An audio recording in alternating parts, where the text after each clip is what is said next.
Okay, so this is a beginner tutorial for Super Metroid Redesign any percent. I'm not going to go too much into more difficult strats. This is going to be a route that someone who's new to Redesign can pick up and use to beat the game.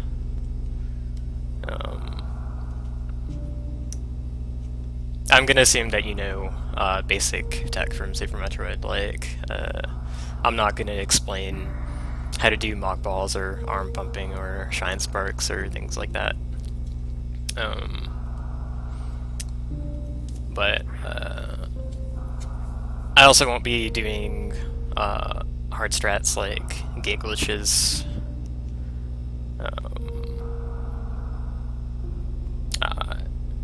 Chaining shine sparks, which is a mechanic board from the GBA games. That's kind of hard to pull off, so I'm not going to be showing off anything that requires that. Infinite bomb jump is another thing that's really hard in this game. Just stuff like that. You don't even need to mock ball in this game. If you're not comfortable with it, you can beat it just fine without any really advanced tech. You do need to know how to wall jump, you do need to know how to shine spark. And you kind of have to know how to not die as well. So anyways, I'm assuming that most people who would get into this are going to be familiar with Super Metroid speedrunning conventions, but in case you're not, in case you're joining the Metcons race in June, or whatever year it is since it happens annually, in case you're just joining one of those races, you don't know how to set up your file, you get a new file, watch the intro. I'm going to fast forward this because I'm on emulator, and I can do that. This intro is about 2 minutes long, and it doesn't count towards the in-game clock at all, so when people do speedruns of this game, it's measured in real time, but it's still fit with old in-game time conventions that you could actually watch the intro beforehand. The game auto-saves when you end up on Serious Station. So to avoid having to watch the intro every single time, you reset when you get to Serious Station.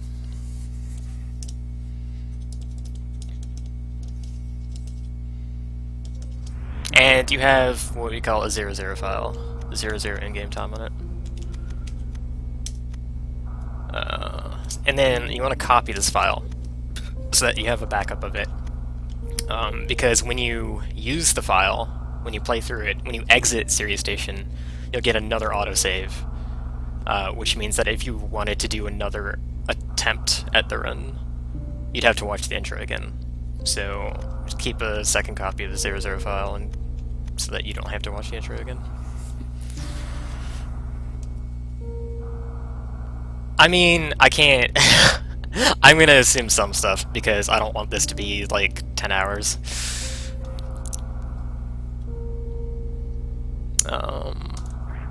So yeah, that's about it as far as that goes. So, timing will start when you hit start game. So, what button is jump? Whatever button you want it to be. So, first thing that you'll notice about Redesign is, obviously, the gravity is a lot stronger. Get used to it. Serious Station is unchanged, so you basically run through it like normal.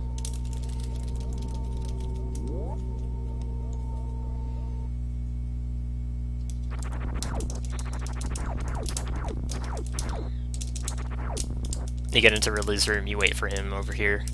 You want to take 5 hits from his tail.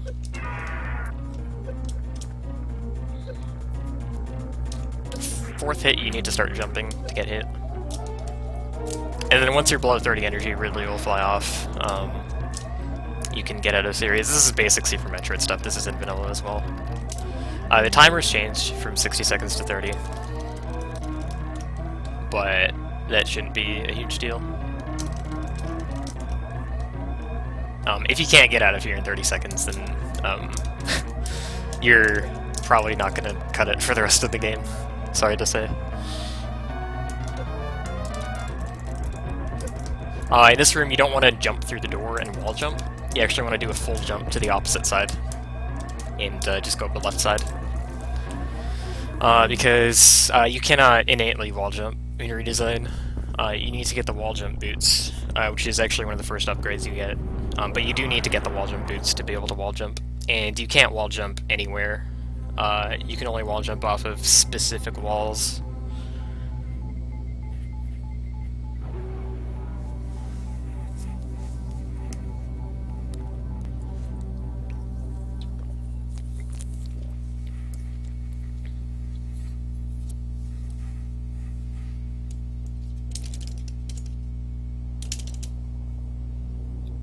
I suppose I could have fast-forwarded that, too. Oh well.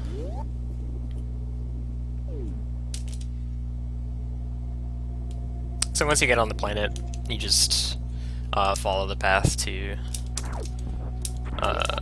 Morphin missiles. I actually recommend, for people who are new to this, that you look up the Redesign map. I'll provide a link to it so you don't have to look it up, but have it handy while you're practicing, and even maybe while you're doing the race or your first run or whatever. This jump's pretty tight. You can make that jump, but it's difficult to not fall there. But it's, the planet's very complex. The route's pretty complex too, so you're going to want to familiarize yourself with where you're going. That's really important. It's easy to get lost in this game. Alright, so, this is the Awakening Room. This is basically Pit Room from Vanilla. There are going to be pirates here later. But here, I want to talk about crouch jumping. Crouch jumping is,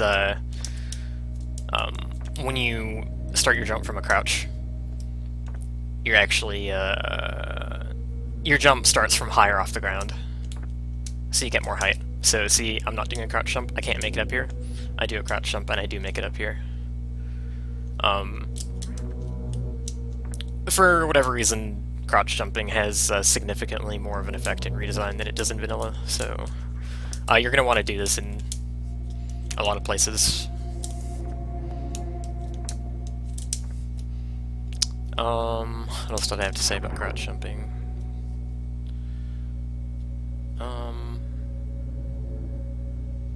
There are some platforming sections of the game that are kind of difficult, the way platforms are placed going up certain shafts, and being able to crouch jump will help you navigate those sections much more easily.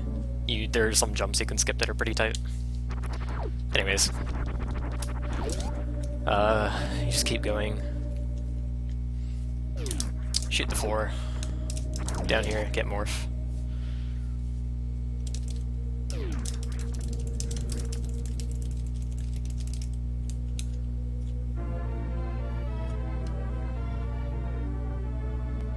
And you want to mockball through this tunnel if you can. The ceiling there is a good way to do it. Hitting the ceiling with a full jump there. If you're not comfortable with mockballing, then like I said earlier, you don't have to do it to beat the game. You can just not do it if you don't want to. But it is very useful in this game because the morph ball is super slow. It's half the speed of Vanilla's morph ball, and it also has slower acceleration.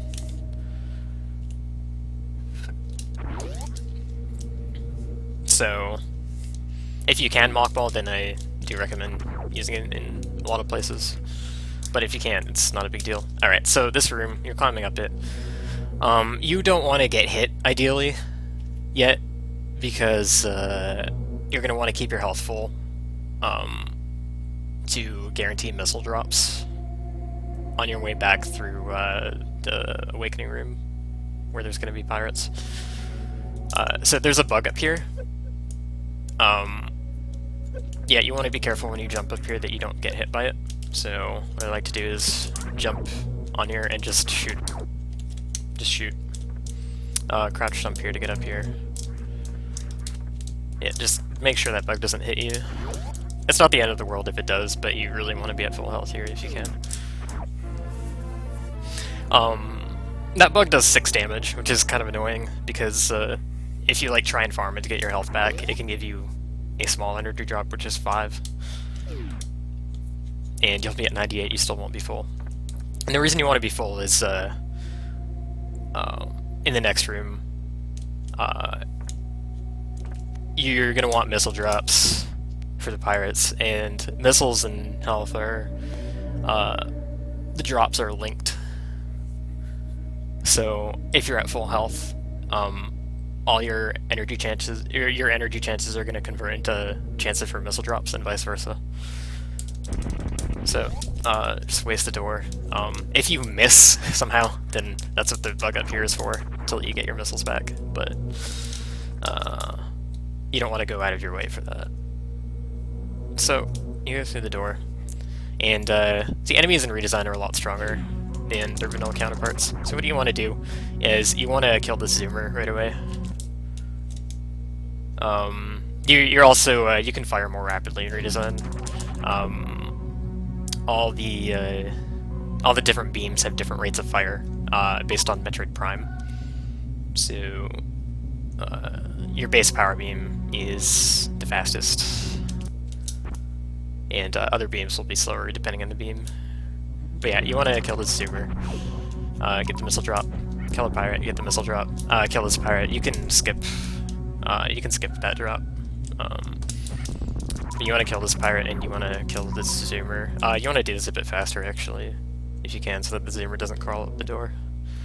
This is what this is supposed to look like, basically. You can get either one of those drops, it doesn't matter. But come kill this pirate and kill that zoomer, and you're at full again. You want to be the early part of the game is really tight on ammo. It's basically a constant cycle of use all 5 of your missiles on a red door, and then try and fill up so that you're not stuck at the next red door. Because if you get to a red door and you're short, it can be really difficult and time-consuming to farm missiles to get up to 5. So why do you really want missiles for these? Well, enemies are much stronger in Redesign. These pirates take way more hits, so you don't want to have to be like shooting them normally, so you just got hit.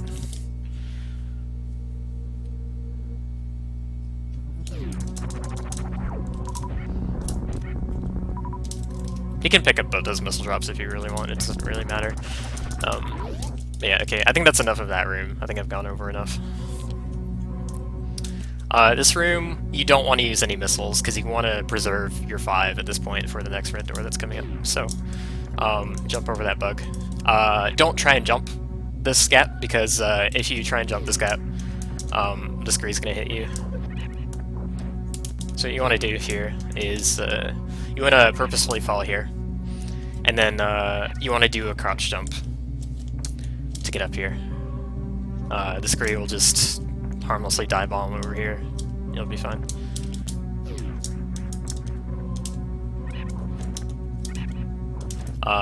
You want to jump over this pirate and then jump over this bug, and then let me do that again. You want to be fast here as well, because some of the zoomers move off screen and their cycles can get off if you take too long. So when you're hold on, I want to show something. So when you're over here, you want to do a full jump to get over this pirate. And then you want to run over here, get hit by that zoomer so that you can use your invincibility frames to get through that pirate. And you go through the door. You don't need to be at full health anymore, but you do want to avoid dying.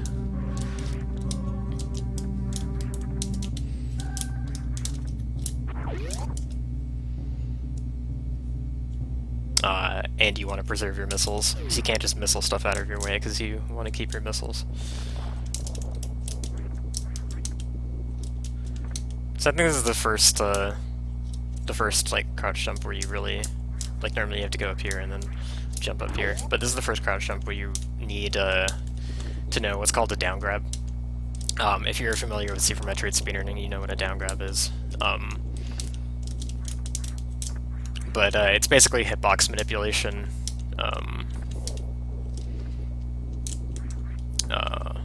If you're certain poses have different heights of Samus's hitbox, and aiming straight down is one of the most contracted versions of Samus's hitbox. So if you're aiming down at the top of the jump, you can kind of like grab the ledge. I'm not the best at explaining it. If you know SM speedrunning, then you know how to do it. If not, you can look at somebody else's tutorial for that. But you do need a down grab for that one, and you'll need down grabs for other crouch jumps to work. Not all of them, but some of them.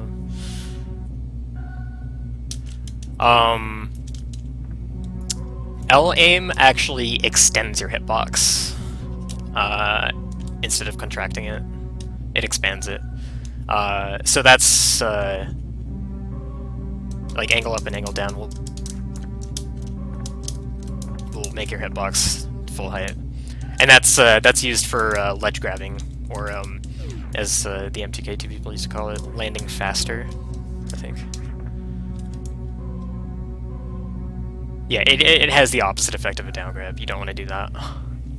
You want to do it like when you're ascending, basically. And you have like extra space before you hit the platform.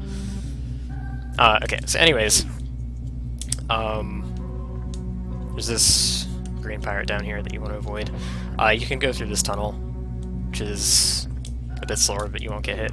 You can actually you can morph and dodge this guy. He does 33 damage, so you really don't want to get hit by him. The way the dodge works is you just fall, and when you get to the bottom of this like pipe thing that I'm shooting, you want to unmorph. Unmorphing slows Samus's descent, so you can get past him. It's a little tricky. If you're low on health and you're afraid, you don't have to go for it, but it's an option. Make your way down. Use your missiles on the door. If you run out, or if you don't have enough, then there's a respawning zoomer over here that you can farm off of.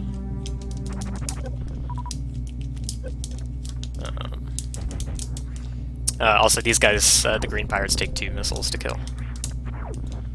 And they aren't vulnerable to normal beam shots, so just be careful of those guys.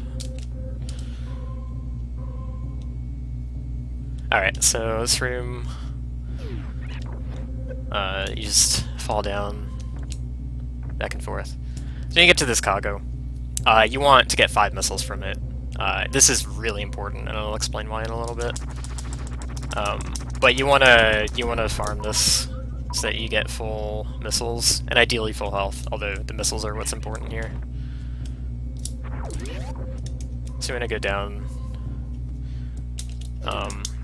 You want to save here. Save often when you're starting out doing this, because the difficulty in this game is pretty brutal. It will steamroll you if you let it.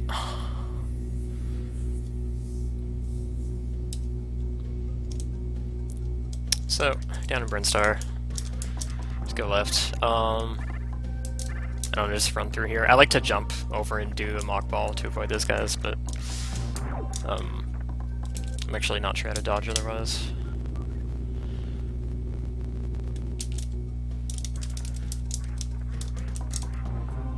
Okay, you can just jump over and that works. Come shoot open this door. Okay, so this is like this door is really important to have 5 missiles for, and I'll show why. There's a respawning Zila here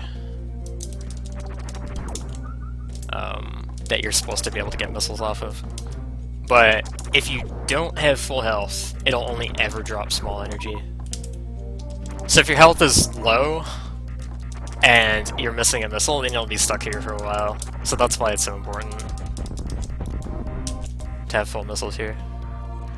The drop tables in Redesign are kind of bugged, so they don't behave with the intended logic that the vanilla game has.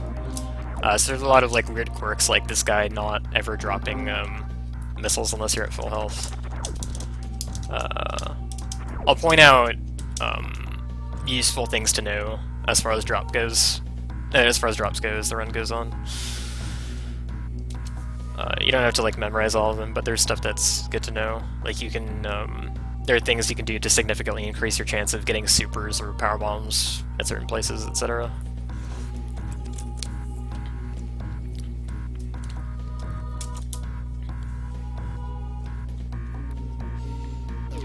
Alright, there's a bounce ball you can do here, but I can't figure out how to do it anymore. I used to be able to do that. Do a full jump over here. Now this guy, you just farm your missiles back. Open the door. You're making weird out of Spore Spawn here to get wall jump boots. You want to get full missiles here at this point if you haven't already. There's a damage boost you can do here. That's kind of difficult.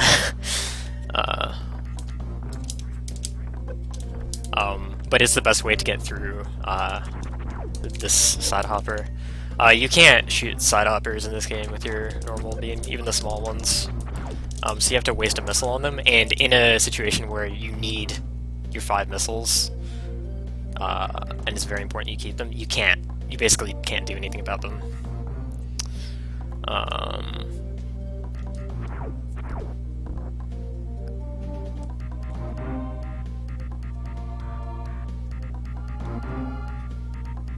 If you really, really want extra missiles at this point, I believe this is the first, down here is the first extra pack you can grab.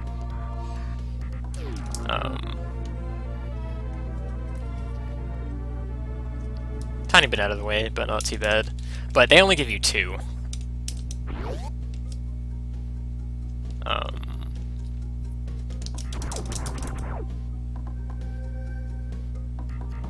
Missiles, super missiles, and power bombs can give you different amounts of a capacity upgrade. And the way it works is missiles out in the open, like this one, they'll give you 2.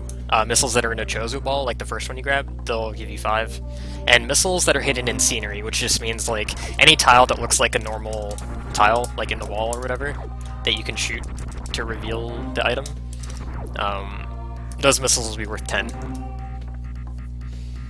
So throughout the route, you're basically going to want to ignore all of the 2 packs. There aren't very many 5 packs in the game, so you're mostly going to be grabbing 10 packs of missiles. Most bang for your buck.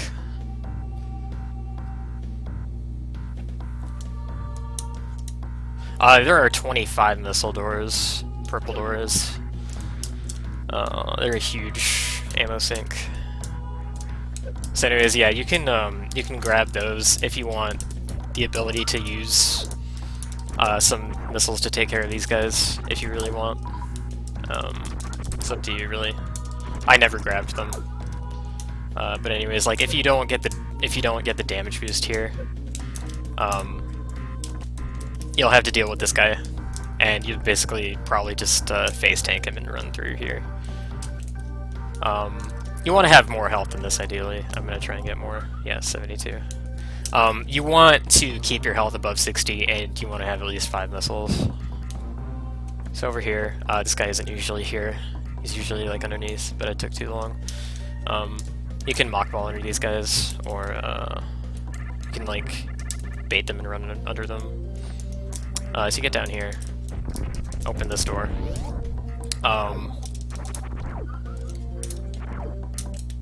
This is another area where the game gives you a Zila to farm, but since if you're at low health, you're never going to get a missile drop from it until you're at full.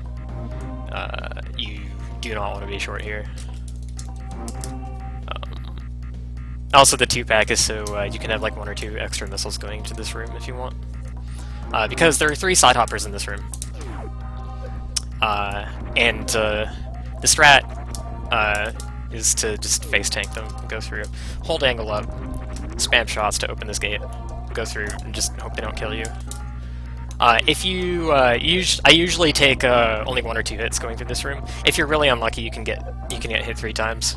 So you want to be at least 60 energy.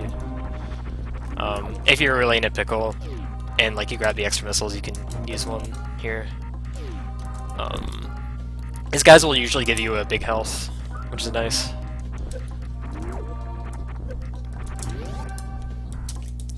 So yeah.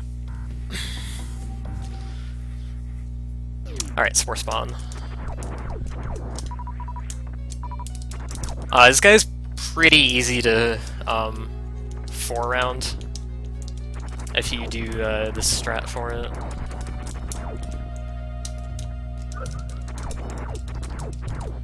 Basically what you're going to do is you're going to try and clear out as many of these spores as possible to get them out of the way.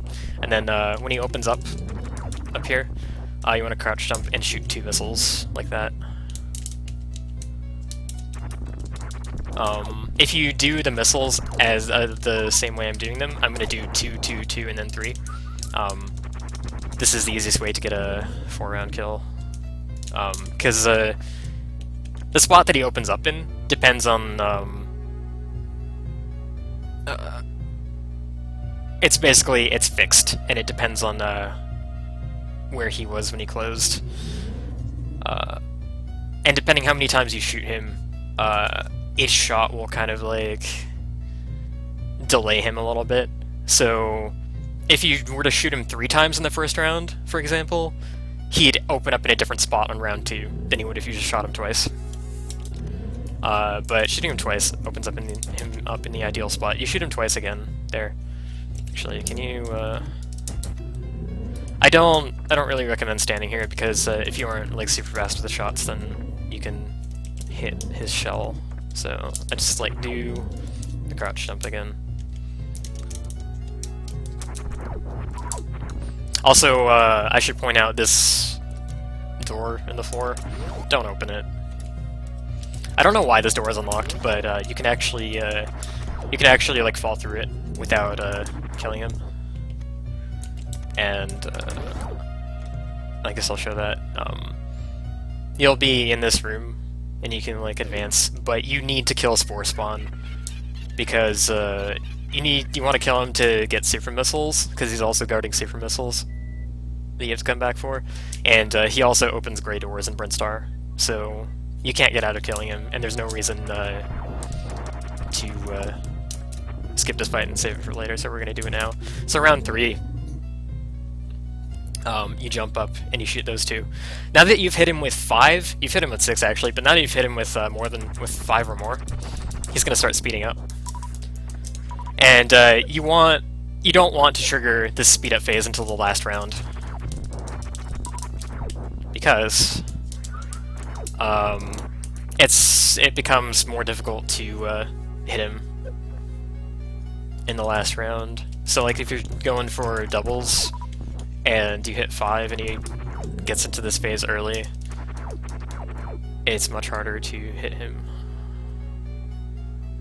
with 2. But this 4-round setup is really convenient because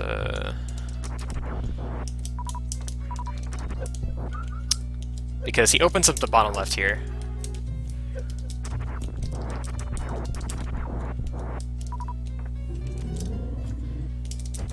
And what you can do is you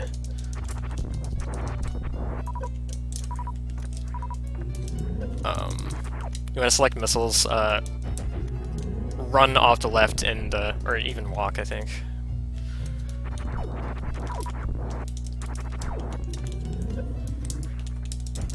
Just walk left and spam missiles, and the last 3 will kill him.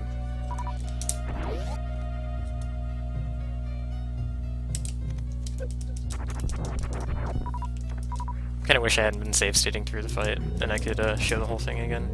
But as soon as you kill him and he starts exploding, you can go through this door Like as soon as the gray door on the left starts flashing, or on the right, as soon as that door starts flashing, you can go through the door, because the boss bit is set for killing him. You can shoot that guy as you're running. Grab wall jump boots.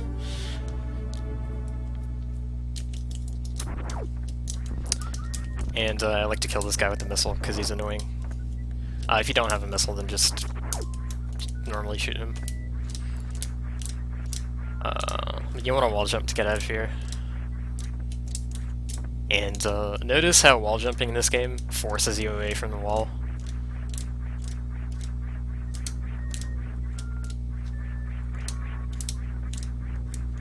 You gotta get used to that.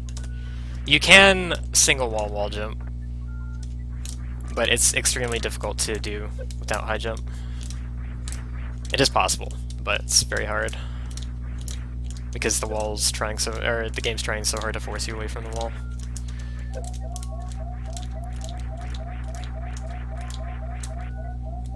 Nothing that I'm gonna go over for this route requires you to single wall jump, especially not repeatedly.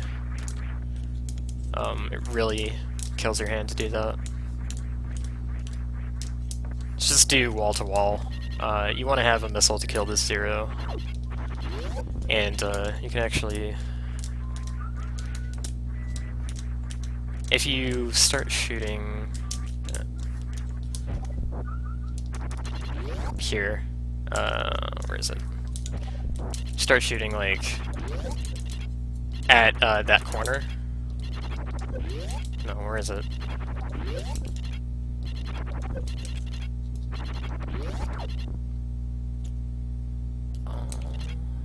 You start shooting, and you mash fast enough, you can kill that guy as you're running through him.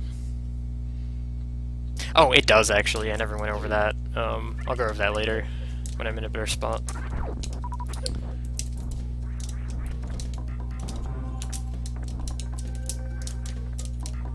So now that you have wall jump, you can get out of here. Jump over these guys. Knock ball under is the fastest way to do that. Kill that guy.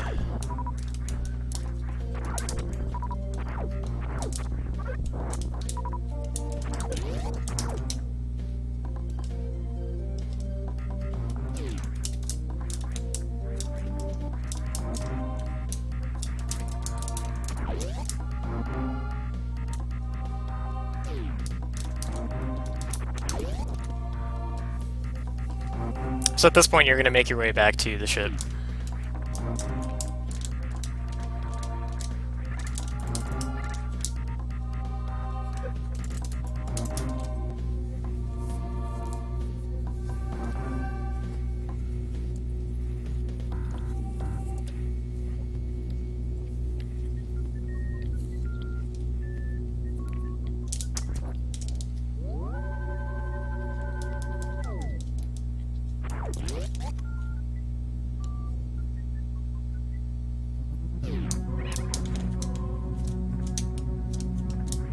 Crouch, jump down, grab there. What do you do if you can't do that? I forget. You die, I guess.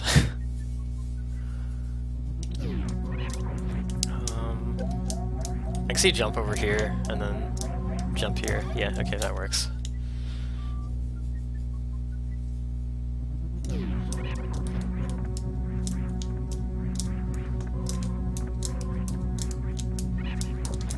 Just get up this room however you're comfortable. So if you're a beginner, I guess most of the time you're going to want to farm this cargo. You want to make sure that you have at least 5 missiles. But you can also hit up the ship refill. That's slower. Let's kill this pirate and get him out of the way. What you can do here is you can wall jump off that surface. You can wall jump basically off of the very obvious wall jump walls that you saw in Brinstar, or most rough surfaces. There are certain surfaces that are made to look smooth to kind of signify that you can't wall jump here. But I guess like you just kind of have to experiment, see what you can wall jump off and what you can't. Because sometimes it isn't obvious, but you can wall jump off of these to help with getting up. You can do it off of the edges of the platforms too.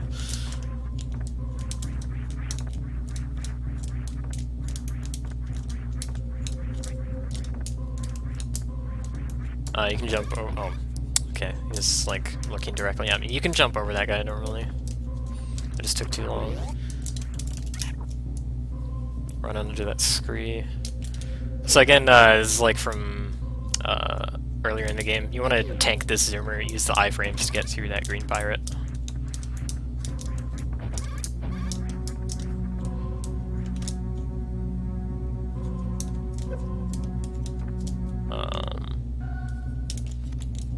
So you can either kill this guy with 2 missiles, which if you end up with less than 5, that means you have to hit up the ship. And then wall jump up here.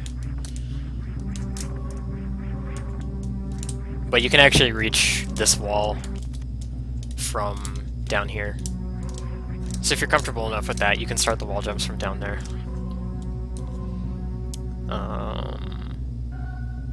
I guess like here's a decent place to talk about Respin. Spin jump restart, or Respin for short, is, I'm pretty sure it was a mechanic in the GBA games as well. It's one of the more common modifications you'll see in hacks is the ability to restart a spin jump in midair. Redesign's spin jump restart is a little bit different from other hacks. If you've played other hacks like Project Base or Eris that have spin jump restart, then some little differences to note in Redesign. So basically, you jump and you can press A in midair to start spinning again. You can use this for hitbox manipulation. Like, it's actually another way that you can shrink your hitbox. In some places you can substitute it for down grabbing. You can just do a respin instead. What else? And then, like, obviously, if you accidentally like break out a spin on these walls or whatever, wow, these zippers are in the way. If you accidentally break out a spin, like, oh, whoops, I broke out a spin, you can, like, save yourself by restarting the spin jump.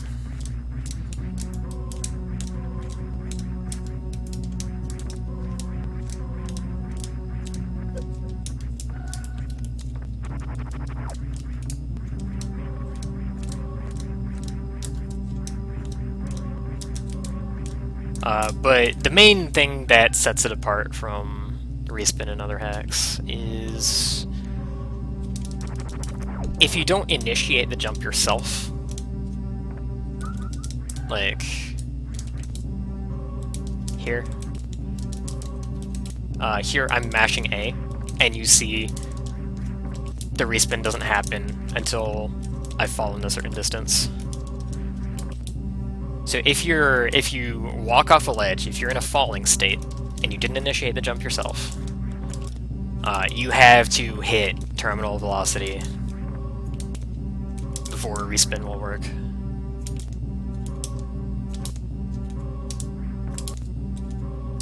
Which kind of sucks in a lot of places. So it's not as useful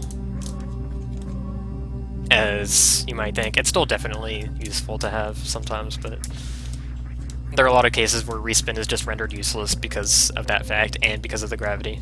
So anyways, now that I've gone over respin, the best way to get up here is to wall jump off of this left wall.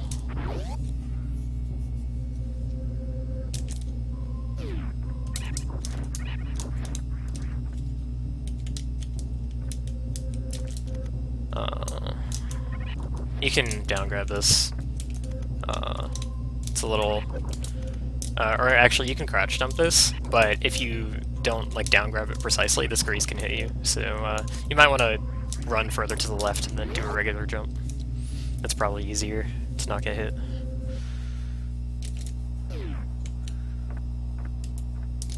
I like to go down here so I can do a mock fall, but most people probably find it easier to just get on this platform and run and go this way. Actually, that might be faster to just go that way, I'm not sure. Do wall jumps to get back to the ship. You can do a single wall jump here to skip some platforming. If you can't do that, then just go up here and go up this way.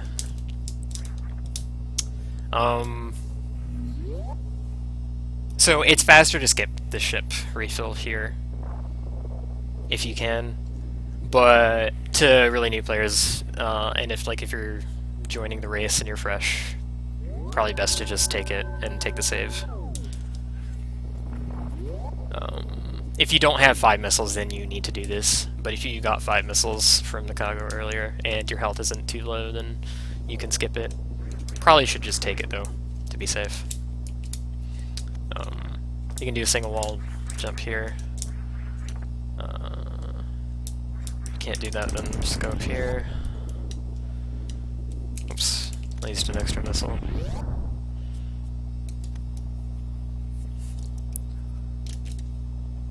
So you're gonna need to get up to 5 again, so start killing zoomers as you pass them, if they're in convenient spots, until you get 5. That energy tank, you need bombs for.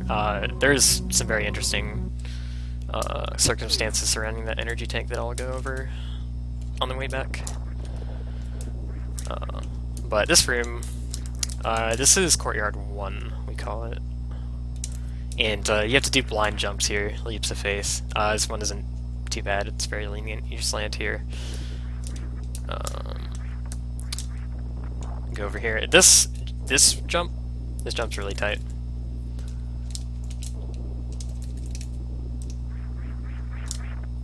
You see I jumped like at the very edge of this and barely made it. I'll try and jump too early to show you. Oh, that was like barely enough. Jump too early. See, if you jump a tile too early, you can actually catch yourself with a wall jump here, but that's very difficult.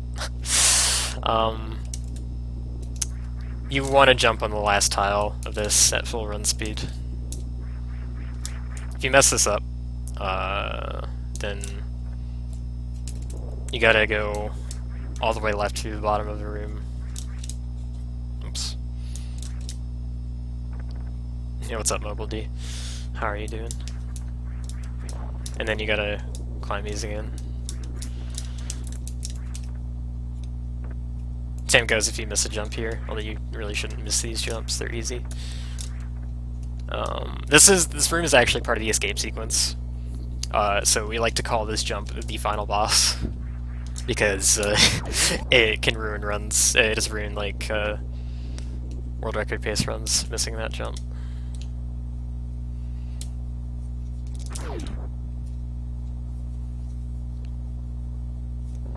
Alright, this room, you drop to the bottom. What am I doing? Yeah, you drop to the bottom.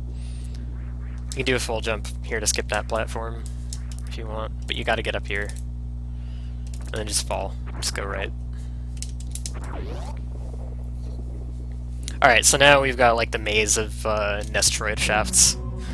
This room you fall to the middle. If you're still short on missiles, what I like to do is run off here and shoot straight down, spam to kill this guy. And you go through the middle door here. This door is in the middle of the shaft, you can go further down, but you will be blocked off if you do that. Like, you can't progress there. If I still don't have 5, this guy's another guy that I like to kill. And then wall jump up the shaft. And sometimes it's like more convenient to do a single wall jump at the end. It can be like tough to get up to the top sometimes, especially if this zoomer is like in a bad part of its cycle. It can just knock you down. You want to get up here, and so you have, I guess, a few options climbing this. You can use the platforms. You can down grab this ledge, or you can go up these. You can also wall jump up this wall. That really only helps for the first bit here.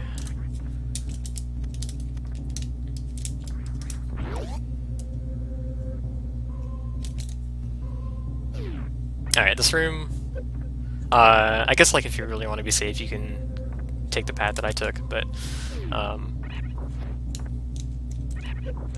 ow. Fastest way to do it is, going down there. And then, like, you don't want to hold fully right the whole time. Actually, that kind of works. But if you... So if you brush up against that ledge and you hold right the whole time, you're gonna hit the spike, and you probably don't want to do that. So if you like run off here and you're far away from that ledge, you can hold right and you'll land on the platform just fine.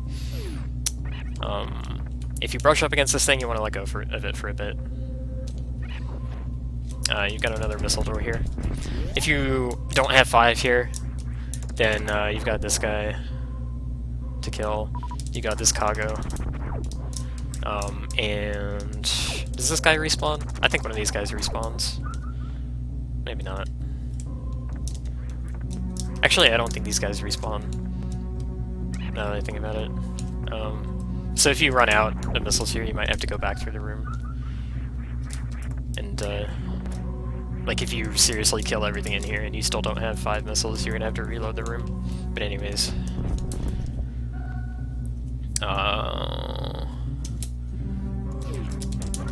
Just waste them all, I guess. Hold on. What do you do for this guy? Okay, you can run over this bug without getting hit by him. And then, if you got extra missiles, you might have 2 at this point. But if you don't have 2, then kill this guy. Actually, you probably want to kill him anyway. You need at least 1 missile for the puzzle in this upcoming room. It's better to have more because the shot for it is a little bit difficult. This room, you just go straight forward, but if you want to save, kind of gonna leave this one up to you if you want to take the save here or not. But it's down here.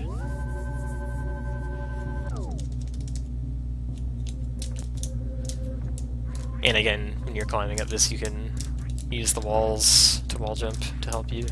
Might not be obvious. If you don't have 2 at this point, like if the guy in the other room fucks you and you still have 0, then you kill this guy. Anyways, this room. This room has a little puzzle in it. And this enemy over here, this thing in the top right corner here, that's an unused enemy. It's a beta enemy, I guess, called a Reflect, and it's called that because it reflects your shot. This kind of stumps people because the visuals for how this works aren't really all that great. But what's supposed to happen here is you shoot a missile at the Reflect, and it hits this shutter to extend a bridge here.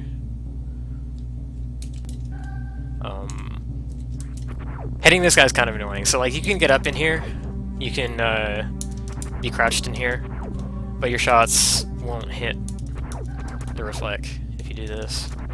So that's not actually an option. You also want to make sure that you're not right up against... Oh, that actually does work. What? Hold on. Okay. For the most part, you want to make sure that you're not aligned with this block. Even though that seems like the easiest way to do this. See how I'm shooting the missile at the Reflect, and the missile's getting reflected, but it's hitting the ground there and it's not hitting the shutter? That's usually what happens if you're aligned with this wall, with this block. So you want to be a little bit off of it, but you don't want to be in the slope, because then you're going to hit the ceiling here too early, and your missile isn't going to go high enough. This puzzle's really finicky, and people will try the correct thing, which is to missile this thing, and it just like won't work, so they'll get stumped. But yeah, it's kind of a tricky shot, so I guess the more missiles you have here, the better. But yeah, there you go.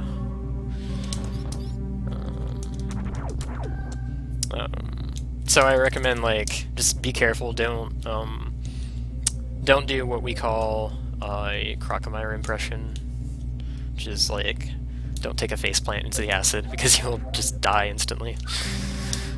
But like here, make use of the stop on a dime technique if you don't know it. If you're holding an angle button when you release the D-pad, Samus comes to a halt instantly. So it's better than just being like, oh, whoa, oops, I skidded off the edge there. It just lets you come to a halt instantly. You should know that if you know anything about SM speedrunning, but just in case you don't. Shoot this block in the ceiling, and you have to do a mid-air morph to get in this tunnel. This can be difficult for some people. You have to do a number of these throughout. You don't. I don't think you have to do like too many of them, but you definitely have to do them to progress. There's no way around it.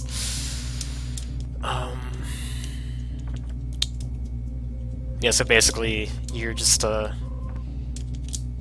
you hold your jump button after you hit it. You try and double tap down really quick. Actually, you just have to make sure that you do both down presses before you hit the ceiling here. After you do the second press, you roll your thumb to the direction that you want to go. And yeah, some people struggle with mid-air morphs, but it's really the best way to do them.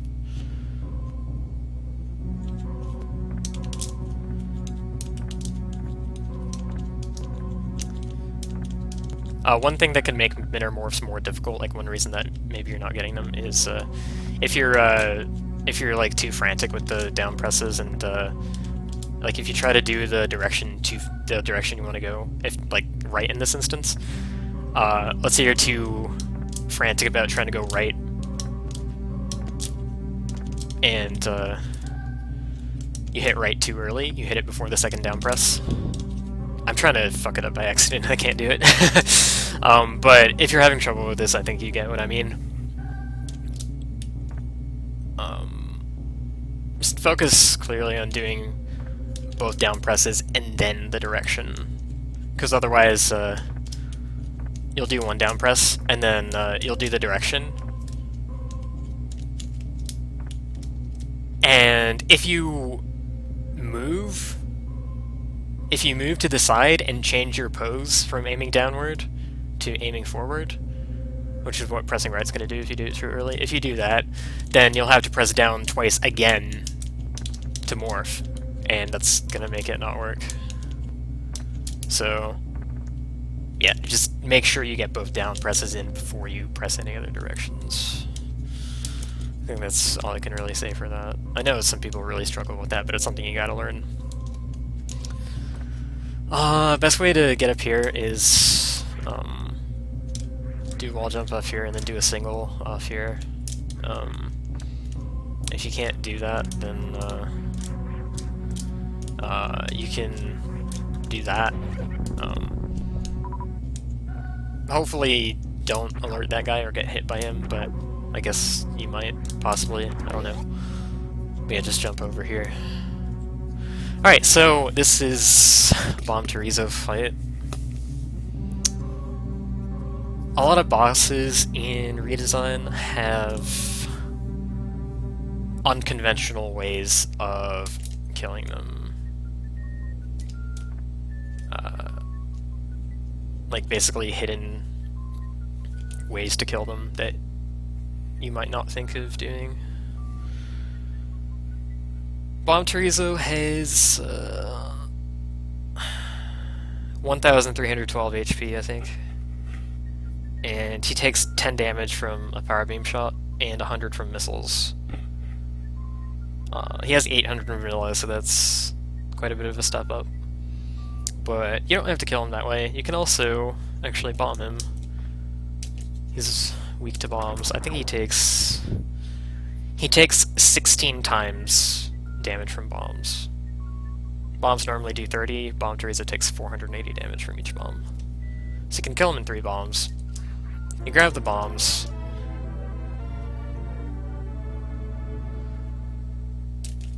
And what I like to do is wait here for him to fall from the ceiling. When his front foot hits the floor, I lay a bomb to propel myself up. Just do this again.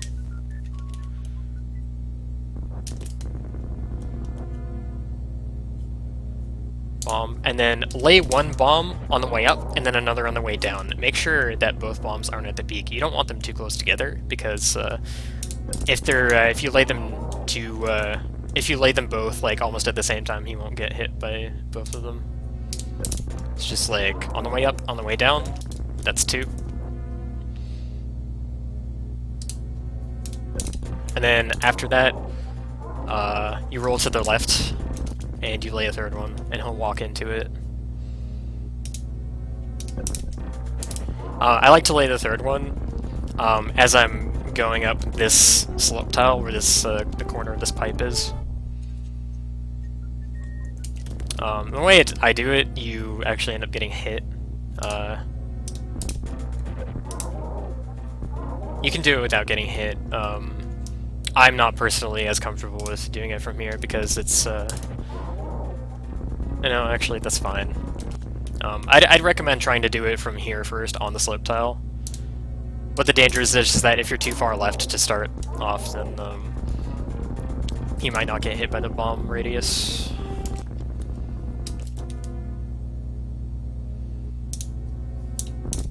But yeah, that's how you quick kill Bomb Torizo in this. It's very fast.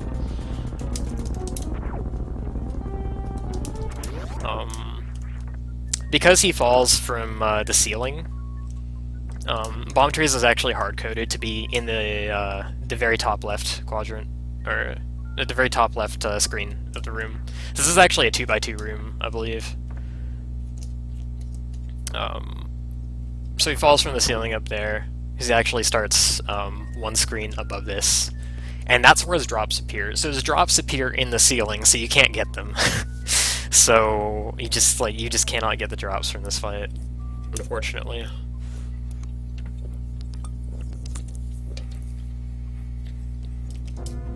I'll do it again. If you mess up, then I guess like you have to fight him for real. And what you can do is like try and like basically if you're at his front foot, this is stuff from vanilla, stuff you'll probably know from vanilla if you have run that. But just make him jump backwards, and then jump, morph, and lay a bomb inside him while he's like spitting out stuff. I think that's the best way to do it. If you're at really low health and you can't afford to get hit, then just fight him normally.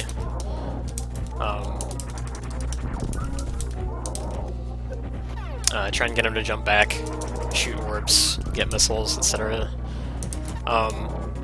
But actually, like, once you farm these orbs, you'll probably have a decent amount of health, so you can just bomb him anyways.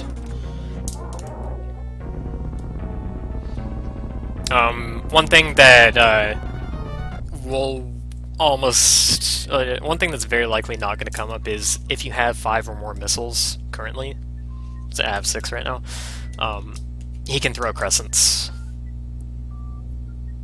instead of doing his orb thing. Which is fine if you have the health, because it gives you huge opportunity to just bomb the crap out of him. But if you're at low health, then that could be unfortunate, because you won't be able to get drops. You won't be able to dodge him as well.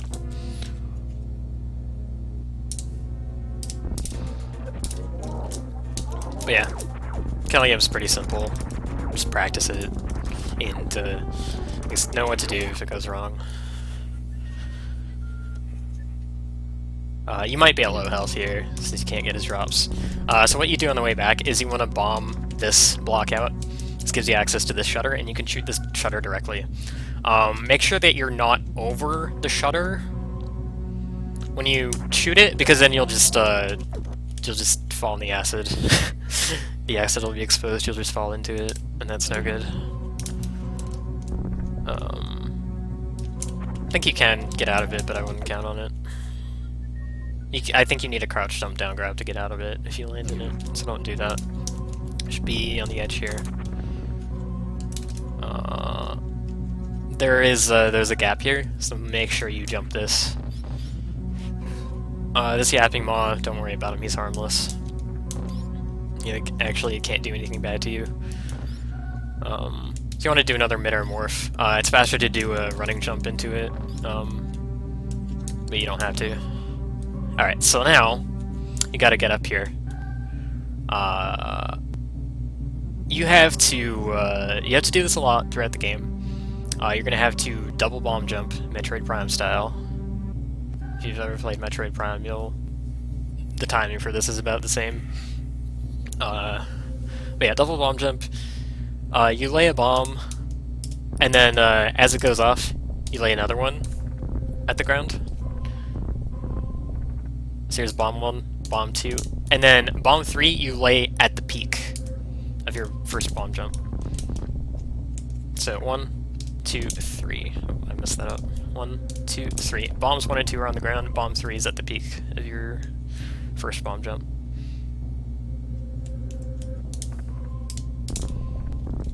So, pretty simple. You have to do this a lot throughout the game. So something you also might notice is you can't unmorph in this tunnel. You press up, nothing happens. You press jump, nothing happens. This is something that has been coded into some Super Metroid hacks. It's called Morph lock. So basically, the entrances of tunnels in the game are lined with special tiles that will enable and disable Morph lock. So as I'm rolling into this tunnel, there are tiles here that are gonna turn on Morph lock, and Morph lock is just basically a state where your up button is disabled. Like your up and down buttons are disabled, and if you don't have spring ball on, your jump button is also disabled.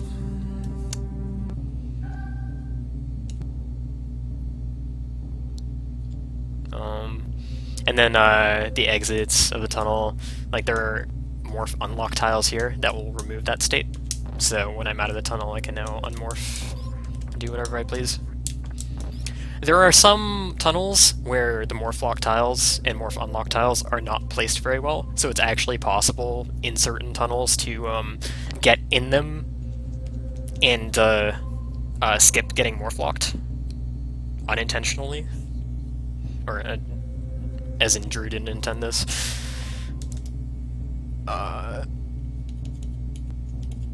So there are times when you'll actually be able to trick the game into letting you unmorph in a tunnel, but that's not really something that comes up too much in any percent. It's used a couple times in 100%, but it's nothing that you need to know how to do. There's like one time save for it in any percent, and it's pretty minimal. But more importantly, something you might worry about in some situations is if the morph unlock tiles are not placed very well. This is pretty much only going to happen once you get spring ball, but there are going to be tunnels where you might, if you're spring balling through them too fast, you might actually skip the morph unlock tiles, and you might get out of the tunnel and be like, oh no, I can't unmorph, what do I do? And I think I don't remember all of what disables that. I think like nom nom plants might disable that, I'm not sure, but a lot of the time what you're gonna have to do is find some way to get back to where there are morph unlock tiles and go touch them. But anyways, digressing a lot, so we'll continue on.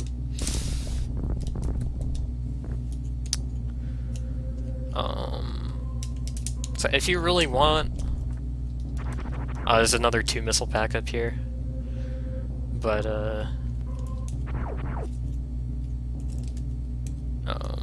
Missiles aren't super tight at this point in the game, so I'm just gonna skip it. You can grab it if you really want to. You'll have 9 total if you grab the other pack, but I'll just skip it. Most of the time, like I said earlier, you're gonna want to skip 2 missile packs because the time you go out of your way to grab them just isn't worth it. So coming into this room, on the way back through this room, actually, I'm gonna save state again. Oh, by the way, you want to jump over this guy because you'll probably get hit if you try to run over him. Well, I had iframes that time. Oh, actually, I usually get hit here if I try to run through him like that. So just jump over him. But anyways, this room has a lot of zoomers that move off screen. Enemies can be, each individual enemy can have a flag to either move off screen or not. So some enemies move off screen and some will just stay still until you bring them on screen again. The zoomers on this platform, they move off screen. So basically, if you dawdle too much, you could end up on a bad cycle to where you try and jump here, and you get hit by that zoomer and knocked to the bottom here. So you want to avoid that. You want to be fast. You're going to do a full jump here to skip this first platform. You can do a jump like that, basically copy what I do. I like to get hit by that zoomer to avoid getting hit by the zoomer after it, after jumping there. That's basically how you do that room. There's a more difficult strat for it that I won't get into. This room, you can save like a tiny bit of time by, if you're falling down here, you activate Respin, and you can actually, like, instead of landing here, you can land here instead. That's because it's basically hitbox manipulation, but it's not important. This door you want to jump through to land on the middle platform. Then you come over here, and you want to do a wall jump off there to get up here. Because otherwise it's going to be kind of annoying to get up here, because this ripper is in the way, and this zoomer can be in the way as well. If you don't want to do the wall jump, like I'll show this, if you don't want to do the wall jump, you can down grab this, but then like you try and jump here and the zoomer's a little bit in the way, you have to wait a little bit. The ripper can also be in the way. Oops, I'm screwing this up.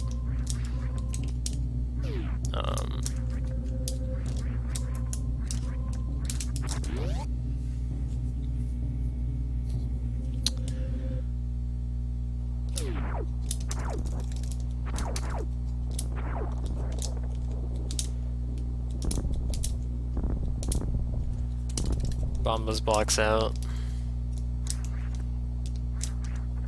Come up here.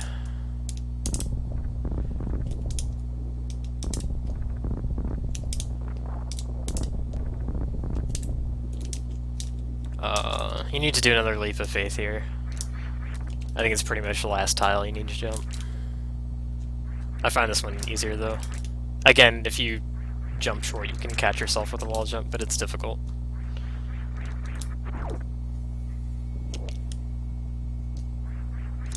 Oh no, Fozzie's gonna beat my redesign times. I'm giving away all my secrets.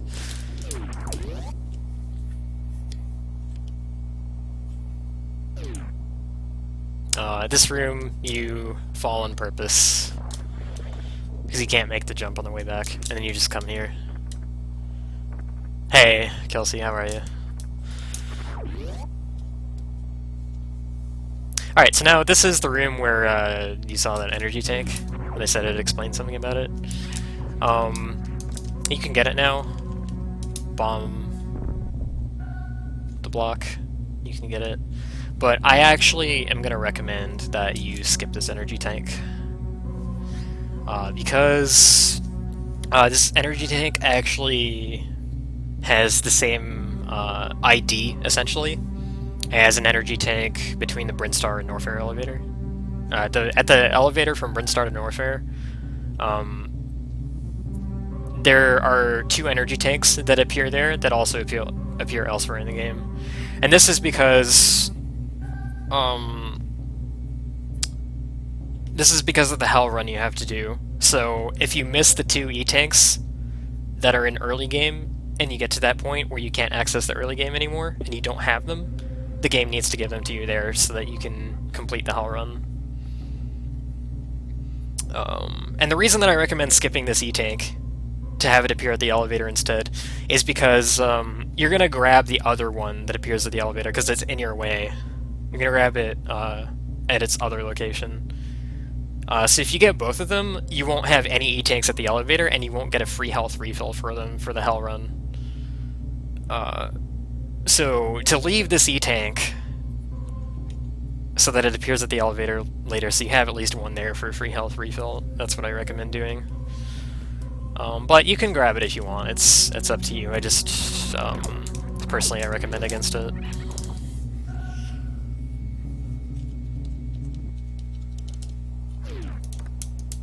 Alright, so come here. Hit up the ship if you really want to, like if you're at low health, you're afraid of dying. Save if you want. I mean, like when you're starting out, it's always a good idea to save, because this game can just wreck you at any time.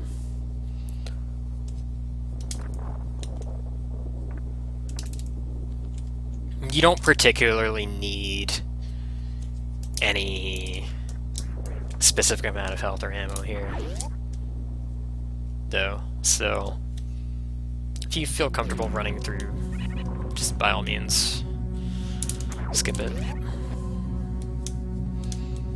And so because you don't need to, because you don't need all of your missiles at this point, you've already opened all these red doors, you can actually just kill this pirate if you want. 2 missiles on the way down. That's what I like to do.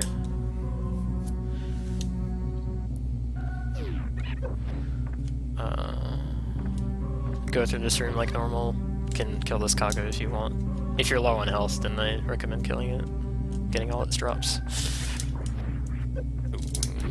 Yeah, okay. So now you're going down to Brinstar again. And we're going back to Spore Spawn's room. We couldn't do much in Spore Spawn's room before because there are wall jump walls in it, and there's a bomb block at the top of it that's guarding super missiles. So you need both wall jump and bombs to get supers. Now that we have both of those things, we can go get super missiles.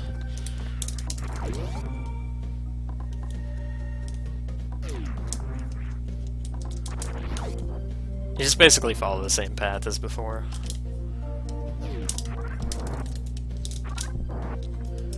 You do the deboost again if you want, if you're able to do that. It's pretty hard. Jump over this guy. Ow. Well.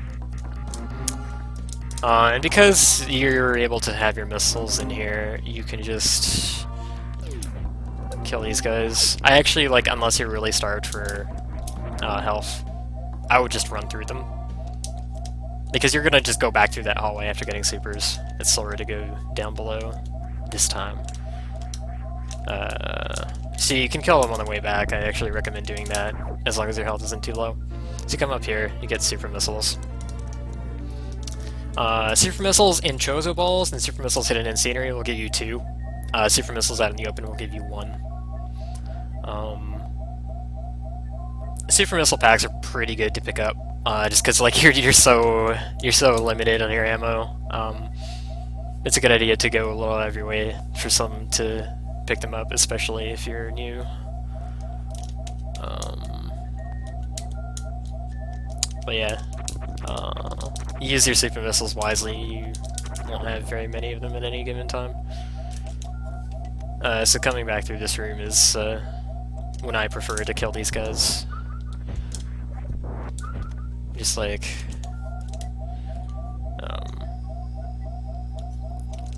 this guy you can aim down and shoot. This guy you can aim down and shoot, and then like this guy you can shoot a missile and run after it. Try and not get hit, actually. But yeah, it's a lot nicer actually being able to use ammo here.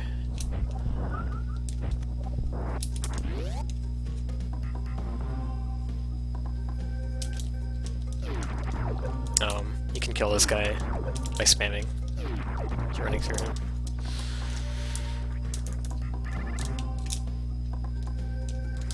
So now you have super missiles. Actually, I guess I want to talk a bit before I go into that room. You need both your super missiles for here. You're gonna get charge beam here. The item in that window, that's charge beam. So you're gonna get it here. Come super this door. In this room, you gotta be quick. Because there are two giant side hoppers to the left here. If you're quick enough, you'll always be able to get through here without getting hit. But you just want to come down here and open this door and go through it as fast as you can. Because if you don't do that, and you're unlucky, this guy can come over here and just wreck you. I think he does like 178 damage, which you won't survive. And you don't want to go exploring in this room. This room's kind of a trap. You come in here and you're like, oh, what's this? And then you die, and then you learn. You gotta be quick.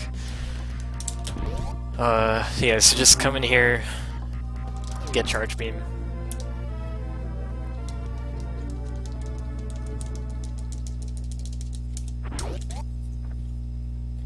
And then on the way back, you don't have to be like too fast, but definitely don't dawdle. That's really unlucky. He did both of the jumps that are necessary to kill you. Yeah. So I recommend crouch jumping onto this platform and just making sure you don't fall down again. You can make this jump. If you're scared, then I guess you can go up the left. But just like, don't die to that guy, because your last save is at the top of the elevator to criteria.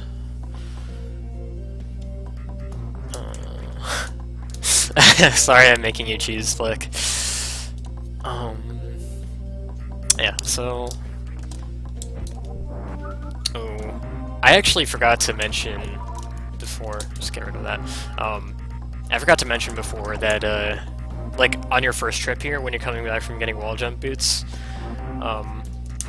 it's possible that you'll be at 0 missiles.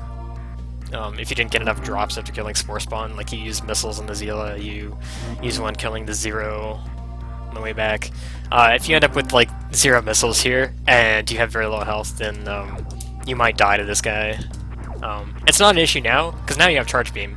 If you actually are out of missiles here, you can just kill him with charge beam, or you can kill him with the pseudo screw, spin jump while you're holding a charge. But earlier in the game, this guy can be an issue. No, I don't want supers. I mean, I do, but I want to stick to like the route. So basically, I like to get to this guy and farm until I have at least 1 missile drop and full supers, which is 2. You can do a single wall jump here to get up to this door faster. Oh my god. If you can't do that, you go up here, you do a running jump.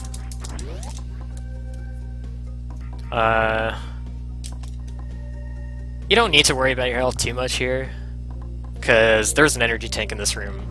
This energy tank over here, this is the other one that will appear at the elevator to Norfair later. And you do want to grab this one now.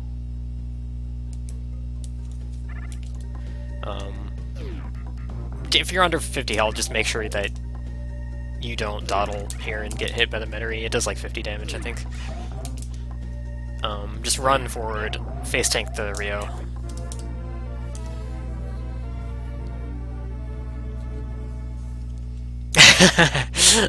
It said something about Fleck and Leno, didn't it? But yeah.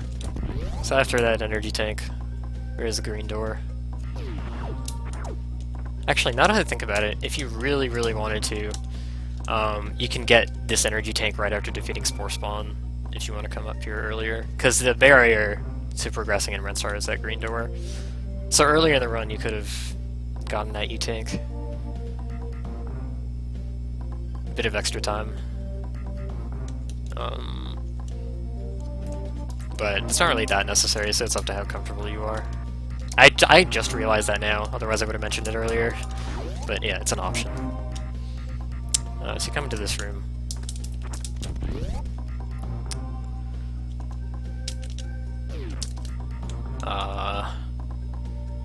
So progression is to the right. Just go right, but if you go left, be careful of these guys. If you a bunch of these side hoppers respawn, so like if you kill this side hopper, you kill him, he'll respawn here, and he'll just get you on the way here, so just be mindful of that. But if you would like a 10-pack of missiles earlier, then you can dip into this room and grab them. This room has hidden passage on the way to high jump.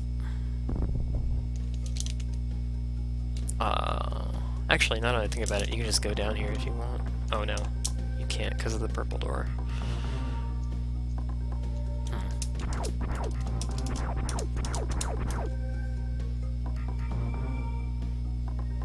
Yeah, but so this goes down to high jump. You're not gonna go this way now, but you will go this path later, so it's faster to pick up that 10 missile pack later when you're ready to get high jump, which requires grapple beam. But if you're new, the extra 10 missiles early game can help a lot. So I'll demonstrate this purple door. It takes 25 missiles, or 5 supers, or a combination thereof. I don't even have enough to open it with the current ammo, unless I were to farm. They're pretty brutal. Basically, ammo checks, ammo sinks, drain you of your ammo so that you're less prepared for what's on the other side. So anyways, enough about that. I'm just gonna grab these missiles and get out of here.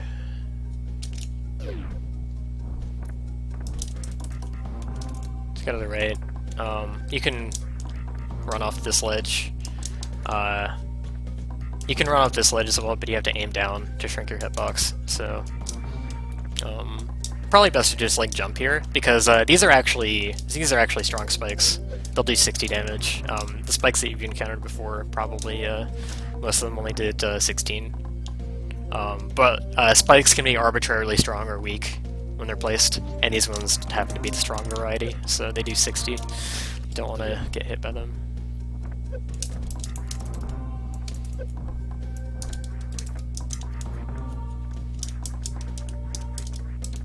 There's a save here.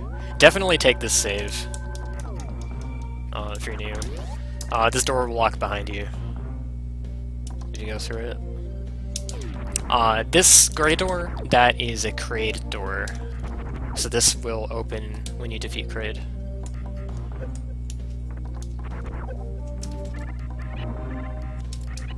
Basically just run through here. If you're like, oh my god, save state's far back.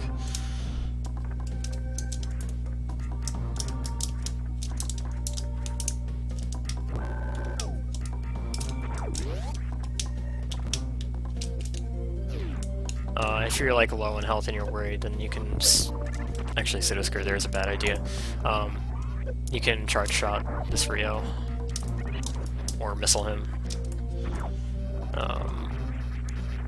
I also recommend using a charge shot here to take care of this one.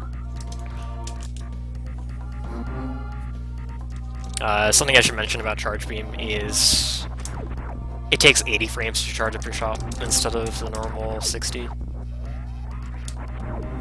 Basically one of the added difficulty things in the game.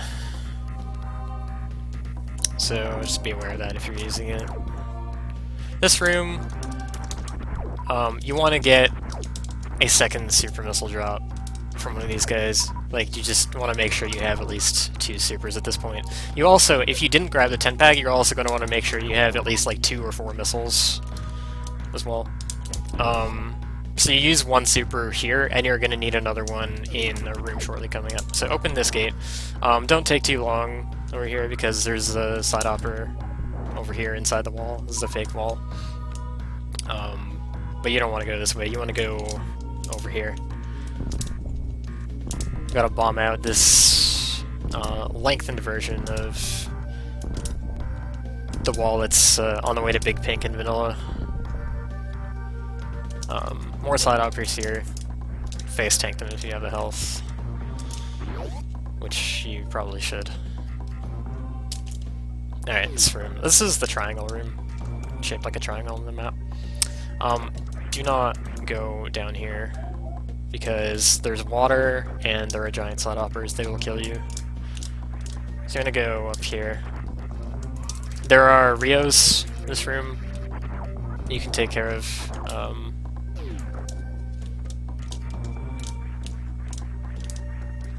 With the charge shot, or you can pseudo screw them. Whoops, I totally botched that.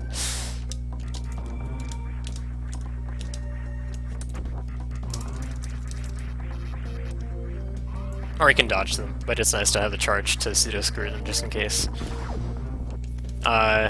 So your destination is up at the top, surfer missile door up there, but you want to make sure you come right and use a missile to open this red gate.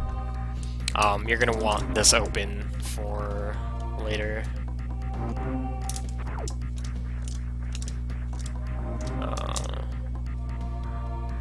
Because you're gonna, much later in the game, you're gonna be coming back through that area, and you want that gate to be open.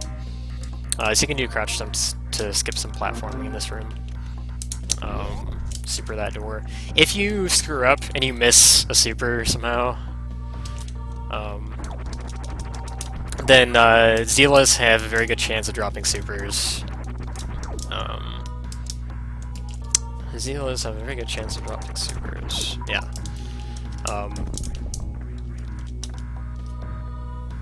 It's possible you'll have to like go back and reload the room here if you don't have a super and you're unlucky. But supers are one of the more common things that Zeelas drop, and they're not like dependent on health or anything like that. They're given priority. This guy, you can like hesitate to not run into him. There's a missile, there's a 10-pack over here. Just shoot the 3 blocks on the wall. Jump and Morph at the hole and hold right. It can be tricky to get into sometimes. This mostly happens if if you're falling too fast, you haven't quite reached the hole yet, or even if you're up against it, it's very possible to be falling too fast to get into it. So you want to make sure that you don't jump too high when you're trying to get in here.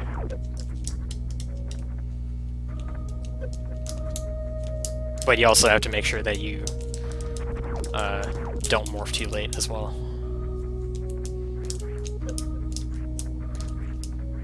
So this shit. I'm gonna reload the room, because I want to show how to pass that Rio.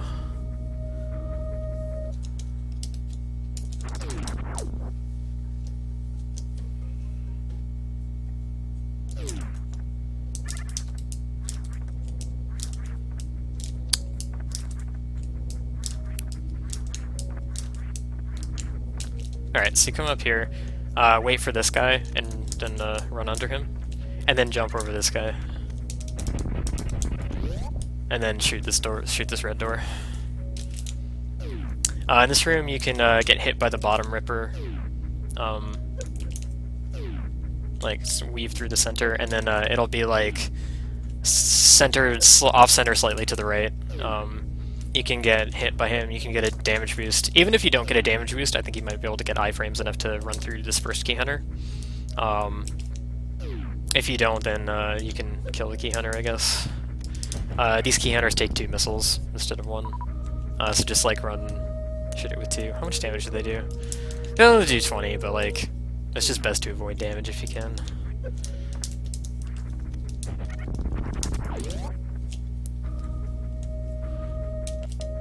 Alright, so this room. Trying to fall in this spike pit. It's like a maze of pipes, basically. It could be hard to figure out. But you just go in there, you bomb your way down. This green door, ignore that. There's a giant side hopper behind there. He will kill you. And you just basically fall down. There's this big old spike pit here. You want to get over to the right, and you want to go through this door. Actually, no, hold on. Okay, you don't have to go through this door if you don't want to, but there is an energy and missile refill in here. It's quite convenient. But you don't have to go and hit that refill yet if you're comfortable. What you need, though, is kill these Gigas, make sure you have 2 supers going forward. I guess like even 1 super will work, but 2 is better. And go through here.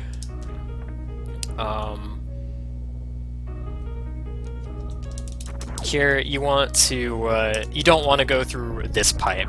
Don't go through there. You want to go, these are shot blocks. I think most people don't realize this when they first play, but these are actually shot blocks. So you can just shoot them, it's faster than bombing them. These are bomb blocks, so you have to bomb these, but you want to go into this downward pipe.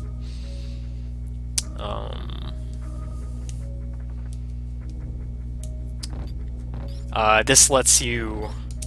This is basically a shortcut that bypasses this first water yapping moss spike room thing.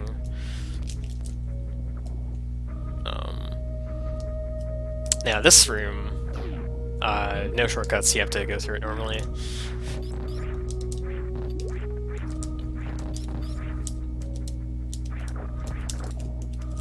So that's pretty much what you do. But this room can leave you in tears. It was definitely extremely frustrating to get through this room the first time I played. So this room, there are these yapping maws. Their platforms are crumble blocks, and then there's spikes down here. And if you fall down here, you have to go all the way back to the left and climb up these blocks. So you want to hopefully avoid that. And if you're like at the wrong rhythm, I guess I can't think of a better way to describe this, but if you're in like the wrong rhythm of jumps, then these guys will end up grabbing you. You can actually get a crumble jump off the crumble blocks sometimes, but it's really unreliable. So most of the time you get grabbed, you're just gonna assume that you're gonna end up falling down. Yeah. If you really are, like, if you're really super struggling with these guys, you can super them if you want, if you really want. Oh, another thing I forgot to mention is going into the room. What you want to do is you want to start from, you want to have like your feet in the water here, and you just want to hold run and hold right. Doing that will get you to this platform for free. What you can also do is you can, after you run off the ledge here, you can hold down and it'll let you skip another platform. But sometimes if you do that, if you mess that up, then your movement can halt. I'm trying to do it on purpose. You have to roll your thumb from right to down, and if you don't go from right to down seamlessly, then you'll come to a dead halt and you'll fall. So anyways, like, if you don't want to do that, then just run and hold forward and you'll land on this one just fine. Whatever you're comfortable with. But jump across these guys. If you're gonna kill a yapping maw, I recommend it to be that one, because it's the most annoying. If you're just going like fast enough through the room, then you'll be at the correct rhythm to avoid it. But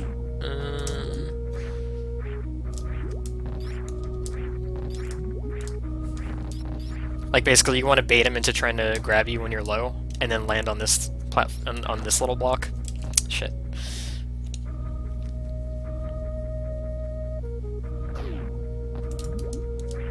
Okay, you're gonna join the weekly? Have fun.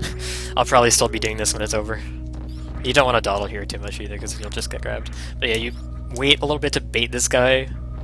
Like if you're on the cycle, if you're going through the room as fast as you can, then you don't have to wait here. But if you like mess up and you're off cycle and you want to get back on it, you just wait here. And then once you bait him, immediately you want to jump onto that little block, and then you want to jump onto here, onto this corner, and then onto here. And I think he can still grab you if you're just standing there, so you really want to be careful.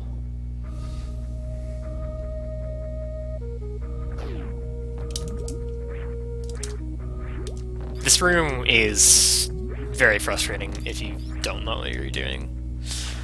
But yeah, so like once you're up here, you don't want to dawdle too much, but you want to jump up to this ledge. And this can be frustrating as well. If you don't do this right, you can easily end up missing this ledge.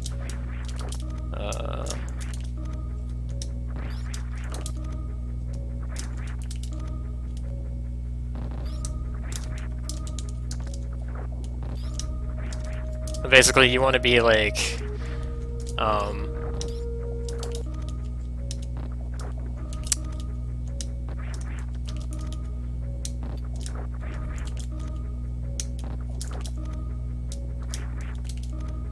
you want to be, let's see, what's the limit for this? Let me try and find it.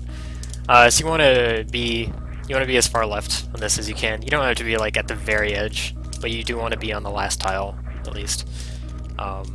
You have to make sure you do a spin jump here to get up here. If you do a straight jump, you won't get anywhere. So, gotta be a spin jump. If you're too far right, then obviously it won't work. Yeah. So once you finally get up here, breathe a sigh of relief. Open this door.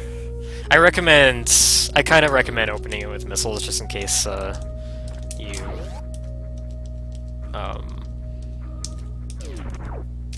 like if you used a super on the map on the yapping maw, you'll only have one, and you want to have one here. And you don't want to miss it either, because that's a little bit of a time loss. You can crouch jump down grab to get here if you want. You want to go left here. Over here. There's a 0. These guys do 40 damage if you run into them, which you probably already know from the one at Spore Spawn, but platforming here is a little bit tricky. Like, if you got a missile to spare to kill this guy, then I guess this isn't too bad, but it can be annoying to jump to this platform and hit your head on here and maybe fall into the spikes. But, ideally, you can just crouch jump down grab here. I definitely recommend doing that over going where the 0 is.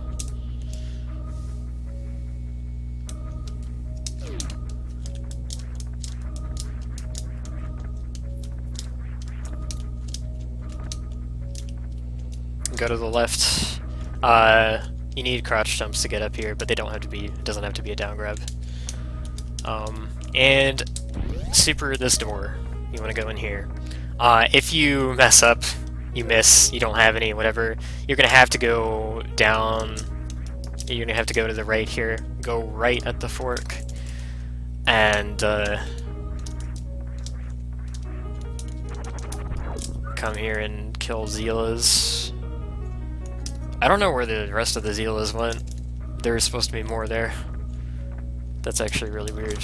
I wonder if I like despawned them somehow.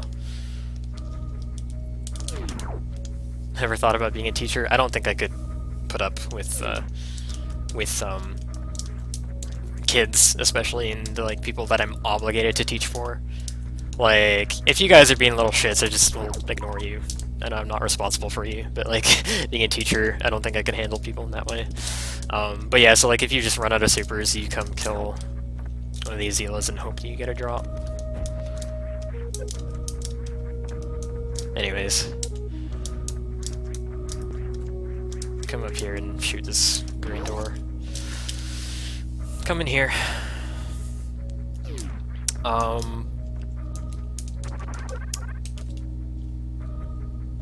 This is, there's an energy tank in this room. It's a very special energy tank. If you're below 20 health, these guys do 20. So just like don't die to one of these. Just kill them. Make sure you're above 20 health before you go get this heat tank. This heat tank is in the floor here. These are fake spikes.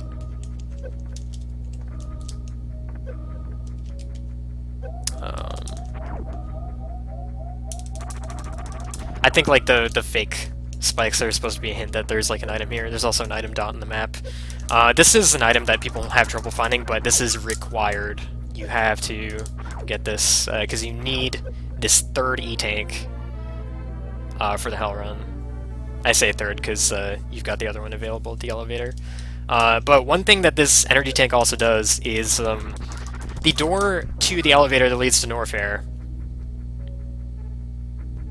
is locked until you do one of two things. Either go pick up this E-tank or defeat Kraid. You can go and defeat Kraid right now. He's off to the right, where I farmed the Zealer for the backup super. But you need power bombs to progress beyond where Kraid is. So there's no point in defeating him right now. There's no point in fighting Kraid until you have power bombs from Norfair.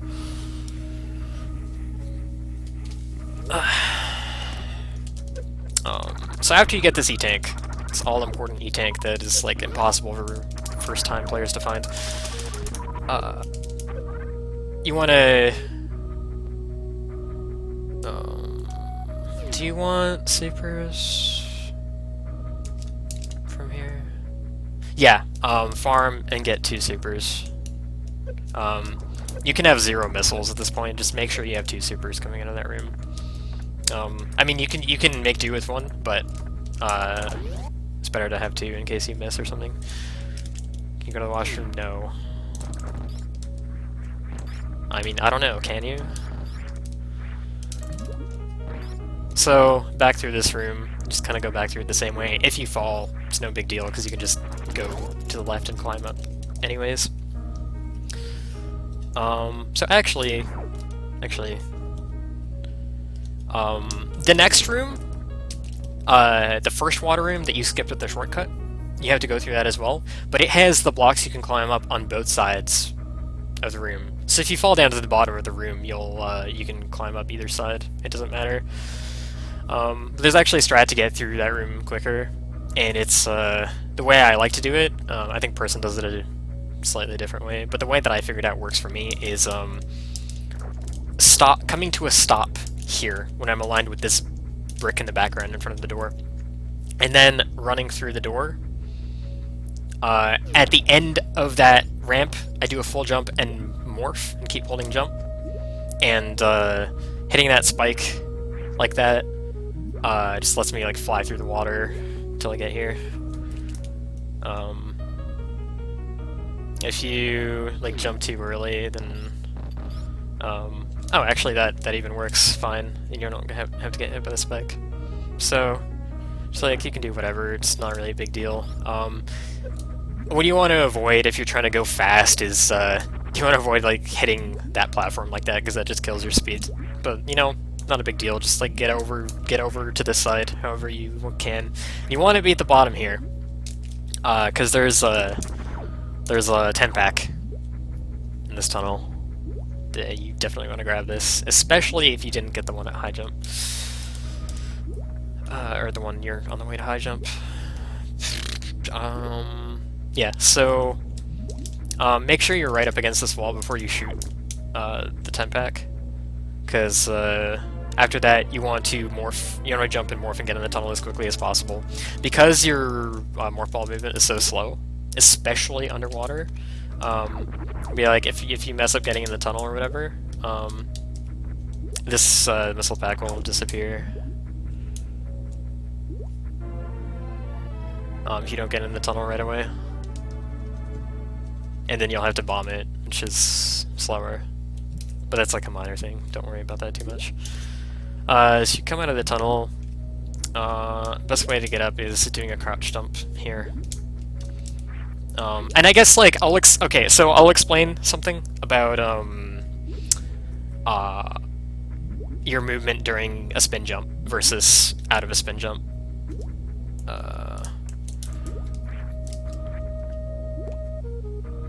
When you're in the air and you're falling,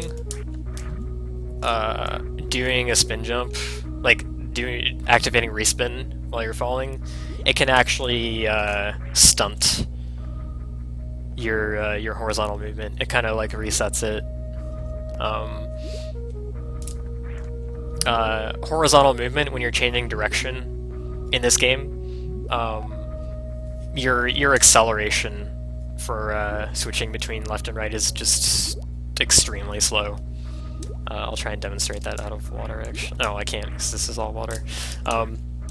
But one good thing about this is, especially if you're in water, do a crouch jump, and to make it like easier or faster to get on this block, you can use Respin to shrink your hitbox.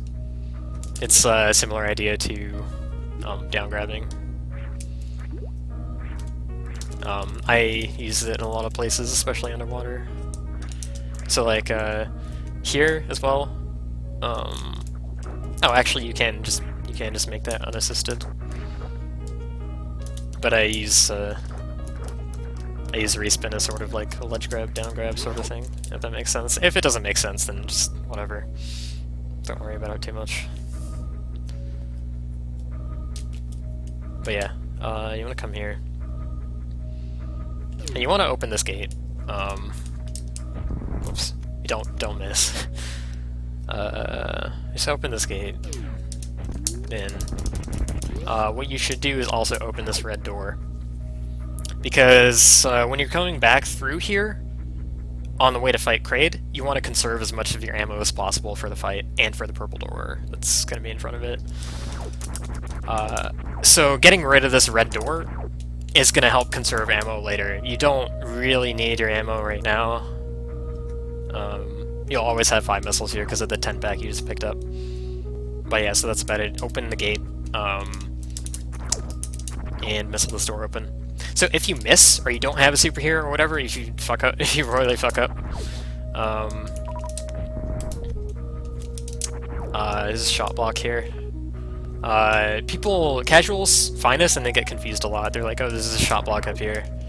And then they try and morph and jump into it and they can't reach it. You need a crouch jump, mid-air morph, to get in here. And then there's like this little hidden tunnel, this bomb block here. So this bypasses the gate. And it's also a way you can get through here from the other side if you wish, but there's never any reason to do that. Oh, nice bouncy boy auto host. I guess like completely uninterested people will end up seeing this. But yeah, so like if you mess up, you just come in here and you use this tunnel to get out. People who casuals see this and they're like, what's the purpose of this tunnel? This makes no sense. But that's what it's supposed to do, is get around the gate if you mess up.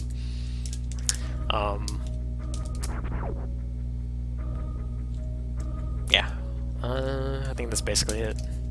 Oh, another thing that I never actually mentioned about redesign, but I probably should mention that's different, is that gates, if you shoot a gate open, it will stay open forever.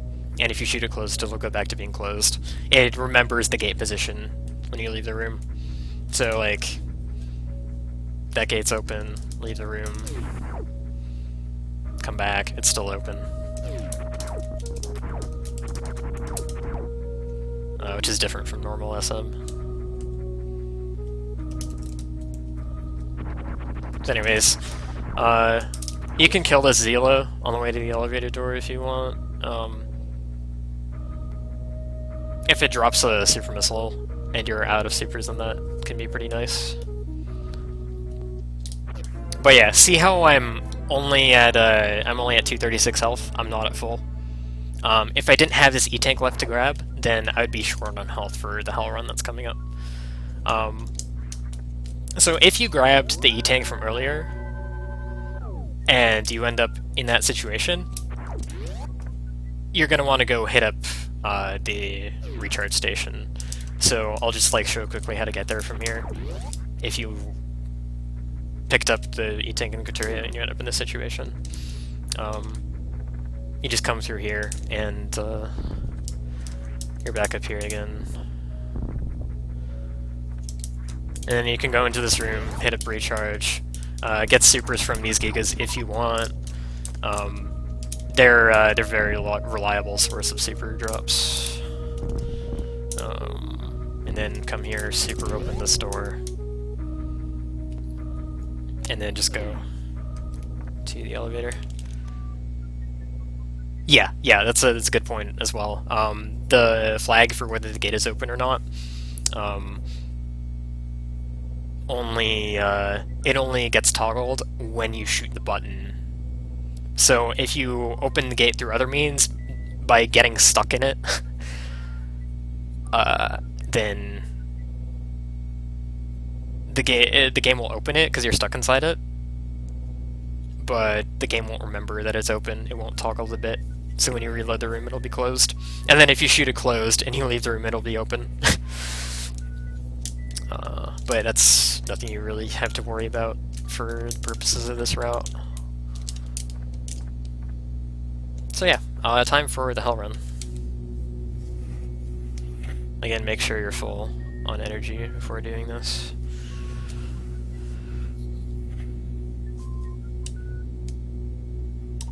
If you want to run to the right as soon as you can, jump over that. You don't have to worry about running face first into any of those fire plumes.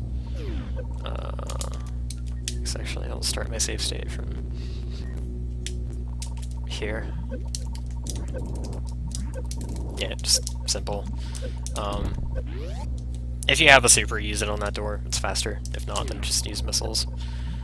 Go through this room, bomb out stuff. I guess I'll point out.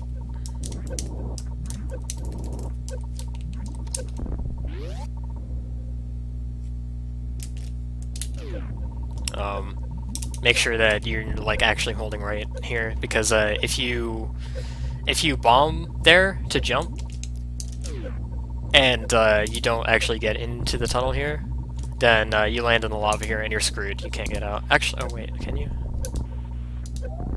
Oh no, I think you're screwed if that happens. I don't think you can get out. So don't fall in the lava. This room is based on Transport Tunnel A and Magmor Caverns from Prime. There's actually an energy tank at the top as well. But yeah, so you come into this room. I need to state properly.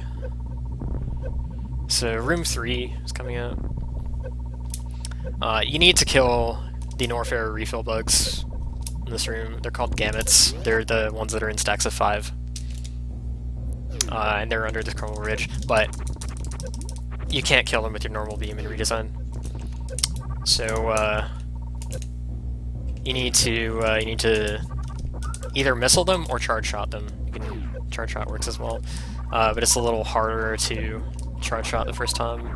What I like to do is I like to shoot missile the first 1 or 2 times until I get comfy sitting here, and then charge shot the rest of them. Killing these guys with charge beam is better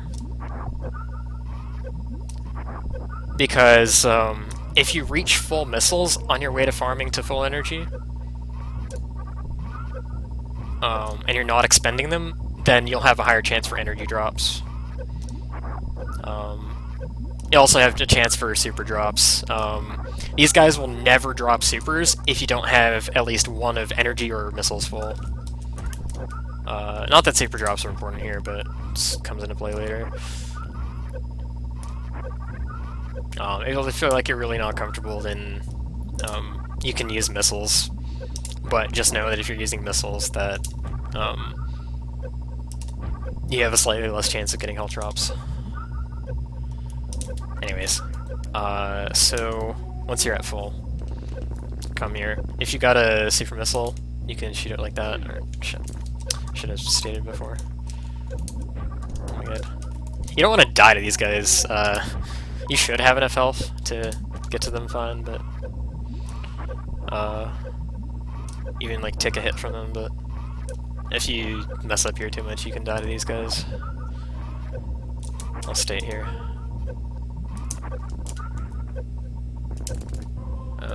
So yeah, you can either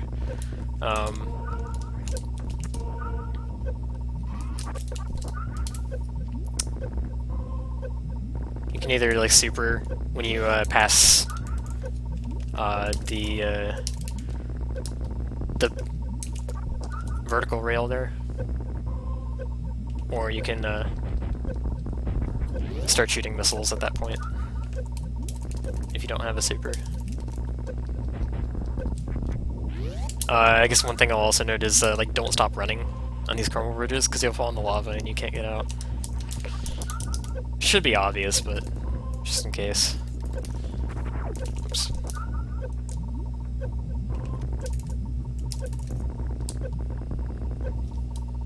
Alright, room 4.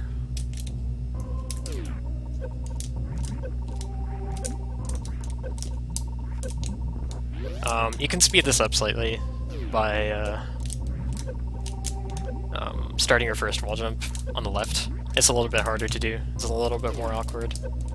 So, up to you whether you want to do that or not.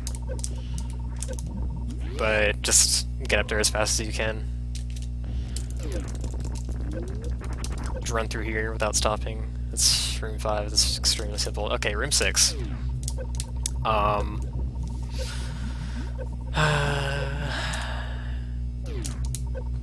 Fastest way to get through here is to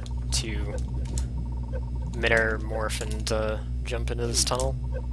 But you don't want to jump too high. Otherwise you'll fall too fast to land in the tunnel, and that will waste time, and that will be bad. So you want to like do a short hop, sort of. If you're able to do short hop mock balls, it's kind of the same concept. You let go, jump, and repress it once you reach the desired height, and then keep holding it. If you're having trouble doing that, then you can bomb jump into it. It's a little bit slower. Here, the way I like to do this is wall jump off the left wall and then do a single off the right. But if you can't do singles, then you're better off not trying to do that. The other way, the best way to do it if you're not, is to wall jump off the right wall first. Actually, that might be better regardless, I don't know. That's probably the easiest way to do it, though. Mock ball through the tunnel if you can. It will definitely save you time. It's definitely possible without, but if you can mock ball here, it does nothing but help you. But yeah, you have enough time to do this even if you can't mock ball. And your goal is to get into this door. I'll do slowest strats, I guess. Oops, that was the wrong wall jump strat. But yeah, you can still make it for sure. This is the fastest way to do this room, though.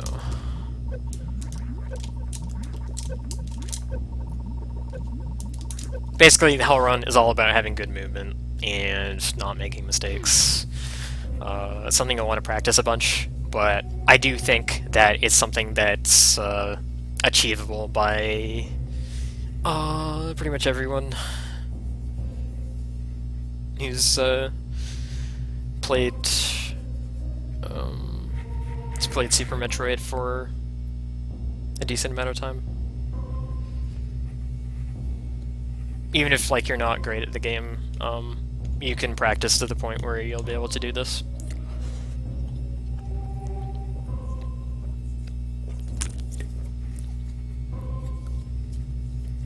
So this is basically the checkpoint room. You can refill your health.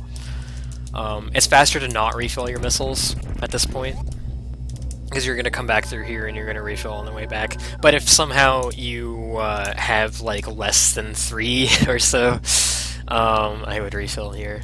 But you should have enough. Most of the time you're just going to want to run through. Alright, so this room, you just run forward and you'll fall onto this tripper.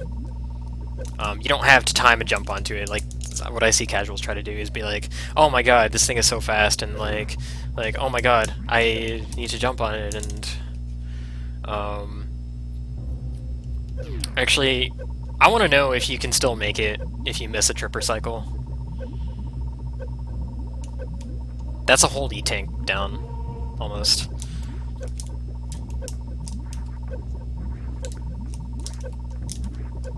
I think if you're like really good, you might still do it. Oh, I don't know. This is not looking good. But basically, you come up here, and you get Ice Beam.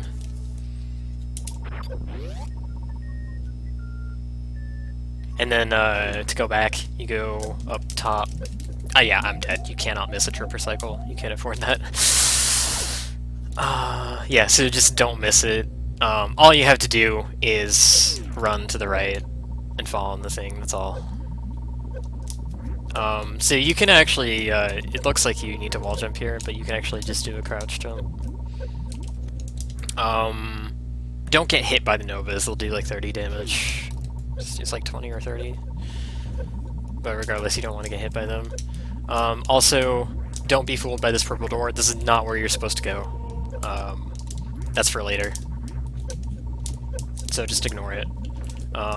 What I like to do is, I like to shoot this guy, shoot this guy. You can get health drops that way. Those will help. Shoot this red gate. If you somehow like run out of missiles on here, you can actually shoot this block out and roll through this tunnel. I didn't know about this until recently, but this is also like in case you're somehow a huge idiot and close the gate on yourself, which I don't even know how you would do that, but yeah, you can get through here without opening the gate if you really need to, but you shouldn't have to, you should be able to open it.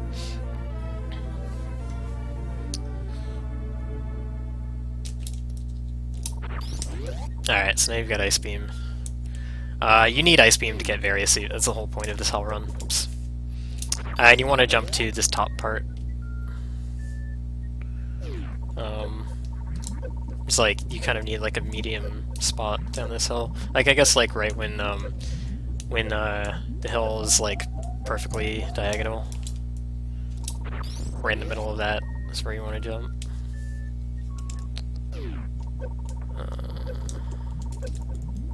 And then, ideally mock ball through there, but you can make it without. Knowing how to mock ball there, though, actually, like, it gives you a lot more leniency with this part of the hell run, so definitely recommend working on that if you can't do that. Helps a lot there, but it is not required. You can do it without. So now you're here, you can fill your, you can refill all your stuff, save. You want to refill your missiles this time because you need them to open a purple door on the way to various suit. And it's the best way to get them. Hi, Allie. How's it going? Alright. So... now you just go back. But there's a shortcut on the way back. You can bomb out this block. You'll fall down here. And you're in room 3 again. Gamut room. Now, I'm going to recommend that most people come back here and farm. These guys actually will die to Ice Beam, so you don't have to like charge your beam anymore, so that's good. I'm gonna recommend most people farm, but if you're really fast, you can skip that farm and save some time. I don't recommend it that newer players do that because they're going to be at low health on the trek to Varia, and that can be dangerous. Or it can just force you to go refill again. Tired, you're always tired. But yeah, just go back through there. I guess I should like explain the elevator room better.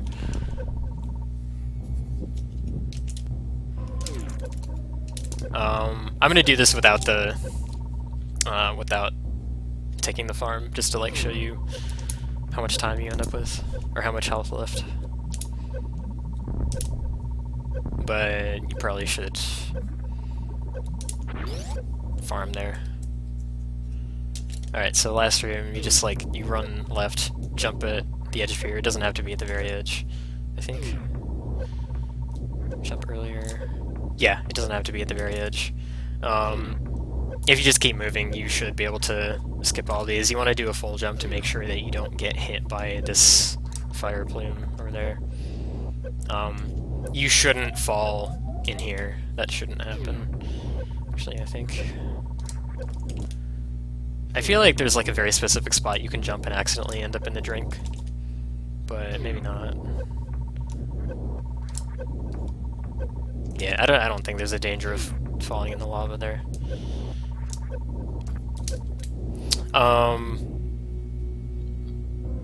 Another thing to keep in mind is that even though it looks like your energy's stopped draining, it actually is still draining once you as you go up the elevator.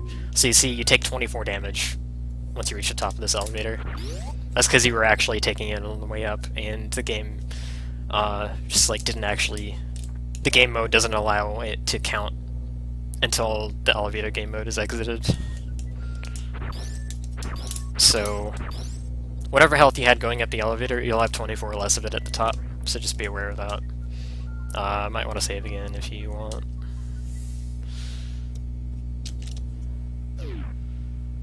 You don't need to kill that guy, you can just jump over him. But you want to come up here.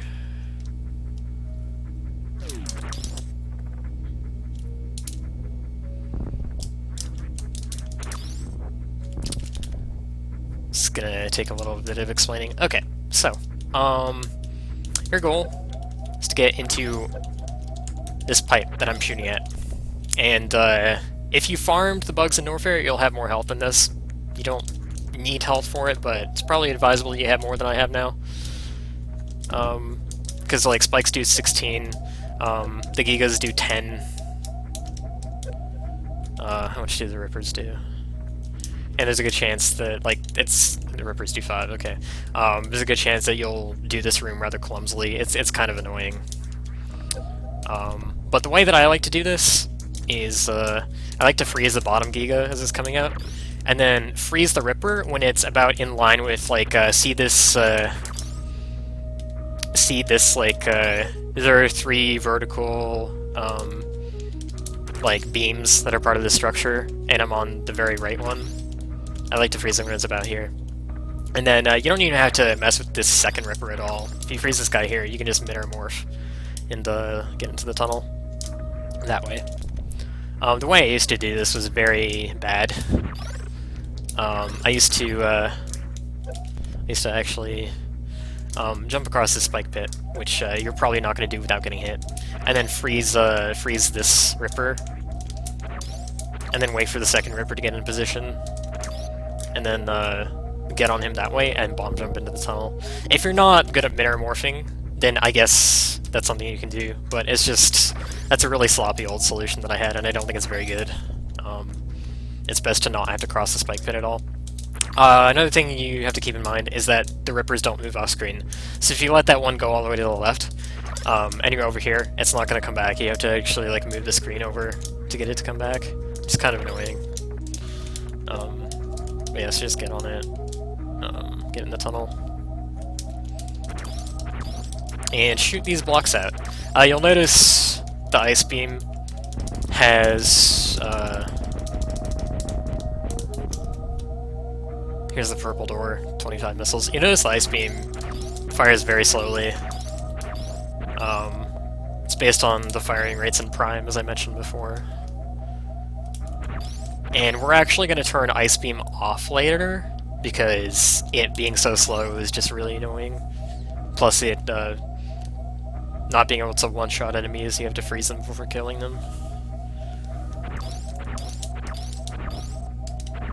But yeah, so... Coming into this room, you got Varia suit.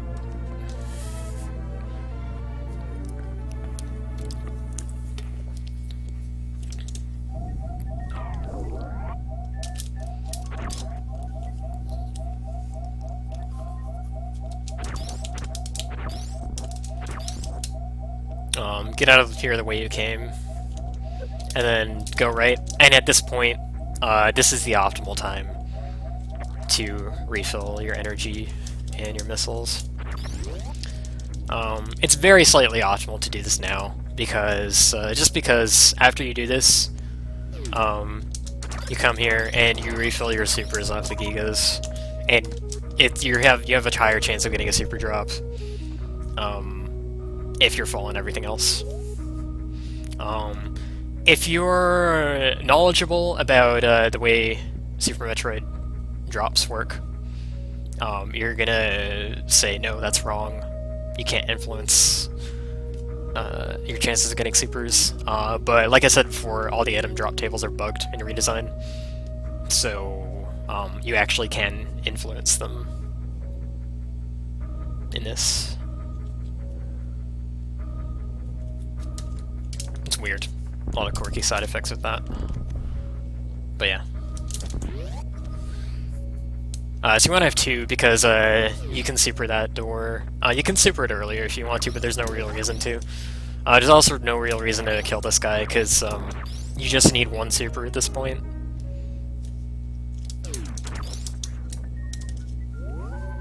But just make sure you have one. So now we're going into Norfair proper. And you want to go left. And here, you're going to see an earthquake. These earthquakes happen periodically throughout the game. Basically, it just means that an event was triggered that will remove an obstacle somewhere. What Drew did to prevent some really crazy sequence breaks in this hack is he just he put blocks of solid walls blocking off areas, and these walls get removed by an event trigger. So in this case, the trigger is grabbing the Varia suit. Will allow this earthquake to happen once you come down the elevator. That's not like essential information, but I kind of wanted to point that out.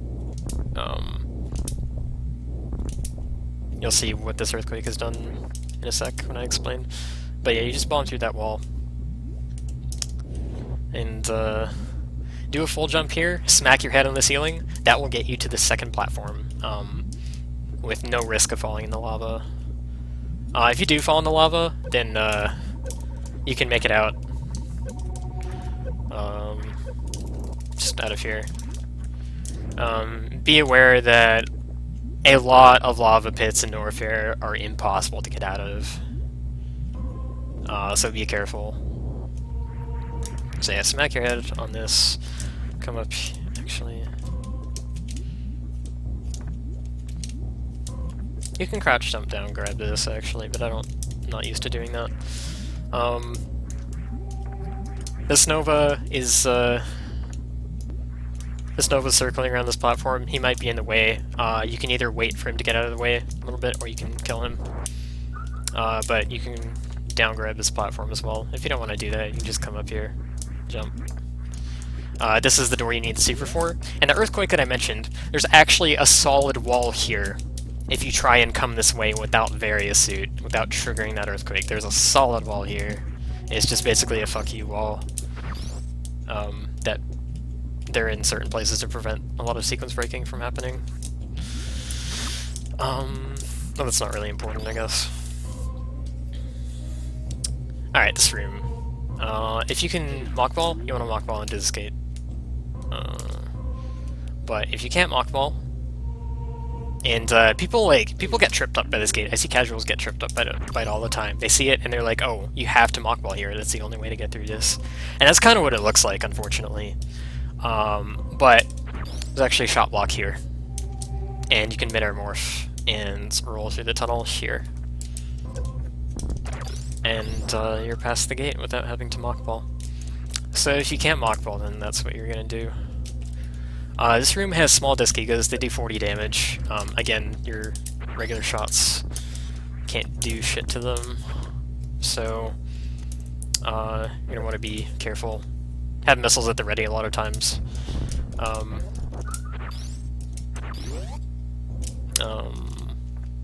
You can tank some, but if you like really need to, it's probably better in a lot of cases to take your time and kill them.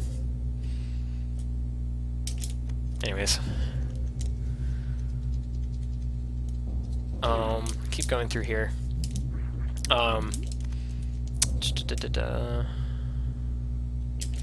If you can mockball here, you want to mockball here, because this room is extremely laggy. There's a lot of shit going on in this room. These Zebs lag the game a lot when they appear.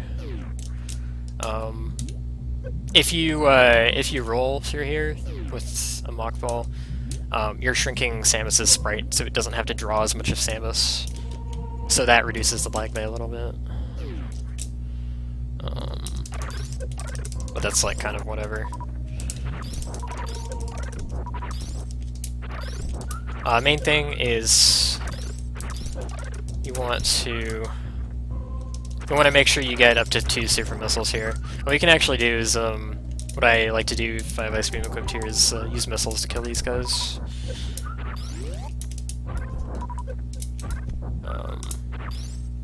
You want to avoid firing when there are Zebs on screen if you can, because it really lags the game a lot when you have a trail on screen, but not too much you can do. But yeah, just make sure you have 2 missiles there, and if you're worried about your health, you can fill that up as well. This room, you want to run to the left and fall all the way down.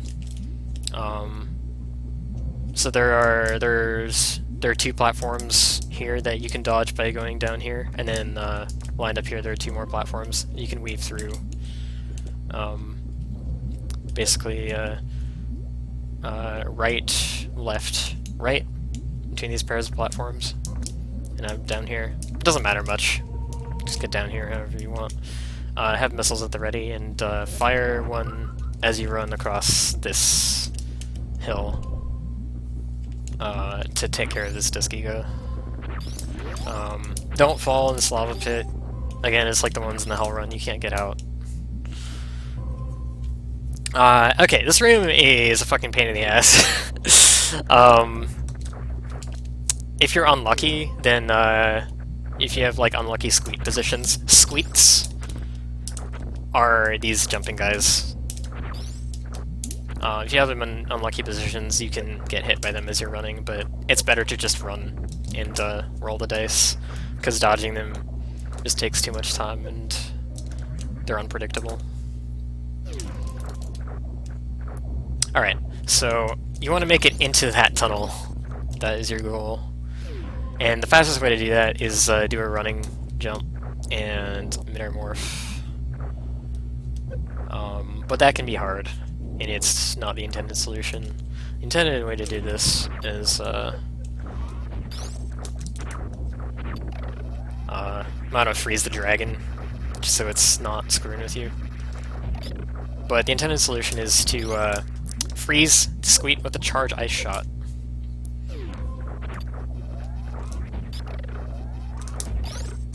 And then bomb jump into the tunnel. If you freeze it too low, you might have issues.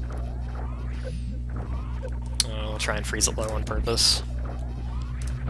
Yeah, so if you freeze it too— oh my god, its hitbox is like not as wide as it looks. It's actually kind of annoying.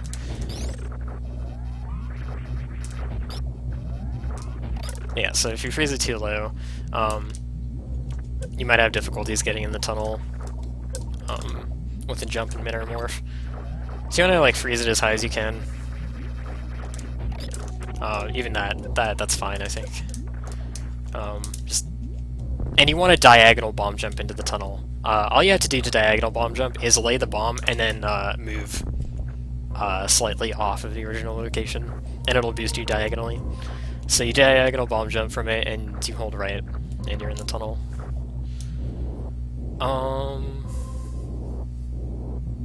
Actually, now that I think about it...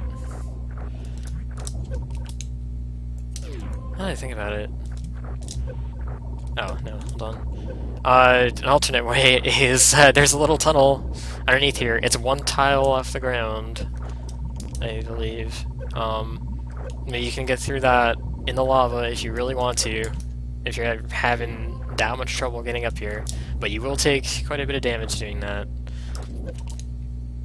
But it is an option. It's not faster anyways. I don't recommend it. Alright, so getting out of here, to avoid taking a huge amount of damage and getting like stuck in the lava and stuff,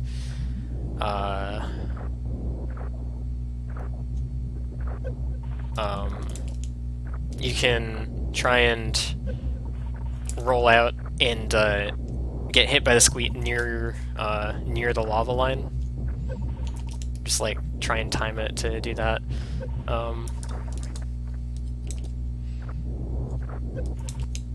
You can also unmorph. Unmorphing slows your descent. You saw that earlier with dodging the green pirate and criteria. You can also actually like try and damage boost off the disc you get, or off the squeak, but that's kind of doesn't really work that well. I don't really know what the best way to do this is, honestly. Like, I just kind of like try and just kind of go with it and hope that what I do works. I don't know how to explain it. But ideally, like, I guess just mess around with it, practice it. You want to ideally end up on here. If you mess up and you're like, oh, I got up there by accident. The best way to get out from inside the lava is to, he's jumping low and just like screwing me. Crouch jump. And, try and respin to land earlier. That helps a lot, and that gives the squeak a lot less time to knock you back into the lava. It's really annoying. Thing you can do, I guess, is freeze it if you really want. You can also, like, actually...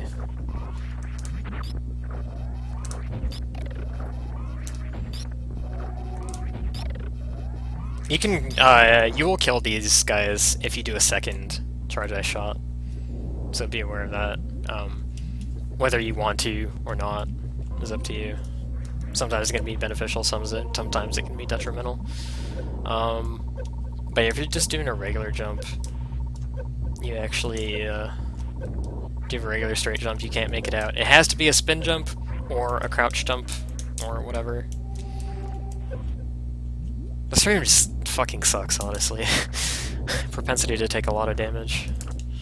But yeah, I probably said too much about this room anyways. One thing you can do if you do a spin jump but it's like really low is you can get yourself stuck in here, because you spin jump into the 2-tile gap here. So you have to morph again and then roll back out. That's really bad. Don't let that happen.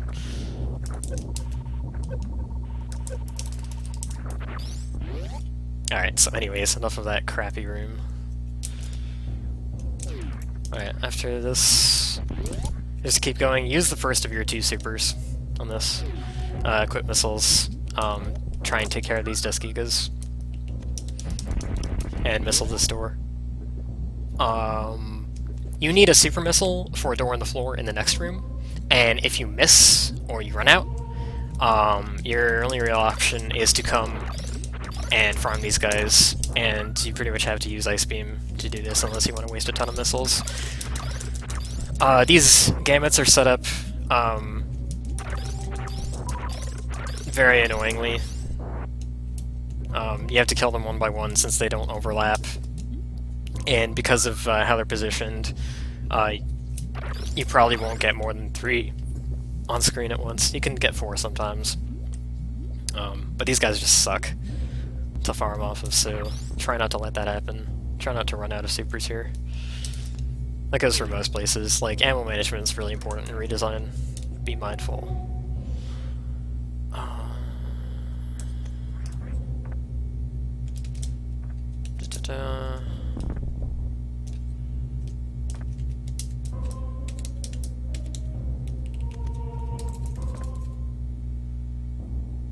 Okay, so just go through this floor door.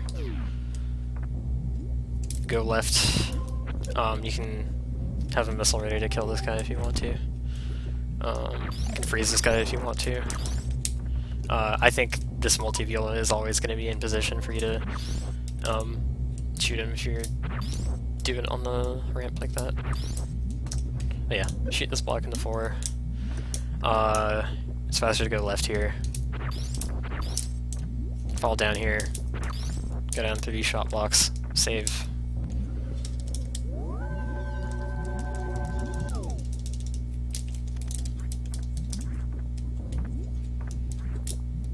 Alright. You gotta do diagonal bomb jumps to cross these. Just single ones, you don't have to chain them or anything. Pretty easy stuff. Make sure when you're doing a diagonal bomb jump... Ow. Make sure when you're doing one of these that, I wish I had input display for this, but... watch me do this one. You see how when I was at the peak, I just fell straight down? That's because I wasn't holding a direction. So like, you can lay the bomb and then move to the side, and then just not hold a direction, and it'll bomb you just fine. But once you reach the apex of the jump, you need to hold the direction to keep going. So just like, make sure that by the time you hit the apex of the jump, you are holding left again. That's basically what I want to say.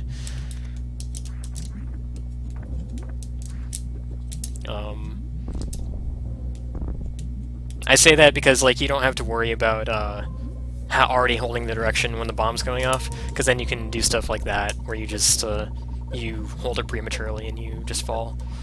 Just like practice them, find a method for them that you're comfortable with.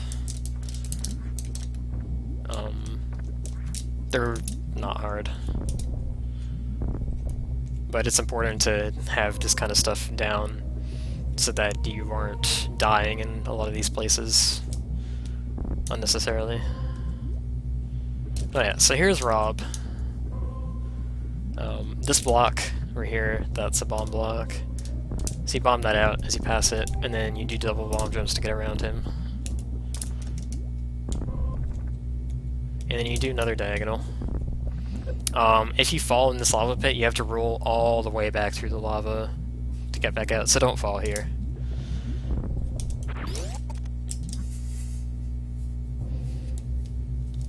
Alright, have your missiles ready. This Ripper is going to come, it's probably going to hit you in the face, that's fine, it doesn't do much damage. What you're worried about is you want to kill this guy. This room has a bunch of small disc gigas in it. That, and actually I think it's probably even beneficial to get hit by this Ripper, because it gives you iframes, and they might help out with this disc giga if you don't manage to kill him right away. But anyways, you want to kill him. Ow. Just wait for him to go away. You want to kill him. So the way forward in this room is over here. There's a super lock, but you don't have any supers left. You're all out. And you can't kill the Ripper to get a guaranteed super drop because you need a super to kill him. So, there's one super pack in this room that you're gonna get. And you're gonna come over here. There's 3 disc gigas here. And there's this hole. Get out of here. There's this hole in the ceiling. You can't reach this without high jump. You can do an infinite bomb jump to get into it, but I'm not going to go over that because infinite bomb jumps are hard. So what you're gonna do is you're gonna freeze a disc giga and then try and stand on it, and depending how high or low the frozen disc giga is, you're gonna either mid or morph into that, or you're gonna bomb jump into it. This is unfortunate. This is exactly the position you don't want to see when he's like stuck in the corner like this. What you need to do at this point is like flush him out. If he gets stuck there, and then bring him all the way to the right of the room, and then get him to come over here again. And he just went right back into the corner again. You want to get him to like where he's not where he's like, oh, he did it again. This guy's an asshole. Like honestly, he's just an asshole sometimes. Just like fuck around with him. But like you want him to, oh my god. You want him to be like stuck sort of, you want him to be jumping from like here to here. Somewhere in like this kind of arc, where he's not stuck in the corner, but he's like, he's jumping from like here. It's the best way you're gonna freeze him. But sometimes he's a dick and he just keeps getting stuck in the corner like that. So sometimes you're gonna have to time your shot. Oh my god, he's just not cooperating. This can happen sometimes.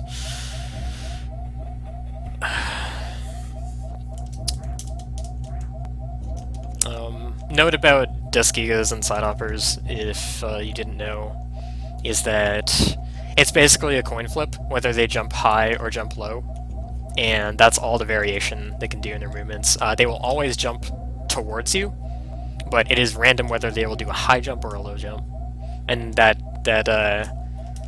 accounts for all the variation in their position. Oh my god. This is ridiculous. Actually, maybe if I make him like slam against this thing for a bit,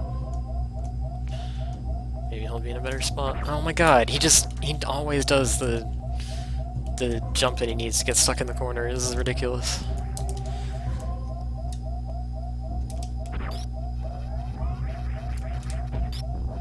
That's what you want to see. That is the kind of pattern where he's like stuck in here. Anyways, get him frozen at whatever height, and then you bomb jump into here. That's one way you can get up there. Another is you can kill the top guy and leave the floor guy. That can be easier, but you also run the risk of he can more easily damage you since he's on the ground, and you can also accidentally pseudo screw him. So up to you whether you want to pick the top guy or the bottom guy. I had always done this with the top guy. But I don't do this anymore since I just infinite bomb jump. But I'm not gonna teach that today. Don't expect beginners to do that.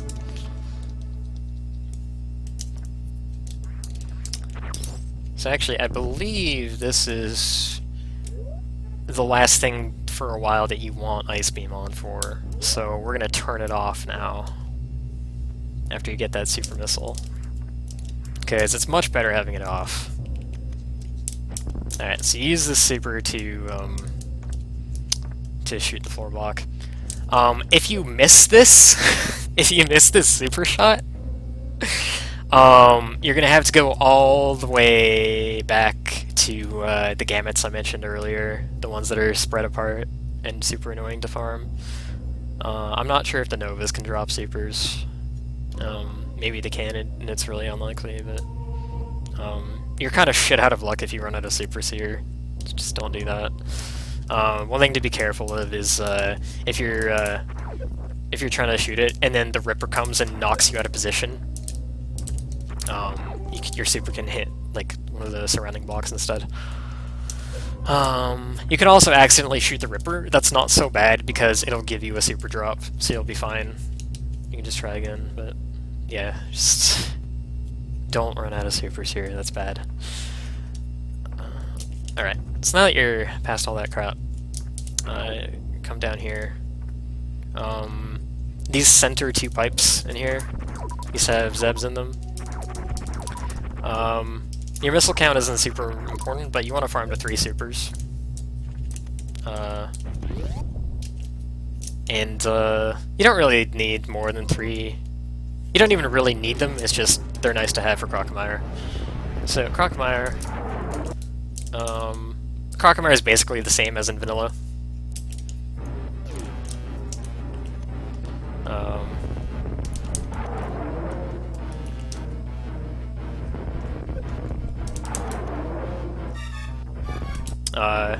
Best thing to do is get a missile and a super combo in each time he opens his mouth.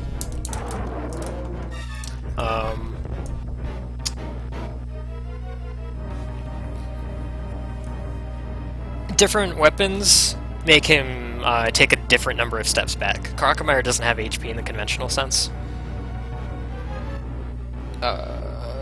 So all you just have to do attacks to push him back until he falls through the bridge and into the acid. Missiles make him take 1 step back, supers make him take 3 steps back, and charge shots make him take 2 steps back. So if you do a missile plus super combo, each time he opens his mouth, that's 4 steps total, because it adds them up. Also, weird thing about the first round is... like, see, I shot him with a missile and a super, but he only stepped back once. That's something that's unique to the first round.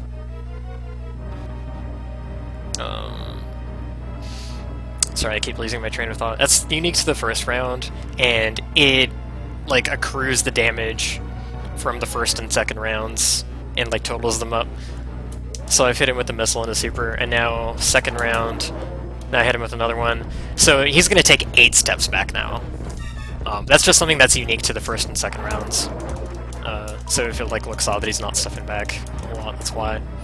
And I say this so that you can be aware of how many steps he's going to take back, so you know when he's going to open his mouth again. It's the best way to deal with him. So you want to use all your supers on him. If you're not comfortable with the missile super, you could just use the supers by themselves, but they're definitely worth using. So just, like, do that if you're not comfortable with hitting item select real quick. That's fine. So once you run out of supers, you have 2 options. You can either use charge shots, which push it back 2 steps. You can't combo those with anything. Be aware, again, that it takes longer to charge your beam in Redesign. It takes 80 frames instead of 60. So that actually makes this a little bit more difficult. I'll just show it. You need all this time to charge up your beam, so, like, don't mess up. It's just tougher to recover if you mess up. The other option you have is...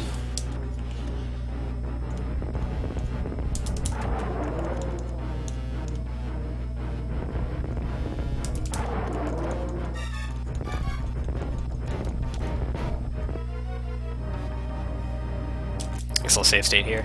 The other option you have is you can try and triple missile him.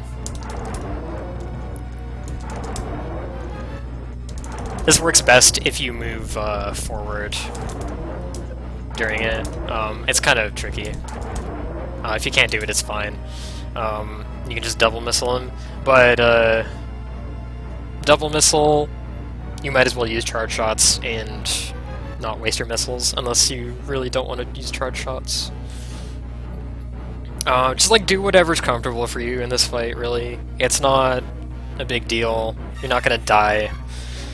It's a pretty easy fight.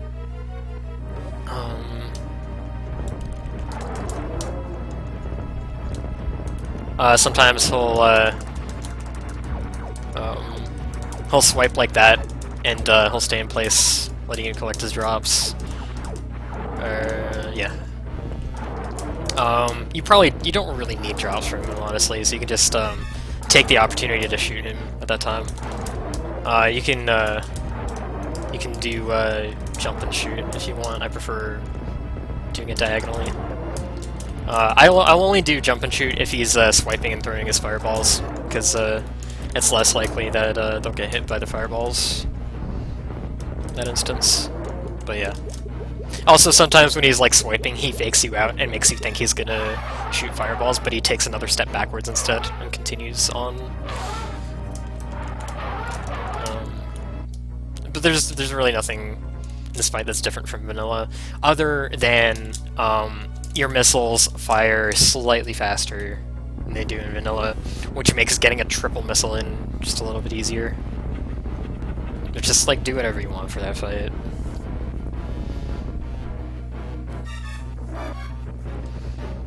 I didn't conserve my missiles for shit, and it just doesn't really matter too much at this point. Okay, so now he's dead. Make absolutely sure you don't fall in the acid because you can't get out. These walls are not wall jumpable, and you can't crouch jump to reach. Like if you haven't noticed by now, your physics in lava and acid are extremely gimped, far more so than they are in water. So just be careful, take your time jumping across these, don't do anything fancy. And here's the first Power Bomb pack. This Power Bomb pack is the only Torizo Orb Power Bomb pack, and it gives you 3. All the other Power Bomb packs in the game give you 1 each.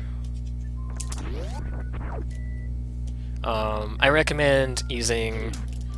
I recommend when you go through this door, be careful. Be careful. That you don't, like, run through and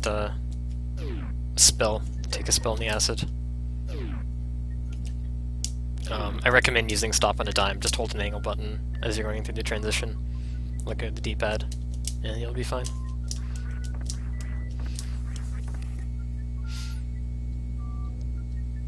No, don't do anything fancy, Sarah. You're not allowed. You wouldn't want to be one of those people, would you? So yeah, just come back. Now again, since your power bomb ammo is so limited, you don't want to waste them. Just make sure you're not using them willy-nilly. You need to do a mid-air morph here. Let's get back up.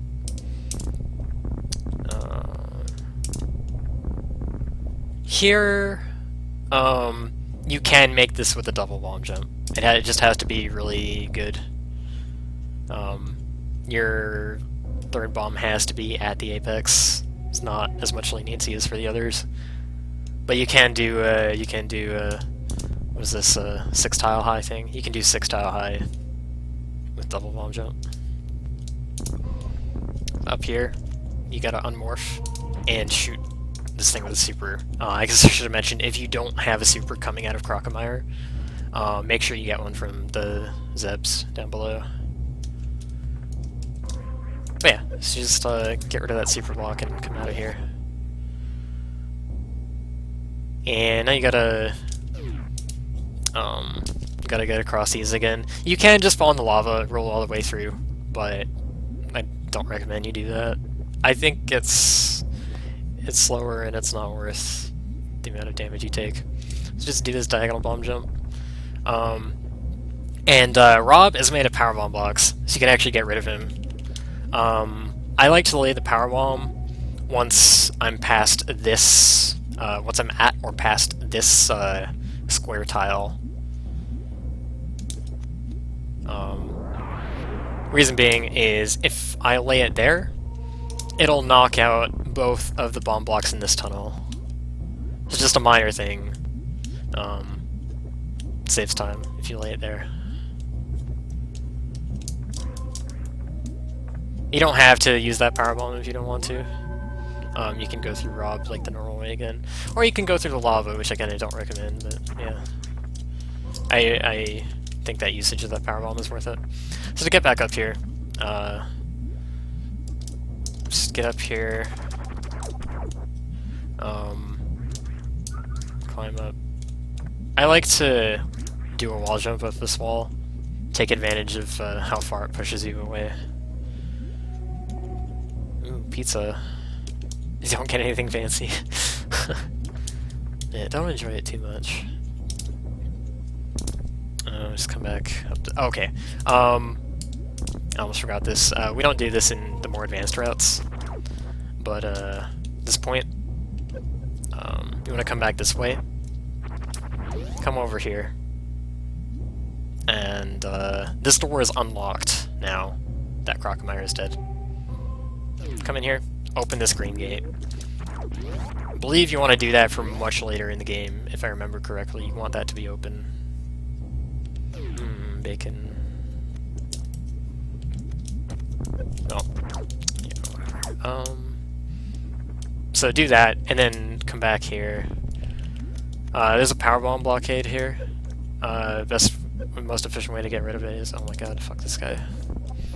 Best way to get rid of it is using a power bomb here. It'll accomplish 3 things. 1, it'll give you a bomb jump. 2, it'll knock out the bomb block that's right in front of you. And 3, it'll get rid of the blockade.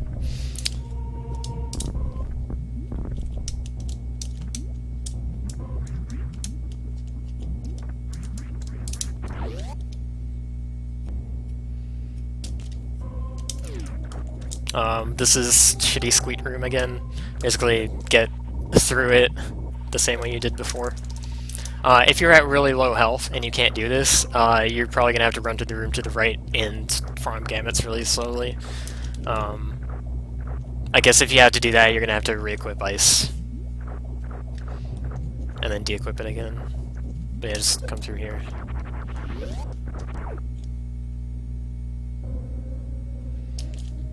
Have a missile at the ready. Like around here, you start descending. That's when you can shoot him. Actually, I don't think there's any like a particular point in the ground that works every time. It depends on the Disc Giga's hopping RNG. So just like react to it. Shoot him. What's up, Sticks? Alright, so this shaft, gotta climb up it now. You can jump all the way to this one.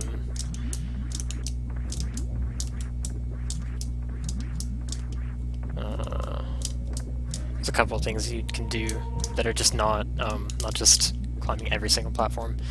You can jump.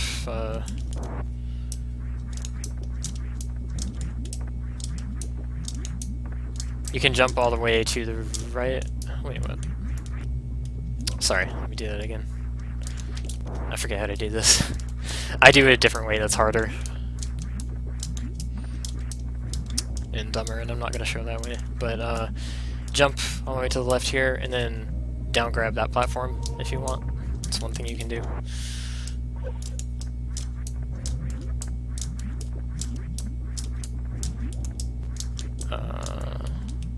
You can't down grab that, can you? No.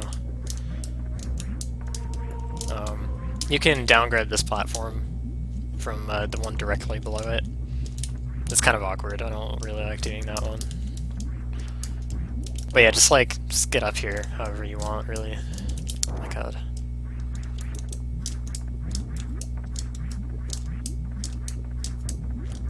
I guess I am going to show the one I usually do. I lied, but it's tricky.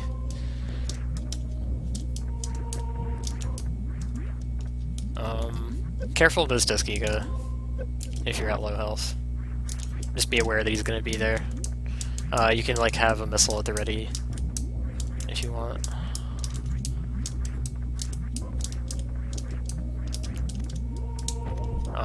You're not going this way, you're going back up. But just in case you don't want him knocking you about, you can kill him. Powerbomb here. On the third ledge, you can't skip the small one. The third ledge? Oh, here? Oh yeah, you're right, I forgot about this.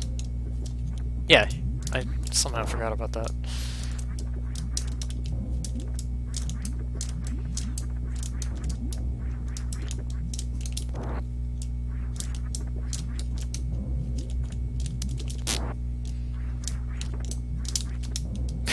Thanks for pointing that out. I don't know how I forgot that.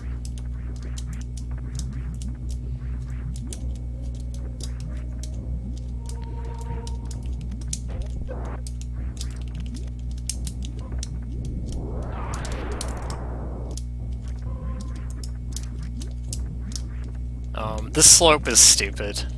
Try not to be on it when you jump, because you'll just, like, trip.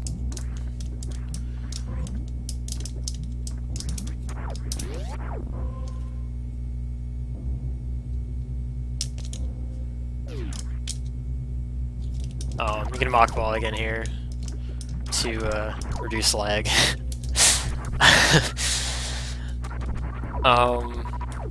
So I like farming these guys until I'm at full power bombs. And the reason for that is the Zebs have a much higher chance to drop power bombs than the Gamuts do. But once you have full power bombs, the Gamuts have a higher chance of dropping your other ammo. So you fill up on power bombs there. Well, it's not just the Gamuts actually. Let me explain that again in a much more clear way.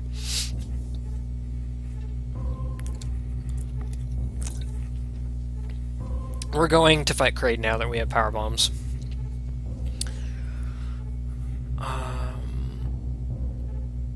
We have to fight the enemies in Kraid's lair, and we have to destroy a purple door. And then after we've done that, we want to farm up ammo for the fight from a single Zeb that is in the room outside of his. So you want to fill up power bombs here, because once you expend all your ammo and you get to the point over there, you're going to want to have as few power bombs missing as possible, so that the single Zeb that is there later will drop ammo more often. If that makes sense. I think that makes sense. So you don't fill up power bombs here because you need 3 to progress. You fill them up to make sure you have better chances of getting the drops you want later. Alright, we good? We good. Careful of these guys. If you're still missing ammo or health, I think it's faster to get it off of this guy than the Zebs earlier. So if you can mock ball into this gate. If you can't, come into this tunnel, lay a power bomb. Hi, Beth. Yeah, it's going well. It's running a bit longer than I would have liked, but I think it's going decently. How's your car ride going? So that's a cute little damage boost you can do. I don't always get this, but you just like run off to the right here. Whatever. It just looks cool.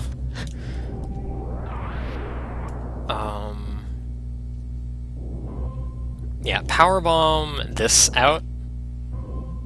I guess I'll explain this now. Similarly to how the gates remember when they're open. Powerbomb blockades and some speed booster blockades and some crumble blocks even. Drew's placed a PLM inside them that once it's activated, the game remembers that this blockade is gone. So when I load this room again, this wall won't be here ever again. Whereas if you only bomb it, you don't actually touch the thing that triggers it to disappear. I think the PLM is actually in the ceiling and it gets set off by the power bomb. So I think you have to power bomb this wall to get it to go away forever. But that's why, in addition to like obviously being faster, that's why I use a power bomb here to blow this open. So yeah, it's a lot of crazy custom code in this hack. Did I ask how the card ride was? I forget.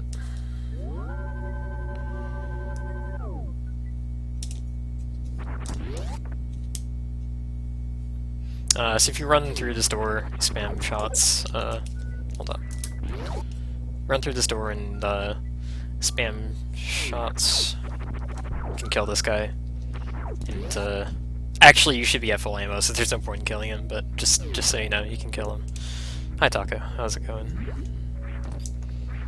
So just go through this room again. Oh, actually, I should point out, if you messed up on the green gate earlier, and it's still here because you ran out of supers and you couldn't shoot it before, you have to take this little shortcut on the way back as well. So yeah. Also, hopefully you opened this red door earlier so you can conserve your ammo now. This room you just jump through normally. If you are struggling with these, what you can do is, if you're struggling with the yapping maws here, you can actually, you can either not turn off ice earlier, or you can turn it back on now, to use Ice Beam to freeze the yapping maws, if you don't want to deal with their bullshit again. I'm comfortable enough to where I don't have to worry about them, but if you're like really, god damn it, if you're really struggling with them, then you now have the option to freeze them to make this a little easier. So, just do that if you want.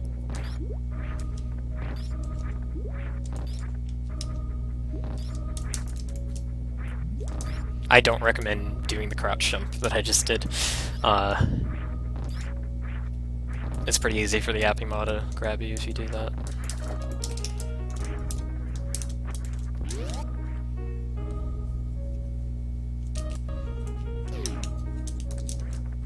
Come back up through here.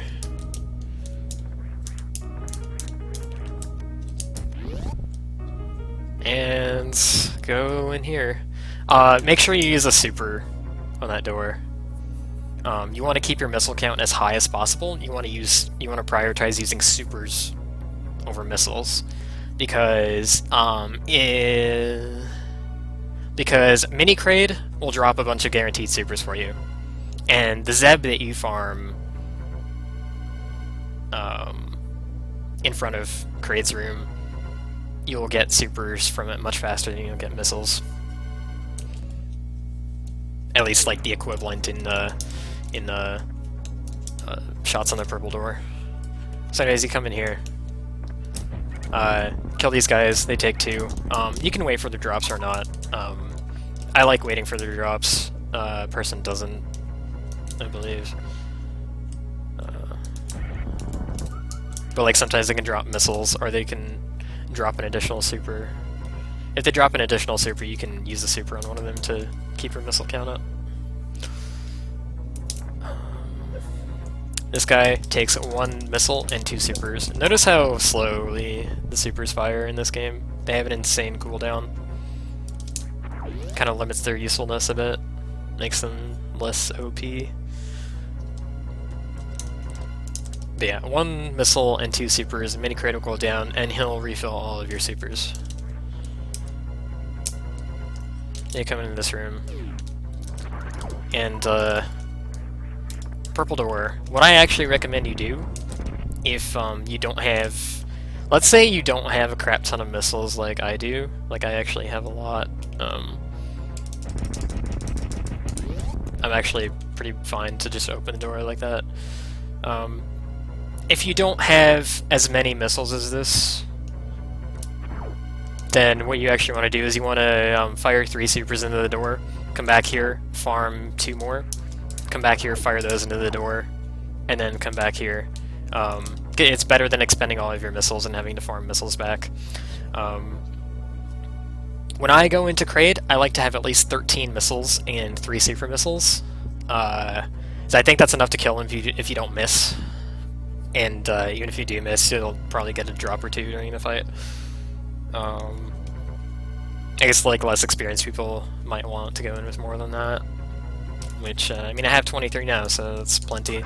It's actually plenty. So just sit here, and once you have 3 supers and an amount of missiles that you're comfortable with, then you can go on ahead.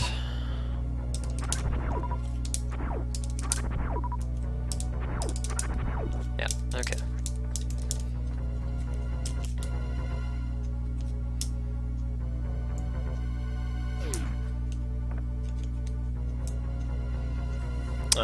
So just like vanilla, you can morph to reduce lag as he's coming up. I recommend you you charge a shot.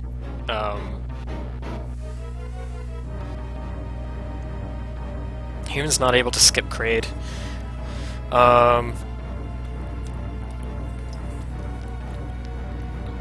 You need to do early. You need to do the early speed booster route to skip Kraid, and for humans that requires getting an early power bomb to skip Crocomire, because that makes it humanly possible to do the lava IBJ for speed booster early. A TAS can kill Crocomire, get the intended power bombs, and then do the lava to air IBJ there. But a human would have to do early power bomb route, some sort of it.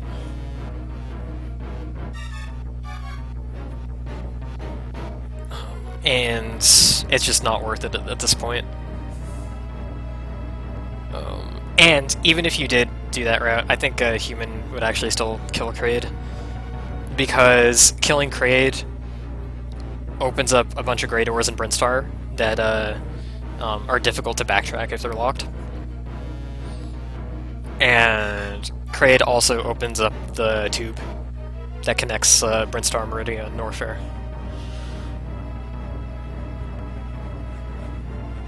So it's possible to beat the game without killing Kraid, but I don't think it's worth it for a human. Okay, so Kraid has 4,096 health. I think missiles do 250 and supers do 750. You can't quick kill him because supers fire too slow, and you would need too many supers in the first place to be able to quick kill him. So that's out.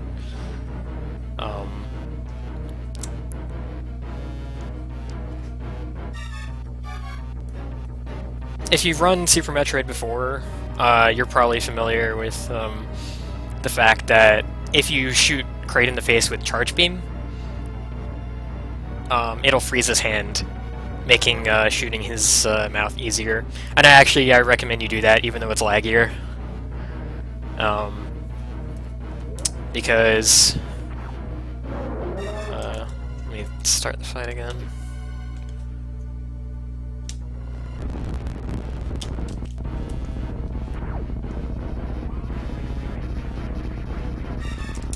Because you want to make sure that you get your super and/or supers in. You can shoot your super during the quick kill frame. Like you can hit him in the quick kill frame, and if you get it, you can shoot a second super into him. What you can also do is oh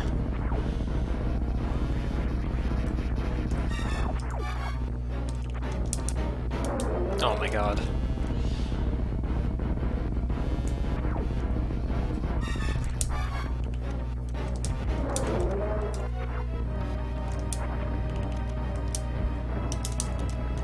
You can also do, actually I think you can do up to 5 missiles.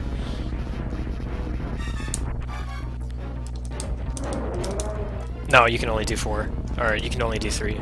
My bad.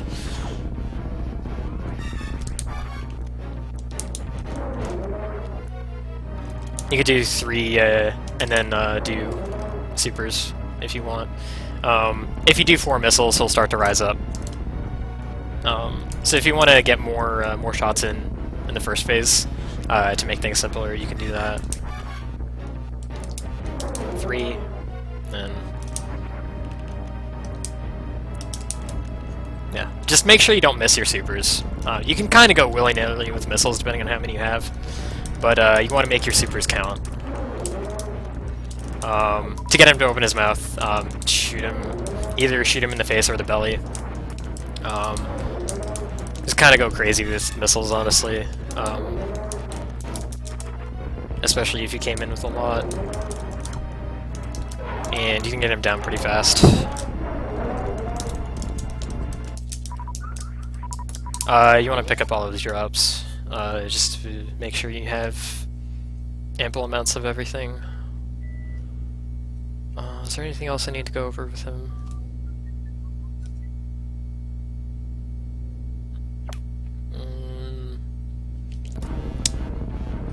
think so.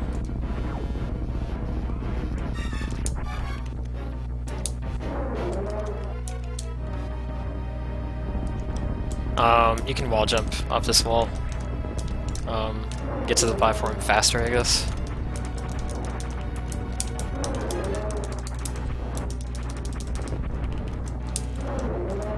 Another thing I'll note, a lot of people don't know this, especially like people who don't often fight Kraid, like the second phase of Kraid. But one of his fingernails always drops a drop, and the other one never will. It's not random. It is random what kind of drop you get, but the drop rate isn't, or the frequency of the drops don't matter, or are not random. Sorry, holy shit.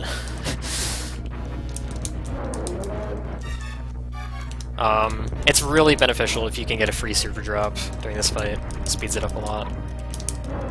There you go.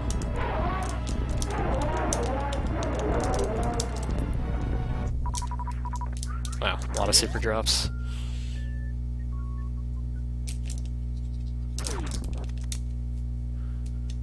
Let's see, powerbomb this tube.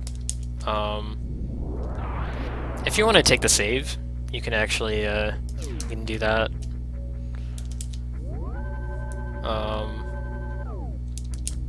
So the Meridian tubes in Redesign are a little bit different. There are multiple tubes. I think there are actually like 4 of them.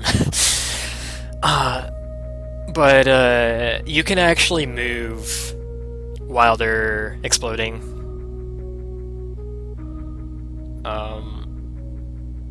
And if you go to another room while it's exploding, the flag is already set for it to be gone. So it'll just be gone. That's assuming you want to save, which, not a bad idea.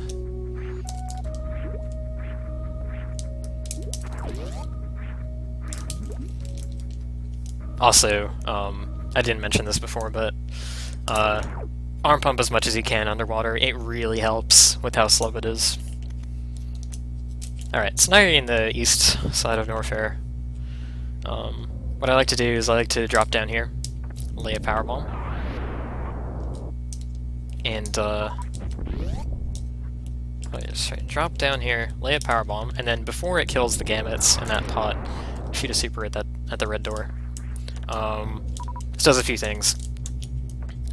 It clears out this powerbomb blockade for later. Supering this obviously gets rid of this red door, and you need to go here. This is for later. Don't worry about this for now. But it's nice to get rid of this. And the power bombs kill one set of gamuts, and you can grab the drop from below the pipe. Getting the super off to open that door. If you do that before the gamuts die from the power bomb, then you can get the super drop from them. I think you want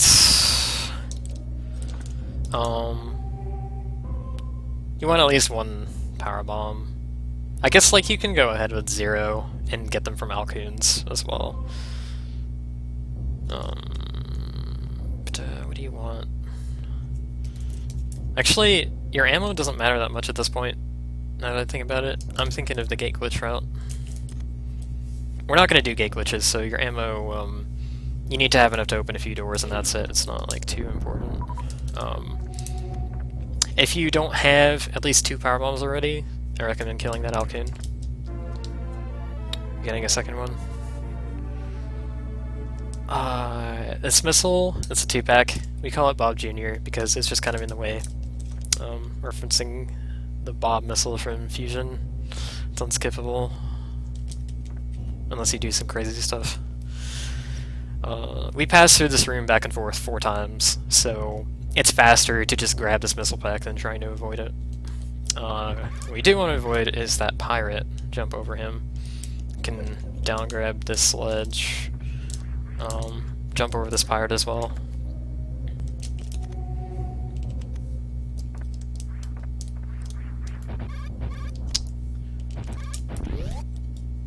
There's another Alcoon.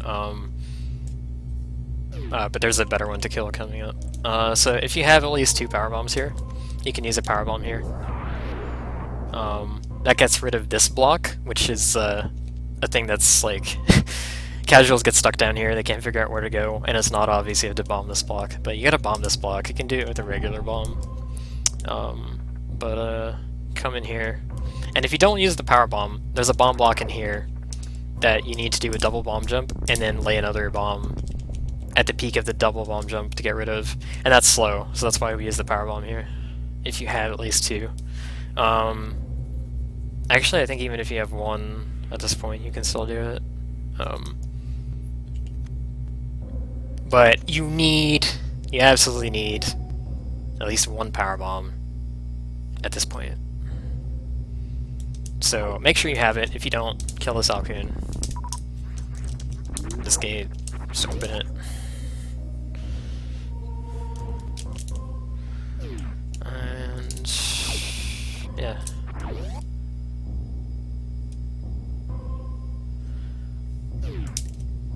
I haven't done these rooms in a while because this is the non-gate glitch route, so just try and bear with me. I can't remember if you need a super from this point. I think you want 2 supers from this point on. So Missile open this door. Oh yeah, you need a super. I think there's a super door in here that you need, I'm not sure. Where is it? If you don't have any supers, kill these Garudas. They're good at dropping them. They take 2 missiles to kill.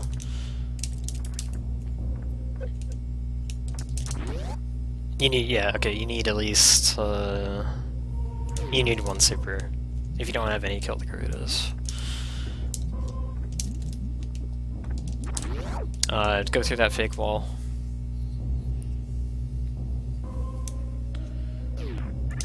And just if you're at low health, obviously be careful of the enemies and stuff. Ouch. Don't try to go under these, except for this leftmost one, because you don't fit. If you're you can refill off these if you want to.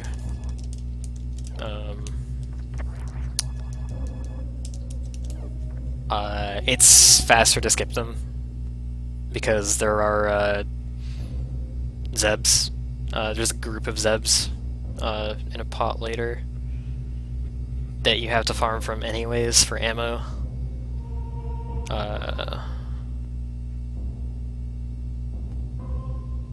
But if you're uncomfortable with the amount of health you have right now, then by all means take this refill. You can either like go up top here. Right, it looks like you have to go up top. But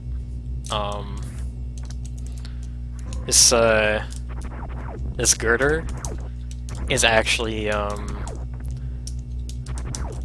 special soap tile that sloped ceilings are lined with to make sure that you don't hit the sides of them if they're solid blocks.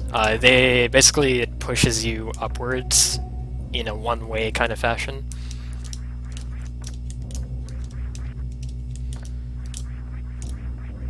What the? It's not doing it. Yeah, okay. So like, see how it just like snaps you to the top of it. These slope tiles, they exist in ceilings that are next to sloped ceilings, and basically they're to make sure that if you're shrine sparking along a ceiling or a floor, they're in floors as well, if you're shrine sparking along them, and make sure that you don't hit your shrine spark on the corner between the slope and the tile in front of it. So basically what they do is they actively push you up or down out of the blocks. In this case it's up. And that has the side effect of you can use them as sort of like one-way tiles. So if you're down here, you can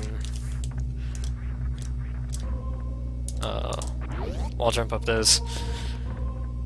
The blocks on the inside of the one-way tiles, those aren't wall jumpable tiles, so it can be kind of tricky to get up here.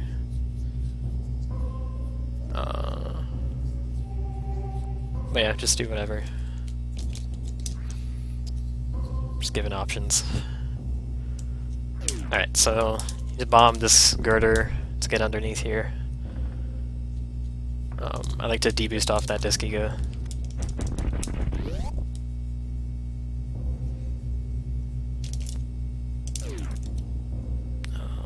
Here you fall off and you go right. Okay, this room. This room. The safest way to do this room, I guess, is jump across these platforms and wait until the lava's down before crossing the lower ones. If you fall, you can arm pump your way to the left, I guess, and try and jump onto... Actually, you don't need to go all the way to the left, do you? You can try and get even all the way to the right here and get on... Oh no, maybe you can't. Shit. I thought you could... I guess the left side is higher up than the right side. Oops. Anyways, if you fall in, you can either go all the way to the left to try and get out more easily, or you can go all the way to the right and try and wall jump off there. Wall jumps are actually floaty in lava, unlike every other form of movement. You can also do, and I'll show you the fastest strat. You might not be comfortable with this, but fastest strat is basically... Actually, no, this isn't the fastest strat, but it's a great backup if you do mess up the fastest strat. Is, you can just single wall jump and land on this thing, and keep going. So this is what you need the power bomb for, this blockade.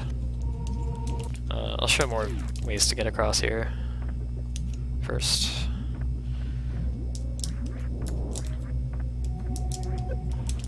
Oh, I'm trying to show the fastest way and I can't remember how it goes. Oh my god.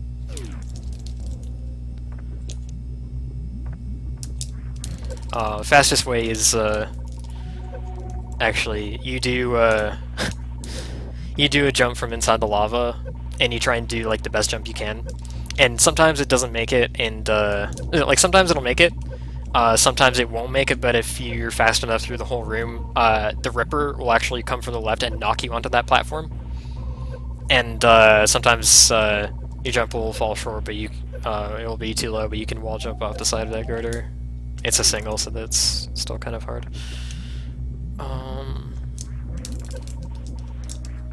Yeah. Ideally, that's how I want that to go when I do it.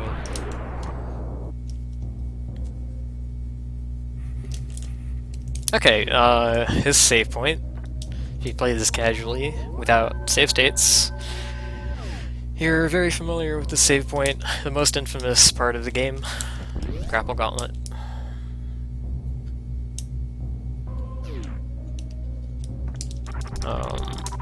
Here, I recommend you have at least 17 missiles and 3 supers.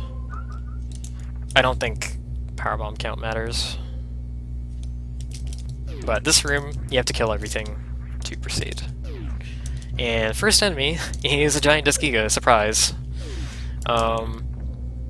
Best way to deal with it is mock ball under it, and then lure it over to the left, and then sit here, camp, shoot it until it dies. It takes 17 missiles to kill.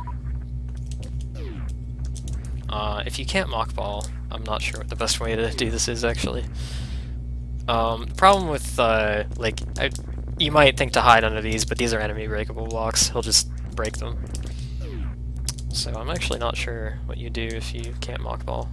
I guess you, jump under him and hope he jumps high. But if he jumps low, then what do you do? What if he jumps low? You see how much damage he does? That's a lot of damage. Yeah. But yeah, just get him back on screen and lure him over to here. Try not to get hit.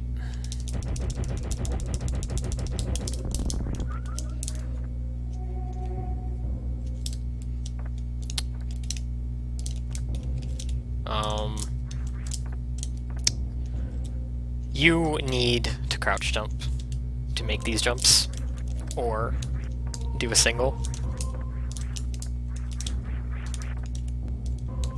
or I guess knock the Nova down and freeze it. I don't actually know what's intended here. I just know that you need to do like something a little bit fancy to get up here if you're not crouch jumping. So kill that guy. Disky, go here, kill him. Come kill this one. Come back. Kill this Nova. Novas you can use either power beam shots or missiles, whichever is best for the position they happen to be in. The guy up here, I just like to jump and instantly aim up and shoot him. And you're done with this room. Killed everything, you can open the door. Alright, this room, super confusing to casuals. The pipe that sticks out the most on the left wall is the one you want.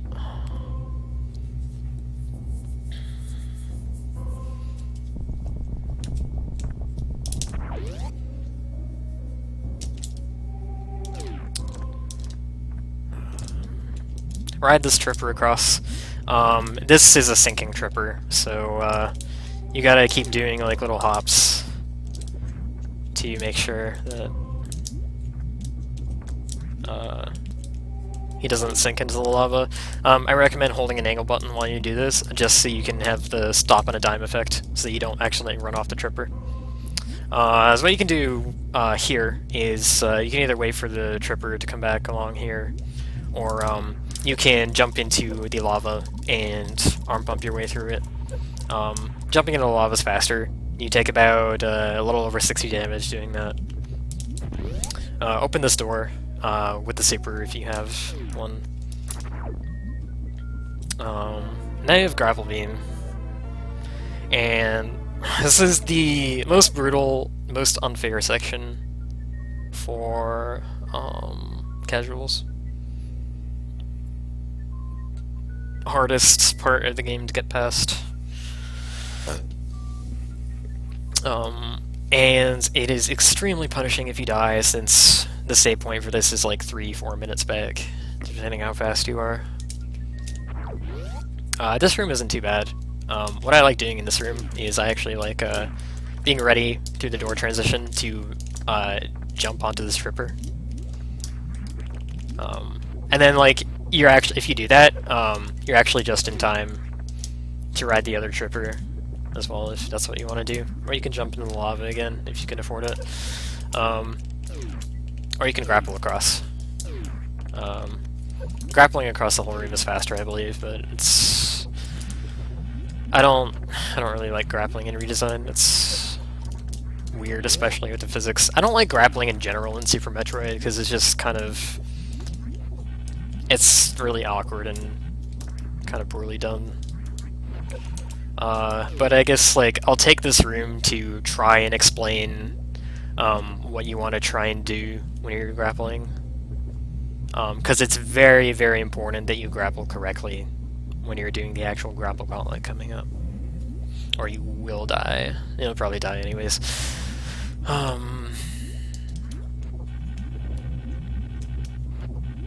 So if you tap down at some point after grappling the block, that'll fully extend you. In areas like this, where the grapple blocks aren't all consecutive, like they're in groups, but there are gaps of non-grapple tiles between them,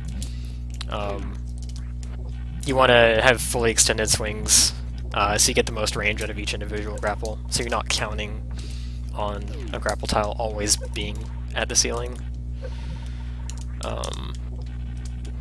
So for this, I'm just kind of, after I grapple, I hit down, or I hold down, and then I roll my thumb over to the right.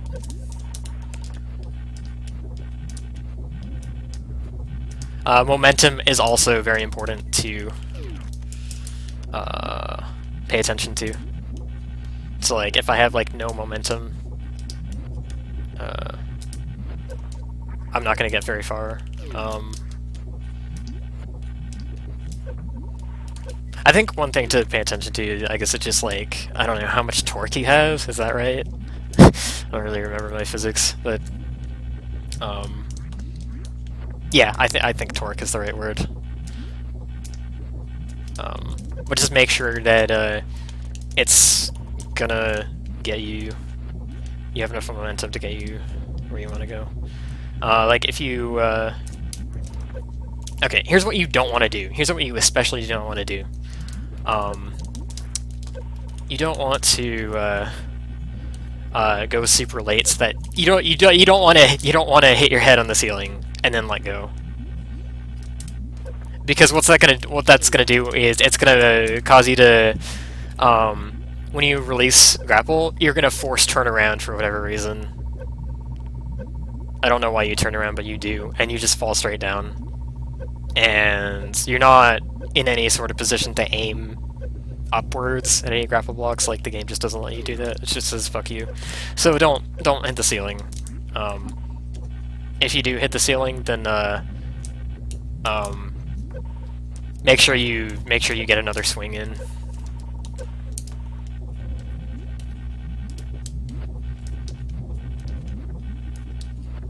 So you can like do it not fully extended and still make it across fine, but I think it's safest to do these fully extended.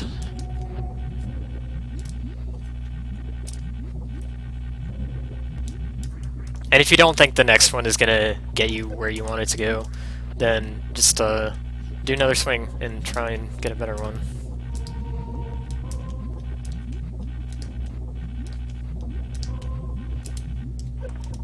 Yeah, I'd just say practice grappling. It's important to do correctly. You don't have to grapple very much at all in the original Super Metroid. And even in places where you do, if you've just played it casually, there's a lot of leniency. Redesign, leniency is not in Redesign's vocabulary. So anyways, no, like, that grapple, literally, how to use the grapple beam tutorial is done. Let's actually go to the grapple gauntlet and put this into practice. So this door up there, that locks behind you. That's a golden Torizo door, I believe. That's gonna be locked until you defeat GT, which is like much later, and you're not gonna be anywhere near here. So just might as well just consider that's always a one-way. So this funnels you into the grapple gauntlet, which is down here. This is the first room of it. And, oh boy. What you want to do is you want to fall down the right side. You want to hug, like, the right side of these as you fall down. Just like, doot. Because this platform over here extends on the right, but it doesn't extend on the left. What I see casuals do is they go down on the left, and then they just fall, and then they go straight in the acid. And that's not their fault. The platform below is designed pretty shittily, and it's just like, kind of like blind falling down. Kind of sucks. Like here, this is blind going down. You don't know what's going on. So it's actually really bad design that this platform doesn't extend to the left. Just go down the right.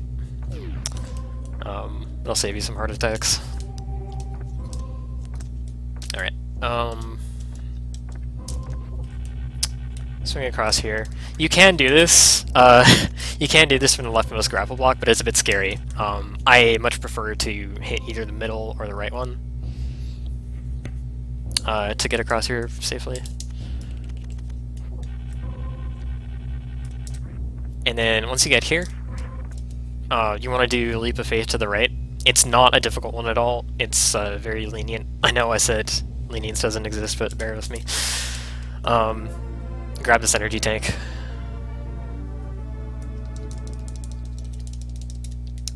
This jump is a little more scary, but like you really want this energy tank, so it's worth coming over here for it. Since you're not gonna get another like reasonably accessible one for a while.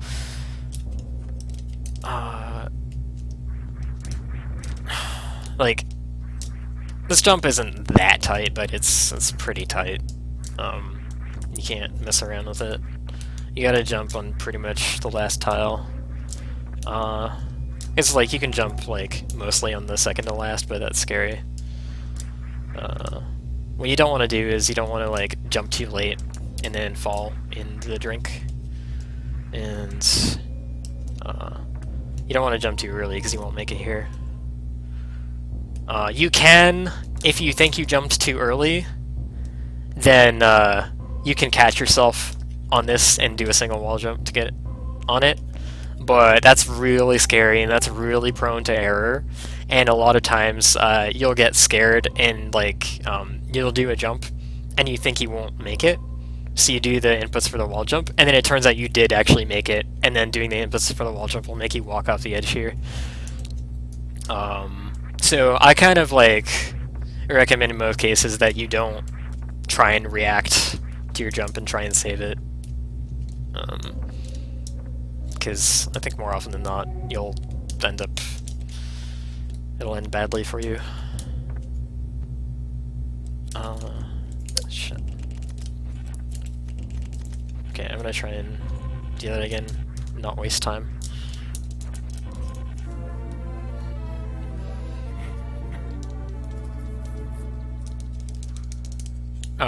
So once you're back over here, shit, don't do that. Oh my god.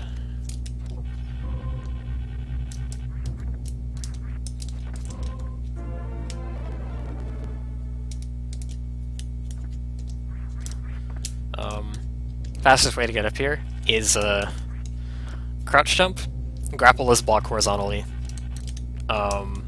And then when you're doing the like, you do a 270. You extend by holding down, roll your thumb to the right, and keep holding right. And the momentum will push you to be over this platform. That's the fastest way to get on it.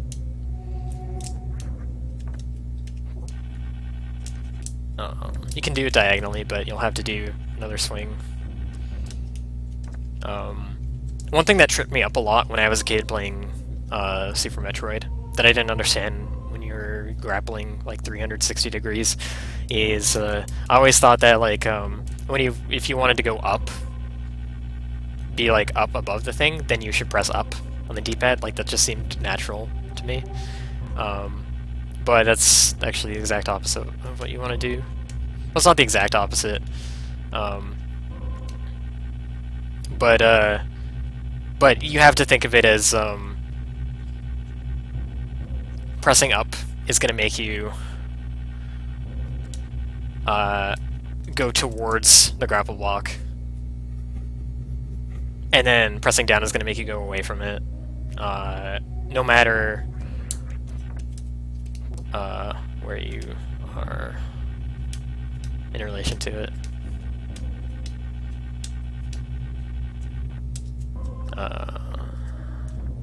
Yeah, so I'm wasting too much time on this stuff, but just want to be clear about grapple stuff, because it's important that you do it correctly, like I keep saying.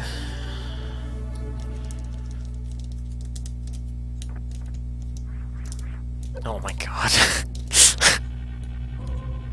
Holy shit.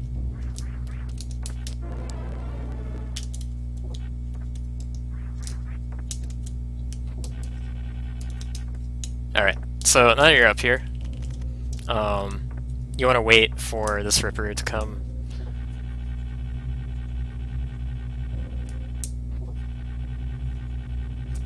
So, basically, you have to do, you have to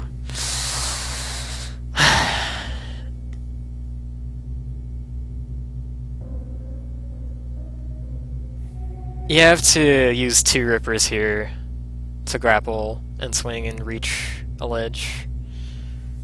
Jack the Ripper.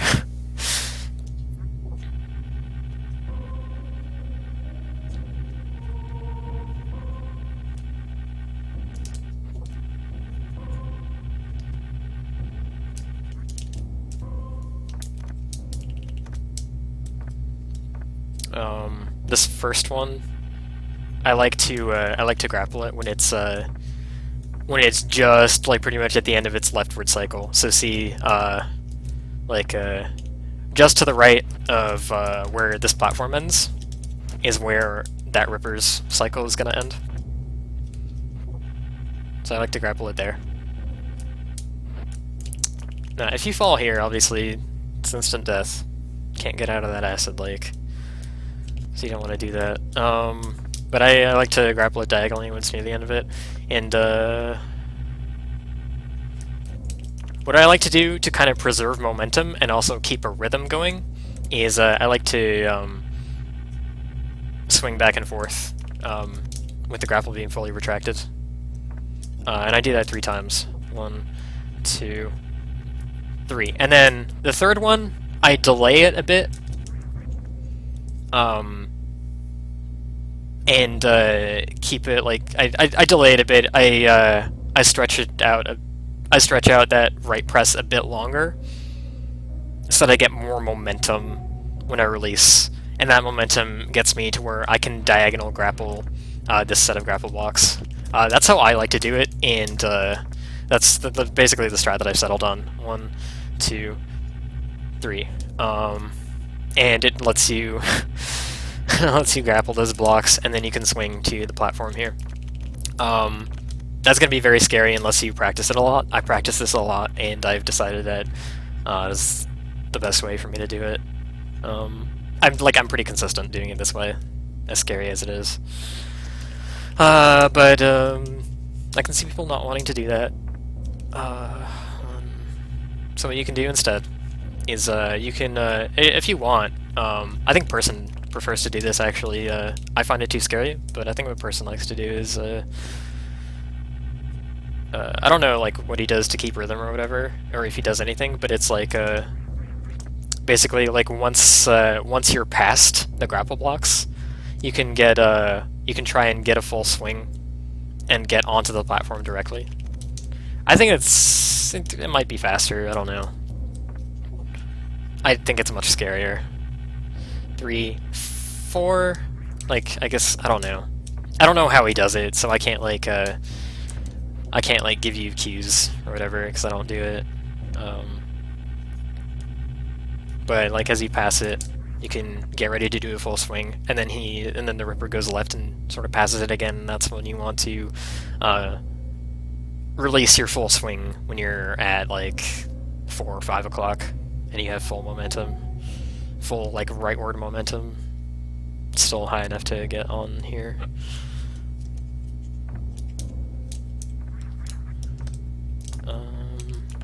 Another thing you can do, this is what I used to do.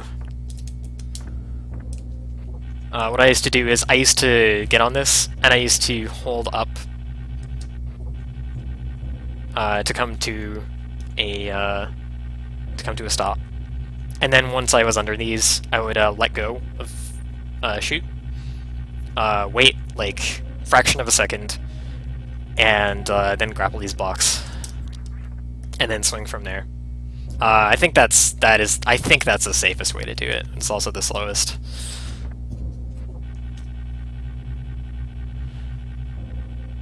You want to make sure you're at you know, you don't have to be at a complete stop. Just make sure you're not pressing a direction when you do this. Yeah. There's a timing to releasing grapple and then doing it again.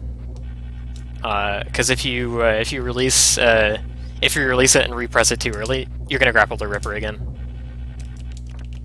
And if you do it too late, you're gonna miss the grapple block and you're gonna fall. It's a lot harder to do it too late. But it can be drawing if you re-grapple the Ripper and you're not expecting it. Like, you have I want to say you have like 3/4 of a second to do that before you fall. Maybe it's even half a second, I don't know. Shit's pretty scary. But yeah, just different options. This strat's very consistent for me, and it's pretty fast. The only scary thing about what I do is that it's pretty much blind. So unless you practiced it a lot, you're probably not gonna have a great time with it. But honestly, practice this a lot, figure out what works best for you, what you're most comfortable with, and do that.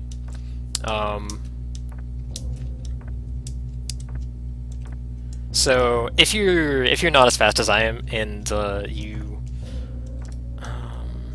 gonna wait out this cycle. If you're not as fast as I am, and you're getting this second Ripper as it's going left, then actually I kind of recommend you don't do that. I'm gonna try and think of like how I want to explain this one. This is the second one. Oh, wait, hold on.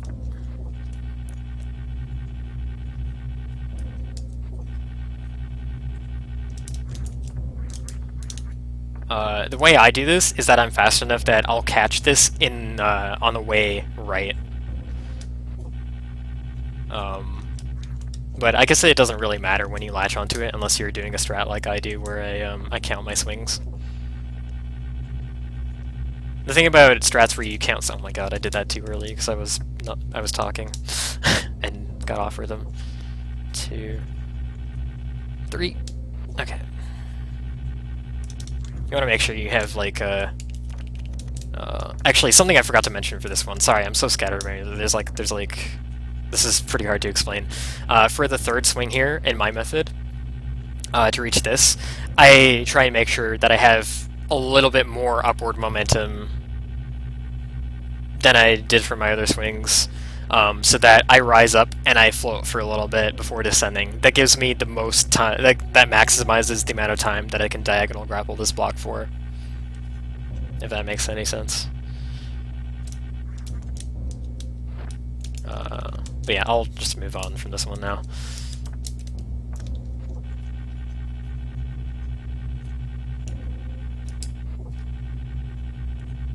Actually, I lied. Here's another way to do this one that isn't quite as blind. You do 1, 2, 3, 4 swings, and at the end of the fourth swing, you don't do a full one. You just do the same fourth swing as the first 3, and as soon as you let go, you grapple diagonally, and you should be right at the thing. I might actually start doing this now, because I feel like this is a little more, or this is a little less scary. 3, 4. And you can just grapple that. That's really easy to do. And I think it's pretty much the same speed. 1, 2, 3, 4. You don't really even have to time it if you do that. It's actually really good, I think. That's the same thing I do for here. I do 1, 2, 3. 1,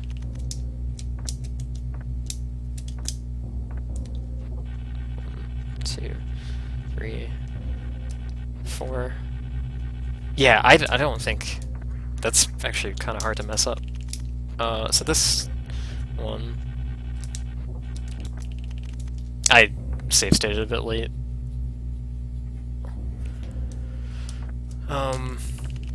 So I'm used to, what I'm used to doing is waiting until it starts going right again, and it passes me on the right edge of the platform I'm standing on. Sort of similar to, relative to where I am in the first Ripper.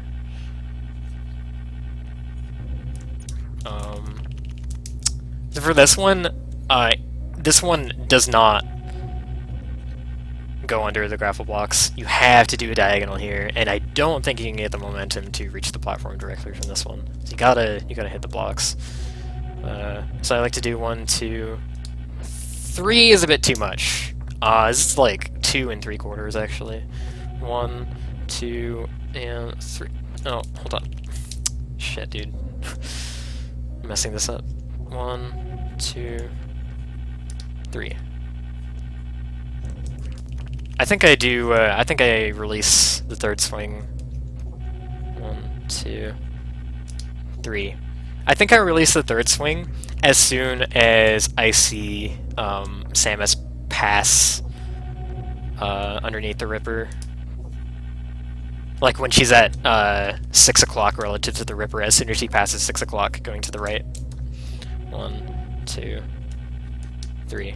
Yeah, okay. That's how I like to do this one.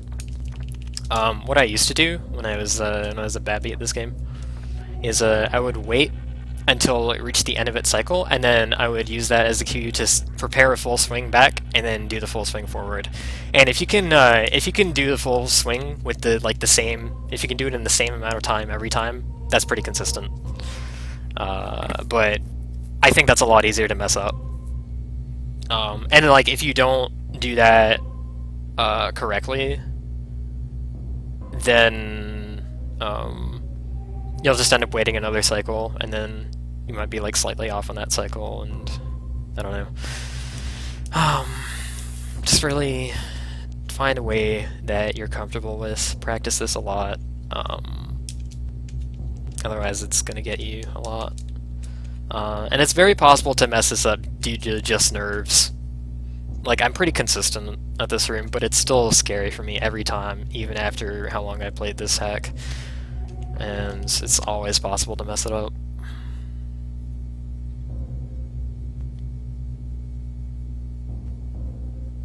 I didn't say I would do it on Saturday.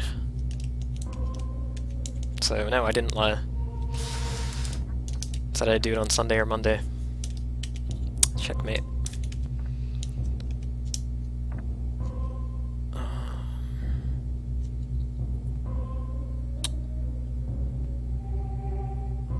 Alright. Both Rippers are done. This is the home stretch of the brutal first room.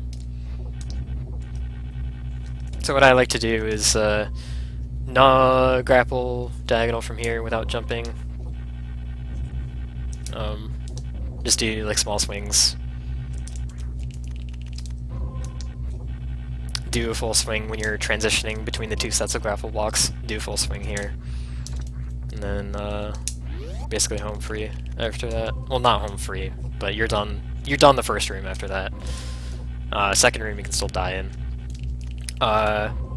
Again, I want to caution you on don't release your grapple after you've slammed into the ceiling and expect it to like work. See, I got very lucky. I got very lucky that I was able to recover that. You do not want to slam into the ceiling because it causes you to turn around. It just messes up everything. So I'm usually like, when you're 6th grapple block from the right, you can do a full swing and make it pretty well. When you're at 5th grapple block from the right, you can also do that. I'm gonna try and get on the 7th. I don't remember how the 7th goes. I think the 7th is probably... Okay, 7th is a bit risky. I would not try it on the 7th. You're probably not gonna end up on the 7th anyways. So one thing I want to caution people about is, oh shit. Oh my god. One thing I want to caution people about is, like, let's say you're on, let's say you're on this one. And you end up in a position where you're like, oh, my heels are touching this block, like I got myself sort of wedged here. And this should be fine to just let go. Nope, it's not. Don't do that. It'll fall.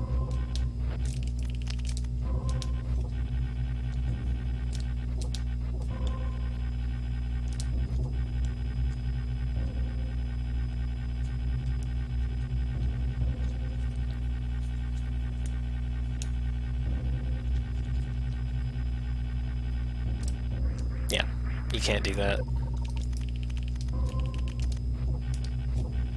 It looks safe. It's not. It's deceptive. Best way is do a full swing and yeah. How does it go from the third one? Is it okay from the third one? Yeah, I think so. I think it's okay from all of these.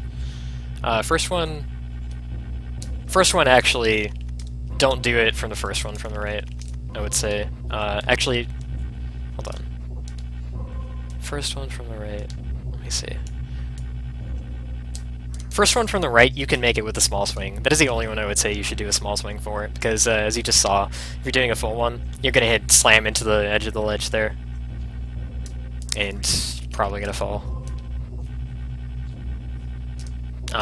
This part is pretty easy, but it's still like stressful, because obviously one misstep and you fall. It's not hard to get past this part, but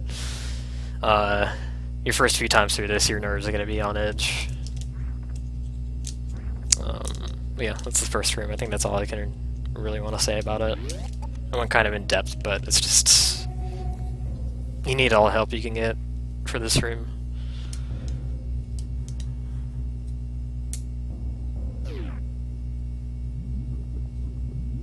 Who actually runs this game and is taking notes? Metroid Construction hosts an annual redesign race, and a couple of people here and there have expressed interest in learning it.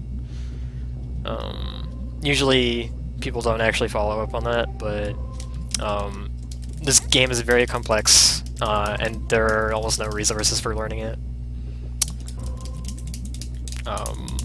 And because races happen for this annually, I want to give people who are interested in maybe joining the race something to work from.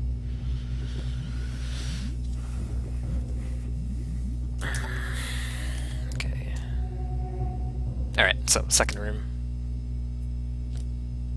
I would say do stop on a dime here. These are crumble blocks.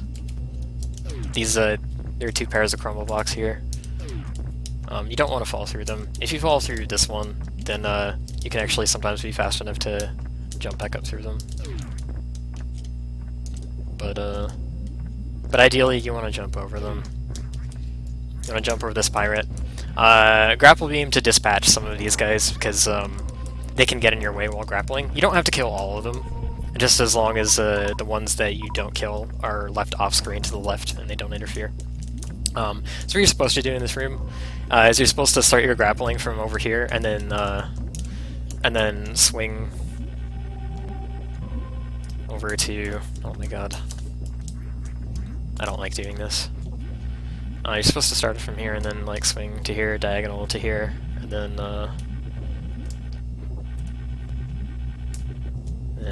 that. Ignore the end of that. But you can skip these. I find it a lot easier to skip those grapple blocks. You crouch jump from here, do a diagonal from here, and you can just go straight to this set.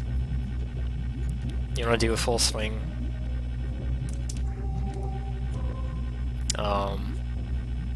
You don't want to release that one and go too high because you don't want to hit the ceiling, but you do want a lot of rightward momentum when you release this. It's like around 5 o'clock. Alright, this one... this set of grapple blocks.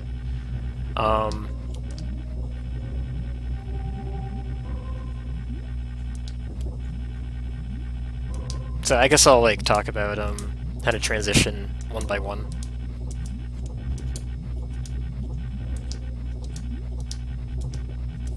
I wish I had an input display for this. I really do. It's pretty simple, like you just how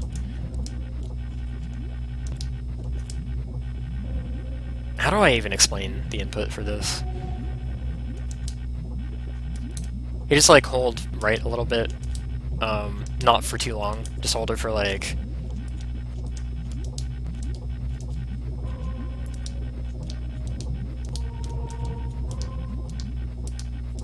just hold it for... I don't know, a third of a second?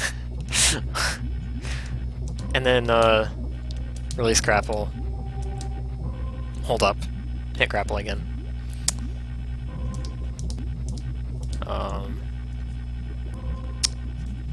So, for the leftmost block over here, you can get to the ledge with a full swing.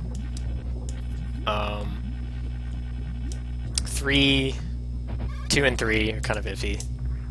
I don't like being on those. If I am on 2 or 3, I'll try and transition to 4, 5, or 6.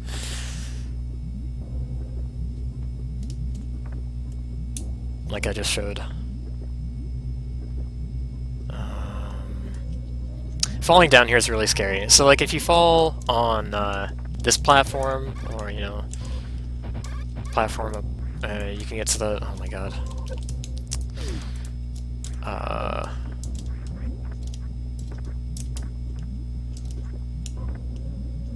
If you fall around like where the pirate is, these take 4 missiles, or a super. Like if you fall on these platforms, you can pretty much recover and then like get back to the left. But if you slip through the cracks, or you fall in here and you panic and you're still holding a direction, or you like go through here, you can end up in here. And I don't think you can get out of here.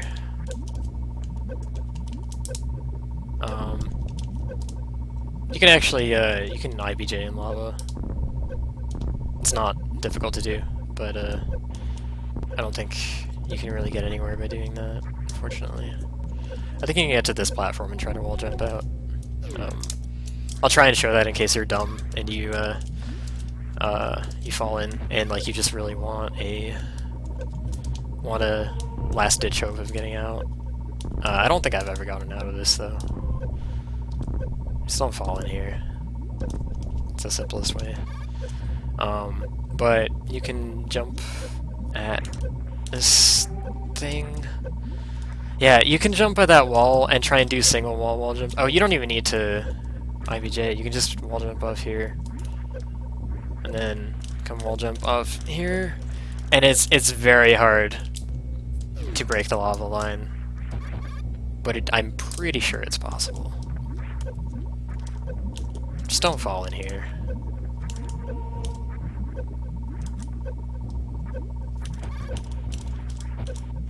You can't wall jump off the platform because it's not a special wall jumpable wall, it's an enemy, so I can't do that. Yeah, I don't know. If you fall in here, you're like 99.9% gonna die. I didn't mention what if you fall through these crumble blocks though. I didn't talk about that. So if you fall through these, you're over here, and you can just hop across these. If you fall in lava lake itself, you can get out. It's not hard to get out at all. Just go right. Oh yeah, that's what you do if you fall down here. You get out of the left lava pit, but not the right one.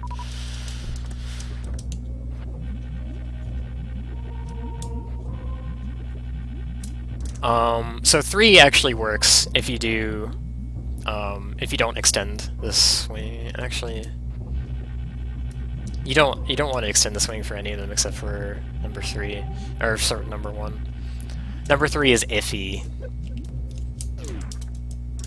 Okay, I've been all over the place with regards to these last set of grapple blocks. I'm gonna try and summarize. TLDR, TLDL, W, whatever. Shit, dude, don't do that. Be careful when you're transitioning, one by one. Oh my god, dude. Oh my god. We call this the complacency room because it's pretty easy, but it's also very easy to get complacent and not just like it's very easy to get complacent and think you're okay, you're home free, but you end up dying in this room. Once you're past this room, you are home free. You're not gonna die anymore. Still got grapple stuff to do, but you're not gonna die. But it's easy to die here if you're not paying attention. So, if you're on block number 1, full swing works. Be careful that you don't slam into the ledge. If you're on block number 2, what I like to do is I'd like to do a swing to the right, like a small swing to the right, and a diagonal. That'll let you grapple block number 6. And block number 6, you hardly need to do anything. You just kind of like let go of grapple, and you're over here. Same actually goes for so blocks 5 and 4. Blocks 5 and 4. I would do the swing and then press A to respin. That'll shrink your hitbox and make you more likely to get on the ledge. So yeah, let's actually summarize. Block number 1, do a full swing to get on the ledge. Block number 2, do a short swing and diagonal grapple block number 6. Block number 3, I would say try and do the 1x1 transition to hit block 4 or 5. Block 4 and 5, you can do a swing with respin. Block 6, you can do a swing without respin. Also, there's a 2-pack of missiles here. Don't pick this up. We call this the bad luck missile because back in the day, I used to sometimes pick these up whenever I mismanaged my ammo, and I'd have to use them to open this door. Which you should have plenty of missiles to open this door. If you don't, then you fucked up. But yeah, I would grab it sometimes to have enough ammo to open this door. And every one of those runs that I grabbed that missile died. I think all the persons did too, so we just call it the bad luck missile. There's something cursed about it. Just avoid it. Open that door. Do this one more time. Wait, also, we should talk about this one. Does this work from block number 1? I don't think you're ever going to be on block number 1 of this one, but I just want to be sure. Oh wow, you can actually do that with the crouch jump without a diagonal from there, just straight up. So block number 1 kind of works, but I don't like it. You just tank the pirate and then run through. Your iframe should let you run through the second pirate. I think you might need to arm pump for that though, to get through the second pirate. I swear you could get through it though. Yeah, okay. Yeah, you need to arm pump to get through the second pirate unscathed. It's fine. Alright, now the part where you can't die anymore. Also, welcome back, Beth. How was the move? Probably shitty. Alright, so this room, what you can do is crouch jump, down grab to get up here. That's the much easier way. Harder way to get up, I guess, is just, I don't know, grapple swing. The grapple's kind of cramped here, it's pretty weird. And it looks like this is set up so that you're supposed to, like, do a swing around to get into the top, but the walls are kind of in the way. This wasn't obvious to me when I first played this game. I struggled a lot in this room, but all you do is you get up here and you wall jump. It wasn't obvious to me you could wall jump here, but if you know you can wall jump off rough walls and you know you can wall jump off the edge of girders, then you know you can wall jump here, and I did not know those things when I first played. So here...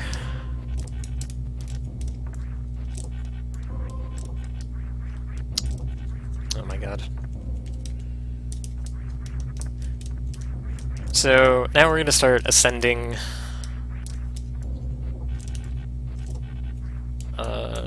grapple blocks on the wall.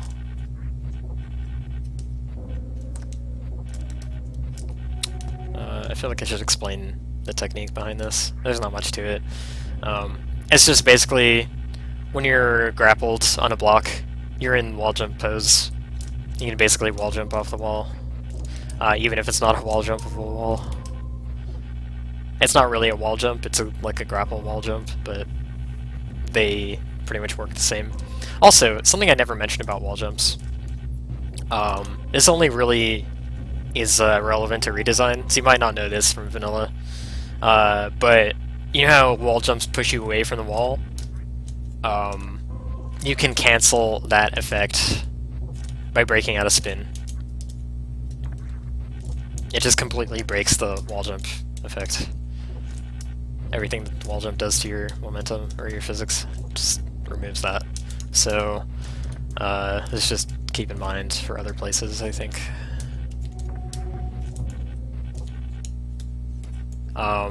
It's actually, I mentioned this here so that you try to avoid doing that. Oh hey, Zelkis, thanks for the host. Doing alright. How have you been? Anyways. So when you're ascending grapple shafts, just wall jump away. If you're alternating, sometimes you have to alternate, sometimes you can go up one side. You can do a single here to go faster.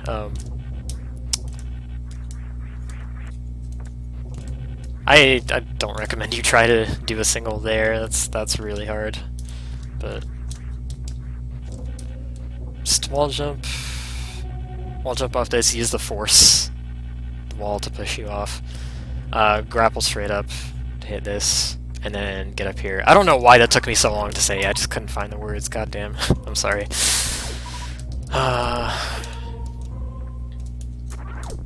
Here. How much do you want to farm here? How much do you need at this point? Let me think.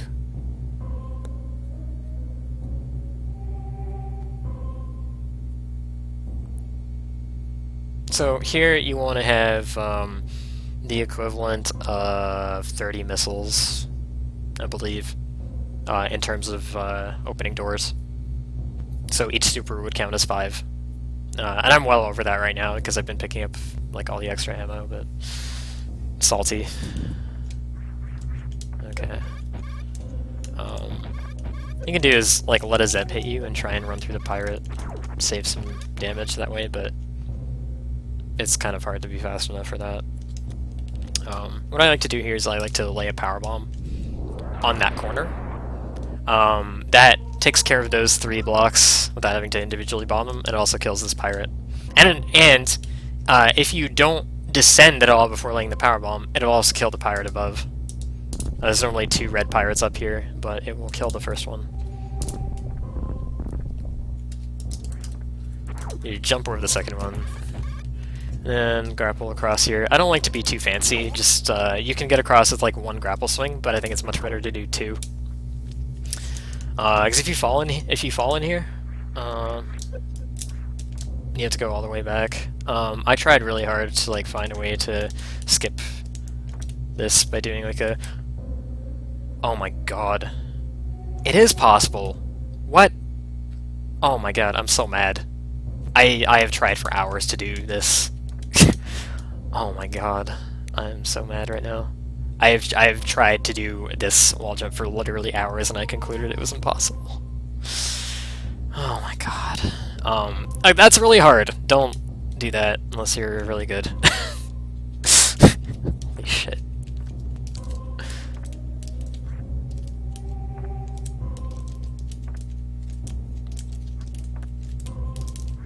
Oh my god.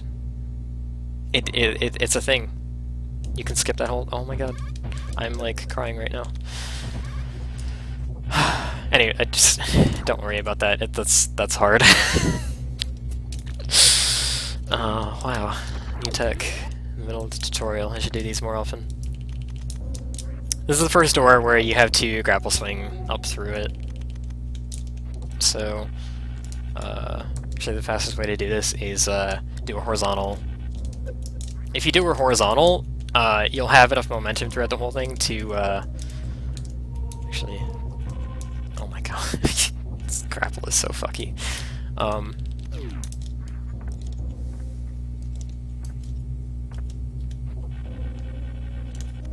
L and R.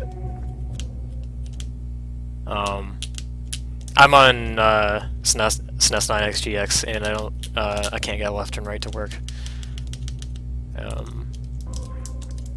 I think it kind of follows the same rules as VC. I'm using the D-pad and the analog stick, and One of them's the analog stick's taking priority.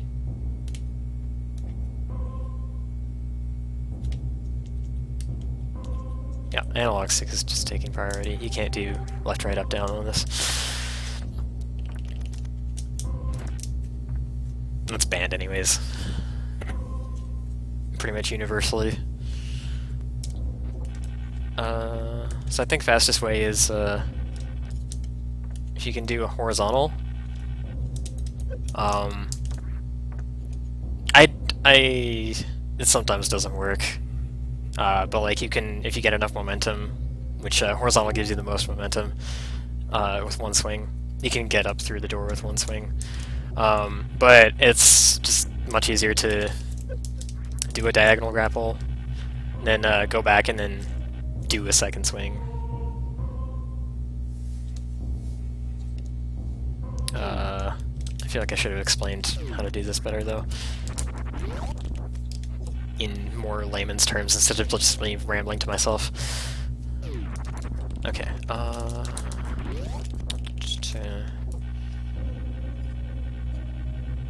so basically you want as much upward momentum as possible in your swing.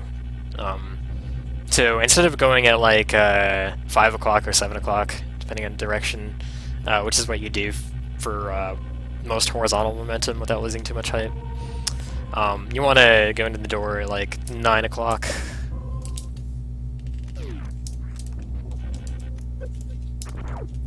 I used to, when I first played this game, I really struggled to get up through here. Didn't understand how grapple worked.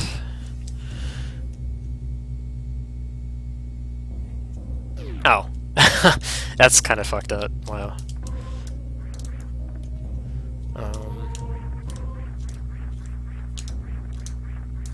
So what you can do here is, if you're like really good, or not really good, but if you're willing to try do singles, do a single here and end up here, and go to along to the tunnel to the right, that's faster.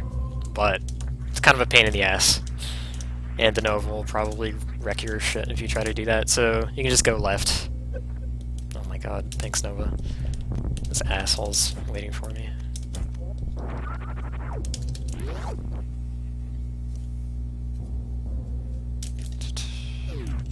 Alright, we're going back through here, and we gotta grapple swing along these.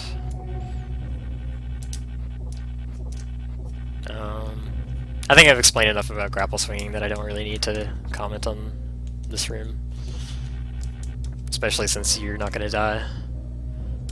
Crouch jump, and actually you don't need to crouch jump. Just jump and aim straight up here.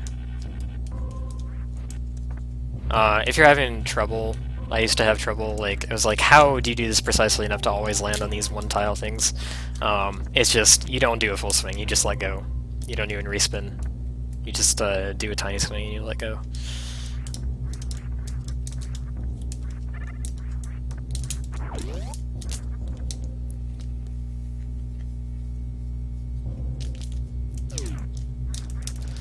Okay. Gotta do another door here. Oh my god.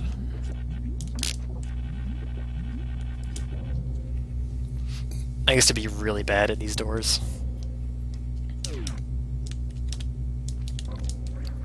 Crouch jump is the best way to get up here. This Deskiga can sometimes knock you down, so sometimes you're gonna want to kill it. If you don't have a super, you really should have a super at this point. You're gonna have supers if you farmed earlier, so it's moot, never mind. You should have a super here. In the unlikely event you don't, try and get one from a Garuda. Again, they're good at dropping them. Save here, because it's really easy to die in the next room.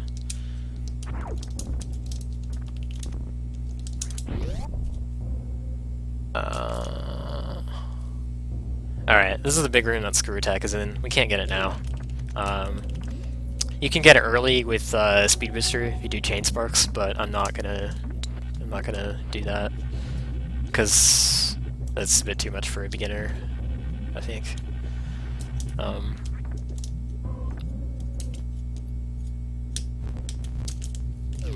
But yeah, just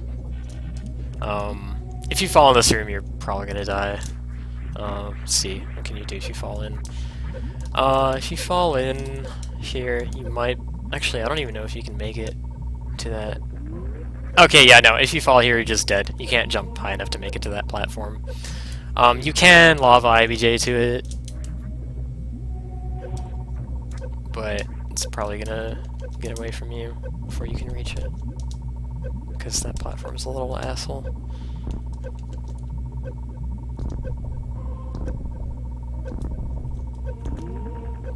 I clipped through it, nice. Just don't fall here. The save's right there, so like, there's no real need to save this anyways, and even if you get back up, you have to loop around that thing again, so resetting is faster. Yeah, jump forward here, grapple this, just stand here, grapple this. Be careful, that's all. That's all. Just be careful. Yeah. Let's go up through here.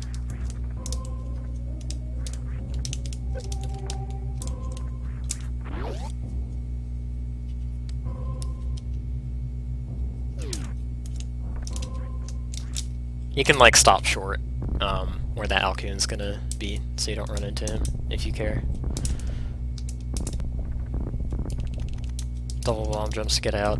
You can do this diagonal grapple as you're falling out of the tunnel here. If not, you know, just diagonal grapple these. If you grapple the top block, you'll hit your head. Try to wall jump off it. So don't grapple the top block. Actually, what you can do if you fall down here is you can crouch jump down grab and get back up here. But yeah, just ascend this grapple shaft.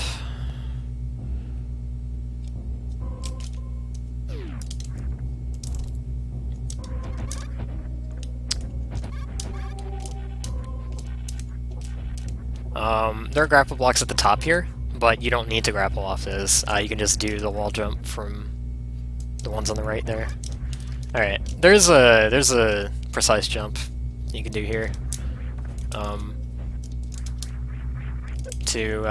If you jump so that you don't slam into the wall in front of you, you can get past this pirate.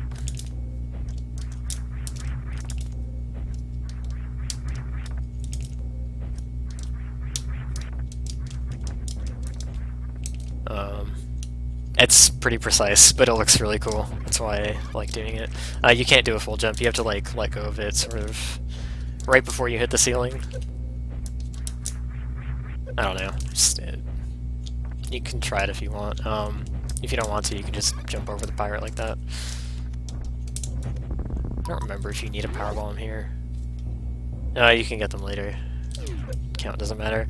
If you don't have the equivalent of 30 missiles at this point, farm these guys. So you can kill these guys with grapple, and not have to use charge beam or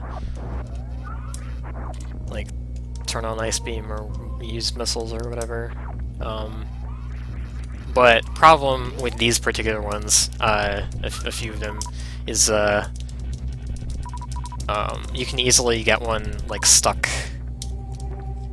in like the bottom of the pipe. It doesn't get killed.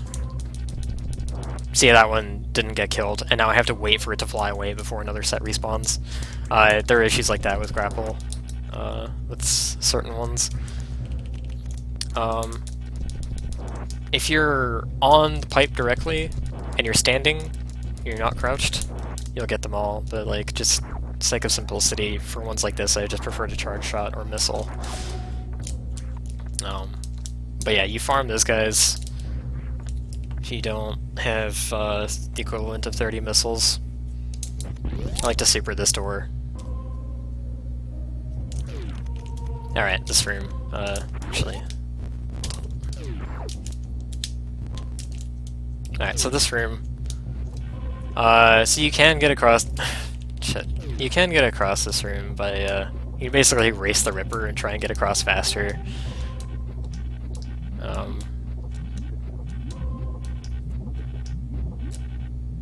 my god. You can try and get across faster by... Oh my god. Holy shit.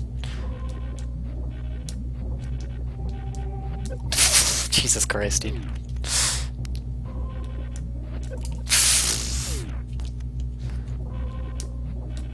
I don't recommend you do this. I don't even do it.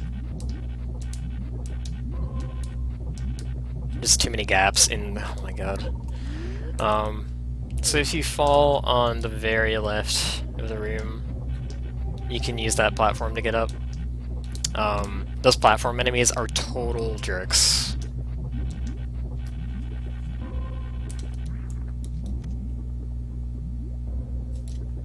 Say that only like saves a few seconds of reusing the Ripper. I don't think it's worth risking your entire run dying over this. Having to go back to the save or reset entirely, whatever. But like if you fall at the very left here, you can use this platform enemy to get back up. It's like on, it looks like it's on this weird track thing. But these guys are assholes.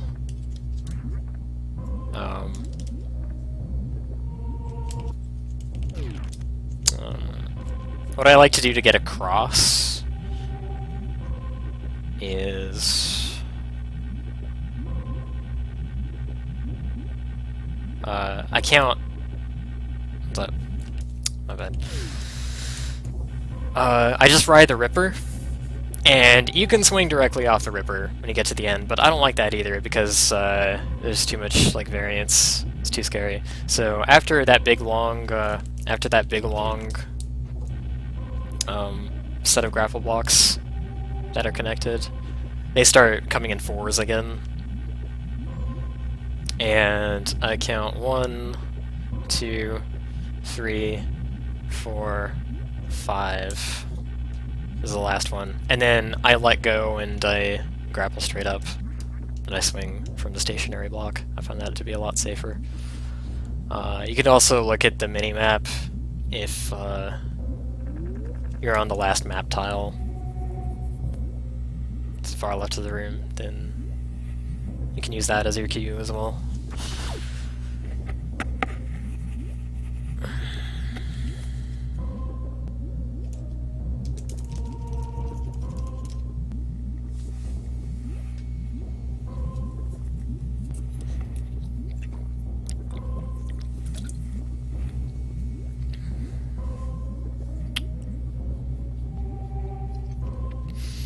Is there anything else I wanted to say about this room?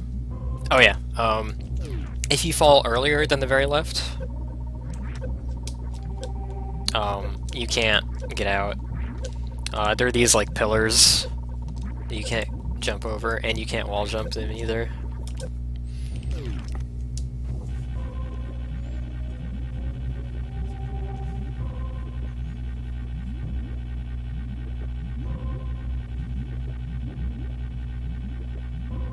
I guess, like, I'll get to the ledge here, and I'll purposely jump in where the platform enemy is to explain more about him if you fall here. If you fall here,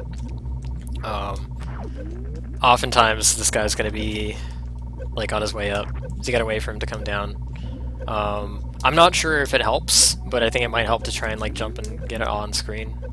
I don't think it helps, actually, but, like, I don't know. I don't really know how this guy works. I feel like shooting him can activate him, or maybe it just does nothing at all, but a lot of the time the platform is an asshole and it doesn't want to come back down. So anyways, when it finally decides to come back down, you can like get on it, and you can like move around and like roll around stuff to try and get it to move. I don't know if that does anything either, but I'm pretty sure I've had a run where I just sat still and did nothing and the platform didn't go up. So, I'm really not sure. I guess I can actually test. Well, I can't do it now because I'm gonna die, but... also, one thing you need to watch out for, you'll know this if you run vanilla in double chamber, the room before wave beam. There are these platform enemies, and you can easily clip through them.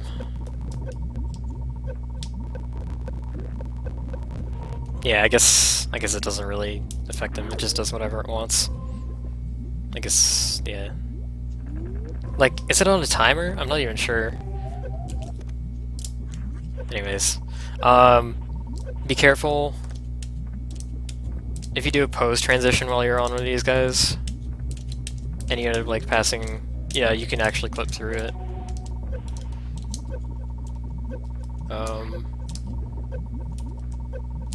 So this includes things like starting a spin jump.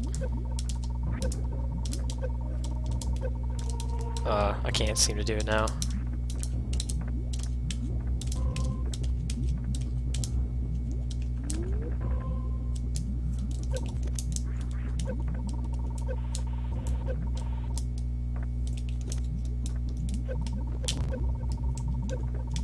Here's like the biggest example of this is you're like trying to jump on it and then like you angle down to like grab it. So yeah, I just phased through it when I did a respin. I don't know, I think you get what I mean. You can clip through the platform pretty easily. That's called cargoing. Anyways, enough about that crap. Spent way too long talking about that. Missile this door. Yeah, missile that door.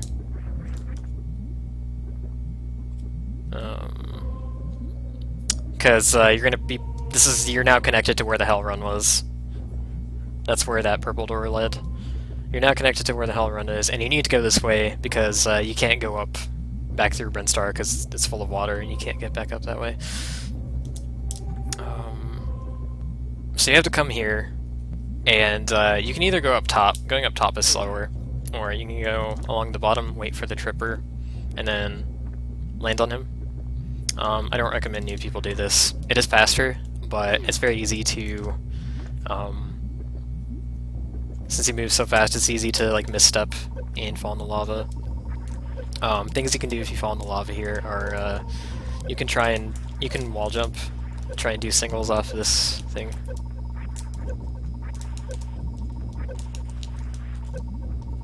But it's very difficult. You can either like try and get on this girder directly, or you can try and wall jump when the tripper's about to be here and land on the tripper, but it's still very hard to do this. Another thing you can do is if there happens to be a Nova coming by, which is there a Nova coming by? Sorry if I had a Nova appear here before. Maybe not. I was gonna say you can supernova off the ceiling here and freeze it, but this one doesn't move off screen, so I guess that only happens if you leave it on screen long enough for it to come around. So probably not a thing you'll be able to do. So I recommend people just come up here and do the normal Hell Run route. It's much safer. Basically, if you miss the tripper platform, you lose your run. I've lost runs to it before.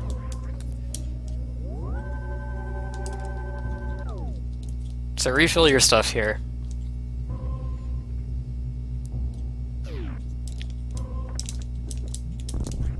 You're gonna be trying to get drops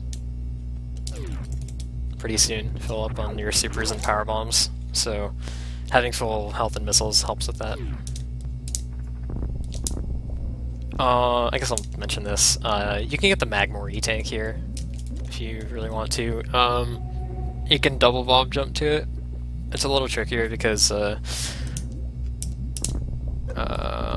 you're doing a double bomb jump, but you're bombing the block underneath you out. So,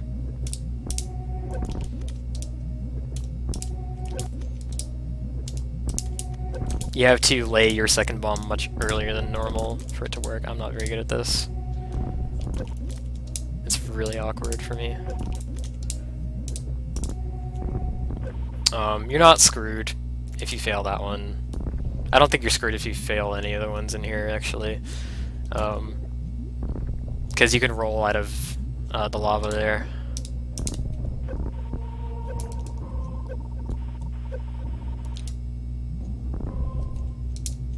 Actually, I just realized I never mentioned the,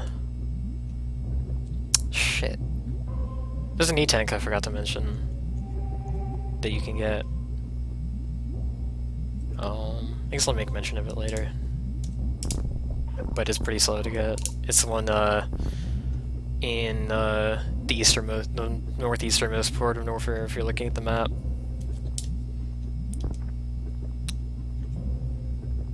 But that one's really slow to get. And you also have to do more grapple stuff, and you can die in lava pits. And the save's kind of far back from that. How do you do this again?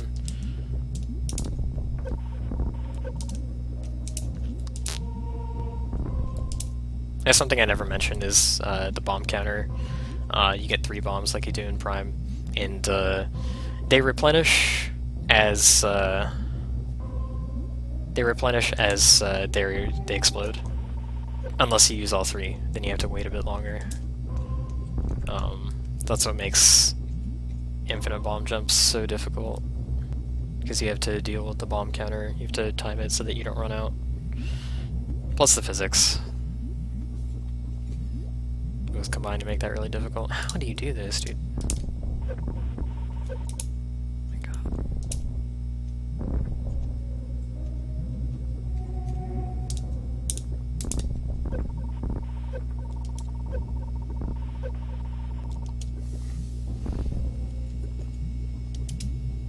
Nice, dude. Oh, tell my bot to fuck off. I don't get it.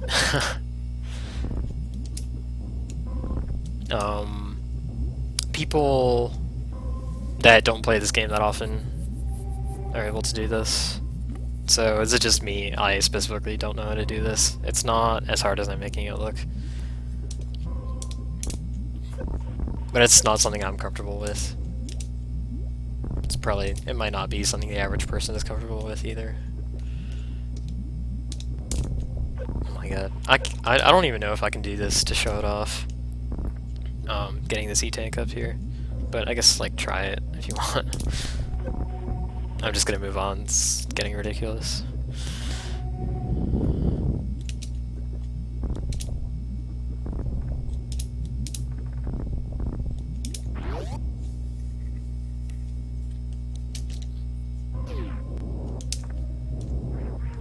Alright, so if you want to save that's closer to Speed Booster, you can go up this elevator, save at the top of it, and then come back down.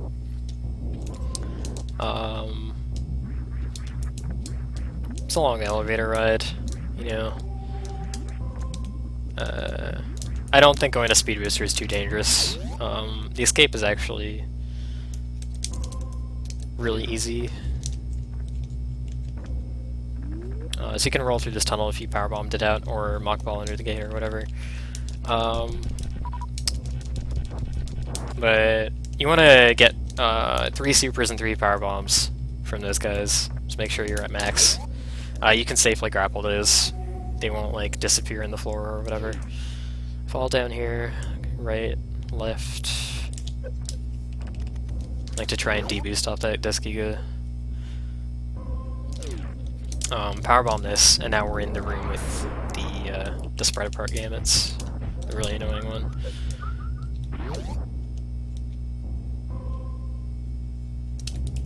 Okay, so in this room, I like to super this pirate. And then, so you only have 2 power bombs at this point, and there are 3 power bomb blockades on the way to Speed Booster. 2 of them are in this tunnel. But the ones in this tunnel, you can actually get through them without using a power bomb, which I don't know why. I don't know why this is a thing. I don't know why he made this like this. But you could just bomb jump over the whole like top of it, and you can do it with this one as well.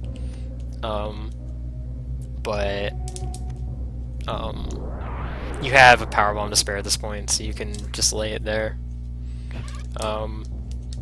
There's a weird there's a weird anomaly in Super Metroid where if you're trying to make changes to too many blocks at once, because I just powerbombed a shitload of blocks. If you're trying to change too many blocks at once, it just like completely like doesn't process and skips doing it for some. So that's why these 3 blocks here are not changed. They didn't get hit, even though they're like in the middle of the explosion. And so that just happens sometimes. Oh, ran into that. Go up here. And then you want to run into this guy and make sure you're completely to the right of him before firing the super at this door. I do recommend you tank this guy. And then fire the super after him. You don't want him to eat your super, because it's going to be your last one if you killed the other 2. So anyways. Alright, Lava Lake before Speed Booster. Be careful in this room. It has a platform enemy on this side, but again, platform enemies are assholes. You don't want to deal with its shit. Just, like, come back down, please. Okay, this is the asshole that doesn't move unless you move. I knew one of these guys was just like a fucking fuckface.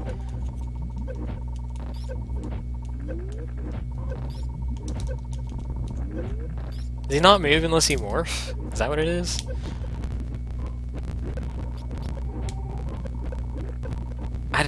I don't understand this guy. What a piece of shit. Yeah, a member of the RTA clan.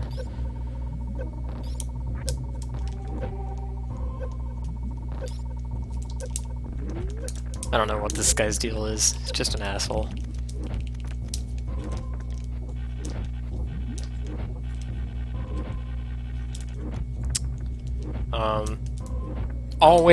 Always do 2 swings for the last swing here.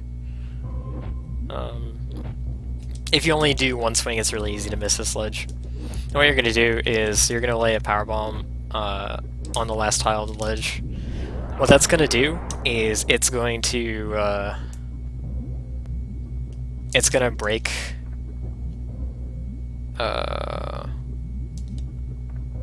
it's going to break this blockade. If you lay it further to the right than that, it'll actually kill these gamuts, and they'll be inside the floor and you can't get the drops, and you have to wait for them to disappear. You can farm here, or you can farm on the way out. It's up to you.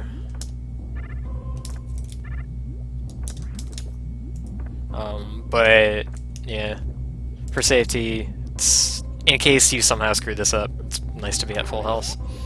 You can't arm pump down here because the slopes are too steep, so don't try to do that. It's not like the vanilla speed booster ramp.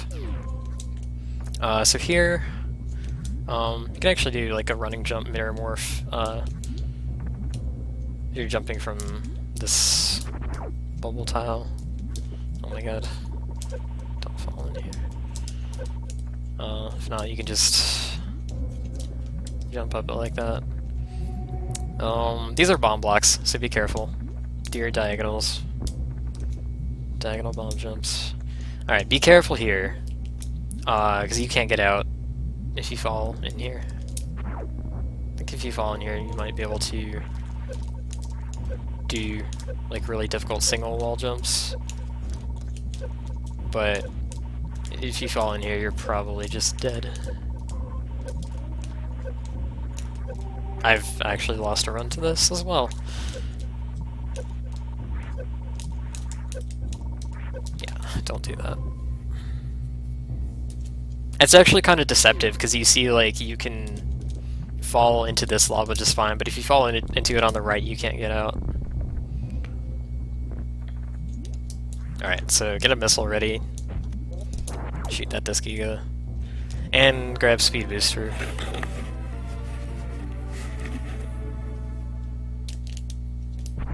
Now, speed boost escape. You need to charge a shine spark here.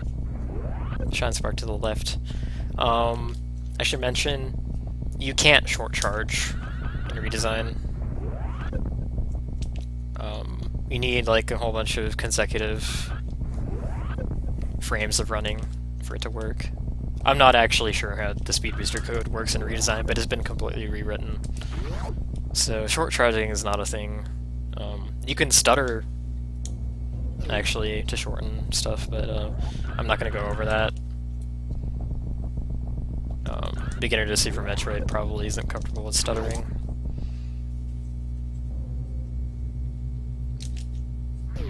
So anyways, this escape used to be like really harrowing, difficult. It used to be a run killer. So what we used to do is we try and spark up here and then go to the left over here.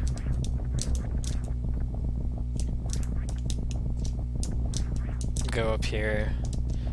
Without high jump, your fastest way to do this is do wall jumps up here, but whoa, you mess this up too much and suddenly room's filled with lava, oh no. And then you're just dead. If you're high enough, you can try and lava IBJ out, but most of the time you're just gonna be dead.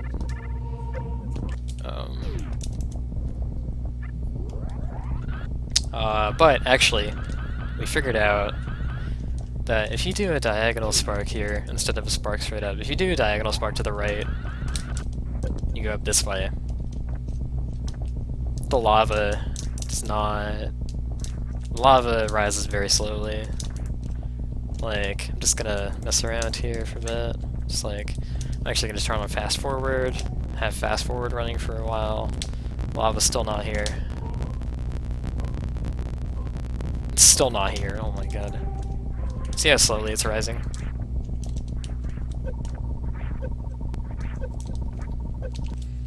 The reason for this is the game expects you to get up by going up this way. Oops. Yeah, by going up this way.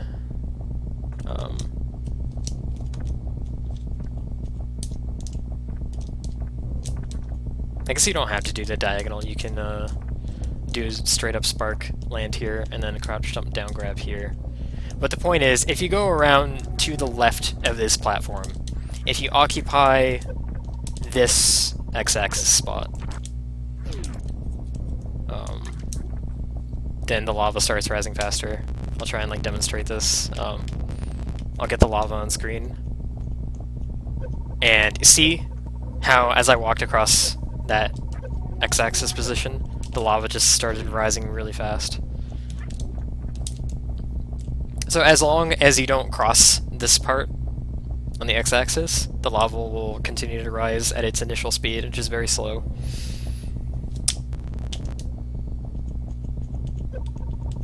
It's like, damn, instantly going way faster. So yeah, that's the trick behind this. Speed booster escape is very easy, as long as you do not trigger the lava rising faster. In vanilla, the spot where the lava starts rising faster is the spot you pass like right after you come out the door. Basically, I think it's near where the missile pack in the ceiling is. But here, for whatever reason, it's all the way to the left, in a place where you don't even have to pass. So, knowing that, with that knowledge, speed booster escape is pathetically easy. If you aren't comfortable with the single wall jump there, you can go around this way.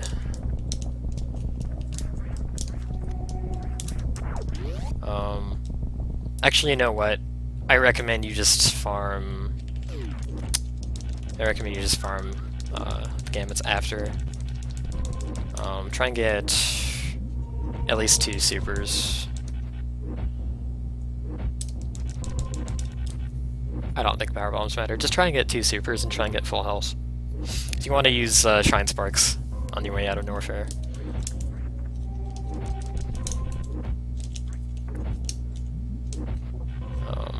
So be careful here. Don't fall in.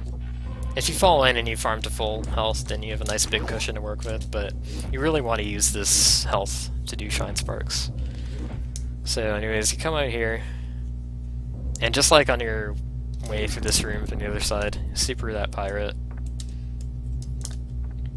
Super this one. And then this one I actually like shooting 5 missiles at this guy. 4 will kill him, the 5th will open the door. Cause see, if you super this guy, you still have the super cooldown preventing you from shooting the door, which slows you down.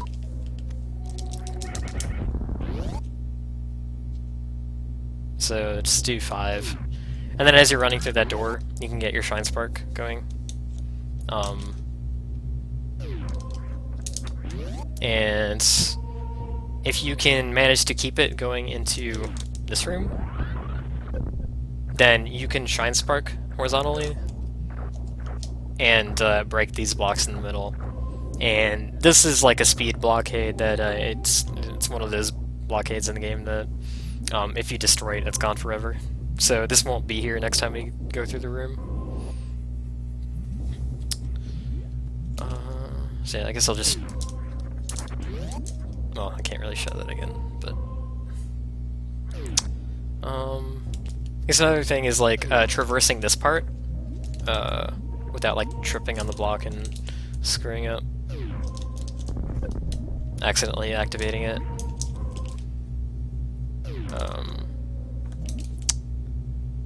One really useful thing to keep in mind is when you're holding a Shine Spark charge, holding angle down will allow you to do a straight jump without activating it, as long as you double tap jump. So I like to hold angle down here, just in case I mess up and I don't actually spin jump. Just in case. You don't want to press angle up, because if you press angle up in midair, that's going to trigger the spark. Angle down is the best.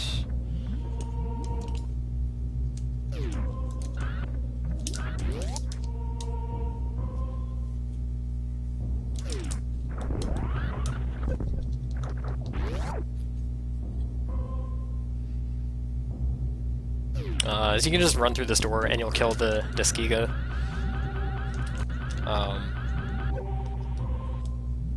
You want to spark upwards.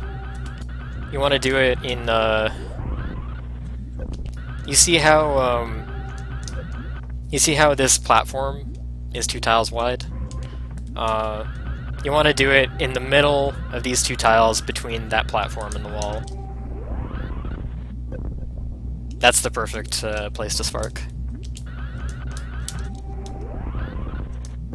If you spark too far to the left, you'll go further up to that thing. It'll waste time and energy, and you'll just have to fall back and go around to the right anyways. If you spark too far to the right, you hit that, which, I mean, it's not a super big deal, but that's the optimal place.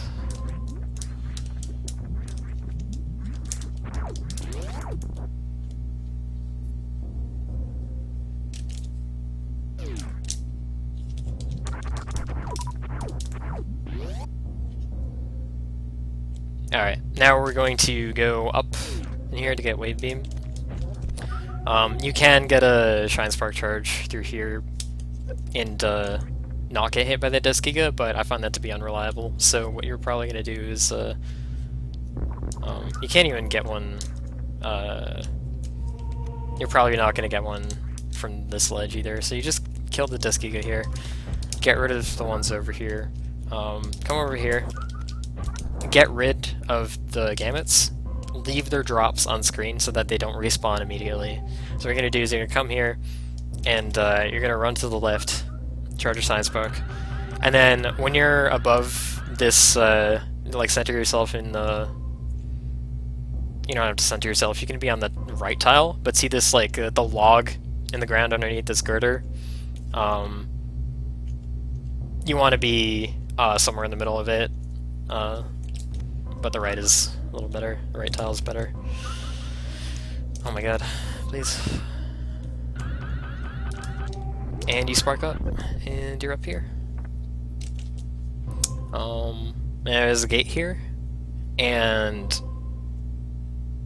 I think more advanced players see the game, they're just like, oh, you have to mock ball. And then they don't see an alternative to get under it, but you just speed. You just run under it with speed boost. That's all you do. Easy.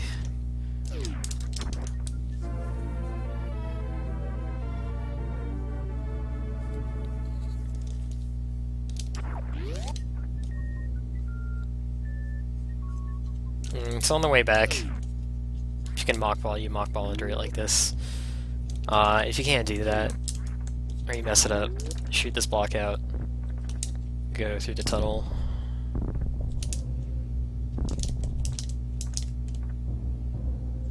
And then bomb this block out. Oh, get out of here.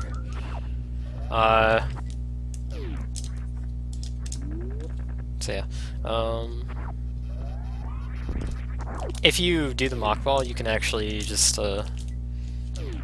run, and your speed booster will activate and break that block. But if you got this block open, you don't have enough space for that. Unless you stutter. But anyways, what you want to do as you're falling down this is you want to hold charge beam and do a pseudo screw. That'll kill that Deskiga. And once you hit the ground, your like charge auto fire thing will go off and you'll shoot a beam automatically and it'll kill the gamuts in this floor. And then you have wave beam, these are super easy to farm. Farm to full of everything.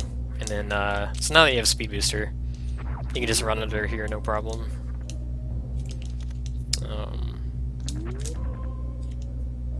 If you can mockball, there's like a super swaggy strat you can do like that. That's not optimal, but hold up.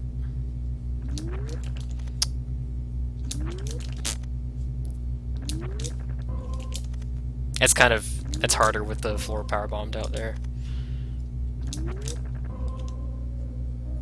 Let's see if I can get this to work. No, it's okay. That's all right. So now you have speed booster. Okay, I'm now that you have speed booster,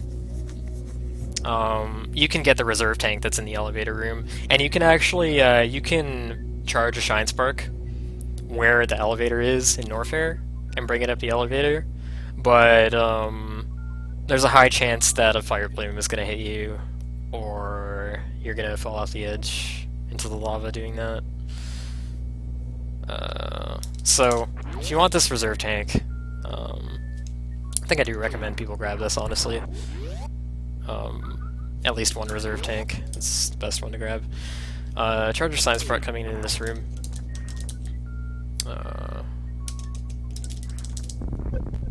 Shot Spark the wall. Get your reserve tank. It doesn't come full, but once we hit up the ship later, it will be refilled. Alright, so Charger Spark in here, use it diagonally to go up here. We're going to leave out this area. And we're going to go get High Jump now that we have Grapple Beam. Alright, so Powerbomb that out. Hopefully you open this red gate before. If you didn't, then you can gate glitch it, I guess, which I don't really know if I want to go over gate glitching. It's really stupid in Redesign.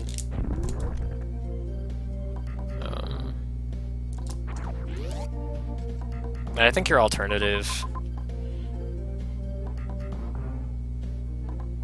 if you're... God, I don't even know what your alternative is, honestly.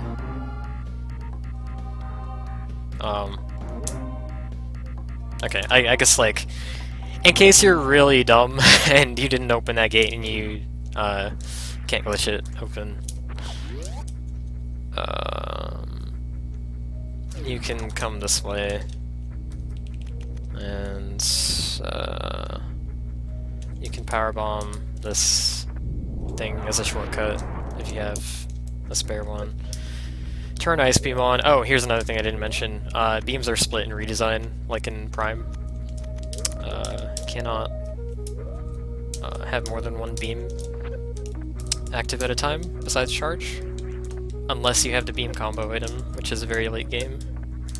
It is a good item for beginners to have, so I'll pick it up, but the optimal route, as of now, doesn't pick it up. Actually, there's recently a trick discovered to get beam combo early / quicker, but it hasn't been looked into too much. I haven't actually done it myself, so it might be in like a new optimal 90% route and save a small amount of time, but I'm not going to be showing how to do that here. I'm just going to be showing how to get it normally. So just a little aside on that, but power bomb that, and then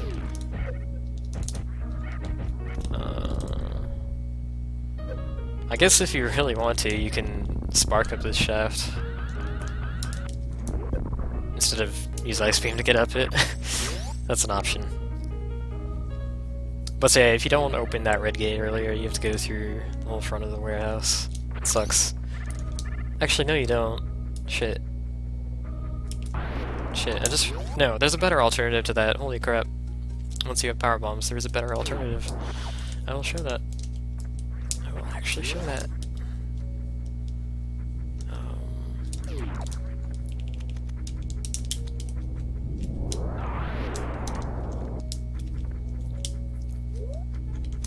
So you can go up here and freeze these guys to get up.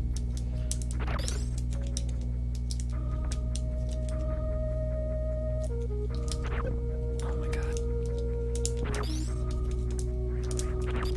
Go in here. There's a giant side hopper in here, but you have Varia and you have a bunch of E-tanks now, so just like, honestly, just tank him. Go through here, and you get this super missile. And then you can open this power bomb gate, and it'll let you leave through the front of the warehouse.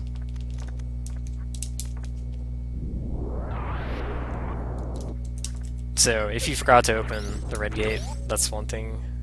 That's probably your best bet. I'm a derp and I forgot about that path entirely. Anyways, back to here. If you're not a dumbass and you did remember to open that red gate, you can get that super if you want, actually. You can get that one super pack, and it's not too far out of the way, so you can go back up through the warehouse entrance, open the power bomb gate, and go grab it.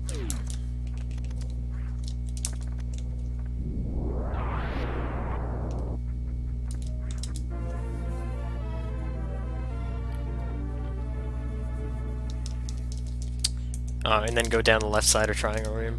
If you don't feel like getting the super, then you can run along the bottom of Triangle Room where the side hoppers are, and you can actually do that because you have Speed Booster, and you'll be able to just speed boost through them. You just like literally run through it, and you'll be fine. I don't really think I need to show that.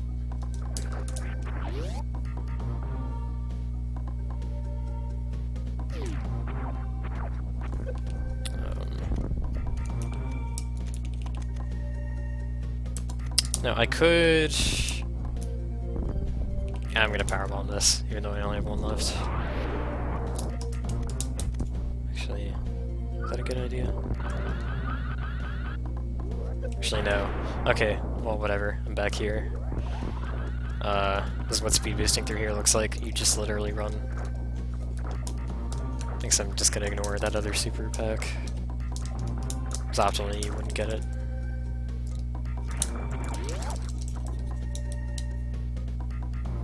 But it's a good option to get the warehouse super. Okay, well, if you only have one powerbomb left, I would suggest keeping it, because having a powerbomb at this point is going to let you open a powerbomb gate that will give you access to a 2-pack of supers. 2-packs are really, really nice to have. This 2-pack is about a minute out of the way. But I got it in a lot of my runs just because it was so useful. So if you didn't powerbomb this, you can get through to the other side and use this space over here to run Charged Sign Spark. And you want Samus's back... you want Samus's foot on the left, to be inside this stock when you spark up through the door.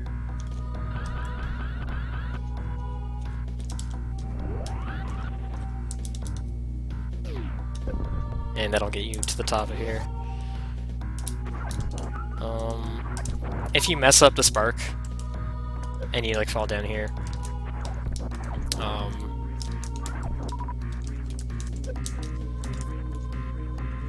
crap. I'm pretty sure you can make this jump with a crouch jump. Maybe not. I swear you could do this.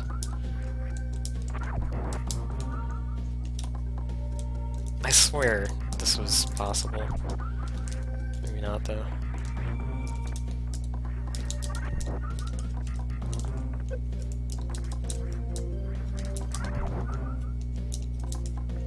Oh, just because I'm running run. Maybe not crouch jumping.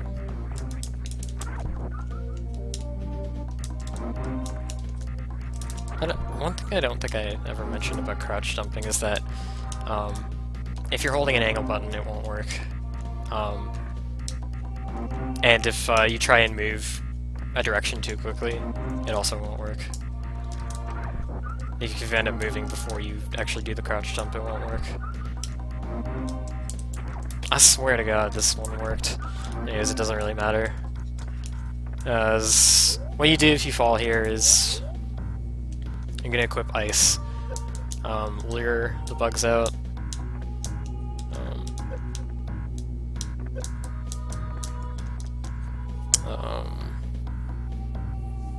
These bugs will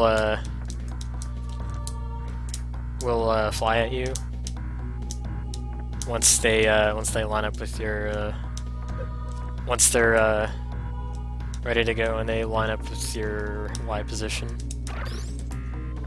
So you freeze it. Come get this one. Freeze it. So don't miss the spark, so you don't want to have to do that. That's annoying. But if you do miss it, it gives you an opportunity to farm them for power bombs in case you don't have one for this gate. So for this gate, lay a power bomb in like to the left of here in this sort of general area next to this wall, because if you lay it too far to the right, what's going to happen is this side hopper is going to get hit twice by the power bomb, and you won't be able to shoot it with missiles until it is finished taking the second hit. I think it's 7 missiles after the single power bomb hit. Oh my god, I took way too long. Okay. Let's recap, I guess. So you can get the warehouse missile here if you want, or you can run under here if you want. Warehouse super. Want to keep a power bomb for a 2 super pack. If you don't have a spare here, then just bomb through this tunnel.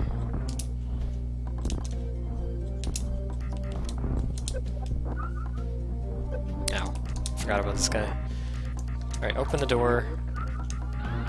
Charger spark. Left foot in the stock. There you go. Shoot a wave shot right away and it'll kill this Rio. So lay your power bomb around here. 7 missiles, kill this dude. If you don't take too long, then or if you don't scroll the screen too high, that second side hopper won't be on screen long enough to, or it won't start moving. It'll just be up there, and you'll be safe from it. Alright, so what you want to do is use this space that you've created by opening the power bomb gate to charge your science spark. I guess I'll show what happens if you lay the power bomb too close to the dude. See, he's not getting hit by my missiles, so you want to lay it over here.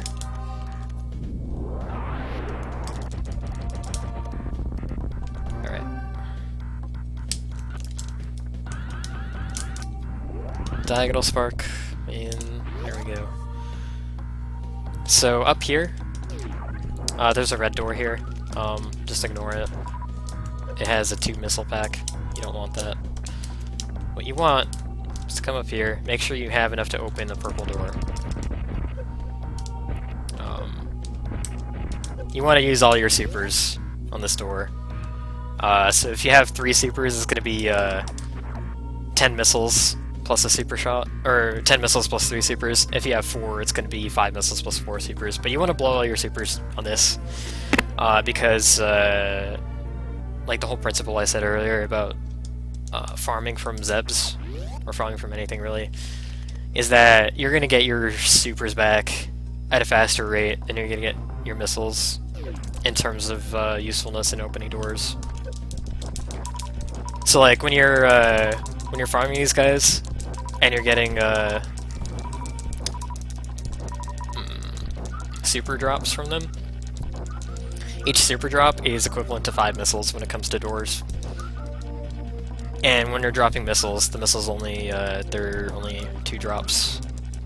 So it's like a missile drop is 2 missiles, and a super missile drop is essentially 5 missiles. And we're gonna be opening, actually, no, I'm not gonna be doing that now. Never mind. Okay, we're not gonna be doing too much. But we are gonna go get high jump. There's a Guardian that is optimal to get at this point in Brinstar. They're not really supposed to get until like much later in the game.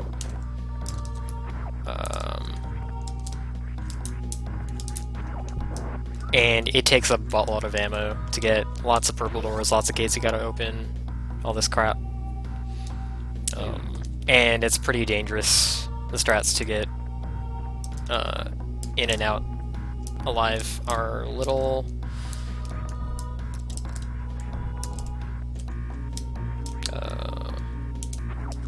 tricky.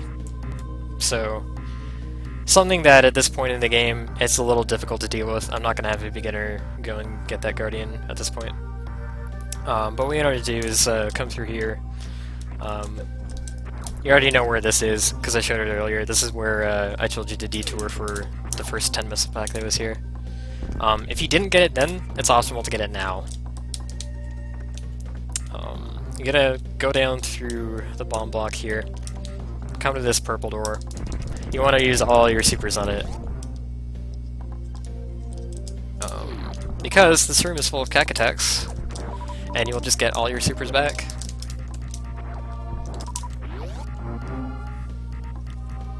And this is High Jump's room. Just be aware when you're coming into this room. This pipe is basically a tube you can fall in. I like to call it the toilet. It spits you out here, so it connects to where you spark up the Zeb shaft.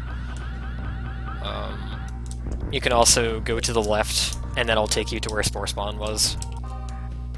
But you don't want to fall through this tube. Just be aware that it's here. Then you can grapple these. Visual cue for where I want to wall jump from here is this blue glowing spot in the background. You want to be around there.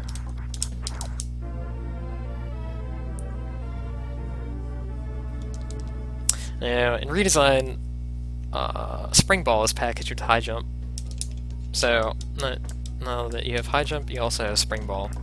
They're part of the same item slot, so if you turn off High Jump, you won't have Spring Ball anymore. If you turn it on, you will. Spring Ball's spot in the menu is now reserved for a beam combo, which I am going to show later. Let me get back up there. Oh my god. I just want to get back up here so I can show, like, the best way to, like, fall from here is,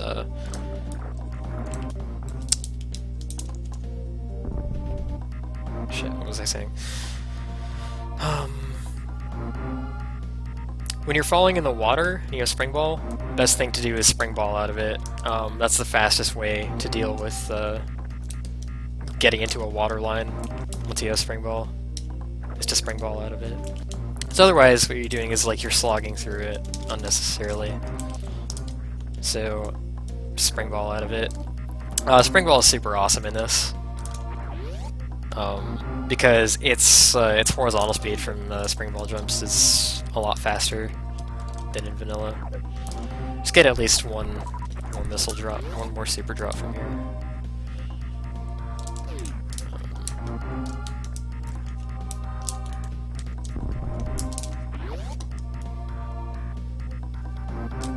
Alright, so we're gonna go back one room to the right here before continuing onward.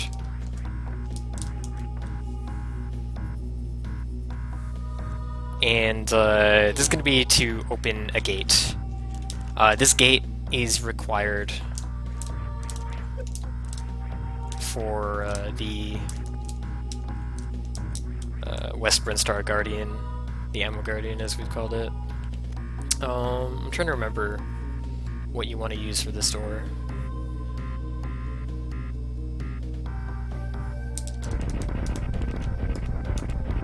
I don't think it matters actually. Fastest way to open it is do 5 missiles and 4 supers. That's because you want to have a super in this room when you go into this door, so you can hit this gate. Way to guarantee that you hit this shot is just come in the room, line up here, and turn around, angle up shot. And that opens one of these gates that block the Decora. So later in the game, when we have a lot more items, when we have screw attack and stuff, we're going to be coming back here, and we're going to be taking care of the Guardian that's behind here. And that's what this is for. But even if you're not doing that part now, it's best to do this part now, because you're here.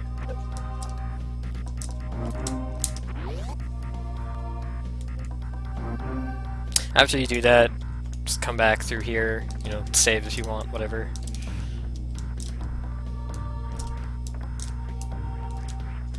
Now we're gonna go through this top right door. I like to run in here at full speed, fire a wave shot to knock out that Rio. And what you can do, like, if you want,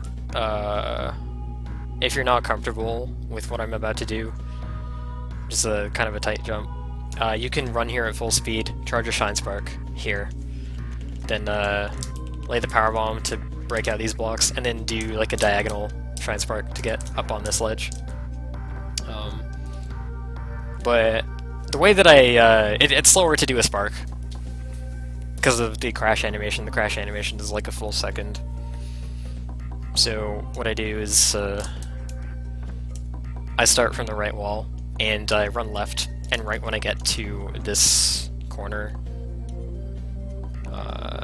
where the flat ground meets the slope, I jump. Okay, if you want 4 more missiles at the cost of like 15 seconds of item fanfare, you can come over here and grab these. I don't know if it's worth it to me for only 4 missiles, but it's up to you.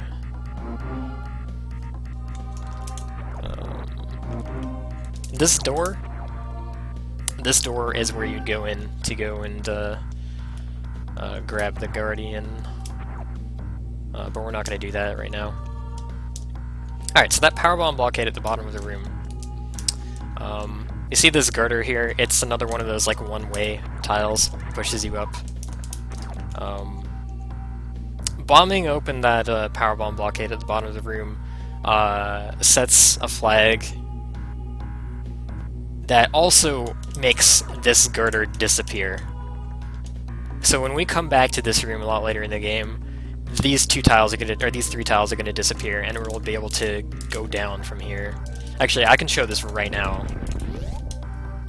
instead of just talking about it.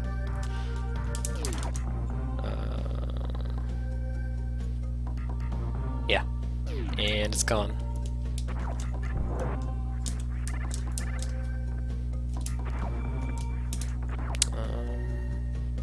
Alright, if you want another super missile, it's a single pack. It's really, really not far out of the way. You just run to the left here.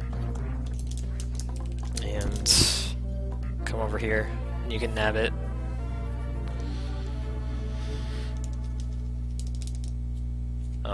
I think I do recommend people pick that up. It's really fast. Almost on the way.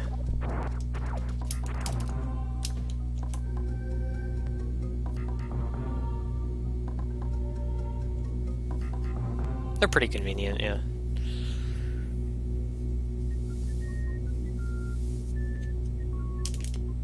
I guess I'll save. I haven't saved in a while. Oh, there's a ship save. Just do that. Alright. So now we're back to Criteria, and our goal is to get to the underwater section of Criteria to get Gravity Suit. And hit up all 3 Criteria Guardians.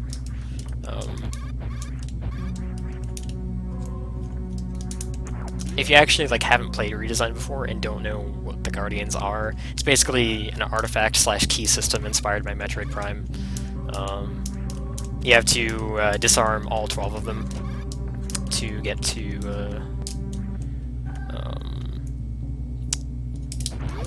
Turian. I want to explain a strat in this room. They're basically statues. You set in their hand and it'll say, well, you'll see soon enough. But anyways, what I like to do in this room is I like to wall jump off these, take damage from that for iframes, wall jump off these. I mean, obviously you don't have to do that. I just think that's a cool looking strat that I wanted to share. And you can spring wall jump through here as well. It's kind of tricky. Most spring ball jumps like this, the most you're going to get out of them is if you know how to mock ball. And you start from a mock ball, keep your running speed, and then spring ball jump out of that. But you can do it without a mock ball as well. This room is tricky. I'm not going to really explain how to do it. You can try it out yourself, but there's a lot of nuance to when you do your spring balls to avoid hitting the obstacles in the room, the little ledges in the ceiling and the floor.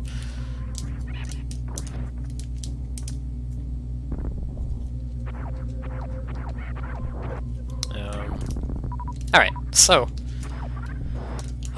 this room, you can go up.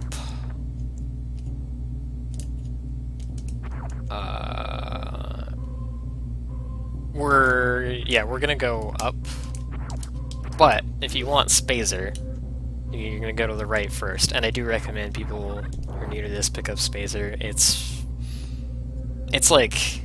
probably a minute and a half out of the way, honestly, but Spazer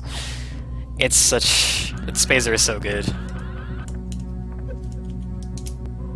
Spazer is so good in this hack. I'm really happy that it actually made Spazer good. If you don't have a super for that door, you're going to want to farm a Zebo, which are the green bee, looking bugs. Those drop supers a lot. Just make sure you have a super. Open that door. Come down here. Turn wave off, because it's too slow. You want to kill this Kago.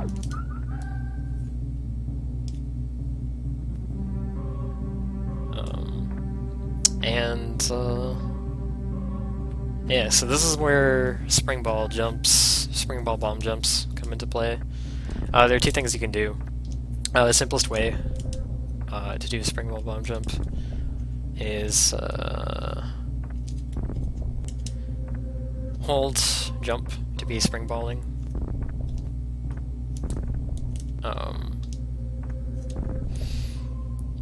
And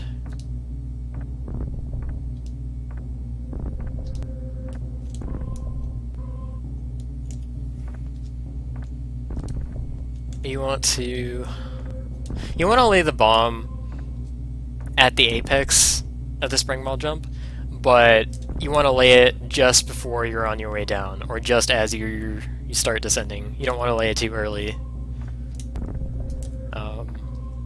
that's the simple way to do spring ball bomb jumps, and you're gonna have to do that quite a lot throughout the rest of the game, so get used to it.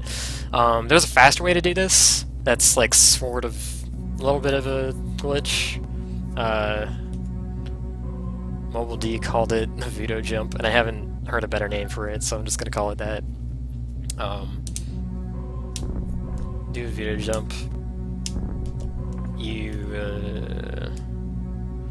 lay the bomb, and then when you hit the apex of your bomb jump, you can spring ball out of that very briefly. It's the timing for it is quite tight.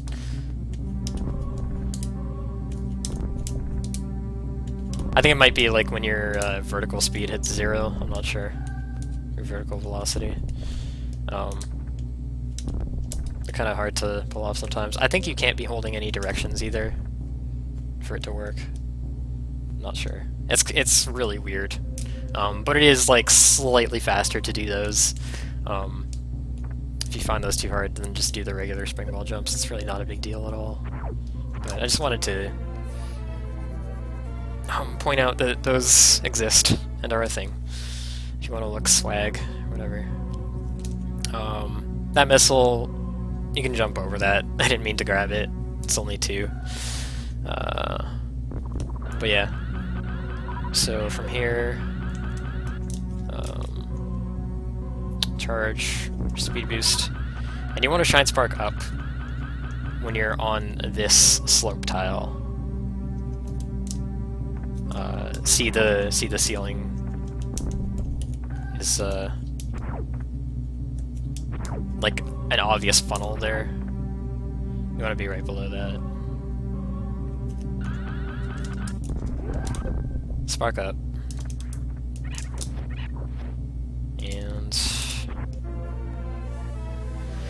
And that's where Spazer is. Spazer is awesome. It's not faster to grab, but it'll probably really help a beginner out. It's very powerful. You can fire it as rapidly as the power beam, but it has a lot more power behind it, and it'll just, it'll destroy these pirates and stuff in very few shots. It's going to be very useful against fish and underwater criteria. Would I recommend Redesign as a beginner game? No, I would not. I would absolutely not. So anyways, now we're met up back here. Whether you wanted Spazer or not, you're back here. And we're going to go up. So what you can do is you can jump. You can jump like around here, like where these 2 pieces of grass intersect. If you can see that. Oh, crap. The jump's kind of tricky. If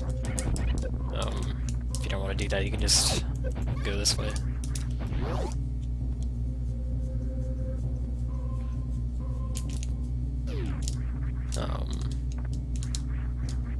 These are the wall jump strats I like doing in this room once you have high jump. Powerbomb this. This is first Guardian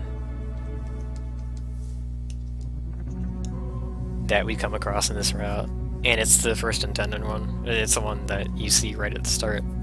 You're like, oh, I wonder what that is. You get its powerbomb, you get into its hand, you see what it is, and then you're like, what is it for? But yeah, so Sector 1 Criteria Guardian.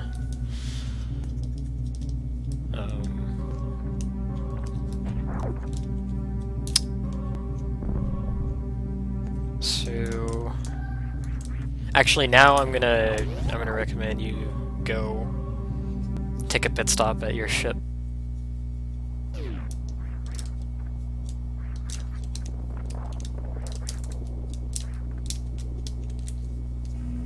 Just to fill up on all your ammo. And save.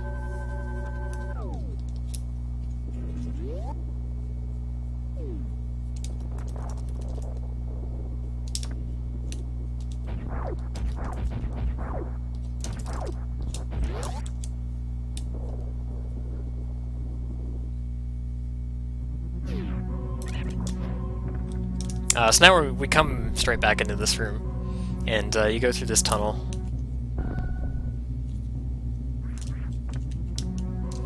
If you want, you can powerbomb this thing, and there is a super pack, one super pack up here that you can get. This one's pretty fast too.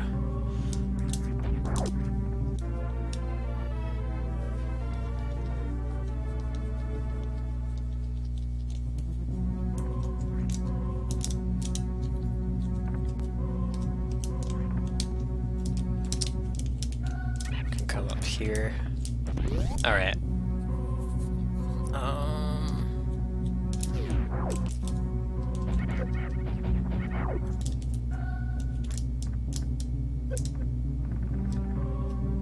Yeah, just move through here.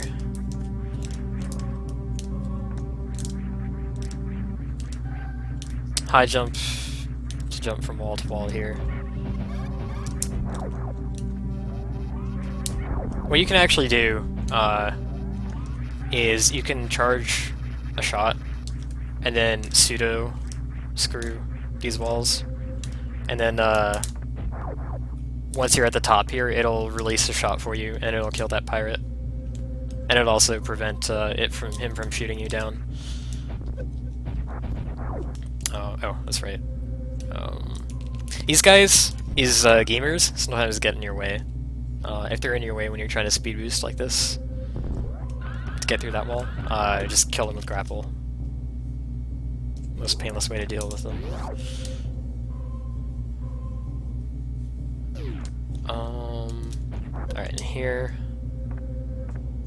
So in here, this is kind of like a one-shot Shine Spark that you really, really want to hit.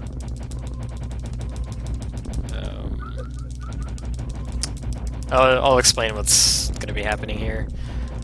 But clear out these cargoes, get rid of these guys. So what we're going to do is we're going to glitch into Criteria Depths. Because going through the intended entrance is really slow and really shitty. You have to fight 2 sets of ninja pirates underwater. You have to slog through a whole bunch of rooms, and it's just awful. And the way to skip it is actually really easy.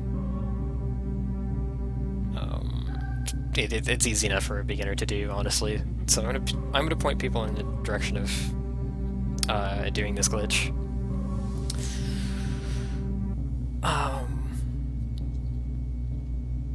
So in the next room,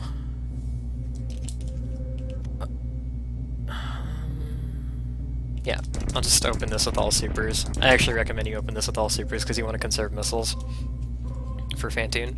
But if you go through this room, the door locks behind you. So this room is basically, there's a speed block wall here. This is what you want to go through. Over here is a tunnel, and going down this tunnel, basically, once you go down here, you're stuck down here.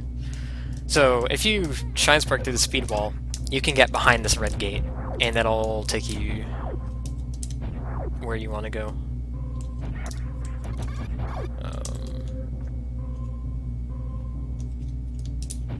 If you fail to do that, then you're pretty much stuck here, and you can either like reset and try again from your ship, or you can just go through Criteria Depths the normal way. This is points towards the normal way, I believe.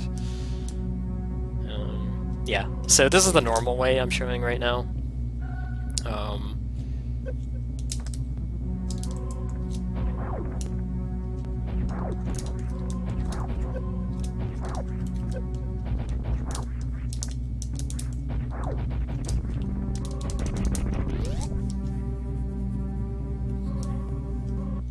This is the front entrance. I'll show where to go for the first room. If this is the way you want to go, this is the way you end up going. Because I see a lot of casuals get confused here. You just you drop in here. You can actually jump onto that platform. People don't realize you can jump onto this platform. People don't think you can make this jump. I forget how to do it, but all you have to do is start running, and then jump before you start going down that slope. Then you'll have the speed and the height to get up there.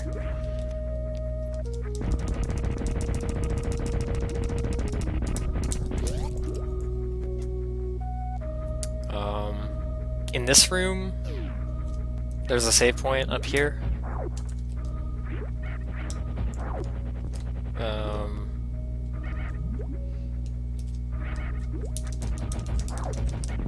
You have to kill every enemy to advance in this room. This includes the Kagos and all the ninja pirates. So you're gonna kill all these Kagos to get drops from them. And then you've got the ninja pirate fights.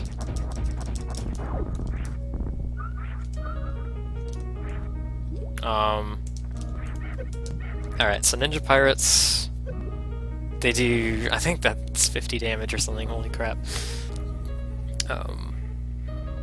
But basically, if you don't know how they work, you stand like a medium distance, a few tiles in front of them,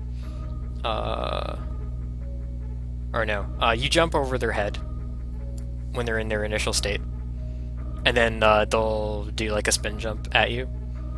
And then, after they've done their spin jump and they're in their dive kick phase, what you do is you stand a medium distance, which is like 3 or 4 tiles in front of them, and that causes them to try and dive kick you. And what you can do when they dive kick you is, when they dive kick you, they're vulnerable. They turn gold or whatever color they need to be free to hit them.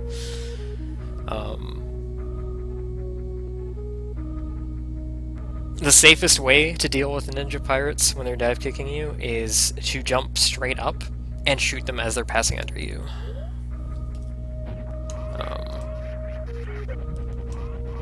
So see, I have them now where they're both passing under me, and this is like actually really hard to do because water physics, and I don't think I'm going to survive this, but that's like the gist of it. I'd actually, like, if you can manage to somehow get them to deal with you one at a time, I would advise that. But there's a save point right here. I don't know, like, these guys are just awful to deal with. Spacer charged helps a lot. Supers, I think they only take 3 supers each. So if you happen to have the supers to kill them, then do so. After you kill them, or, you know, die a million times trying, you just go to the right here. The rest of Underwater Criteria, the intended way, is pretty linear.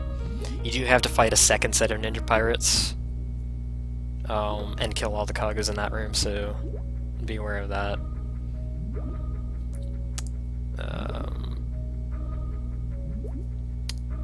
Yeah.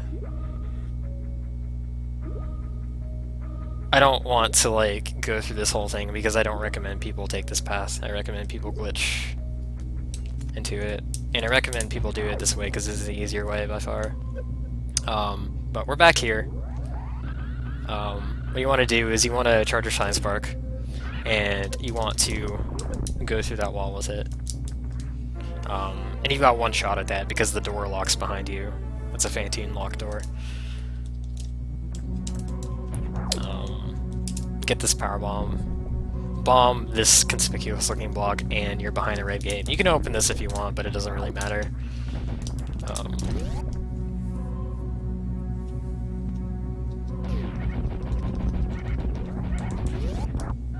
But this takes you to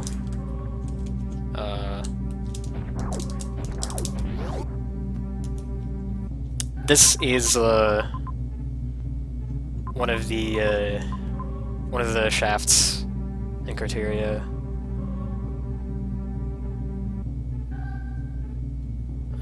That is like on the way to bomb Torizo. Sorry, I'm spacing out. And if you try to go too far down it, you're met with a green gate.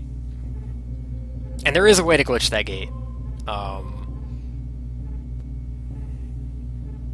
But I didn't intend to show gate glitches in the... If you can't do the gate glitch for it, it's a very special one that involves grapple beam. I guess I will show it, So you can go like the top route through the courtyards if you want, and glitch the gate that way. But the important thing is that you're now down here, there's a gray door, and we're going to glitch this gray door. But first we need some more supers. So we're just going to farm this dude.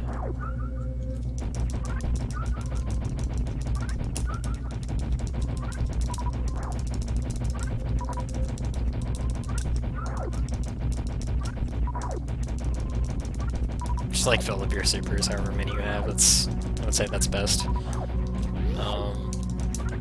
I guess like 5 is fine. I don't know. We're gonna open this green gate, and then what we're gonna do is go up this room and go to courtyard 2.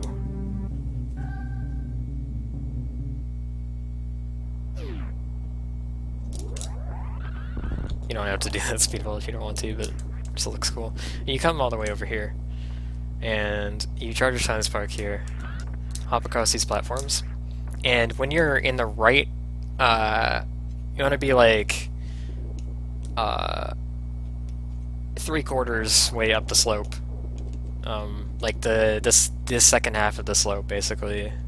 You want to be centered in it.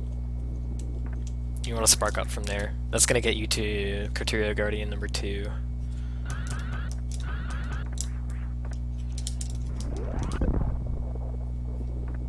I want to make absolutely sure you get this, because obviously it's required to beat the game.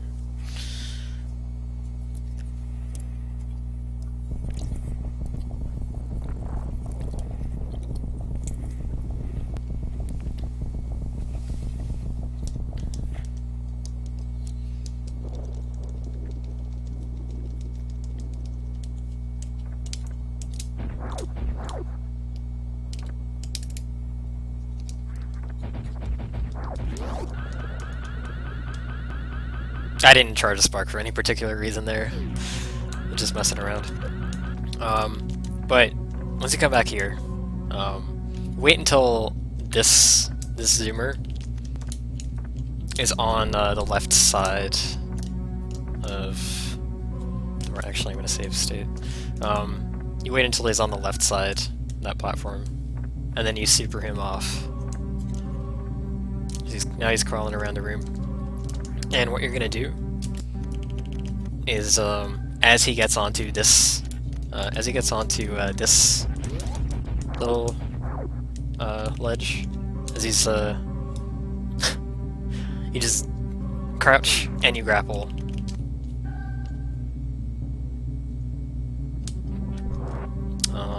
Wait.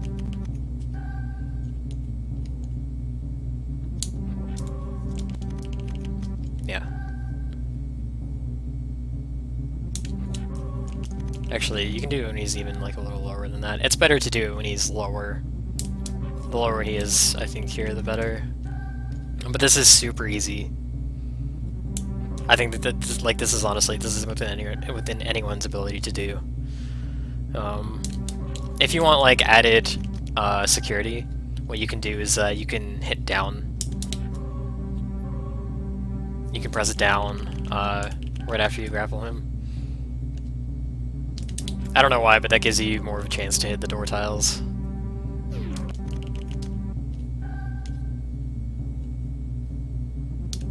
So the reason this works is that Drew changed zoomers to have a specific grapple AI property.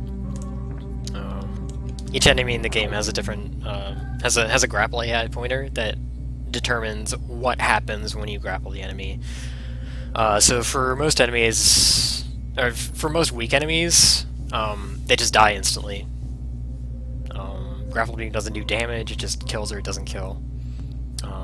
So most die instantly.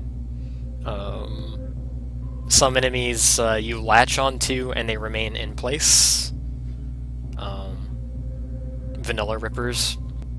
Rippers in Redesign, you latch onto them and they keep moving. That's a different grapple AI. And And then there's some enemies that there's one AI pointer where you can latch an enemy, and you'll latch onto it briefly for a split second before it dies. But that's different from just zapping it and dying. It's a different AI pointer, and it actually does cause a latch, which does kind of like dislocate you, I guess. I don't really know how to explain this the best, but you get what I mean. Like, when you grapple a block, it obviously your position changes because the game puts you in a certain spot to be in its like grapple arc or whatever. And that's what happens when you grapple this zoomer. So you can use that to glitch through the door here. So what you can actually do that's faster than going through the purple criteria route that I did is when you go to your ship, you can just go to the right, go through the courtyards, go get the second guardian on your way through courtyard 2, and then come in here, and you can use that grapple glitch to glitch through the green gate. So where are we here? I'm gonna go and close this gate so it's closed. Then I'm gonna come in here and show how the grapple glitch works to get through the gate. It's not that hard, but it's not something that I'd leave you as like you have to do this and you have no other options. Because it does require like a little bit of finesse. You come here. So once you're here, actually what you want to do is there's the zoomer on the platform just to the right of you, and then the platform above and to the left there's another zoomer. You want to knock both down, because you got to use one for glitching through the gate, and you use the other for glitching through the door. So what you're going to do is when this one is on the right side, you jump and you fire the super diagonally into the left. You do that so it doesn't accidentally hit one of them. Now what you're gonna do is... I didn't do that fast enough, shit. Let me show this again. Hold on.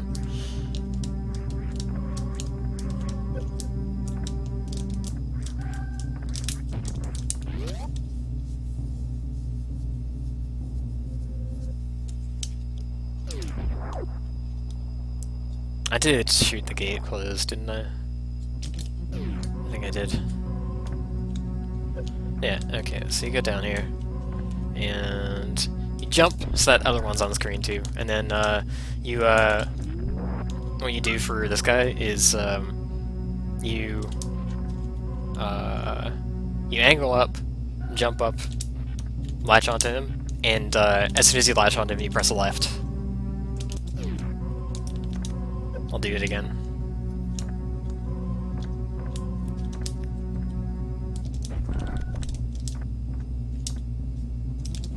No, I didn't get it that time. It's kind of finicky. And if it doesn't work, you just basically you reload the room and you try again. I can understand people not wanting to do this though. Best way is like when he's just barely on this corner and he's about to round the corner. I find that's the best time. You can also, if you were too slow, you can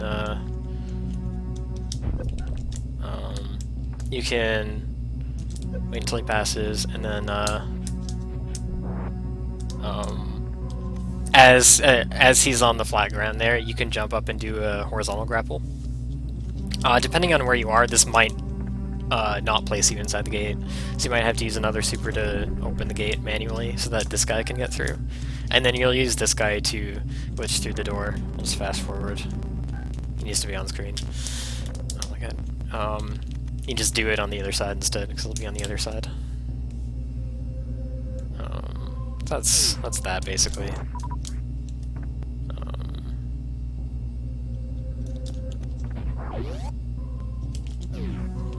I'm gonna do this again the correct way, so I save the super.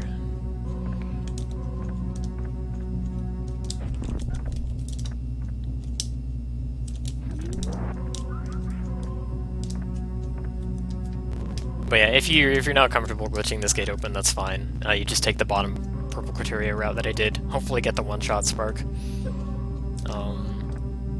And then grappling through the door, I think, is within anyone's ability. I think everyone should be doing that. It's much less painful than going through the front of criteria depths.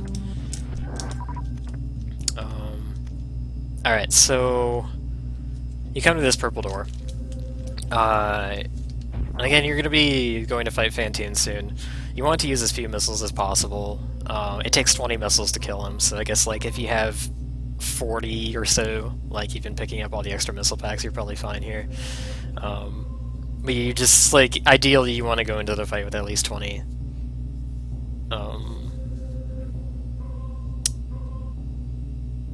And if you're not going to have at least 20, what you're...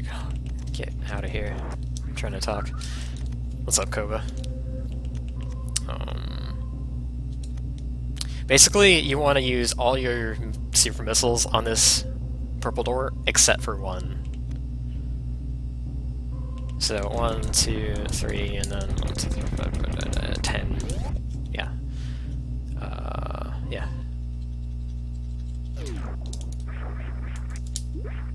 Ow. If you're more to the left, you can avoid that fish.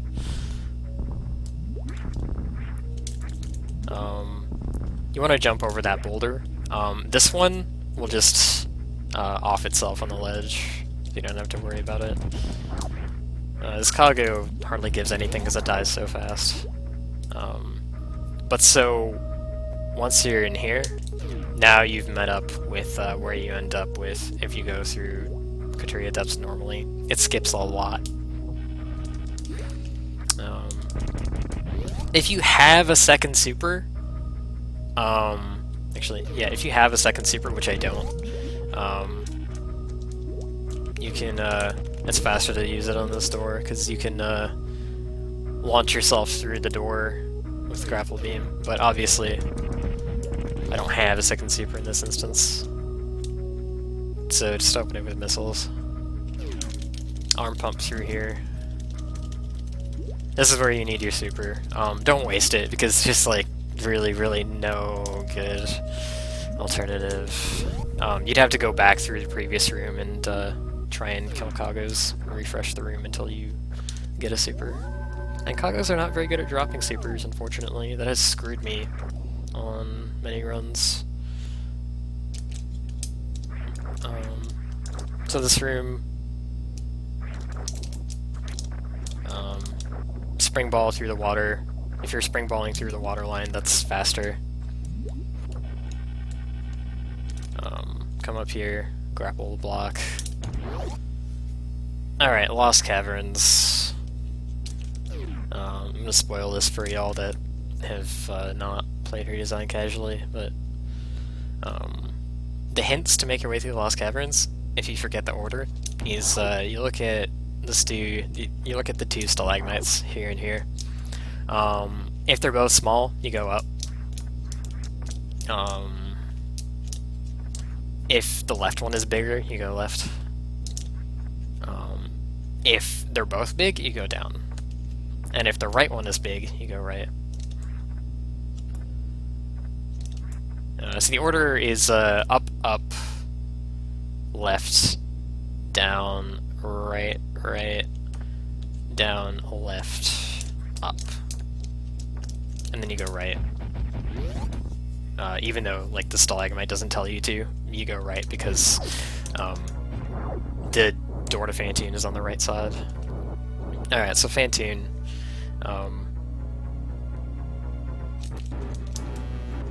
Blah blah patterns, who cares? If you know where he's going to open up from fighting Fantoon in vanilla, he'll open up in the same places, you can anticipate it. If you don't know, I'm not going to teach you because that just takes too long. But you're not going to X-Factor him or anything like in vanilla. You're going to pump him full of missiles. The nice thing is, because missiles fire faster in Redesign, you don't have to be walking to chain them. You can just blast them while you're standing there. It doesn't require good rhythm to do.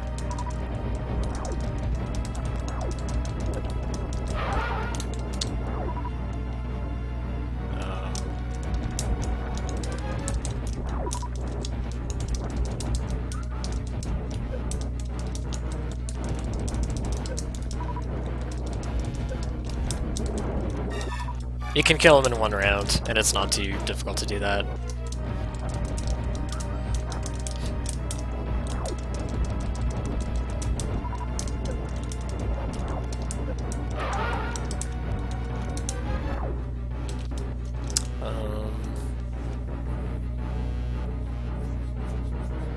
So the way Phantoon works in terms of when he disappears, when you're hurting him, he has like 4,000 something HP in this. I don't remember how much. He takes 250 damage from missiles, and he takes 750 from supers. So supers do 3 times a missile to him, not 6 times. So just keep that in mind, that a super is not worth 6 missiles here like it is in vanilla. But the inflated damage values of missiles do have some significance.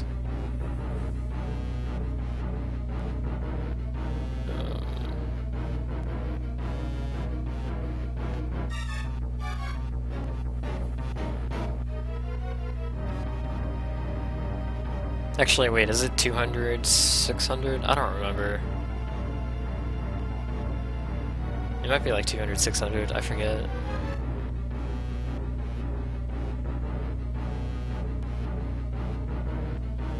I think it might be 200 per missile and 600 per super. I honestly don't remember, because I'm doing the math and what I said doesn't sound right. So let's go with 200 per missile, 600 per super. Kill him with 20. I don't remember. I don't remember exactly how much damage. The point is, if he takes more than 300 damage, without getting a breather of 60 frames in between the hits, he'll disappear. And because missiles do more than 100 damage, like 2 missiles will do more than 300 damage, you can't do 2-2 space out and then 2-2 like you do in vanilla. It has to be 1 at a time.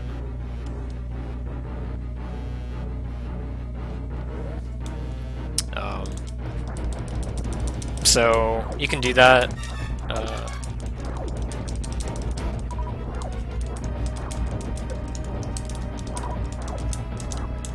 You can do one, and then spam them. If I can get this going.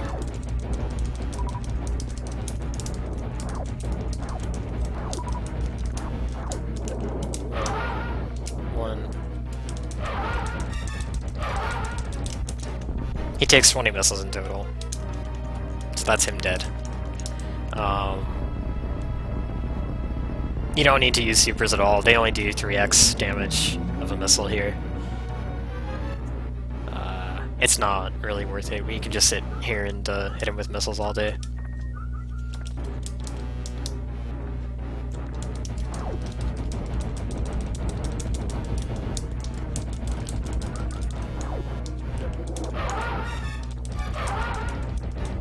Or you can just do 1 and then go straight into it, because you can infinite him. No reason not to, really. No reason not to just go for it straight away. Although I'm not used to it, so I don't know. Do whatever's more comfortable for you, I suppose.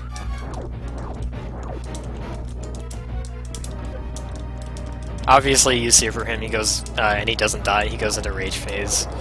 So you have to wait forever to get through. If you really like can't, if you can't pump missiles into him like that, then I'd say your best bet is do one missile, and then space or charge shot. or wave if you don't have Spazer, but if you're like that uncomfortable with it, then you probably should have Spazer. I'm not sure how many rounds this takes, I guess we'll find out.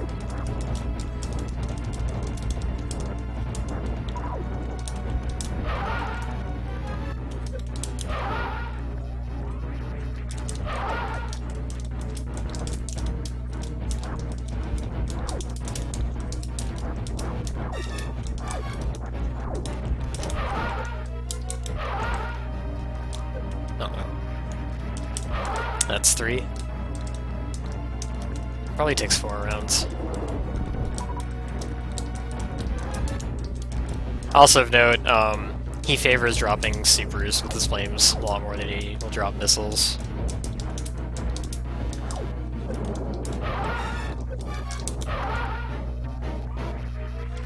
Yeah, so you can 4-round him doing what I did.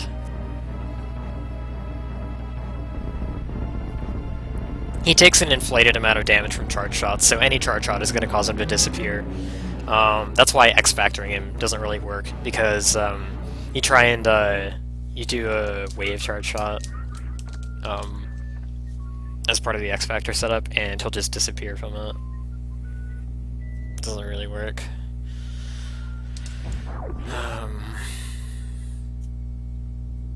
So yeah, I think that's it. I mean, that's all I can really say about Fantoon. Also, Bastard always drops small energies, because he's an asshole. He's supposed to be able to drop other stuff, but like I said, the drop table's bugged in this game. So, yeah. You're only getting small health from him. I don't even think it adds up to a tank.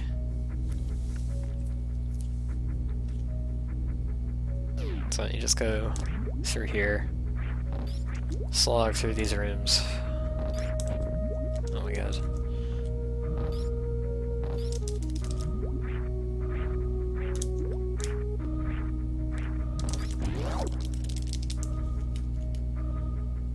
I'm gonna go left around this fish to avoid it.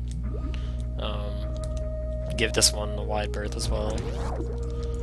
Actually, I think if you hug the right wall, you might be able to get past that one.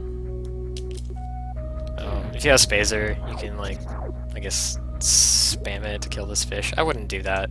It's laggy. Just morph under it, it's fine. Alright, to get to this room, you need a super. If you don't have a super, which if you do Fantoon quick kill and you don't get any supers from his flames, it's possible you might not have any supers here. If you don't have a super, you need to kill this Kago and hope it gives you one. And if it doesn't give you one, then lol, reload the room until it gives you one. I've been screwed by it before. Yeah, so super open that door. And in this room is Gravity Suit. You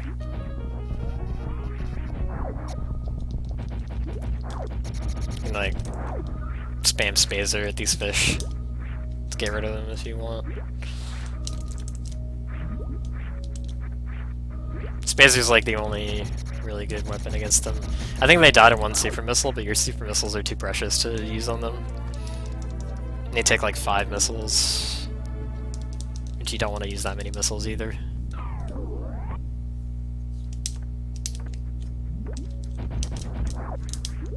Alright, crouch. So you can crouch jump down grab that. If you're not comfortable doing that, you're gonna have to get a running jump with speed booster. If you can't manage that, then shine spark up. Well, I don't know.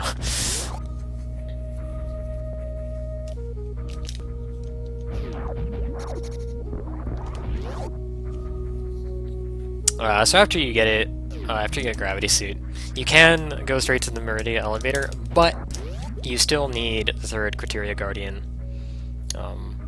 And barring any really stupid bullshit, you're gonna have to go through a bit of a loop to get to it. So that's what we're gonna do. We're gonna go and grab that 3rd Guardian, and then go into Meridia.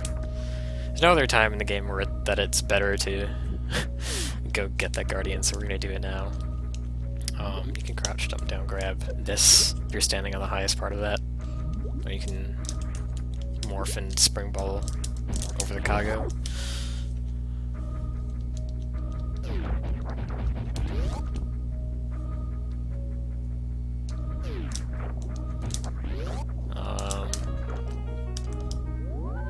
I would say save at the save station, because if you fall down the shaft, if you fall down the shaft here, then in the next room, and you can't save yourself with grapple, then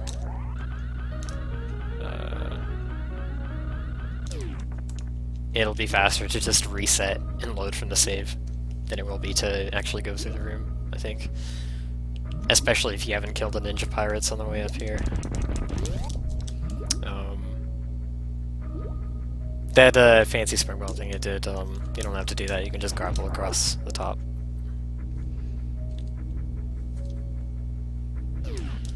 This room...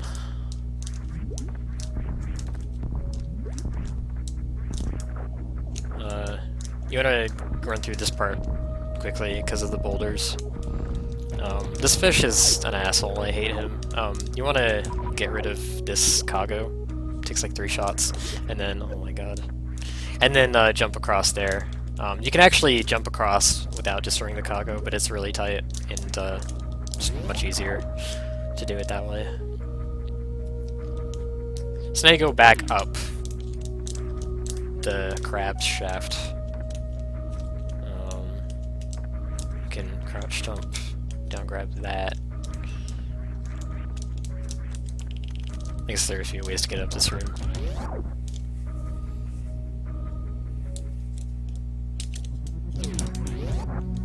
But you're gonna go to the right here. If you continue going right here, oh, hold on. Shit. There's a super I forgot to mention that you should definitely get. I'm gonna backtrack a bit just to show it. Shit, I'm forgetting like all the like extras, the safety stuff. Just because I was so focused on doing this fancy spring ball thing. So on your way from like the Fantoon save, come up here. You can get up to these platforms now, and you can get this super missile. It's a 1-pack. I wouldn't bother getting the missile. 2 packs of missiles are pretty useless. You can also powerbomb here, and it'll destroy that blockade for later, so it's like slightly faster if you're happening to go up there.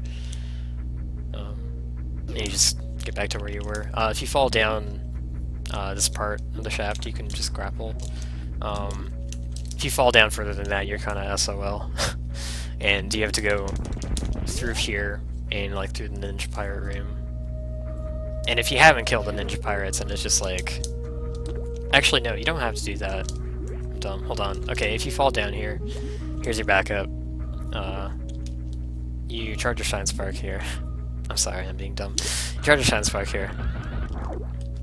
Actually, it's better to do it left to right. Charge your Shine Spark here. Did I do it? Alright, I did it. And then, just do it up the side. Or you can just reset and load from the save, whatever you want. But anyways, I'm just gonna load my state. That's back up here.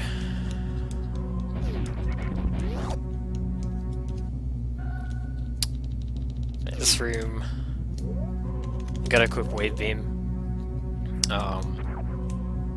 This is the only required use of Wave Beam in the game.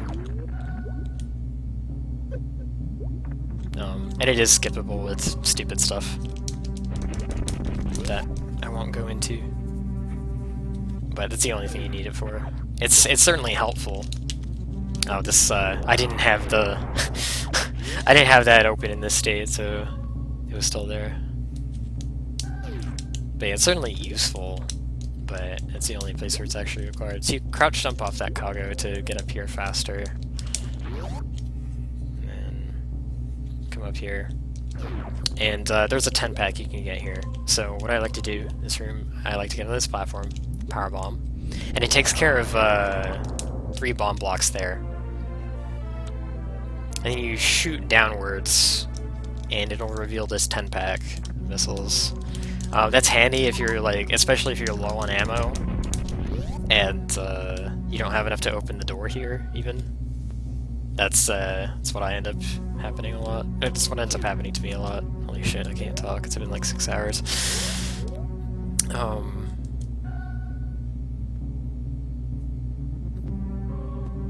yeah, you just that's a really good missile pack to grab. So I suggest grabbing it. Power bomb saves a bit of time. You can use regular bombs to go through the floor there, but just, you know, more efficient to use a power bomb. All right, in this room, switch back to Spazer for your fast rate of fire and get rid of this cargo. Now you can run from the top of this hill through. Now that I think about it, doing this anywhere near efficiently actually requires either a speedball or a Shine Spark chain. And it's not really a chain, honestly, so I'll let it slide, I suppose. I'm going to show what to do for this. So you charge your Shine Spark, and you recharge it off the slope. You're not going to chain the Shine Spark. You don't need to keep it, but you do want to get your speed boost running through this door so that you can break the speed blocks in the floor. So the way to recharge, or the way to get your speed boost running again on a slope, is you Shine Spark horizontally and hold run in the direction. So you hold run and right. So get my Shine Spark, charge it here, horizontal Shine Spark, hold right and run, and running through the door. And you break these speed blocks. These speed blocks don't come back. Now you're in here. This is where the third Guardian is, and this Kaga's a little bit of a hint for it, but still a little bit of a dastardly hiding spot. Get this power bomb pack. It'll help with stuff later.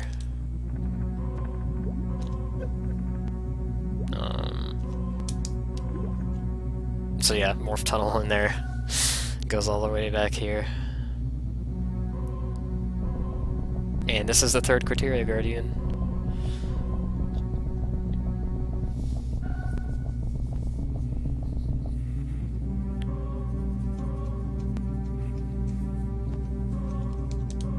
Okay, getting out of this tunnel is annoying as fuck.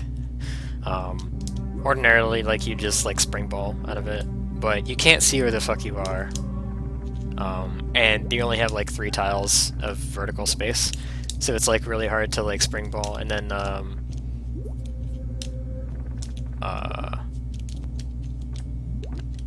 make it out of here. You can do one of two things to make this easier. One, you can get all the way to the left, and then tap right to face right, and then hold A to spring ball and hold right immediately after. That makes getting out a lot easier than if you're like flush against the wall. Just face right as a ball before doing the spring ball, and it's much easier. The other thing you can do is you can bomb jump.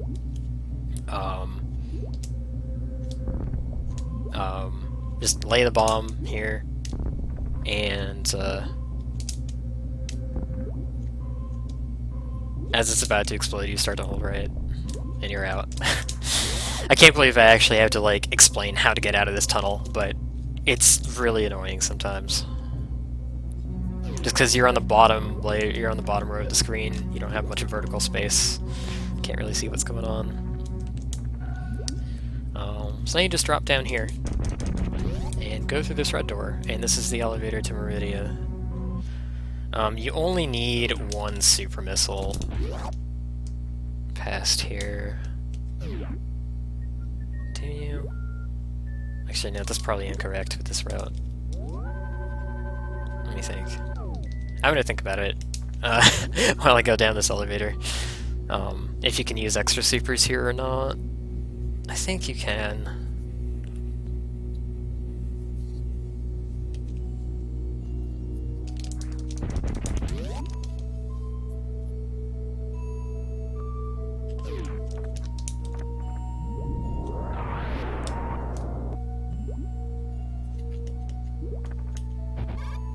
I actually, no, I don't. I think it's better not to. Just use missiles on the doors. You can spring ball over that pirate. Yeah, there's a cool strat going into this room before you run in. You run into it and you'll be falling down a shaft. What I like to do is hold right and then aim down and spam shooting down so that this door opens and morph to land in the door. It's not too hard. Looks cool.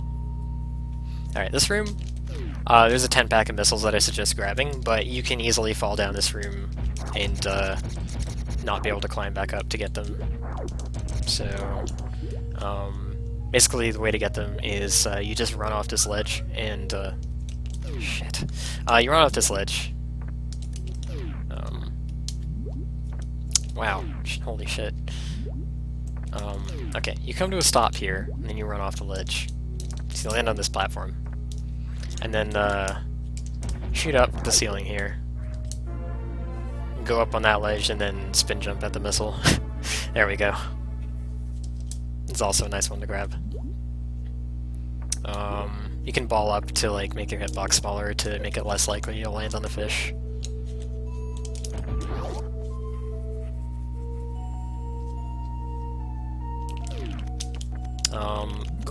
Oh boy, this is the first quicksand room, isn't it?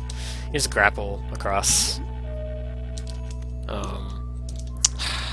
Redesigned quicksand is really fucking shitty, and I feel bad for you if you end up in it.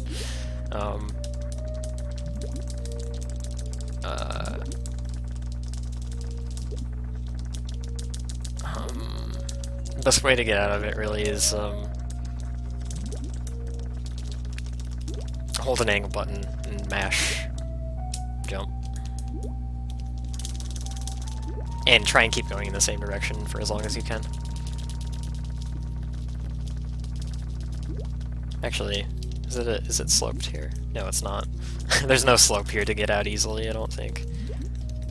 Yeah, it's unfortunate. You just have to really work at it to get out. It sucks.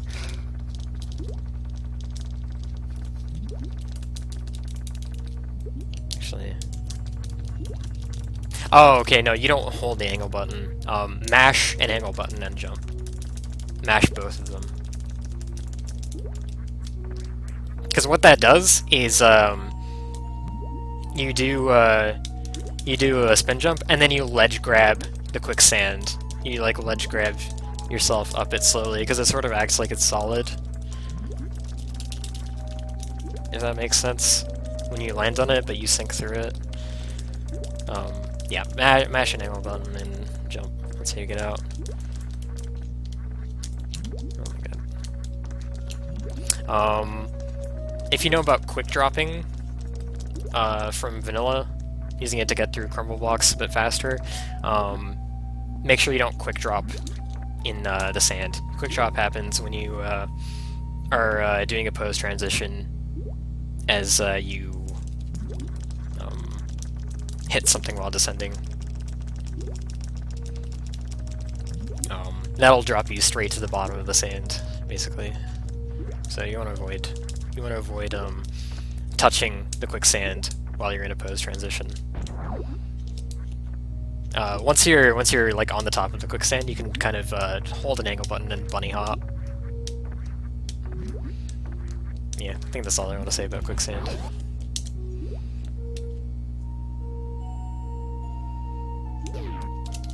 That door locks behind you. That's a Dragon door.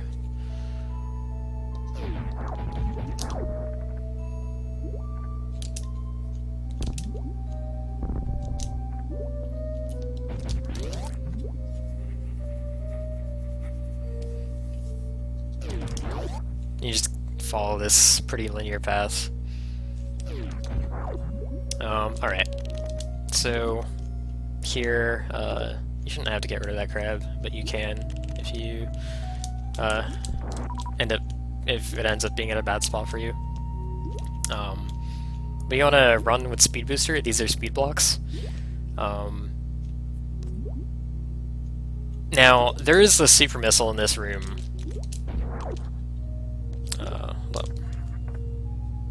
There's a super missile in this room. You just run through these speed blocks, but if you shine spark from up here, there's a super missile you can grab. It's a single super missile, but I think it's still worth getting. What you would like ideally try and do is charge your shine spark while you, as you like clip the edge of this ledge and fall off.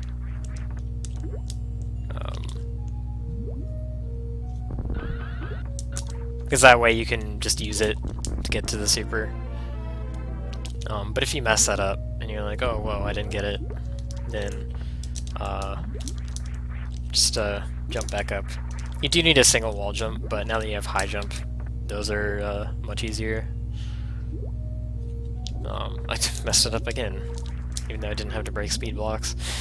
Now that you're doing it for a second time, the speed blocks aren't there, you can charge that as early as you want. But yeah, supers worth grabbing. Supers are just really nice to have.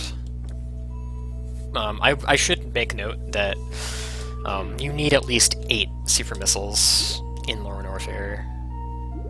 Because there's one room that has a line of 8 super blocks that you have to be able to shoot through. It'd be nice to have more there, but 8's the minimum. Alright, so this might look familiar. This is the tube behind the crate. If you really want to, you can come down here. You can go to this room and save.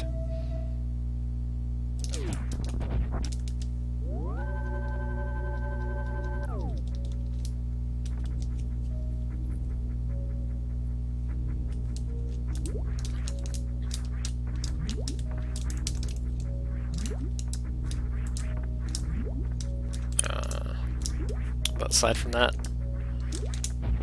just come up here. Continue on into Meridia. Alright, this room kind of sucks, because it has snails, it has grapple, and it has sand. Perfect combination. So what you do here is, you grapple this. You want to grapple the, alright, hold on.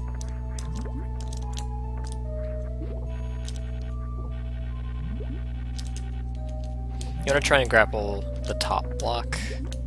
You can, you can either grapple the top block and do like a single wall jump out of it to land on that ledge, or you can go to the other one and then jump to the right.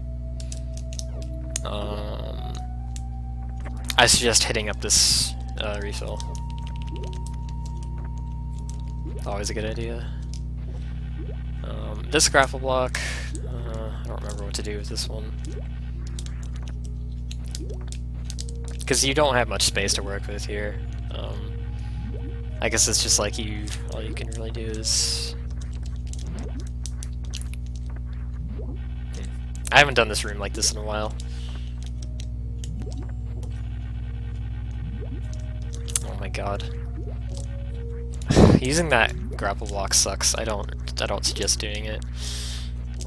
It's far easier to try and hit the top grapple block on the left side.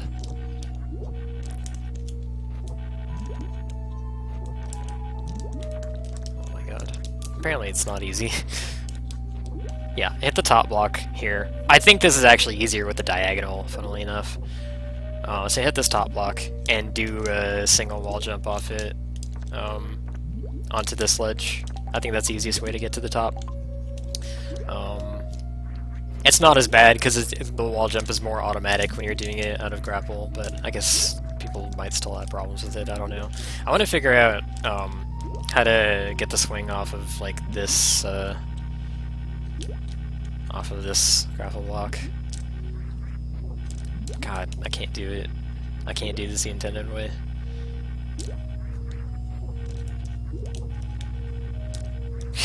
God, it's so shitty.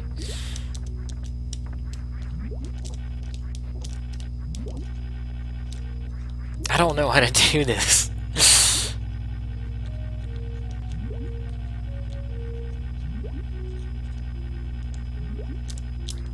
So I think what you need to do is, you can't be fully extended on, like, the right side, or you're just gonna get stuck. But when you go into the left side, you press down at some point when you're past the ledge on the right side to fully extend, but, like, not so much that you hit this thing I'm standing on. You have to do it just so you can, like, sneak past this ledge and get just enough upward momentum, oh my god, that you land on it when you release. If that makes any sense. I'll try and do it again. Holy shit. I think that didn't work. I don't think I extended enough.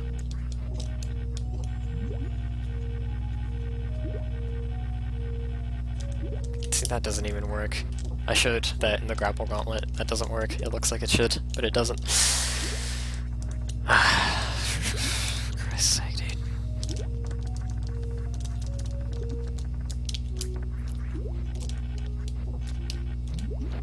Oh my... God damn it. This is such a pain in the ass, dude. To do the intended way. You know, fuck it. Just do a single wall jump off of the top grapple block here. It's much easier. I'm gonna refill my health first, since I got banged up by all those snails. But, like, seriously, doing this room the intended way sucks dick.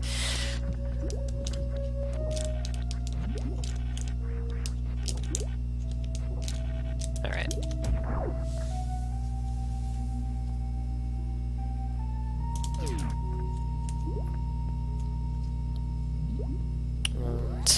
Okay, I guess the way to jump in this room is not important at all, but the way to jump in this room obviously is you go 1, 2, 3, 4 on the pillars. No, you don't. What am I doing? You go 1, 2, 3, 4, and then 1, 2 of these green foreground pillars.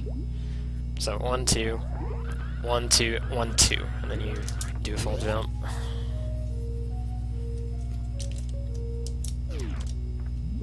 Alright, this room. Very easy to fall in the sand. Get stuck. Oh my god, dude. If you fall in the sand and you're getting bodied by this ouch, you can pseudo screw it. I highly suggest you do that.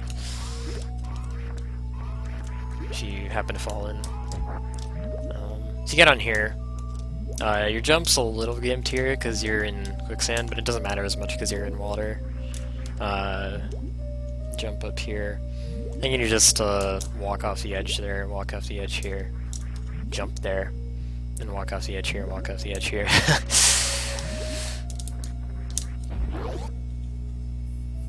Yeah, it's the perfect game for beginners. Definitely.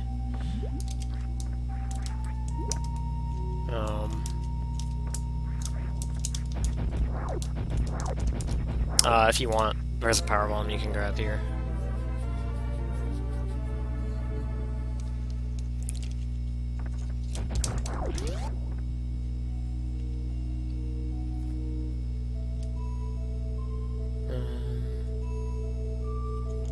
You can blow this tube open now if you want, but I think it's better to do on the way back, since doing it on the way back, you have to come back through here, so blowing it open on the way back gives you another opportunity to run through it, instead of having to jump over the gap. So, slightly better to leave it for later. Alright, do you want to missile this door?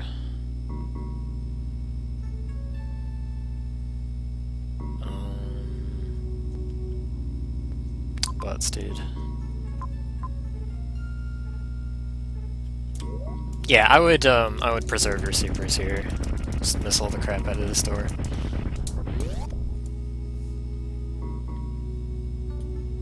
You can use, like, 2 or 3 supers if you want. There's a room with cack attacks coming up. Get this annoying fish out of the way. Alright, so here, you need to switch to Ice Beam. Oh my god. You wanna, this shoot takes 2 ice shots. You wanna freeze it when it's like so high, and then just jump up here.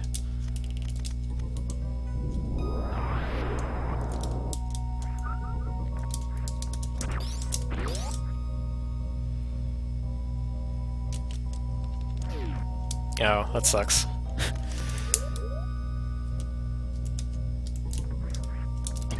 It's probably not the most coverage when you're on the interstate.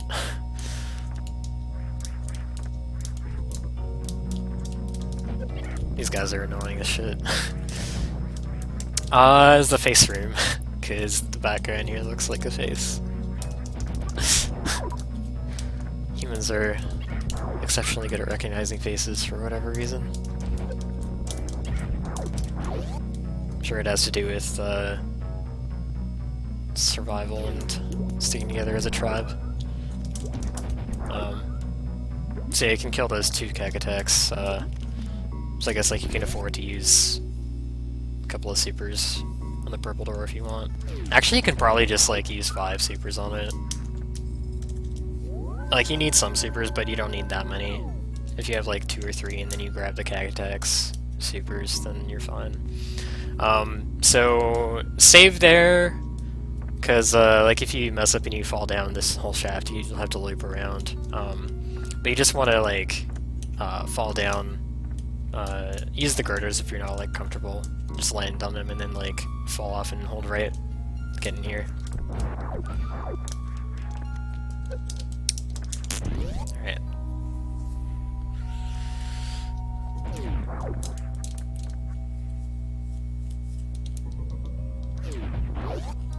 Alright. This room, I call this Sand Canyon, because it's got sand, it's got a canyon, and Sand Canyon is the name of a room in Echoes. So, actually, I'll show the intended way first. Oh my god. Meridius sucks doing things the intended way. Oh my god, dude. Okay, I'm gonna show you the intended way to kind of show why not to do the intended way. Because fuck the intended way, all these rooms. Probably the easiest way to latch onto this grapple point is to stand on the very edge and do the tiniest of jumps and try and latch on that.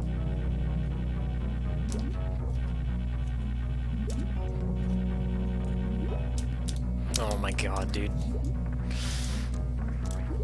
Should have shot my grapple there sooner.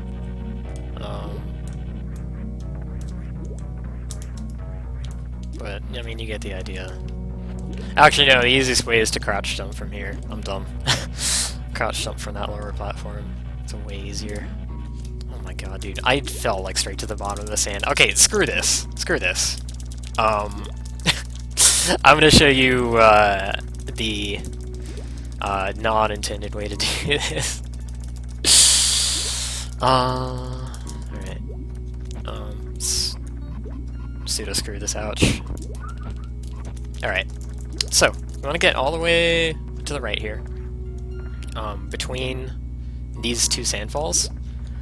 If you see where this, where these like black stripes, black vertical stripes in the background are, you want to be like lined up with the right one. More specifically, you want to be 2 tiles to the left of this sandfall. So you want to be like around here. You want to like bunny hop, you want to get a jump as high as you can and grapple straight up. And you can just grapple the last thing and just skip the whole thing. That's the best way to do this.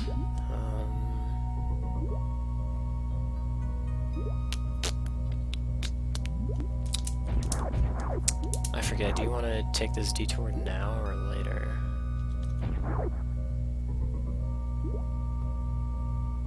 You take it later, okay. So don't worry about that gate for now.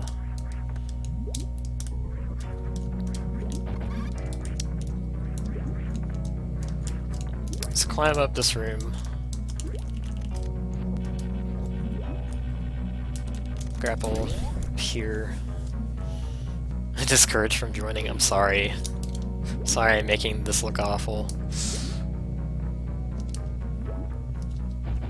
Drink every time you die, you'll never finish then. That's what Sacred did. Well, he didn't do it every time he died, but he got completely fucking baked before last year's race, and he didn't make it past Grapple Gauntlet. Got some cack attacks you can kill here for supers.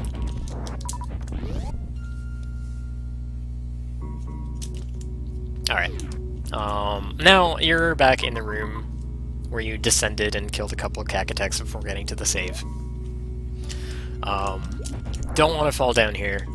If you fall down here, you have to go through that entire loop again, so don't do that.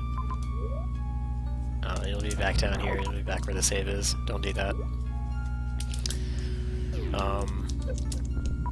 Just like don't go that way. It's you're probably not gonna fall accidentally. There's another way that you can. There's another bad thing you can do here, and that's falling in the sand here. It's really bad. Let's get rid of this. Ouch. So like you can bunny hop when you're in the sand. Let's get rid of the other one. But to actually get out of it, if you fall in, you're gonna have to wall jump off of the sides of one of these platforms, and that's actually, I think that's easier than it looks, honestly. Oh my god, dude!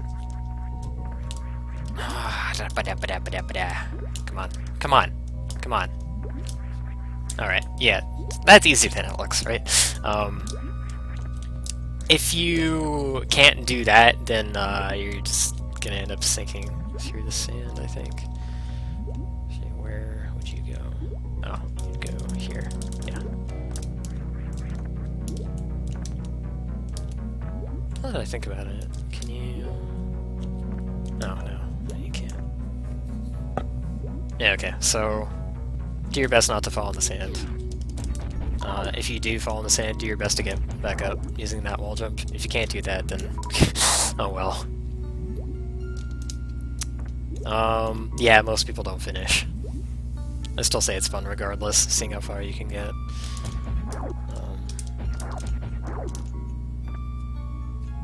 Yeah, so...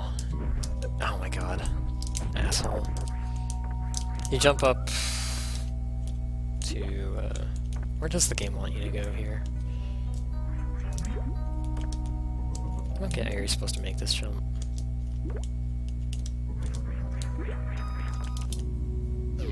I don't think the game intends you to crouch jump for this, so I'm not sure how you're supposed to make it up here.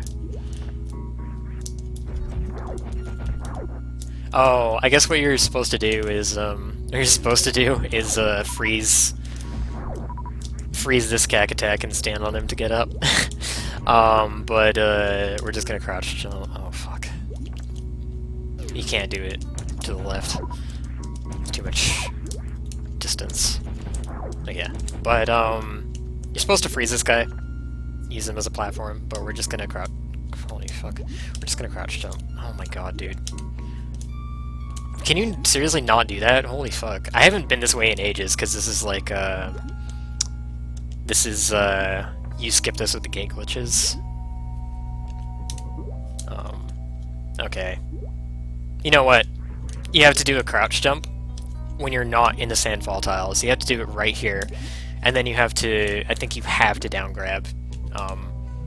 No, you don't have to down grab, actually. You don't have to. You just have to do this jump really well, is all. Yeah, okay, it's actually not too bad. I can see some people having difficulties with that, so if you can't do that, switch to Ice Beam, freeze the cack attack, use them as a platform. I'm gonna jump over here.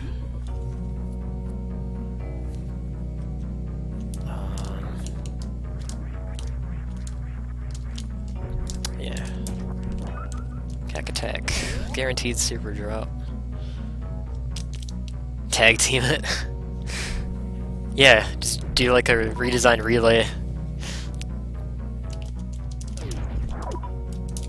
Alright. So you just... What the fuck is this room? Hold on. Oh, okay, never mind. Never mind. So you just go straight up here.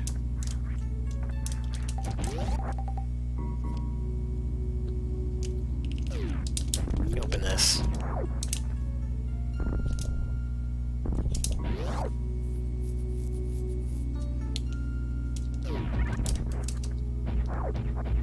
Just let Spazer cut through everything in here.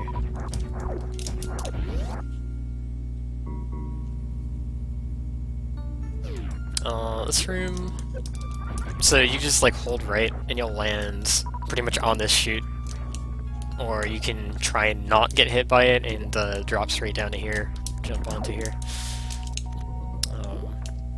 Run off, run off. Go through here. I've never done this route that didn't do the gate glitches, so bear with me. Run along the bottom here. Go down. Crab room.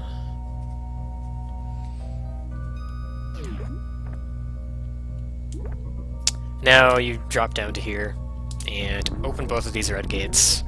This will allow you access to this area if you like mess up and you have to loop back through.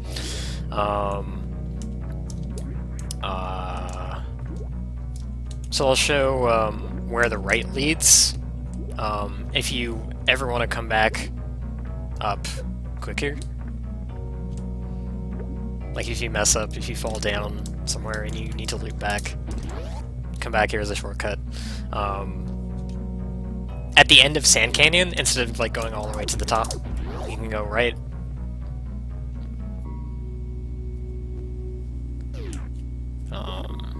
Then just climb the room. Oh my god. Swag wall jump.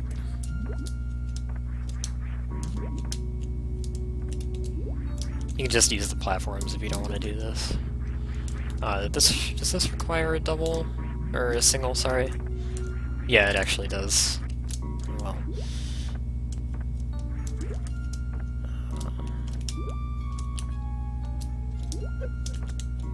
It's not hard to figure out how to get up if you're not comfortable with, like, better movement tech. But anyways, you can get up here. You can actually skip that whole loop that I just did by glitching this gate, but it's really goddamn annoying, because this gate is like a tile off the ground. This gate glitch is like one of the banes of my existence when running this.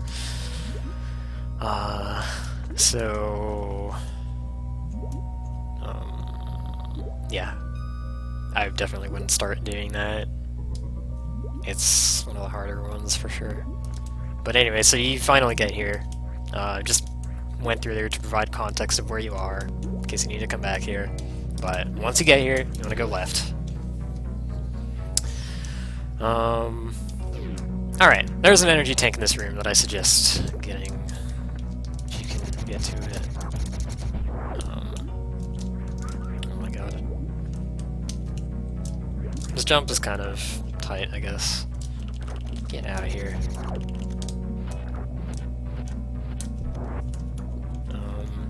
If you can jump up to his right side, easiest way to get across is by springballing. You can also run along this thing and try and jump up like that. That's a bit harder. Actually, okay, just use a normal bomb for that. I think that's just one block, but you come here, get all the way left and use a power bomb there. That clears a whole bunch of blocks in this area, and you can use another one. This is an energy tank. It's not fast enough for us to grab in the optimal route, but it's not out of the way. It's like definitely grab this if you're new. Yeah, pretty much. Just grab it. It's a good E-tank.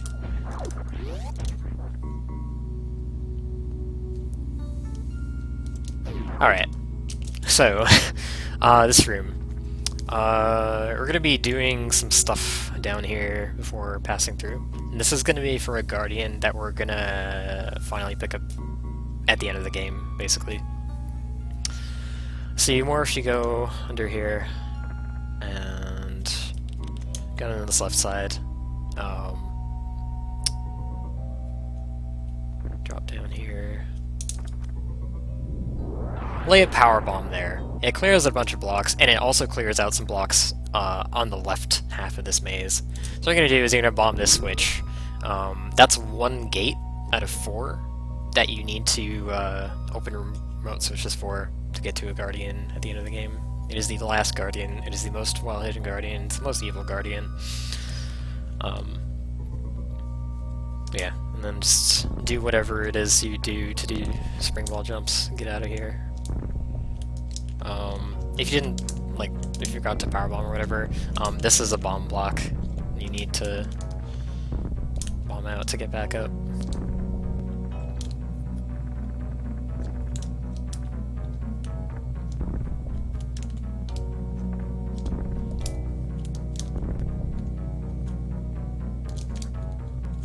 Oh, wow. I was mockballing so fast that I skipped the thing. So it's faster to go down this side, I think. This is a bomb block that gets power bombed out. There are also bomb blocks here that get power bombed out.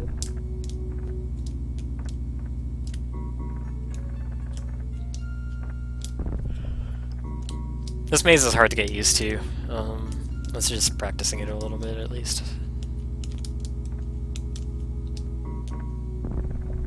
If you don't mock your balls too fast. Don't mock my balls. Okay. Alright, this room, what you need to do is you need to...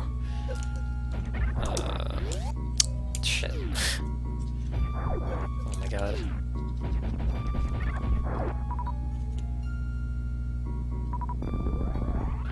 If you're hurting on ammo, and like basically if you don't have enough to open a purple door, which you really should, you can farm these Zoas, so just doing so with grapple. But it's not too important to be at full here, just make sure you have enough. You need to charge your Shine Spark.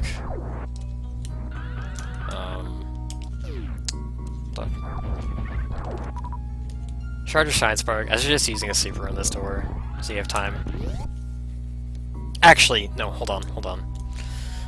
So what you need to do here is you need to charge this Shine Spark, and then drop down, and horizontal Shine Spark through this barrier. And it's not, like, hard to do at all, but you can definitely mess it up, and there are definitely consequences for doing so, and that is like having to go all the way back around the loop again, because you can't really get up this sandfall in any way. So that sucks that that happens. So if you're worried about that, which, yeah, I don't know, if you're worried about that happening, what you can do is you can just not do the Shine Spark at first. You can go this way. Excuse me. The game just clipped me through that. That is not supposed to... I've never seen that before. That is not supposed to happen. What? Second new thing I've discovered. This one's actually useless. Wow. You can unmorph there. You can unmorph there, and the game just pushes you out. Okay, wow. I did not know that was a thing. That's really bad. Okay, I guess you have to be careful when you're in this. Yeah, what the hell? You can just unmorph here, and the game pushes you through the girder. That's fucked, dude. That is so fucked. That is really fucked up. Alright, make sure you don't press up here.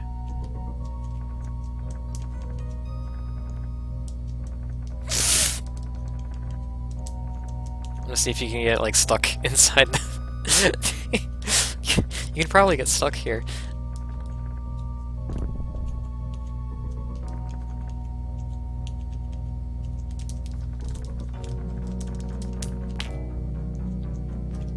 This is so messed up. Like, why? I don't think you can actually soft lock here. It doesn't look like it. I'm trying my best, and it's not happening. If you get stuck here, I guess you just bomb out. That's so weird, though. Why the what the fuck? What the actual fuck happened here? I did not know you could morph through that. That's just not okay. Oh, angle down shots actually take care of those guys. Interesting. So anyways, before I get distracted by more really weird shit that I haven't found yet. For safety, you can come into this room, open this green gate.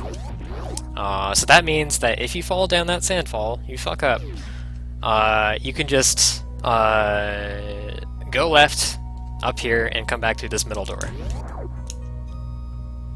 And you'll be back up here again.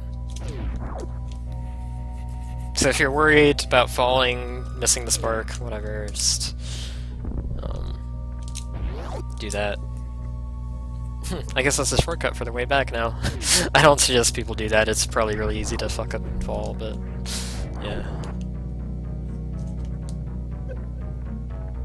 You can spring ball across the sand there, I guess, to get back more easily, looks like.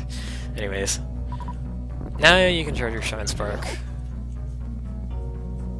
Drop down. Spark through it.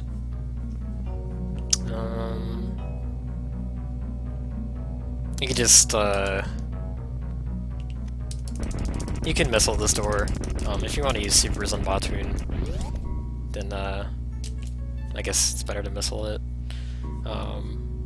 So Batoon fight, Batoon is like over 16,000 HP, and I don't remember how much damage shit does to it, honestly. But you can get a free shot, you can get a free super in on him. If you use an audio cue. It's the same one as vanilla if you know that one. But the music goes dun dun dun dun dun dun dun dun dun dun dun.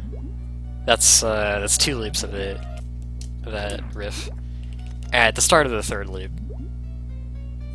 the first note of it, you shoot a super. Dun dun dun dun dun dun dun. Super. Alright, so you can do that. You can get a shot in like that.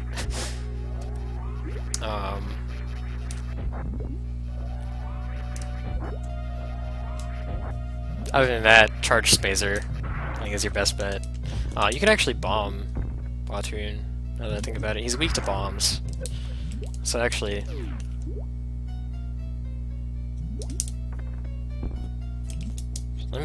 I've never actually, like, had to do this fight, in any serious capacity without early screw attack. Early screw attack basically instantly kills him, so I've never really had to do this fight, aside from low percent. So I don't have strats for it, sorry. But, you can bomb him. Bombs do a lot of damage to him. And I'm trying to think of a good audio cue for that. Oh, that wasn't it. Oh, it's too late.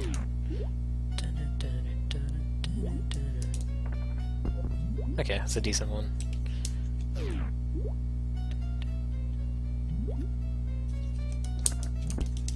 Maybe I can get more than one.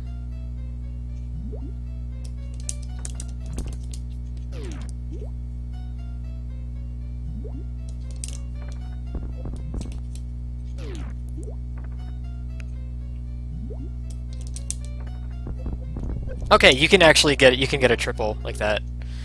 So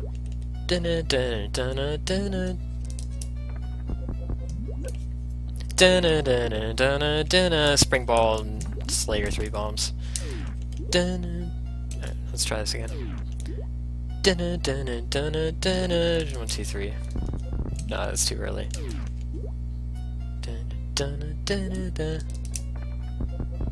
Okay.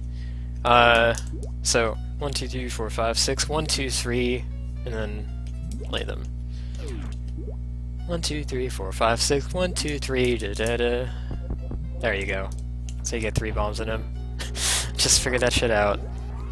Bombs do a lot of damage to him. I don't remember how much, but that should significantly speed up this fight.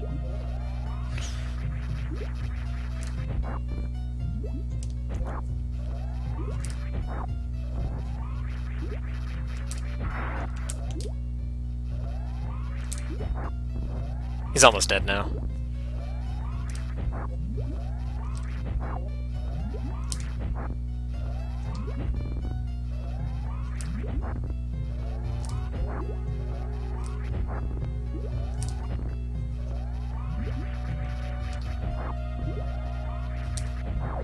It's really annoying to hit sometimes, though.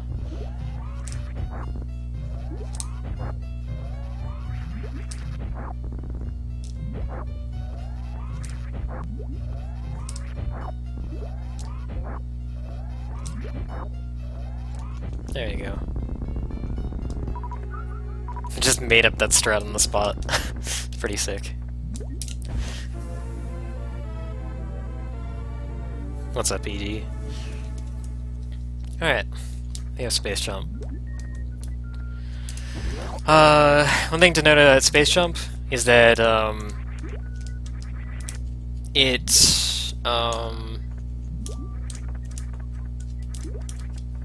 it increases the horizontal distance of your spin jumps fairly significantly. So now that you have Space Jump, you're not quite so gimped when it comes to like crossing distances anymore. And obviously, like, you can jump as many times as you want in the air. That helps too. But yeah, just thought I'd note that. If you're not doing a spin jump, then it's still just as gimped as before, though. So like, kind of compare that.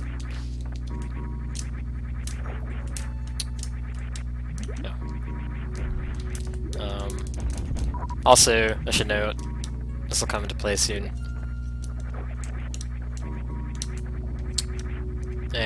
Maybe here's not the best time to note it. No, you know what, I'll just talk about it here. This is present in vanilla. If you're familiar with vanilla Space Jump mechanics, you know this. But, Space Jump has quite a bit of a cooldown. I don't remember how many frames. I want to say like 15 or 18 or some shit. But it has a pretty significant cooldown when you're not in the water. So basically, like, you end up having to fall a certain distance before you can reactivate it, which sucks. It sucks especially in Redesign because of the gravity, and I don't think it was adjusted at all to accommodate Redesign's gravity. In water, you can space jump like pretty much whenever the hell you want. Space jump in Redesign is nice in water when you like combine it with Respin, because you can like restart your space jump whenever you want. So that's nice. But above water, it's pretty shitty.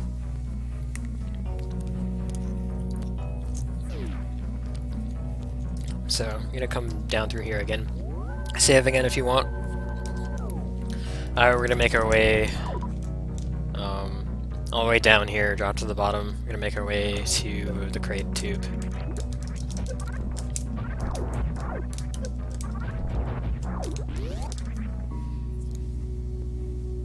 There is.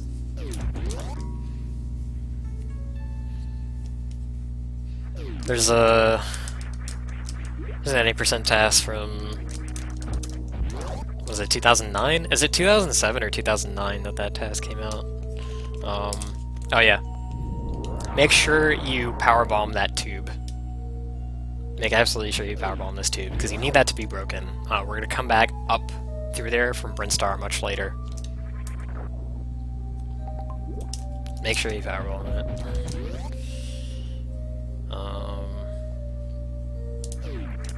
Alright, if you can speedball, you can grab an extra 2-pack of supers here. Kind of gonna assume that you can't, so I'll just leave them there. I I picked up enough other super packs to supplement, I feel. But that's a great one to pick up if you're able to speedball. And there's 100% TAS also that Hondizy made last year. Or was it this year? It might have been early this year.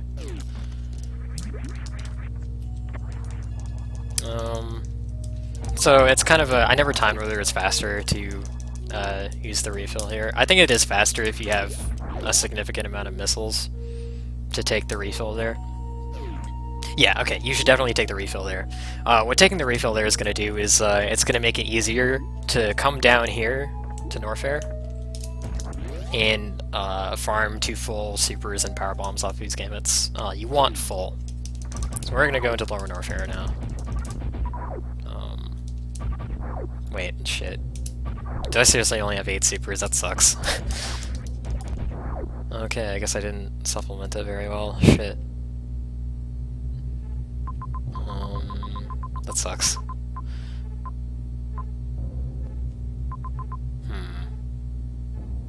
Oh, no, I've got this. There's another 2-pack. No, okay, I'm wrong. We don't go into Lower Norfair just yet. There's another thing we gotta take care of, and that is getting the East Norfair Guardian. In a non-beginner route, you're gonna gate glitch to it. You're gonna either gate glitch to it, or I guess in the LN break, in the reverse Lower Norfair route, you're gonna get it now. But yeah, I almost forgot you have to get it at this point. This tunnel's annoying to get into when you have Spring Ball. I don't know why.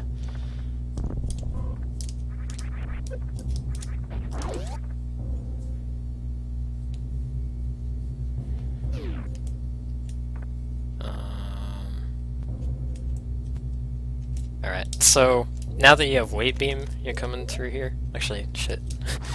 No, hold on. I didn't need to switch to that. Sorry, I was thinking of something else.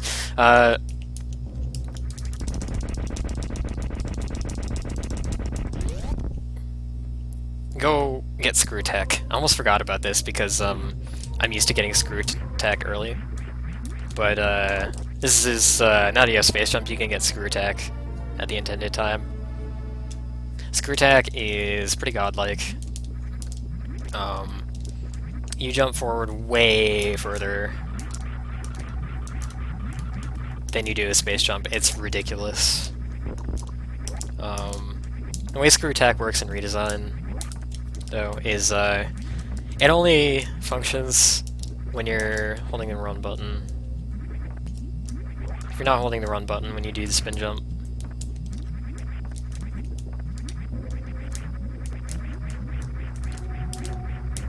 then it won't work. Which is good. It can be annoying, but it's also good, because it can let you do more controlled, shorter jumps when you don't want the craziness of how far Screw Attack launches you. But it's also kind of annoying to have to hold a run button during it.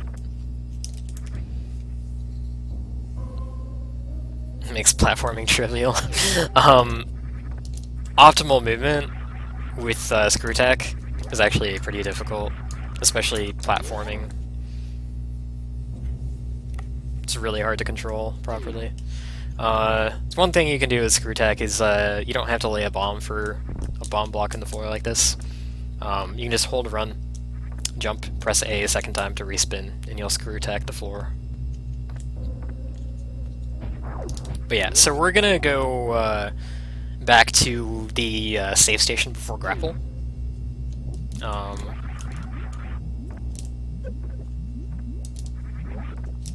Screw Attack to get across here. Screw Attack and Gravity is not much to fear from Norfair now. So what we're going to do here is we're going to charge a Shine Spark, and open the door first, because you won't have enough space otherwise. But yeah, charge a Shine Spark. Let's go through the door, and this is actually pretty tight. You want to Shine Spark up through this like stack of bubble blocks in the ceiling. If you fall down here, the way to get up is do a crouch jump down grab. Or, I guess space jump also works, but crouch jump down grab is more efficient, and you don't really run the risk of running straight into the spikes and getting knocked down again.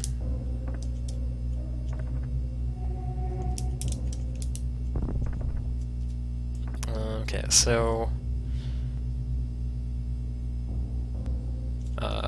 so actually, in addition to getting the Guardian in this room, which is to the left, we're going to get a 2-pack of supers. It's going to give you more than 8. She'll give you a good cushion for lower warfare. But, so, come over here, open this door, and then go back here.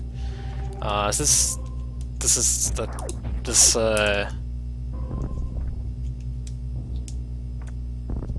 is a pain in the ass to get into with spring ball. Just, easiest way is honestly doing a spring ball jump. Or with high jump, sorry, it's a pain in the ass. Just do a spring ball jump to get into this tunnel. You like fall too fast with how high you jump to be able to get in it properly anymore.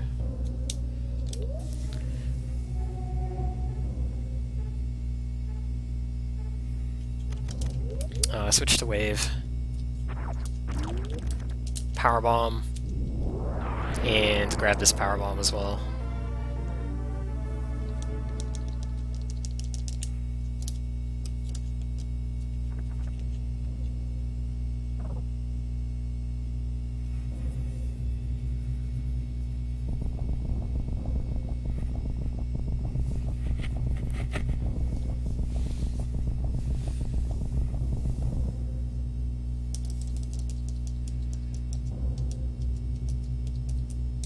Alright, get this Guardian. Now what we're gonna do here is... you're gonna charge your Shine Spark here, and you're gonna let it loose through this door.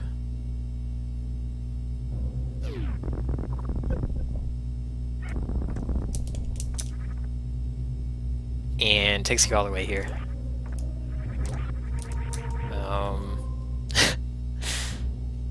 Then, you can like space jump here or wall jump. I kind of prefer to wall jump. I find it more reliable.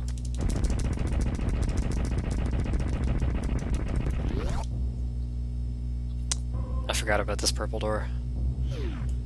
Yeah, you go left here, or yeah, down, right.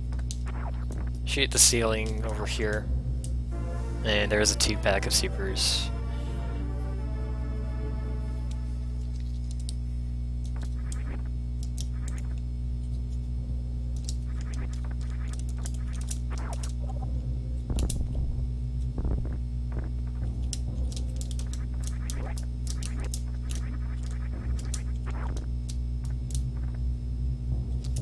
So now you have wave, you can get, you can go up this way, past these, gates with the button on the wrong side.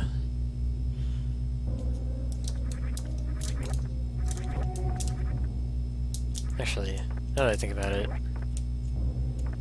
no. Nah. You can, yeah, whatever. I'm not gonna worry about a strat like that.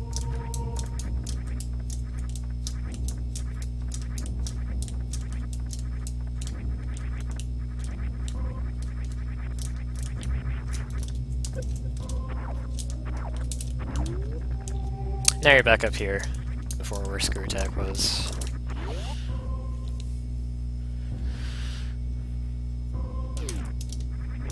You can Screw Attack this bomb block in the floor.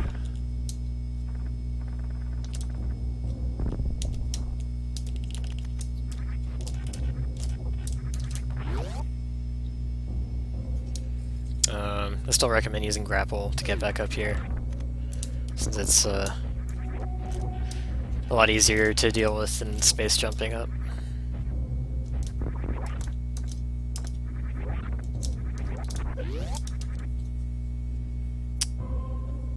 Now,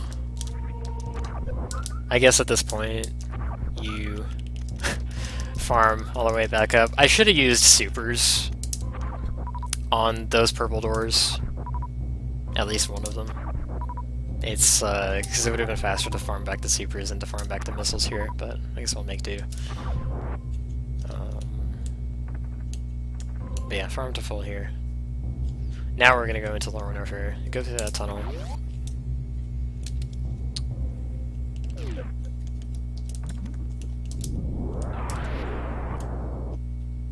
So we're going to Lower Warfare now, and you're supposed to go to Dragon first. Dragon leads you to beam combo, but we choose to go to Lower Warfare first because it gives access to Plasma Beam, and Plasma Beam is more useful than beam combo, and beam combo isn't that useful in Lower Warfare anyways. Like, we have Screw Attack. As far as the bosses go, we have fast ways to defeat them that don't involve use of beam combo. So, it's just better to go to Lower Warfare first. So basically, Lower Warfare is RNG hell. You're going to be opening a whole bunch of door caps, progressing through this area. You're going to be power bombing a lot of obstacles. So, you're going to be screw attacking a lot of enemies. So, when you screw attack an enemy like that, and you see it drops a super or a power bomb, you're actually going to want to run back and pick it up. Like I said before, you need a minimum of 8 supers to get through a line of super blocks. It's like halfway through. So you need to keep your super count up. Power bombs, not as important, but still important. Use missiles on red and purple doors when you can. And beyond that, it's pretty straightforward. Just remember where to go and screw attack stuff. And oh my god, try not to get hit like that. You can power bomb here. You can power bomb a bit earlier, like around here.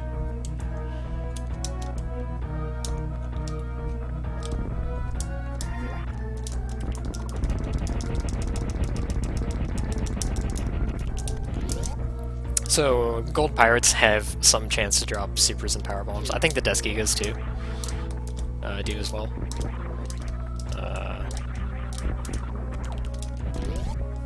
So just be on the lookout for those. Screw attack this pirate. Power bomb the floor here. Do not go to the left. That's the exit. That will confuse you. Power bomb this floor. Go through these pillars.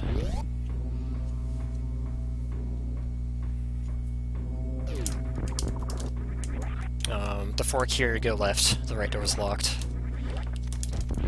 Super. Alright, so Violas in this room.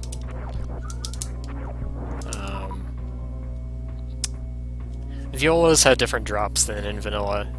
So in vanilla, Violas are a guaranteed powerbomb drop. In Redesign,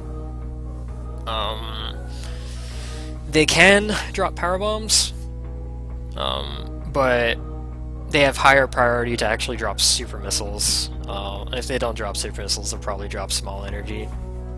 But there's a good chance you're going to get super missiles from them. If you're full on super missiles, then I believe they start dropping power bombs more frequently. But they're actually more a source of supers than anything else. If you want a power bomb, there's one here. Power bombs are useful for X-factoring Ridley. That's how we're going to be beating Ridley, basically. So powerbomb this statue. Try and do it from like the left. Don't do it from like the groove in here, because what's going to happen if you do it from in here is it's going to have the effect that I mentioned a long time ago, where if you're modifying too many blocks at the same time, it's going to skip some. So you're going to have like a little obstruction here that wouldn't be there. Powerbomb blocks not getting destroyed. There's a super. I'm gonna grab that.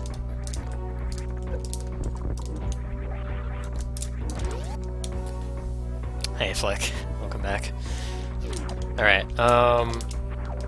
in, was it 1, 2, 3 rooms from here is, the super blockade. Kill these violas and try and, get super drops. Here.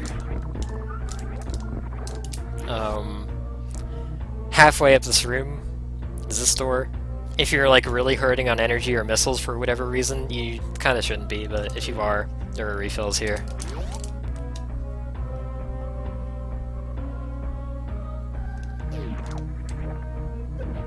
I actually don't know at ED. I've never done it before.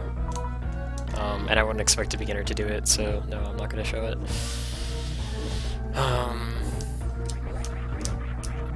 So yeah, just send the room as best you can. Missile that door.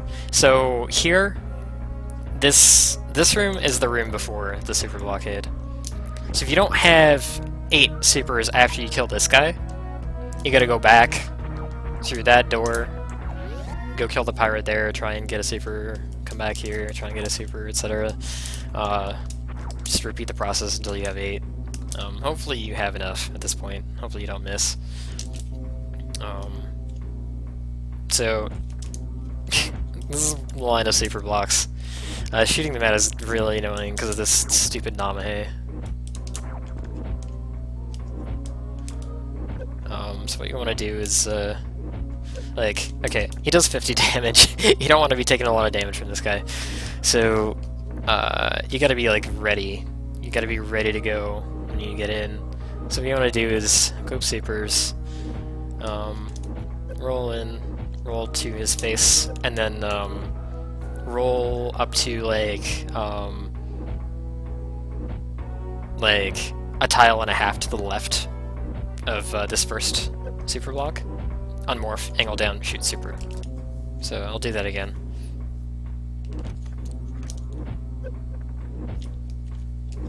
Oh my god, dude. I got crouch locked. Do CF in the tunnel to start shooting this. Oh my god, ED, please. Alright, so what you don't want to do is have something like that happen, or be trying to be in the middle of shooting this. So here, you're gonna jump and shoot straight down for all of these.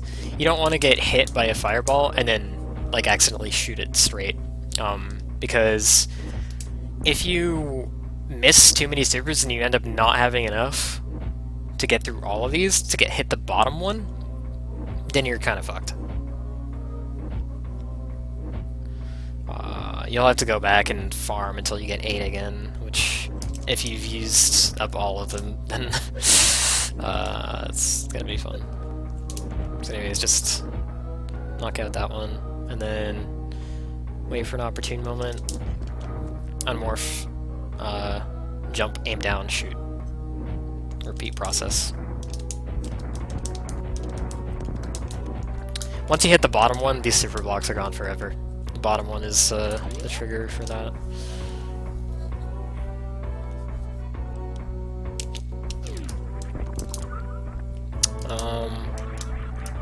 So you might have 0 supers at this point. You can try and screw attack these rippers to get your supers back. You can actually like fall in a straight line down this room to where you need to be, and that's like right here beside these like bird head thingies. So you can like kind of do this to get supers on the way down. And once you reach this red door, you go left through it. You go up here, open this green gate, and hit up your refills, because you're going to want your missiles back. And you're going to be using your missiles on the door caps now to conserve your supers, because you want your supers back. It's actually,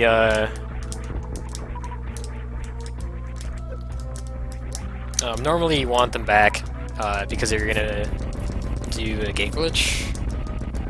But since we're not going to do the gate glitch, it's a little less important. But we are going to have to fight ninja pirates as a result. So actually, I think we need another purple door as well. So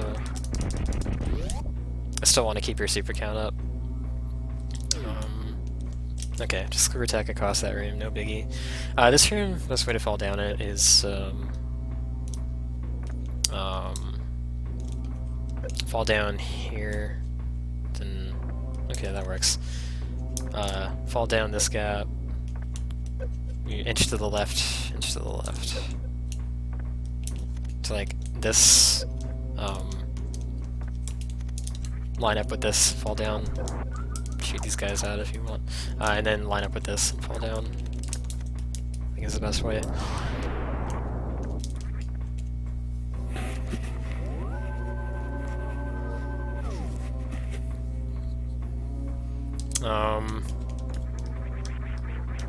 If you really want another 2-pack of supers for whatever reason at this point, go through this door, follow the path. It'll take you to them. I'm not gonna go there myself. Just whatever. But yeah, you can get a couple more supers that way.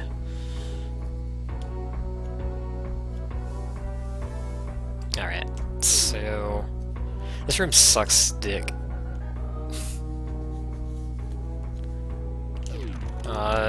I could grapple. Oh no, screw grapple actually. So the only way to kill these bulls is screw attack or grapple. They're an absolute nuisance. They respawn infinitely, and the reason they're a nuisance is you have to run across these crumble bridges, and if they hit you during it, then you fall down to this part of the room. And once you're down here, you have to do a spring ball bomb jump to get out, and that can be difficult. That can be difficult when they're harassing you. So they're like on your ass. Just screw attack them, or if you're having trouble with that, grapple them. Grappling them is definitely easier. They also do 30 fucking damage, so they can rip you apart.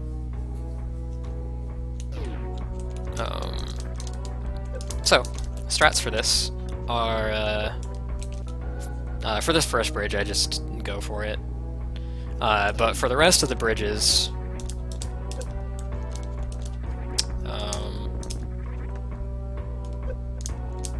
I make sure I take a hit before I run across, just in case there's a bull waiting for me on the other side. So I get the iframes to run through it without it knocking me down. So if you fall through these, there are only 3, so that's all of them, but if you fall through them, be warned that depending where you fall, there might be red key hunter. So just be careful. You also can't, like, I guess I should show this, you can't jump across the bridge because there are spikes in the ceiling. So yeah, there you go. Just, yeah.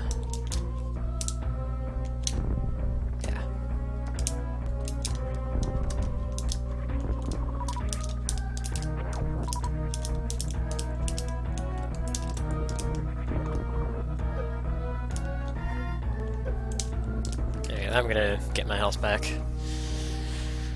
Load my state. Oops.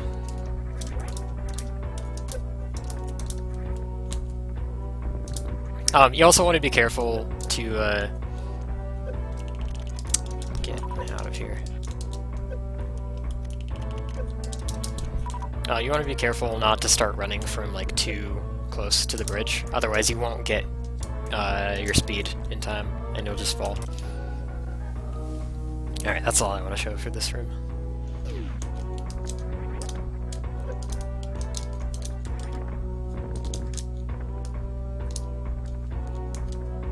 Take the hit, run across. Alright, wait for the hit, take the hit, run across. Ow.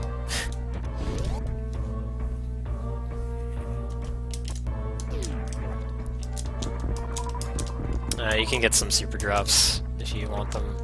Screw attacking rippers on the way up. Alright, you get up here. I'm gonna go right.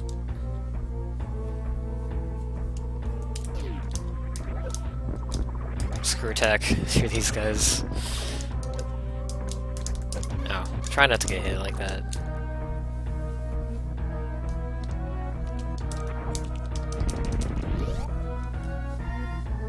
Go in here. And here you got Ninja Pirates to take care of. You just kill them with 3 supers.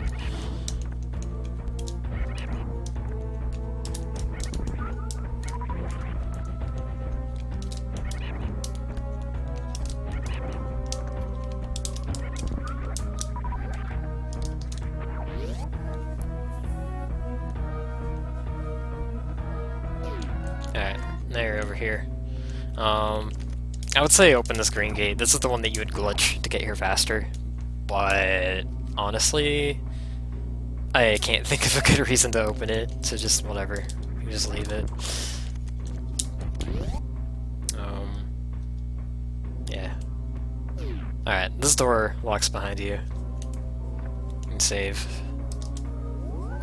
Now you're trapped here until you've beaten both Ridley and GT. You can fall down here and powerbomb out the floor here prematurely, just so you don't have to do it later. Actually, you know what? I suggest not doing that, actually. Your powerbomb count for GT doesn't matter anymore. Yeah, so ideally don't do this, leave this for later. Screw tech. Here are these guys. And free Ridley room. So I wouldn't worry about full missiles, but farm to full supers. I think that's 10. Actually, what would probably be preferable is if you don't have full power bombs yet, avoid killing avoid killing the Violas until you're at full energy and full supers to force them to drop power bombs, because the Zebos very rarely drop them, and power bombs are super useful in Ridley. Alright, super the door open. You can either super the door open, or you can missile it open. You can either super it open and come back for drops to farm supers here if you want, or you can missile it open and just run in directly. It's up to you, really. I'm pretty overequipped for Ridley, actually, so...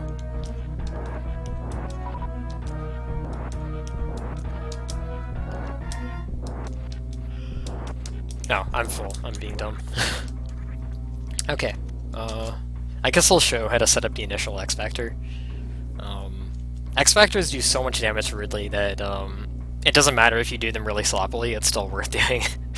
So Ridley has 30,288 HP.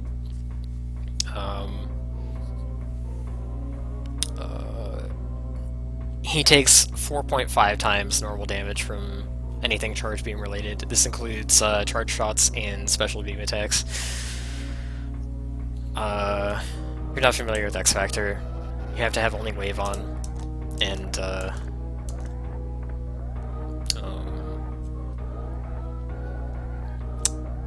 hold charge shot for 2 seconds.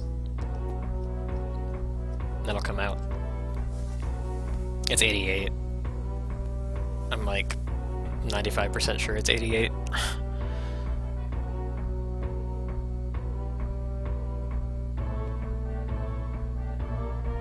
It wouldn't be an odd number.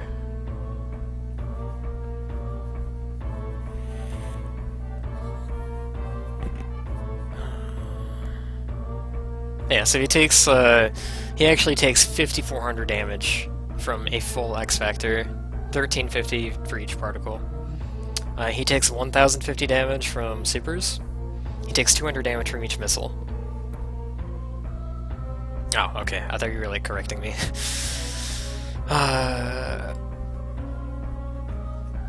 And his values for, like, when he turns red and stuff are not changed from vanilla. So, at below 9,000 HP, he'll turn red. And you'll know he has less than 9,000 left. That's super useful. Because the craziest weakness Ridley has is He takes 4,800 damage from pseudo screw attack. So what I usually like to do is I get him to where he's red, and then I pseudo him twice. And to do that, like, you make sure you're not screw attacking, you make sure you're jumping without holding run. Just a normal space jump. Holding your charge shot.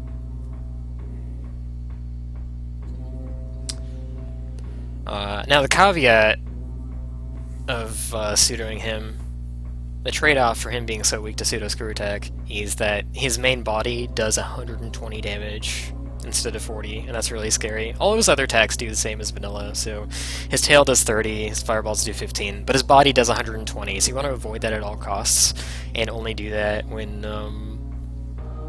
you're going to... when you plan on pseudoing him. I'm not going to talk about our tank abuse. I don't think a beginner is going to, like, be able to wrap their head around it. I can barely wrap my head around it.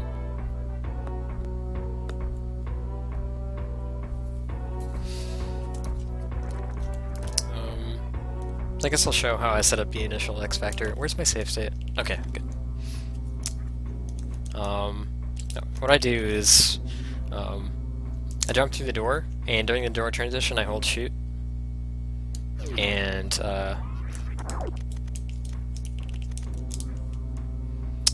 after I come out the door, I press an angle button to break spin.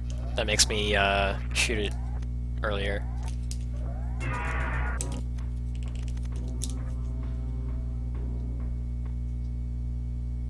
And then get to this part of the room, turn around. The turnaround's important because it delays the X Factor a little bit.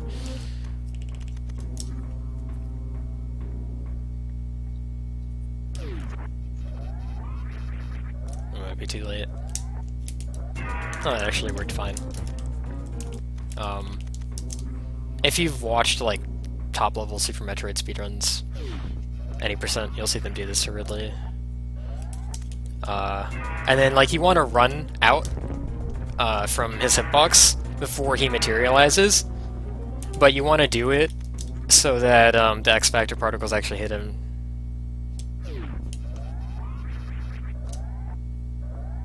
Do you want to do it after they expand fully and are starting to converge again?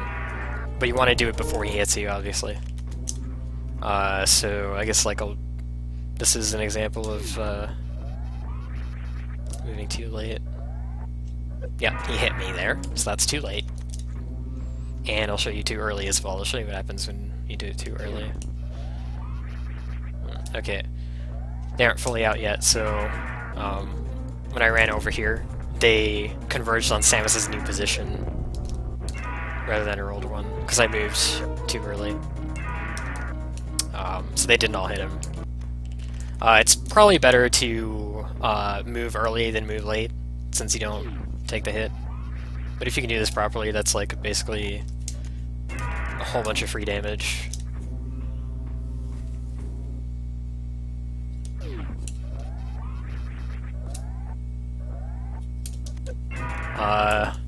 A good thing to do after all the X Factor particles hit him is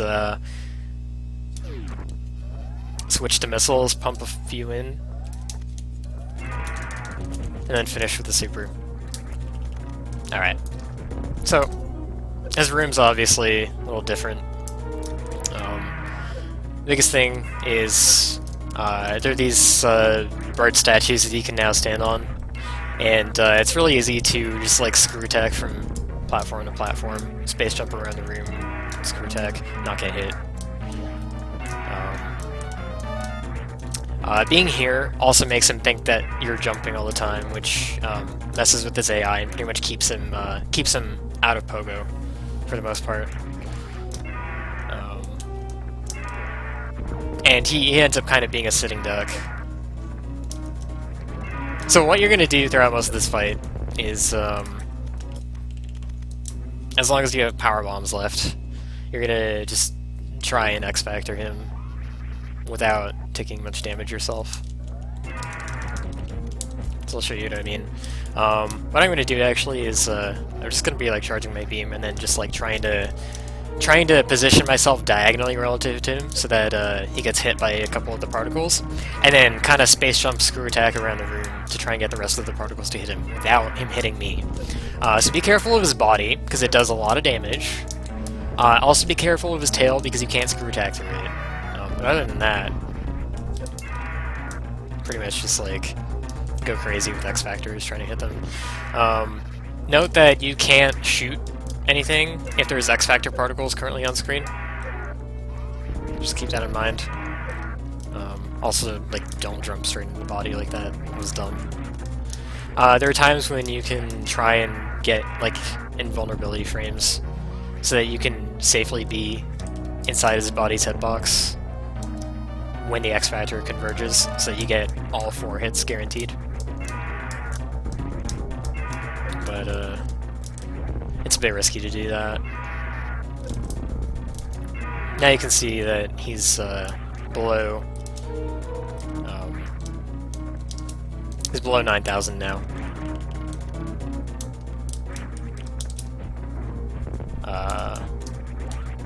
So what you can do at this point is you can shoot 9 supers at him, or 8 since an X Factor particle hit him.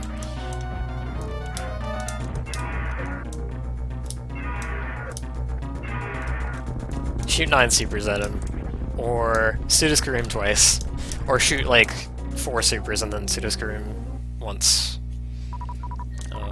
I'm gonna do that fight again without taking as much damage as before.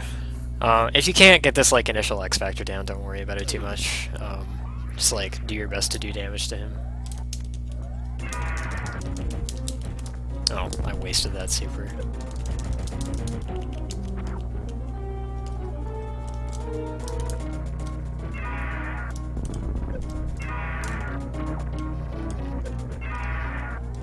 Oh my god. Actually, that kind of worked out pretty well.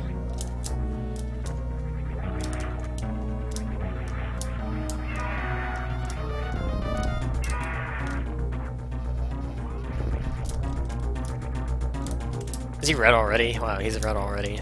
That's crazy. Alright, so this is what it looks like to pseudo-screw attack him. Bam, number 1. Bam, number 2. Took a ton of damage. And then, once you finish pseudoing him, you want to get him to grab you, hopefully. So once Ridley's at 0 HP, he doesn't die instantly. To get him to die, he either has to grab you, which the best way is to morph on the platform. Try not to have him phase through the platform. That'll get you hit by his body. Probably try and get hit by his tail or fireballs for high frames. But just like try and get him to pick you up. Don't try and spring ball into him, that's way too risky. So that's one way to get him to die. The other way to get him to die is to, I think you have to, there's a counter that goes from like 10 to 0 whenever he tries to like swoop when you're out a spin jump and you're above him.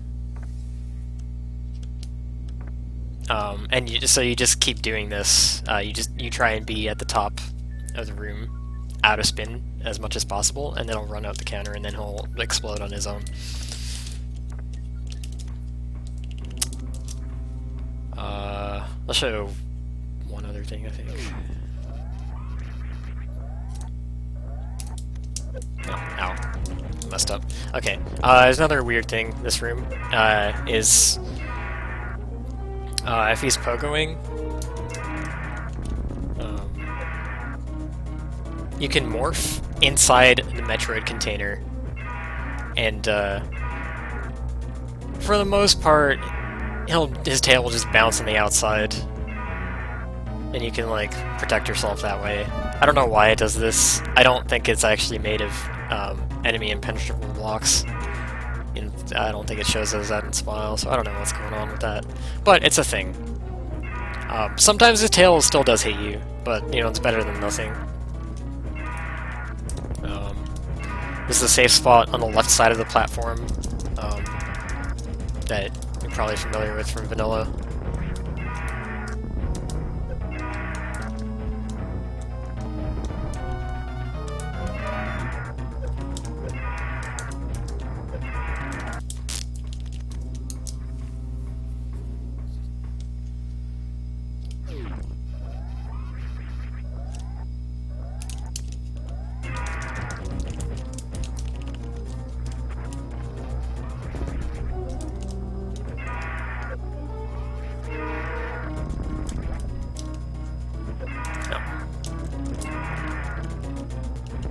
If he ends up pogoing, you can just like pump him full of missiles.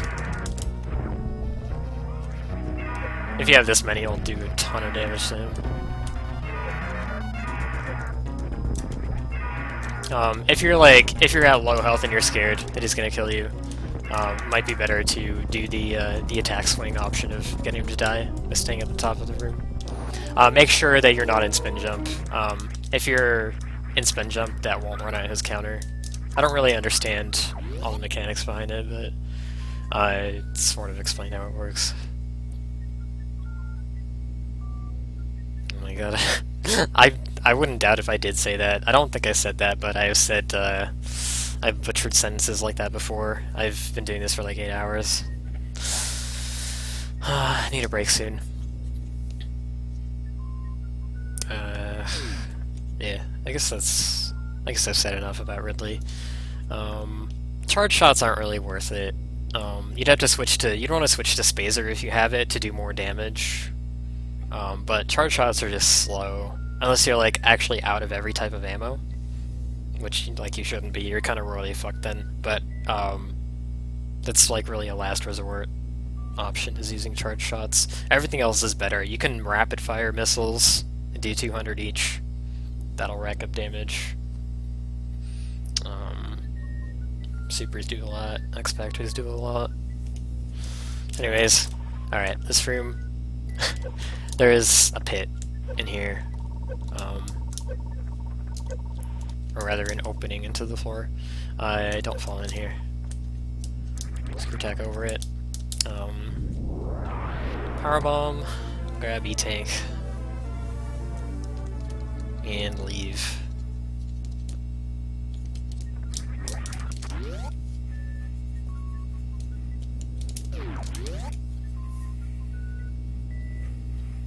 Alright, so ordinarily, I used to be super conservative with how much ammo I used on Ridley,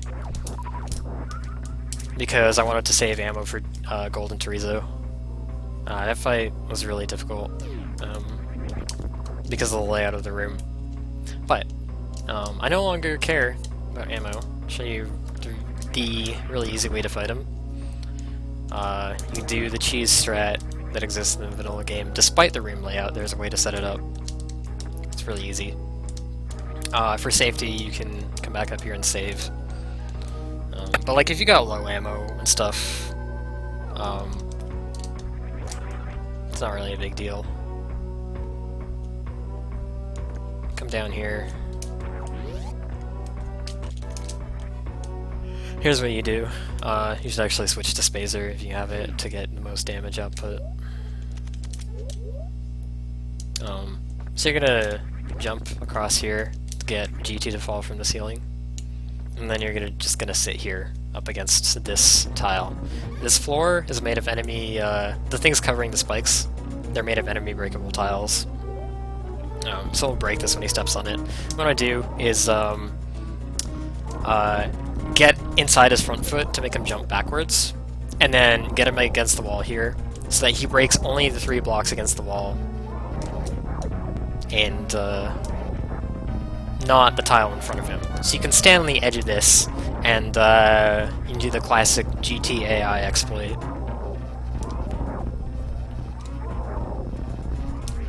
And just, he can't do anything to you.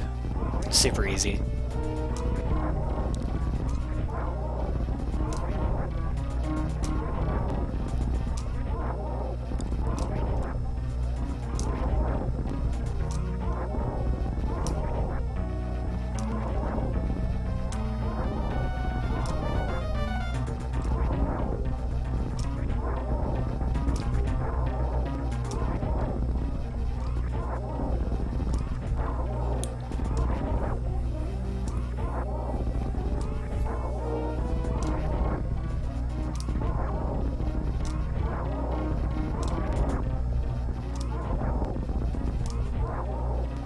Oh, you can? Okay. So I guess I'll point out, if you have at least 32 missiles, he also has access to his crescent beam attack. That's what he's talking about. I guess you can get hit by them if you're too far left on this thing. But anyways, it's 40 Spazer charge shots, it's 60 wave charge shots. After you kill him, come back here, swing by, pick up his drops, and then leave. And that's it, really easy. And now you're going through all the bottom of this room. This is the bull room. This is where you end up if you fall. Hopefully you can make it here before they swarm on you. If not, just grapple them.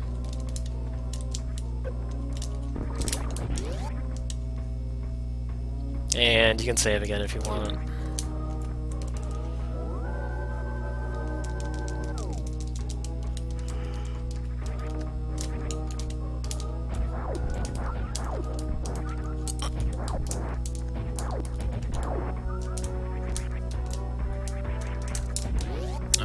Go all the way back up here the way you came. Don't get distracted by the flashing door.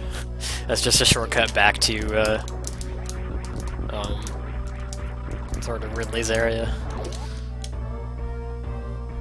You do want to go through this door though.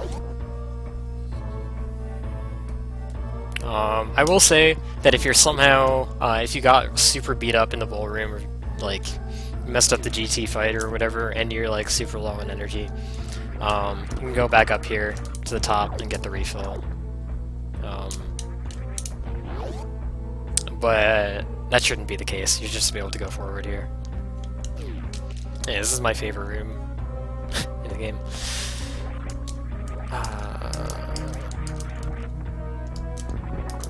Yeah.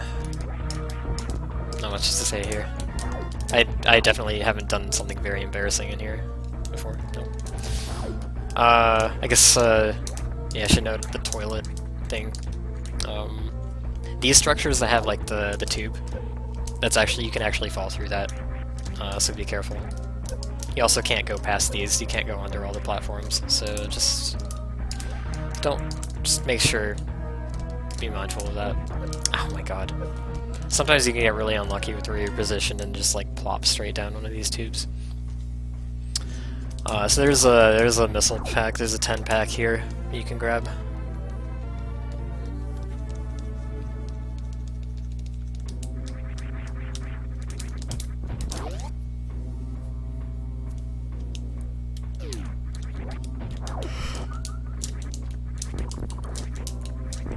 You want to go all the way up this room. So the top of this room is where plasma is. It is locked until you defeat GT.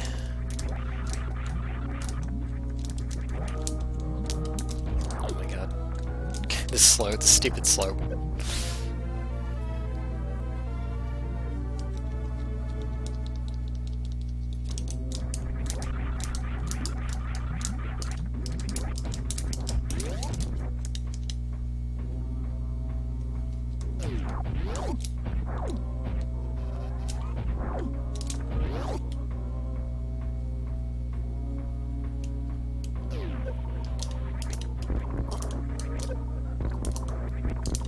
I don't really suggest getting these, but if you want, there's a 10 pack you can grab by shine sparking up this.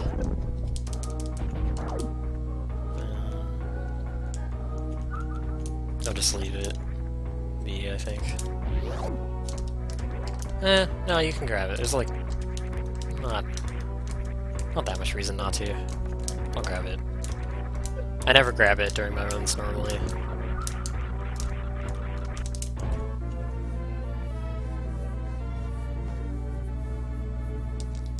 But the more ammo, the better, really, honestly, especially if you're starting out. You really can never have enough. So now you're back here where the super blockade was, and the door to the right of it is unlocked. You want to go through that.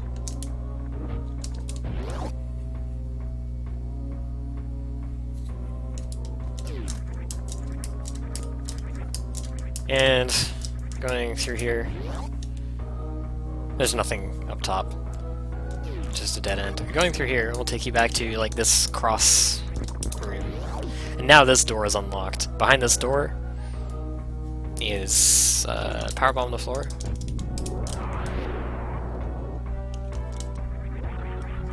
this is the Lower Norfair Guardian.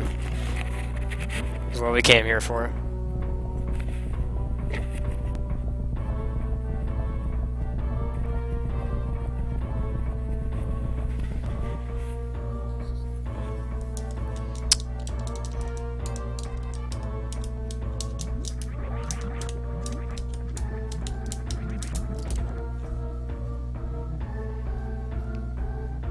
And this puts you back in this room, which puts you to the room where I told you not to go left, because that's the exit. Well, now you do want to exit, so now you do go left.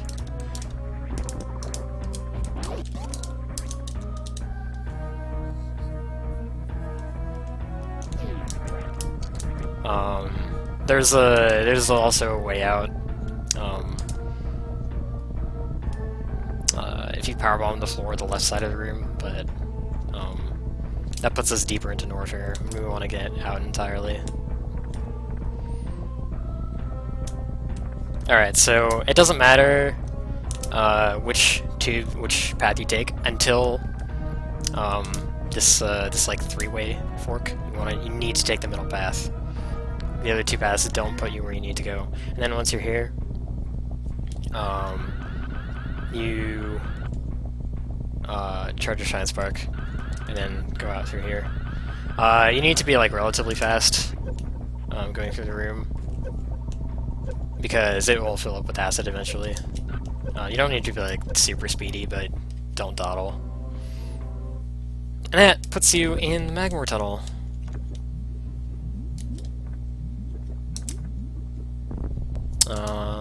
If you haven't gotten this energy tank, then you can much more easily get it now that you have Spring Ball.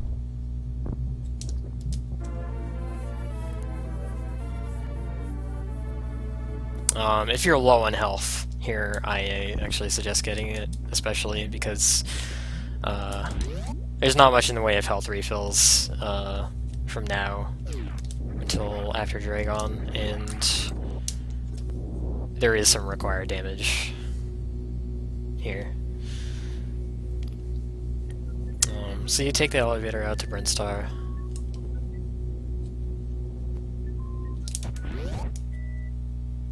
And we're gonna clean up all the Brinstar Guardians now.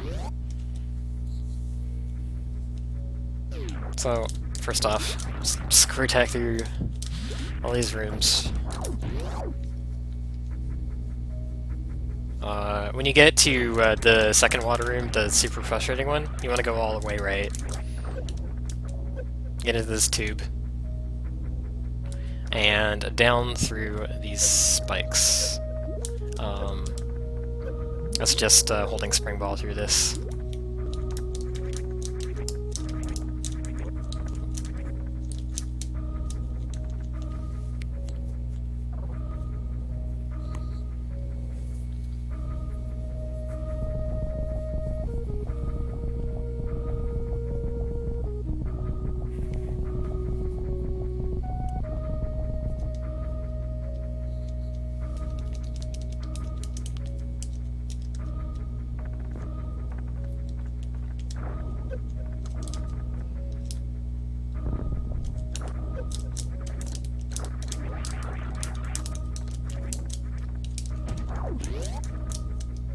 Alright, so now you go up here.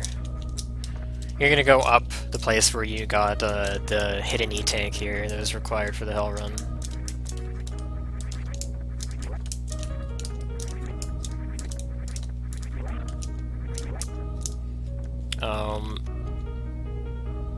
This can screw attack that block. Best way to get in here is the diagonal bomb jump. It's really annoying to get into here by trying to like space jump and morph into it because you fall too fast. Use the power bomb when you hit the end of the tunnel there, and it'll reveal this Guardian. Those are the two Brinstar Guardians that are super close to each other, both in red Brinstar. Now we're gonna go get the Ammo Guardian that we passed up so long ago. Yeah, dingus with the host. Nice. Thank you.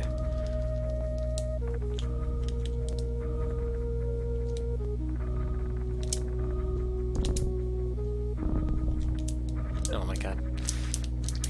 You come up through here.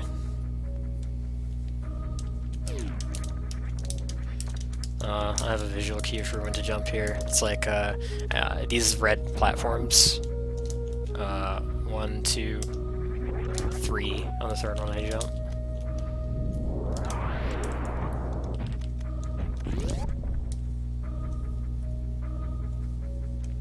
If you don't have a power bomb for whatever reason, what you can do is there's a hidden passage here that lets you get through here without a power bomb.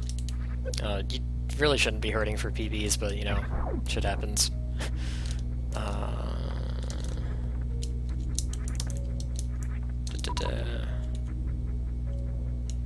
You can also like you need PBs here. Just make sure you have them. When do you need to make sure? GT should drop enough. You should have enough between Ridley and GT's drops. You don't really need to use any coming out there. You honestly should have enough. But in case you don't, there's this tunnel you can use to bypass this PB obstacle over here. You need 1 PB after this to get into Meridia as well, so...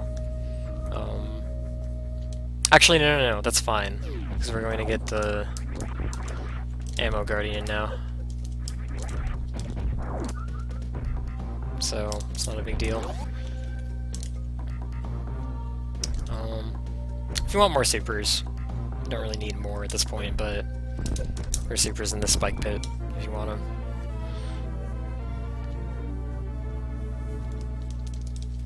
It's a 2-pack. It's nice to have.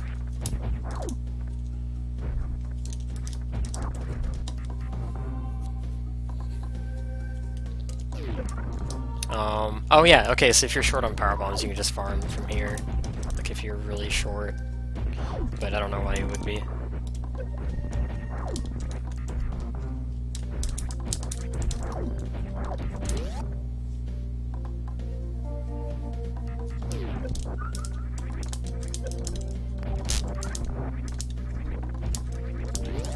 Let's go all the way left through here. And now this thing in the floor I mentioned earlier, this girder should be gone. And you just go into this room. You get this power bomb pack that is literally in the way. I can't avoid it.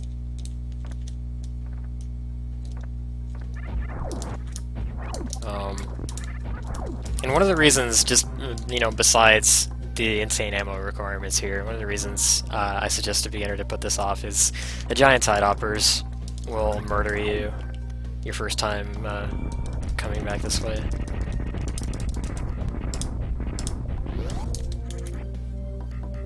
Just like super the shit out of the door.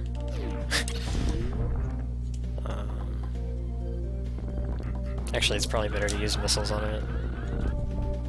I think about it. Let me think, where do you need supers from this point on? Oh well. Whatever.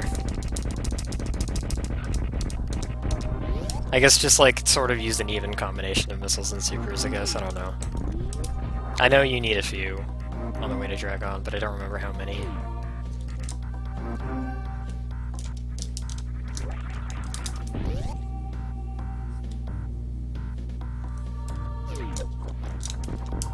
That's the way this room works.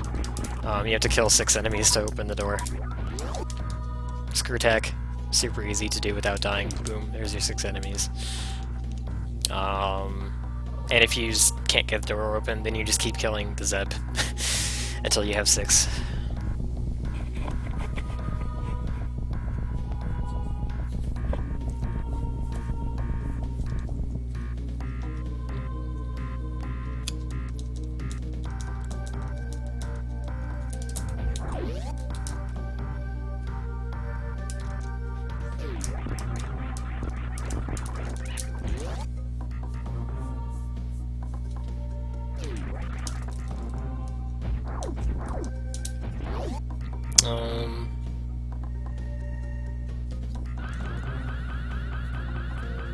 I can actually spark this if you want.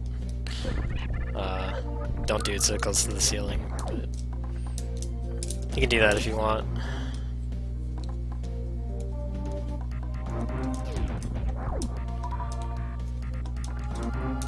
So that's all 3 Brinstar Guardians now. Oh my god. Get up there.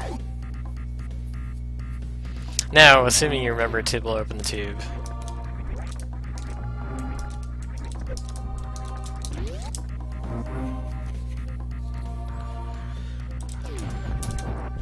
We're gonna go back into Meridia this way. If you didn't remember to do it, then you'll have to go like all the way back to Crate, I guess.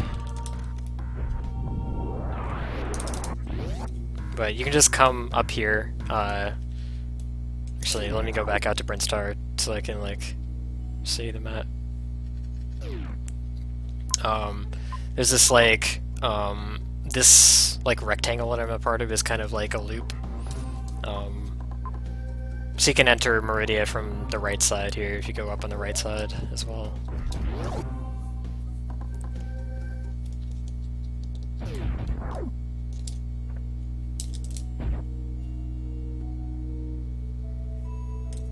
Oops.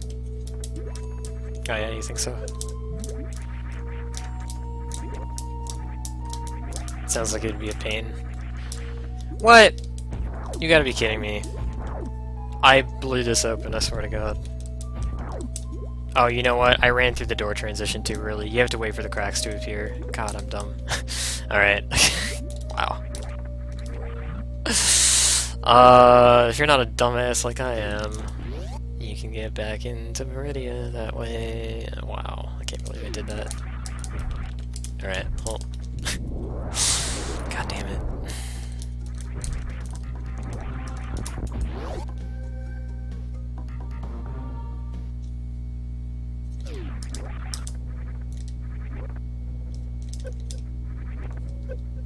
You think a marathon luck is bad? Try a live tutorial luck.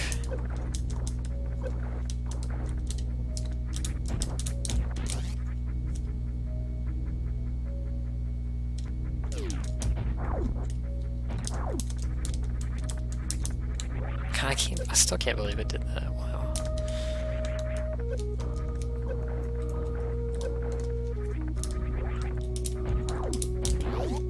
I'm going the wrong way. Crate is to the right.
At least this isn't nearly as much of a pain. With screw attack and space jump. Oops. Jump the gun there. 3, 4.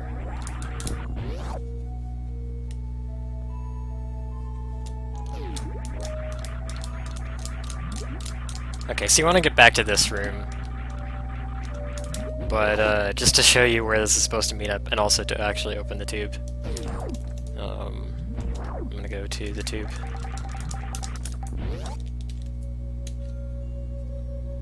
Alright, so when you're opening it, don't run through the door transition until you see it crack. There we go. Should've known better.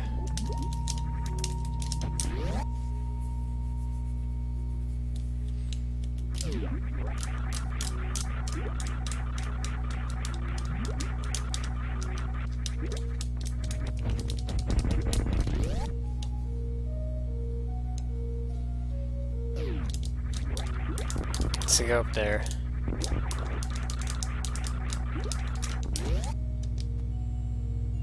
And actually, now that I think about it, I feel like... You know what?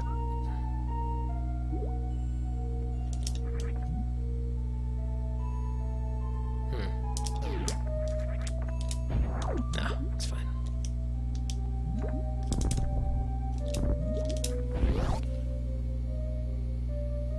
Probably. Could be. Just basically follow this path that I'm taking. Don't go up in this room. You have to do a gate glitch if you go up. And that gate glitch is a pain in the ass.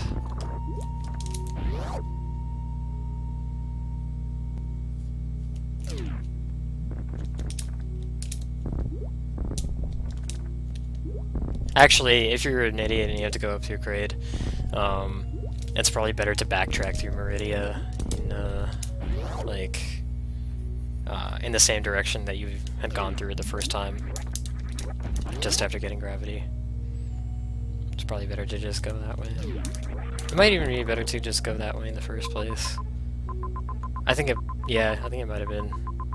No, you can't do that because of the locked Dragon doors. Never mind. I forgot Dragon locks doors here. It's dumb. Anyways.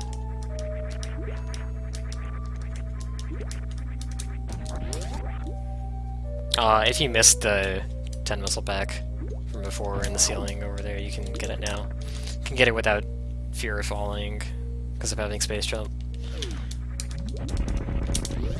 There's a purple door in this room.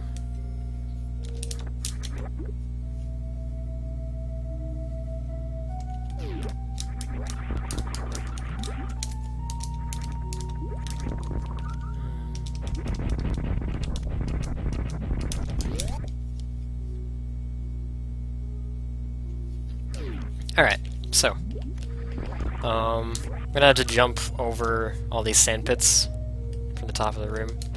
Just for safety, open this green gate. That makes it so if you fall through the sand pit, you don't have to take a loop through Meridia again.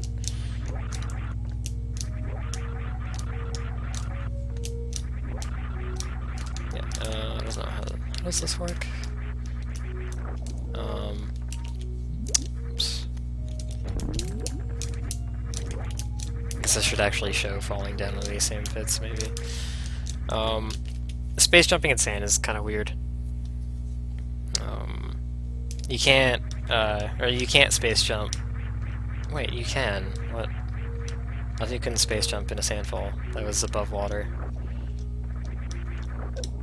Oh, this is a different type of sandfall, isn't it? That's really fucked up.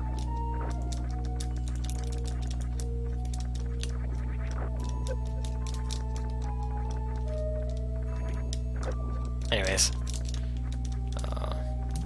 If you fall in the sand, the fastest way to sink is to hold down and mash A. It'll just push you down every time you do that.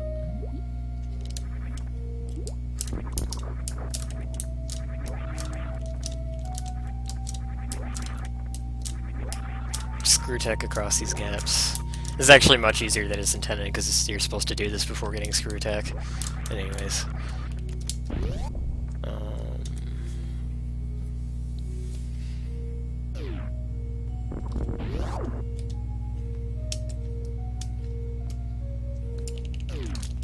Does it? Alright.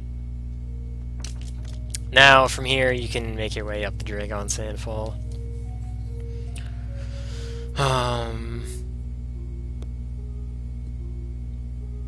The way that I like to do this is just screw tacking the whole distance across.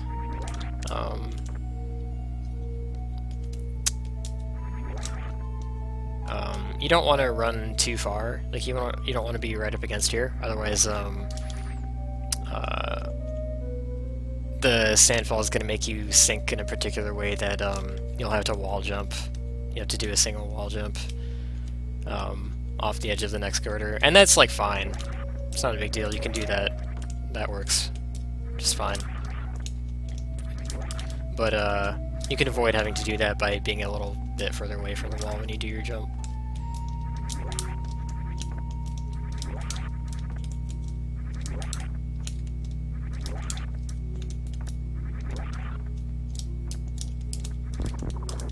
Yeah, I don't know. I had a lot less trouble with that than I usually do.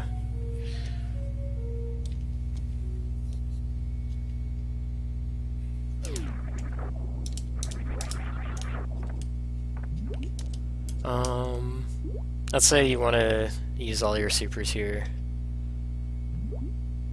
You want to keep missiles to destroy the turrets.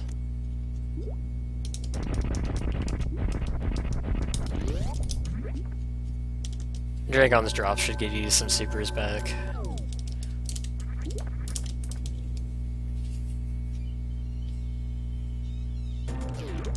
Alright. Oh my god, I'm a fucking idiot.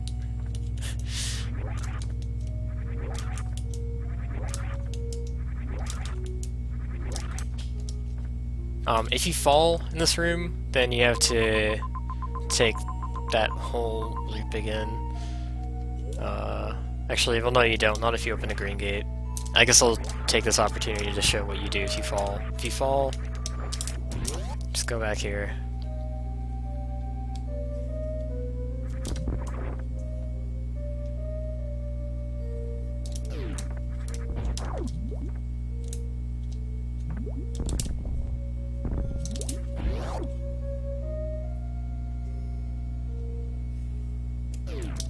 And then, instead of going all the way right in this room... Oh my god. Fucking redesign sand, dude. When you reach, the green here, go up. And you'll be in between the green gates here. And since you opened the right one, hopefully you'll be able to cross the room again. You can also open the left one, but I honestly don't think it's worth the super missile to do so. But it would prevent you having to jump across these again. But, you know, just don't screw up. Don't fall down here. I think this is the lowest that you can go. Or this... something like that.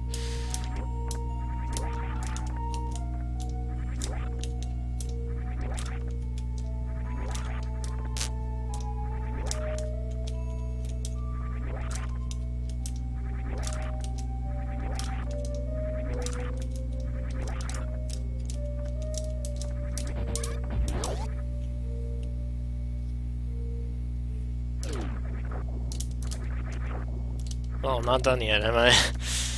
1, 2, 3, 4. Okay. Save again and then actually save state.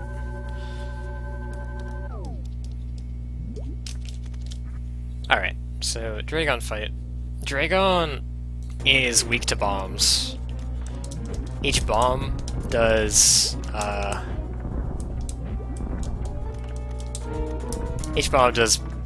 about the same damage as a plasma beam shot does, which is pretty insane.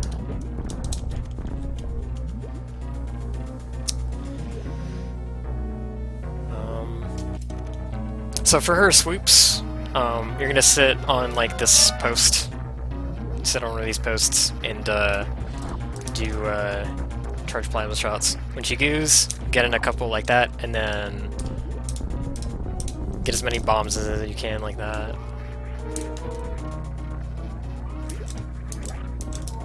And dead. Takes 9 hits with plasma / bombs. I'll do that again.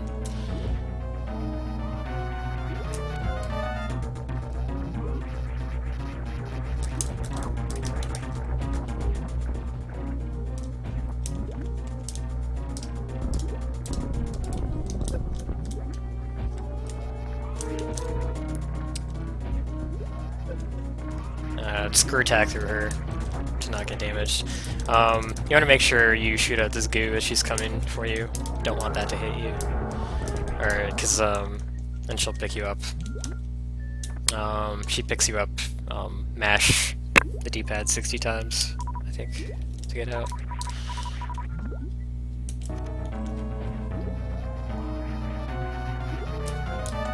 This part of the room, you don't want to be here either. This is like quicksand, sort of.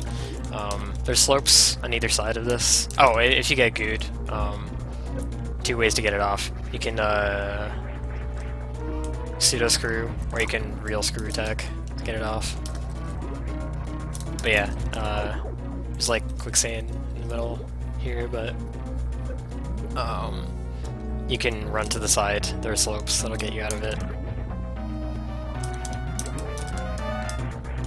Just want to make sure that you missile these turrets out, because if you don't, then they'll shoot stuff at you. Like it, you have to worry about dodging the turret shots.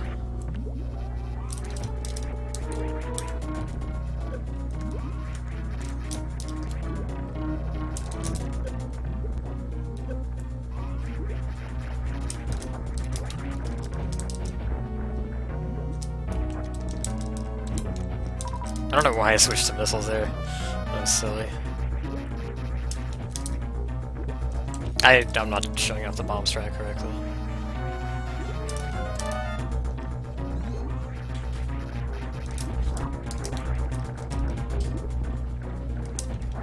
Alright, damn, I could have save stated again. That probably would have been better.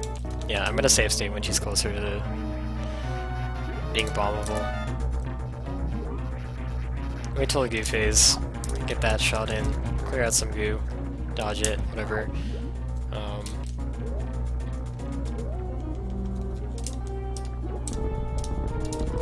When she's about this distance away,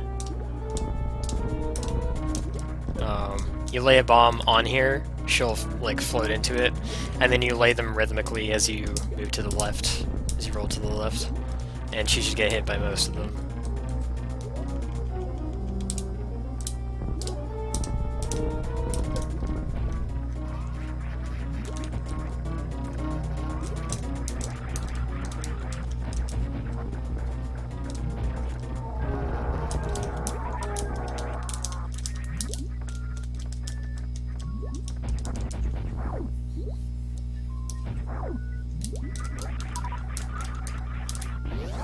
You want to actually exit this room out the way you came. The way forward takes you to West Meridia, and you don't want to be there because you need to get the Guardian in East Meridia that Dragon unlocks first.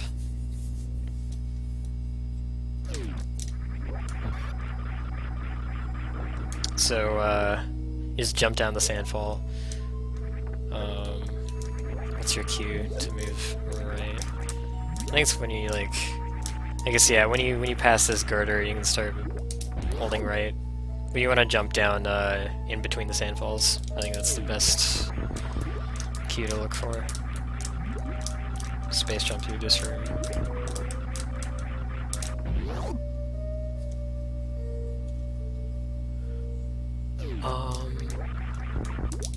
You get to this part of the room.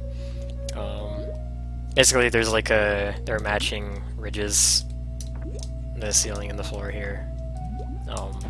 Go to the right of it, you shoot up, there's an E-tank.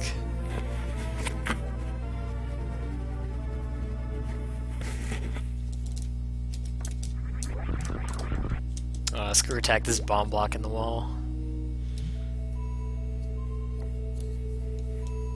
And now you're here again, which is near the crate fork.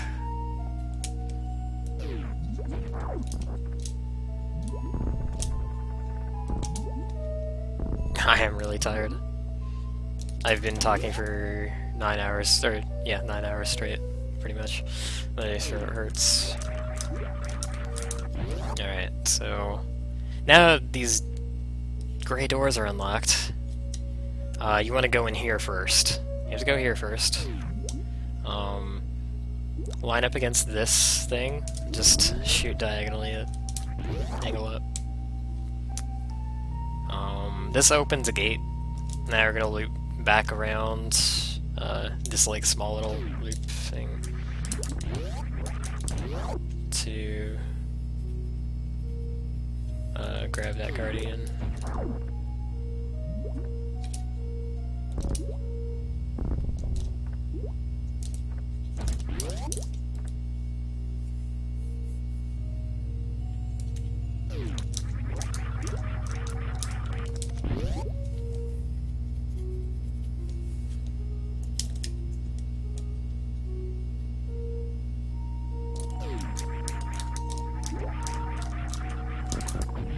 So going in here, you actually want to equip a wave beam.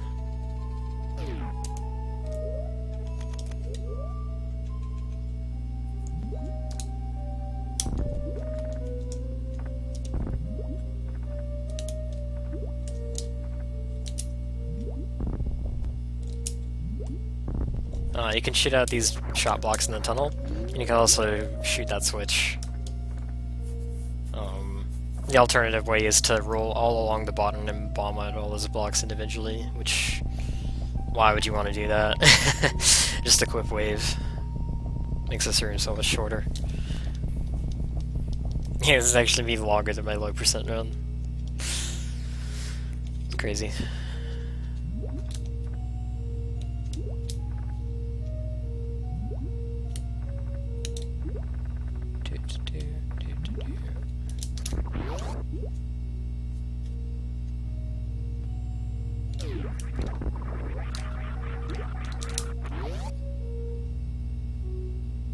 Alright, now where do you want to go from here?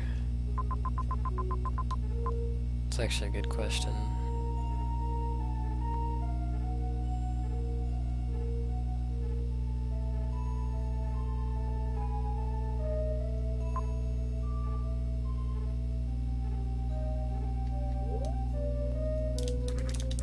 Okay. Go back the way you came.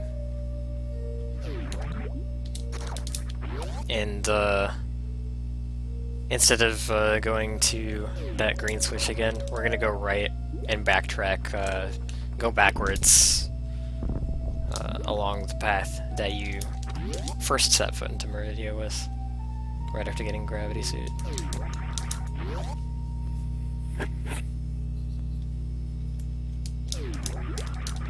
I didn't know I was Code Master. Apparently I am.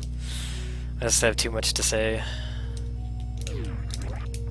This is taking longer than I would have liked, but there's... I don't know. Information's pretty valuable in a game like this, honestly. When it's like specifically built to kick your ass.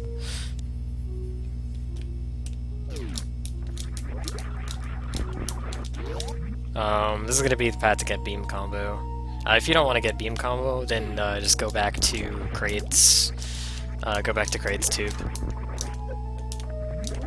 And just keep going left into Meridia from there.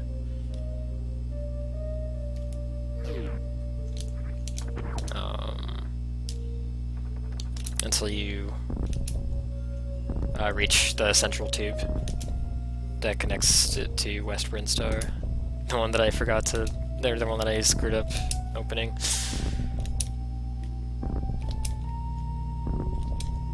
Anyways, you bomb out all these blocks individually. You can't powerbomb these because Drew is an asshole and he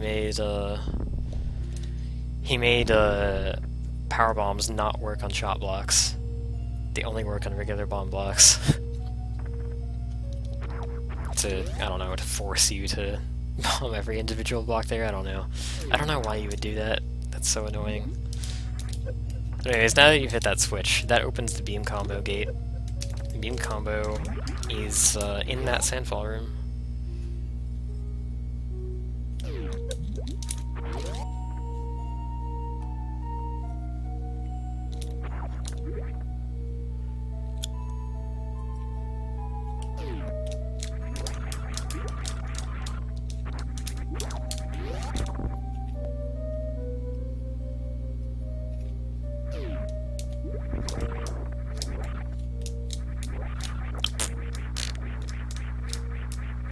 Actually, I guess like it might be worth opening the left gate here, because that would allow you to just run under, but whatever. Alright, so... Actually...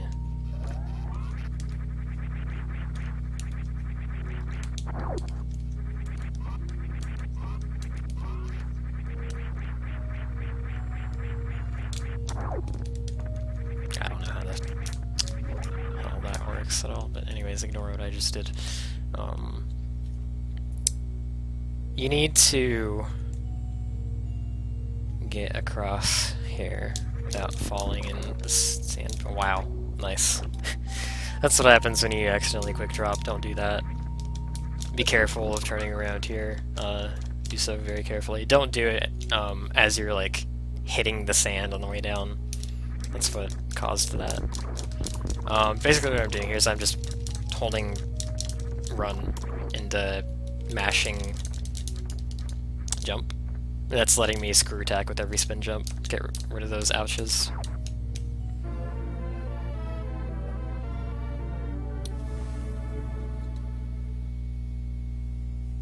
Alright. We've got beam combo. And you can actually just sink through this sandfall here and land on here.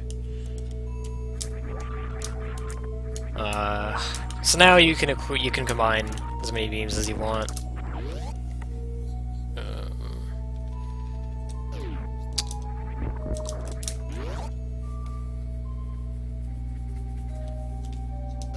So if you want to turn on all your beams now, feel free to do that.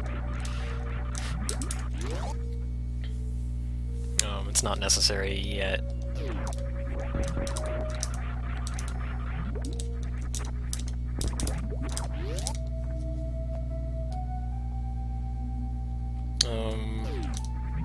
Let's see, so you want to keep going left.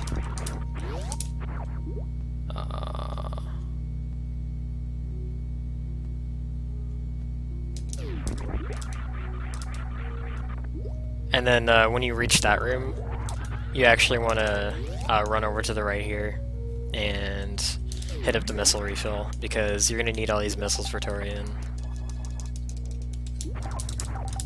And you have like almost no ammo now.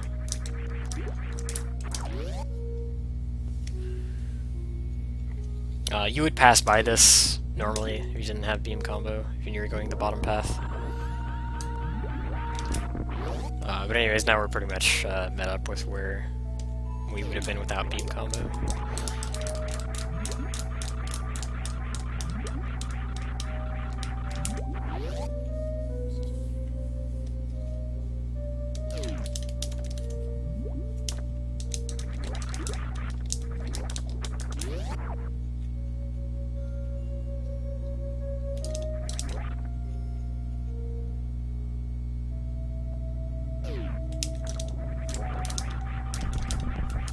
Alright, so if you pass through this room, you should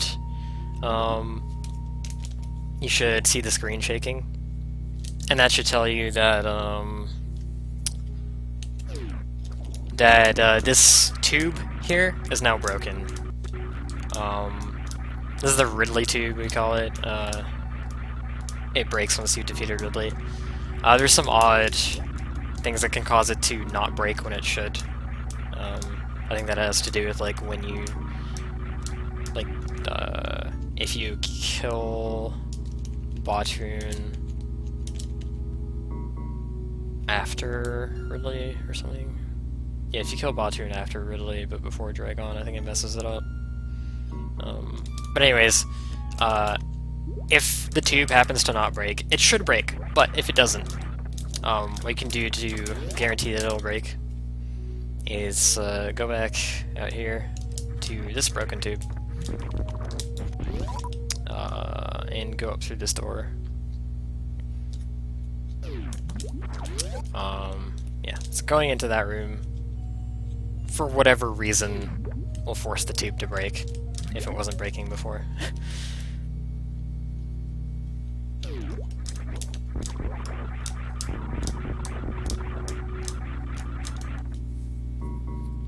Alright, so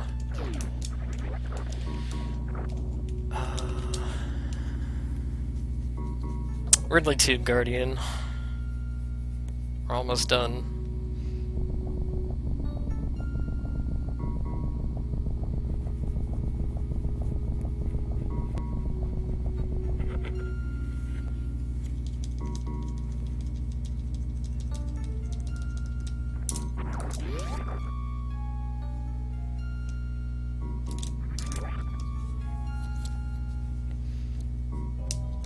And if you want, you can grab this energy tank.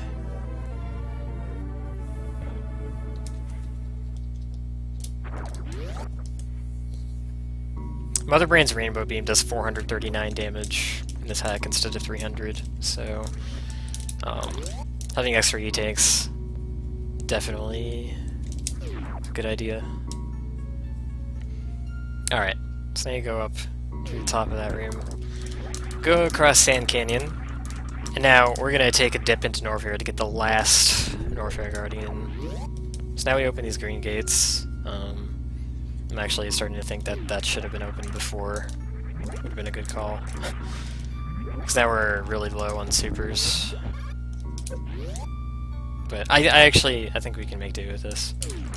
This is why I told you to open the green gate, like, run to the right here and open this green gate after killing Crocomire. That's because you want to come through here. So hopefully you did that.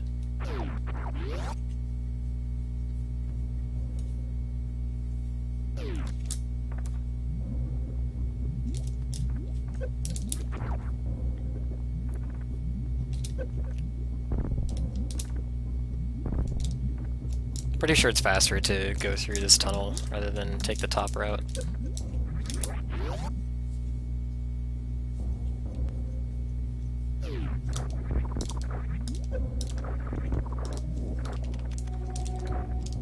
You need 3 power bombs here.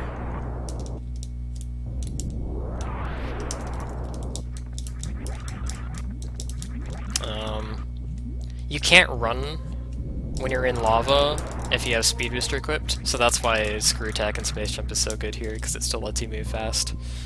It's like the game trying to prevent you from charging speed boost in lava.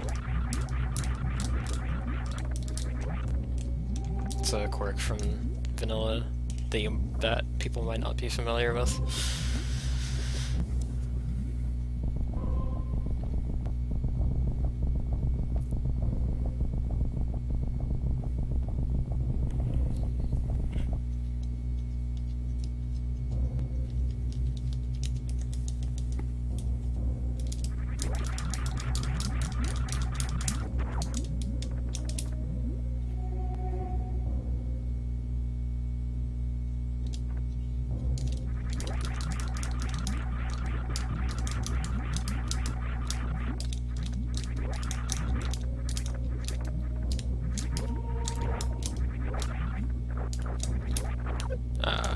Yeah, go back to the right.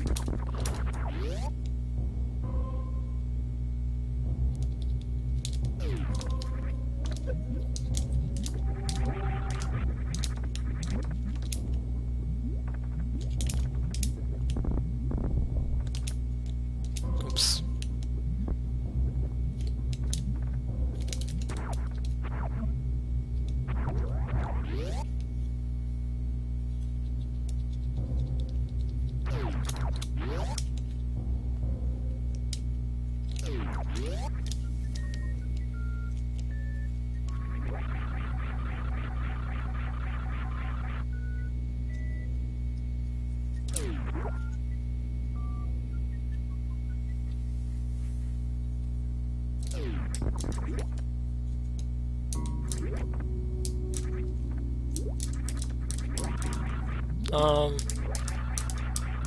If you're still short on missiles,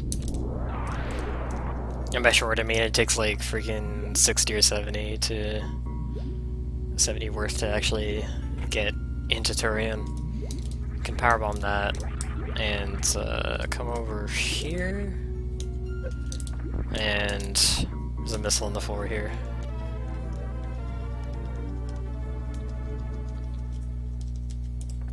This room's also called the Uterus Room. It's pretty much symmetrical. You can imagine the rest of it. It looks like a uterus. I'm not sure if that was intentional or not, but it's pretty funny. And the fact that there's a turbo tube there doesn't help.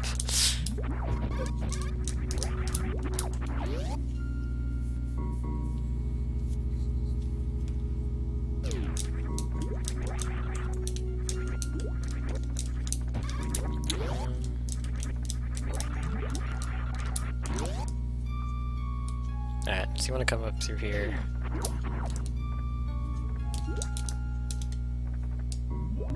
Again. Last thing, we have one more Guardian left, and it's the Guardian of the Force, which is...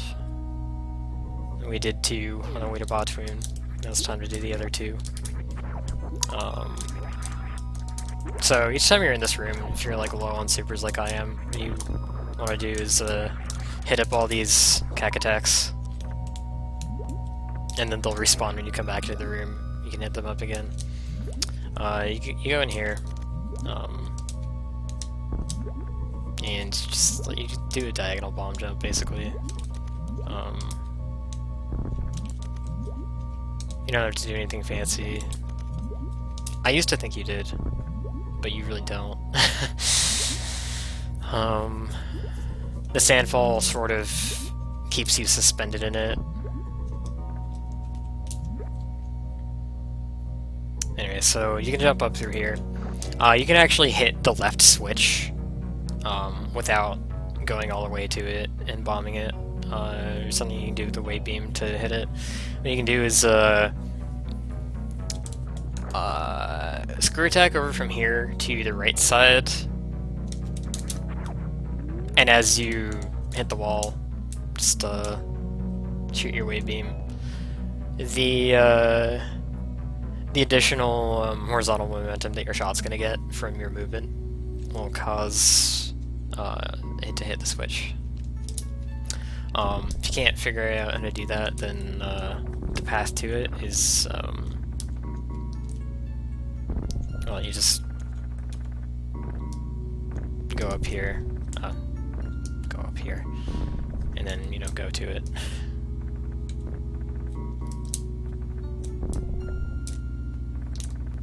And here's the right one. The right one, you always have to bomb. Can't reach it with wave beam.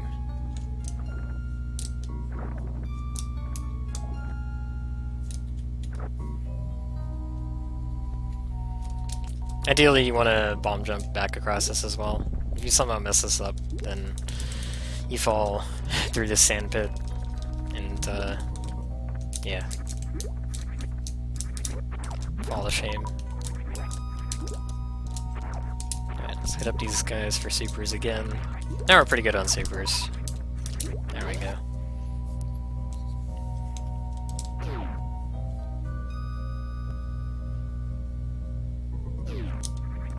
Whoops. Oh yeah, I forgot about this purple door.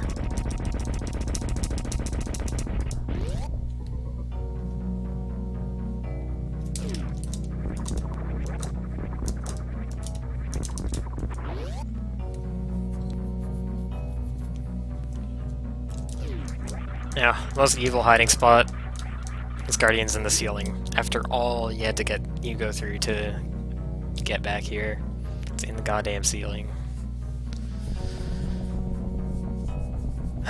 Why?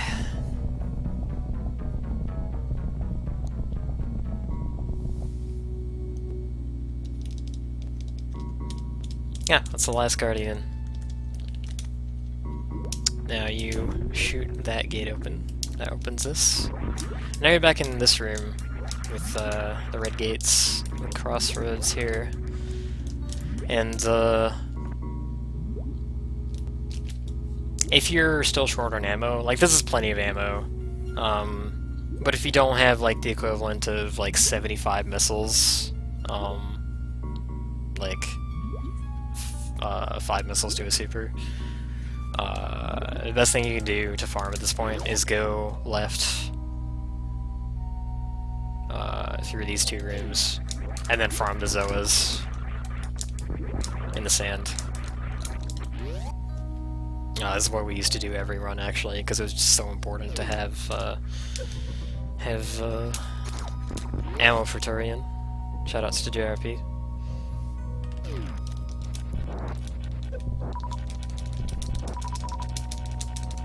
So you'd do this if you didn't have enough. I actually realized it was faster to just pick up more ammo along the way than it was to take that detour.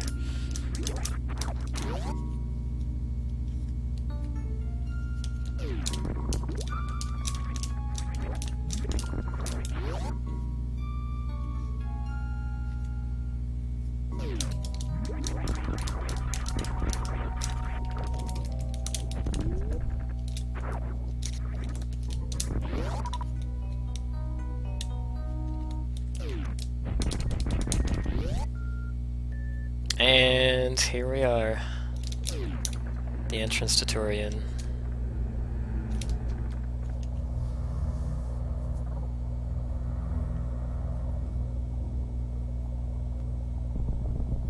You get in the Guardian's hand, and the screen should start to shake. If it doesn't, this one will tell you, he's the gatekeeper, he'll tell you how many Chozo Guardians are missing, and then you have to go figure out which ones he missed. Which sucks a whole bunch of dick. I will note that on each submap, you can see if you visited the square of the Guardian or not. That's all that icon signifies, is if you have visited the square or not. It doesn't signify whether you disarmed it, but it's a good way to tell if you just completely forgot one. The worst is if you get to a Guardian and you just like forget to get in its hand somehow. I've had that happen once, and it was like impossible to track down which one it was.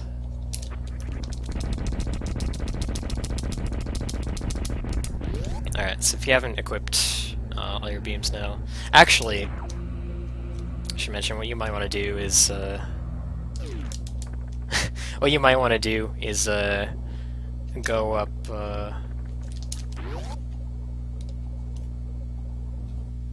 go up this elevator, save your game. Because it's the closest save to Turian, and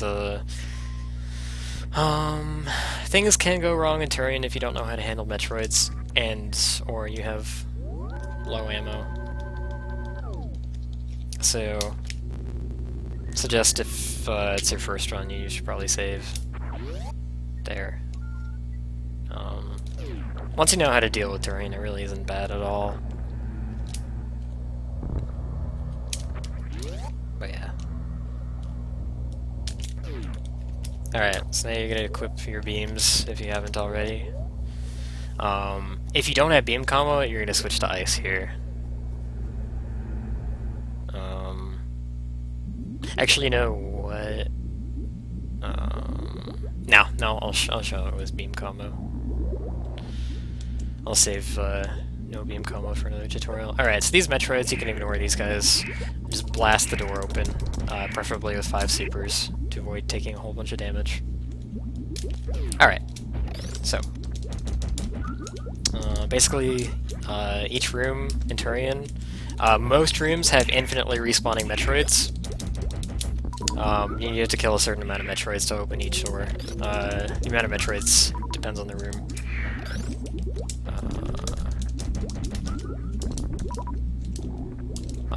Don't run out of ammo. You probably won't run out of ammo unless you came in at an extremely low ammo count. This room is 6 Metroids, I think. Anyways, so... Metroids are extremely fast in redesign. The best way to... pretty much the only way to get them off you is,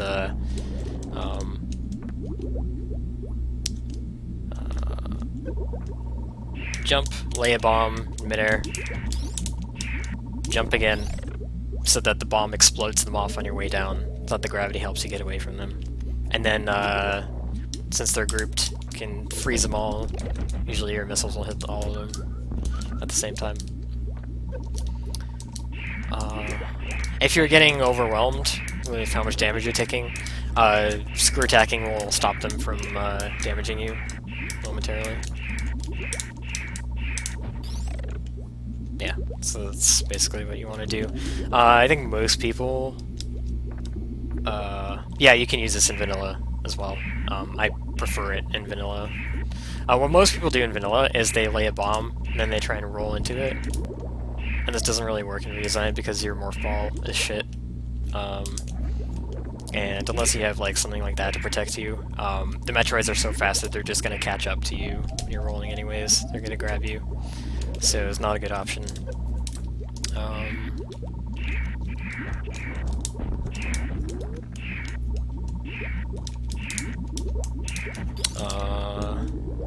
Also, if you got Metroids on you, you're gonna have difficulty shooting, especially straight up. You can shoot side to side, but they're gonna block you from shooting straight up. So if you wanna like open this gate or whatever, for instance, you're gonna have to do an angle up shot. You can also use screw attack to prevent them from latching onto you in the first place, as long as they haven't gotten onto you yet. So like kind of what you want to do for this room is prevent that guy from latching onto you, go open the gate, and then group all these three once the gate's open.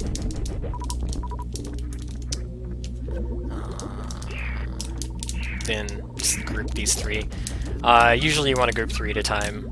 Grouping 4 will damage you more, and it'll make the game prone to lagging more, which can make it really difficult to get the timing down to bomb them off and shoot them and stuff. But yeah.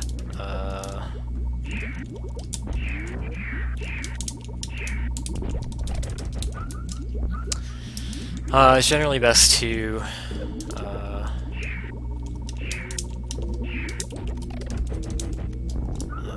what was I gonna say? It's generally best to fuck, I can't remember what I was gonna say. Use missiles on them, because these guys have an absolutely abysmal super drop rate, and you want to get as many supers as you can throughout Turian. You want to conserve them.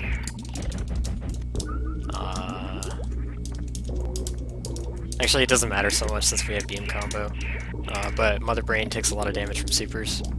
You want to have at least 4 supers at the end, just for Mother Brain. It's phase 1.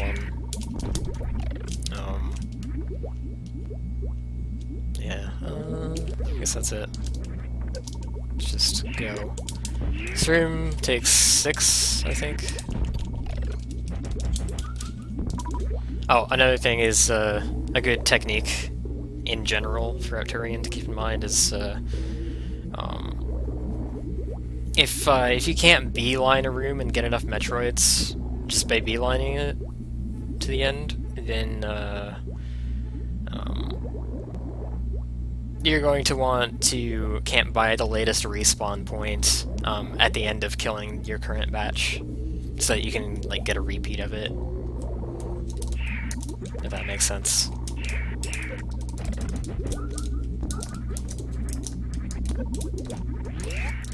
Once you've killed the required amount of Metroids, you can just go to the door, go through it. This room has 2 Metroids. It has no respawning Metroids. It's one of the rooms that don't have any. This room also doesn't have respawning Metroids. You want to group these 3. Do not group more than 3 in this room. It will lag the shit out of the game. Especially this room.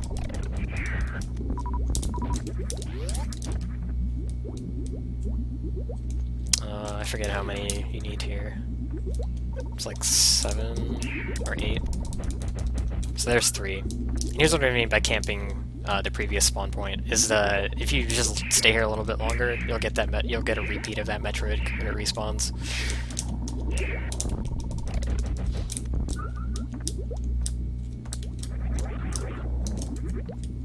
Oh, it's only 6. This room is only 6. Okay.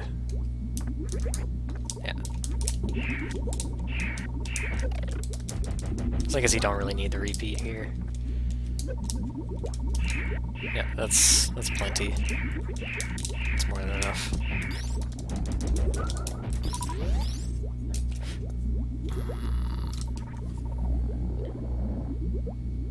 Alright. This room, a little bit special. If you're able to mock ball, you can just ignore these guys.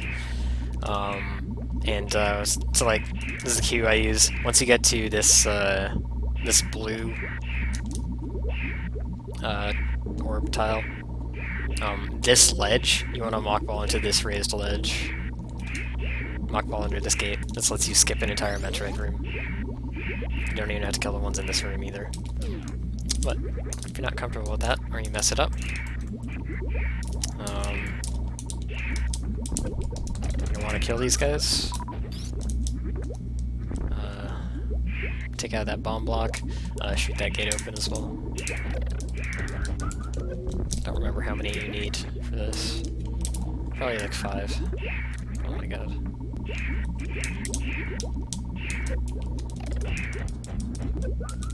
Okay, one other thing that I should mention about Metroids is, or enemies in general, obviously, if you leave an enemy's drop there, the enemy cannot respawn until the drop disappears or is collected. So, just keep that in mind. If you want a Metroid to respawn, make sure you grab its drops. If you'd rather not, you can leave them. Alright, this is the back half of the room. You don't need to kill Metroids here. Now we're where we were if we'd mockballed. Alright, here... Don't want to take an acid bath. I think this room requires 5. I can never remember. Gates here and shit.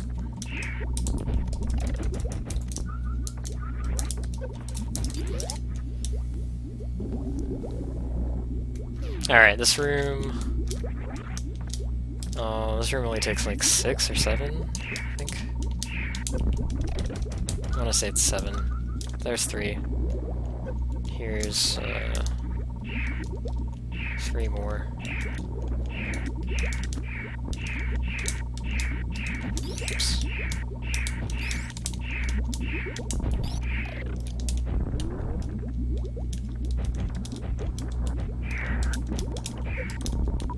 Well, that was 7. I think it's 7. I honestly don't remember. Alright, this room confuses people. They can't figure out where to go, generally. So you can get 4 Metroids here by going the path under here. It'll lure them out of the walls here. One down here doesn't respawn. One inside this thing does. So you can get a second copy of this Metroid if you want. Come over here, and now that's 7. This is the way to go, up through here. People try and like go up through here. The camera doesn't pan if you haven't gone through the tunnel. Whoops. People try to go up here thinking that it's the way, and they see it's not. And then they don't realize this is solid and this is like actual piping. But anyways. Get away from me. You don't want to go down here. Players get confused when they go down here, and they think that they have to get past these gates somehow. That is not how this room works.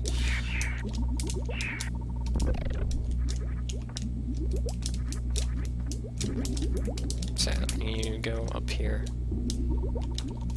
I usually just let this guy suck on me. You can lure him out and kill him if you want to.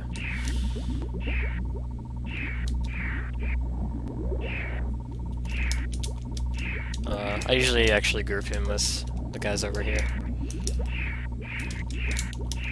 I think this room requires 10, and that is exactly 10.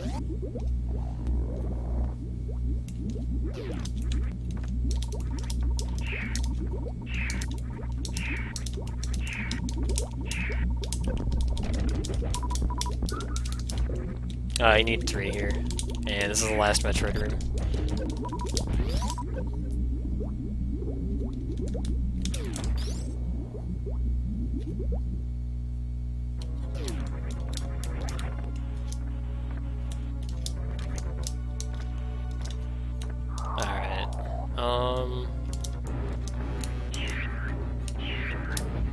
I'm not gonna worry about explaining Metroid skip for a beginner tutorial.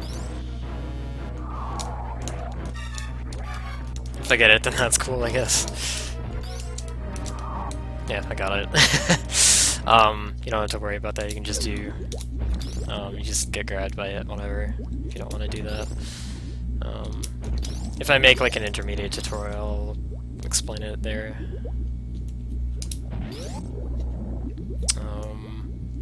But so if you do get grabbed by the Metroid there, you'll be at 1 HP here, and that's where having the reserve tank from Brinstar is really nice. Because the Turian side hopper room is actually after. You expect it to have screw attack, which, like, I mean, you do have screw attack. You just screw attack through these guys and you won't die. But you could accidentally break out of spin. Possibilities there. You could hit the ground even, be vulnerable. This room's kind of scary if you have 1 HP. So it's great to have a reserve tank here.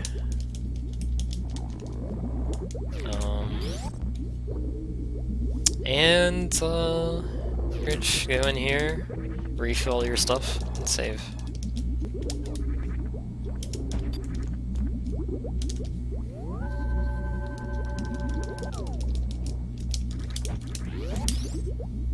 Alright, Zebetite skip. Actually, let's get rid of this door first.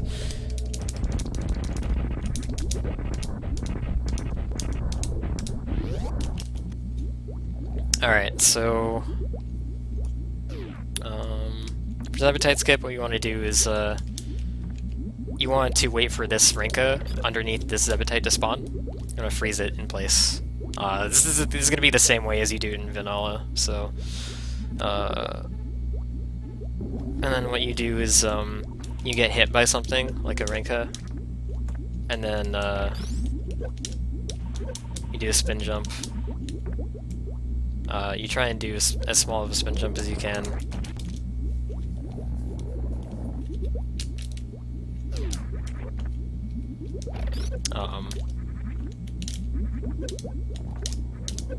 Your goal is to land on the frozen Rinka. What the game does is it prioritizes collision with a frozen enemy over a collision with the wall. That'll, if you do this correctly, yeah, there we go. If you do it correctly, then you'll be inside the Zebetite. The Zebetite's technically an enemy, and not a wall. So while you're inside it, if you're inside it with invincibility frames to prevent it from knocking you out, you can jump and hold left and just run through it.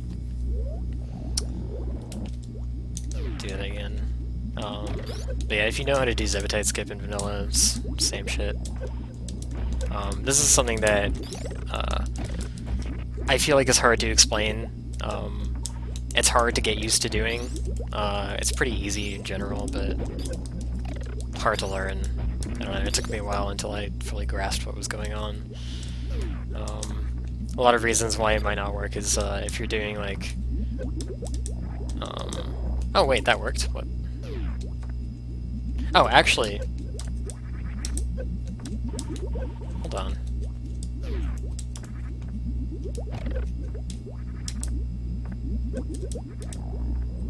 Oh, this is actually super easy in Redesign. I never knew this until now. You can actually make sure you guarantee it by doing Respin. You can guarantee this.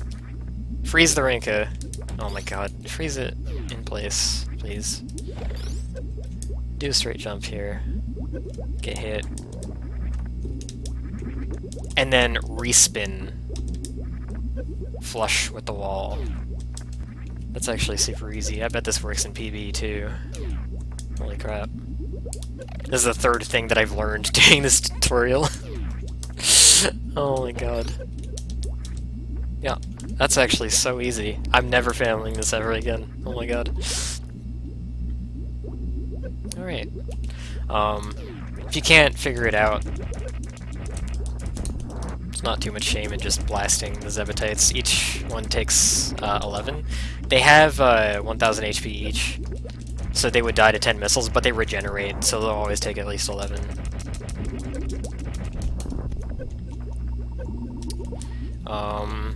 If you have a lot of missiles, you can probably blast through all of them and get to Mother Brain and do Mother Brain without even going back and refilling. But if you want to go back and refill, you can do that too. Way Mother Brain's tank works. is yeah, you can spin jump towards. It's just it has to be a small spin jump, basically. Spin jumping away is just done to kind of like give yourself more space. Because the thing is, in vanilla, because you don't have respin, you can't be flush against the wall with the spin jump. You have to land on, like, kind of directly on the Renko. It's hard to explain. But no, you can do it with the spin jump towards. It just has to be really small. I don't even know, like, fully understand it. Yeah, the way that I was able to do it super easy is because of Respin, which makes me think that it should be super easy in Project Base as well, and that I had never understood how it worked before now. Yeah, okay, so... Motherbrain's tank is MB1.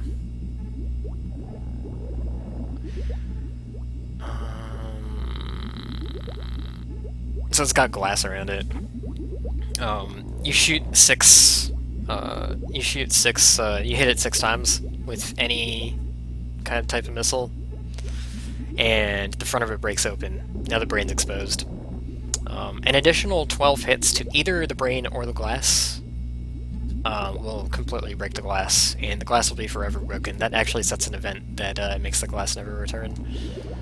So, like, once you hit once you basically hit it 18 times, all the glass is gone, and you could actually go leave the room, save, and come back, and the glass wouldn't be there anymore. So there are 2 conditions for getting Phase 2 to trigger. One is you have to break the entirety of the glass, and 2 is you have to deal 3,000 damage directly to the brain. Hits to the glass do not count towards this damage.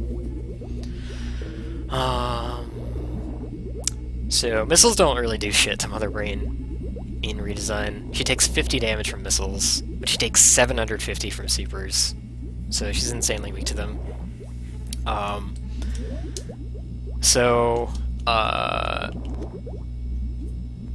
The fastest way to do this is, oh my god, do the 6 hits to break open the glass.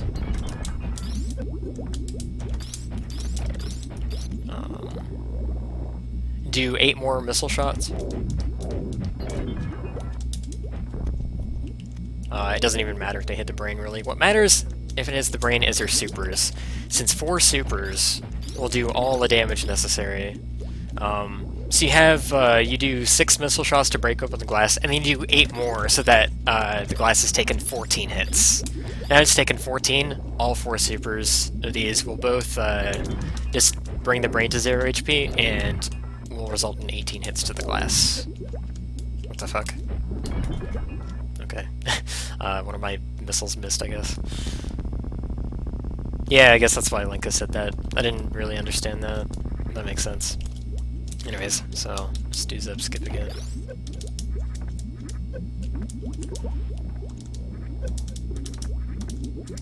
What the hell? I started doing it wrong again.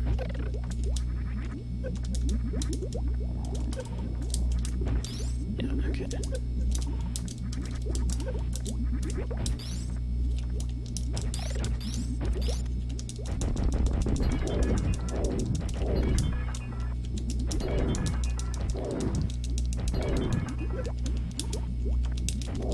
Alright.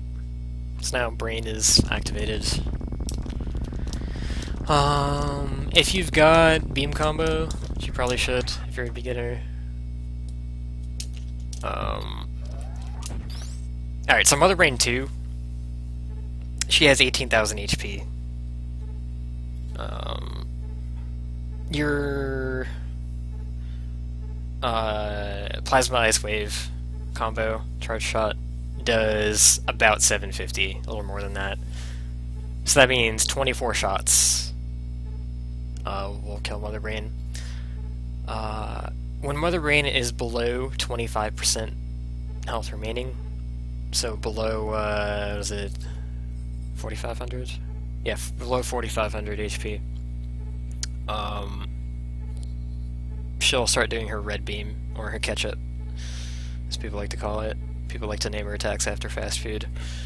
And you want to make sure you dodge this beam, because it does a full energy tank of damage, and it can hit twice or even 3 times if you're unlucky. She starts doing that, so once you've hit her 18 times, she'll start using that attack almost exclusively.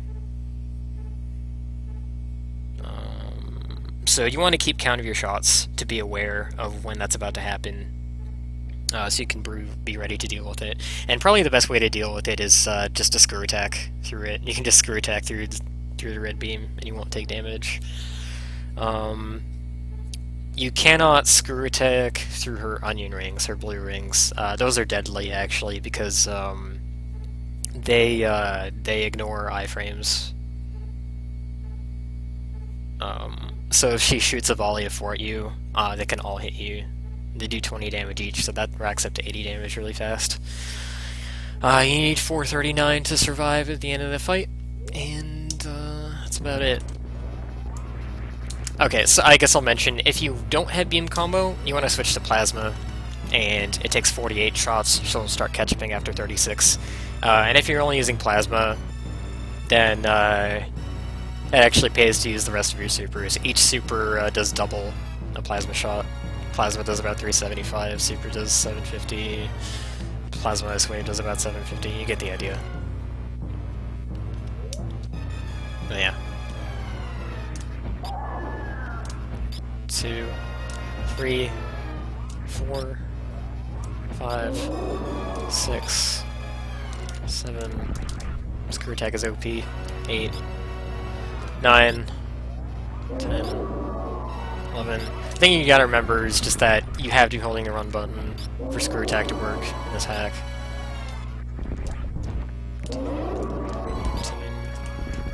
15, I think I lost count. 16?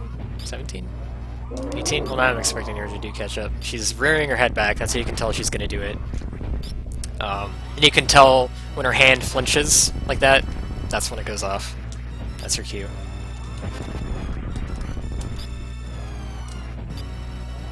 Pretty easy fight, TBH.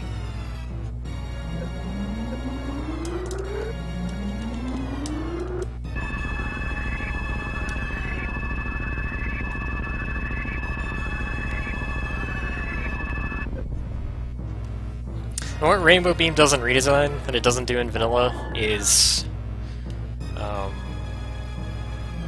besides, doing more damage, it takes away all your items, except your beam items, because you have Hyper Beam. It leaves you with Morph Ball, Bombs, and Wall Jump Boots. So you have to go through the infamous Redesign escape without all your items.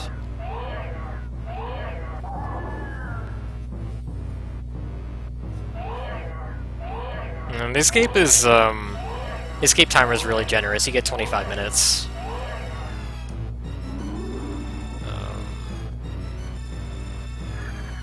There are, it's pretty easy early on. There are some really cruel, death traps late in the escape. And I'll show you how to handle those.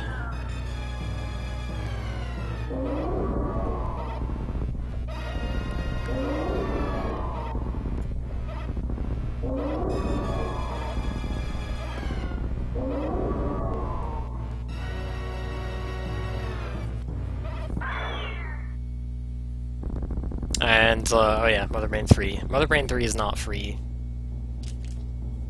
in Redesign.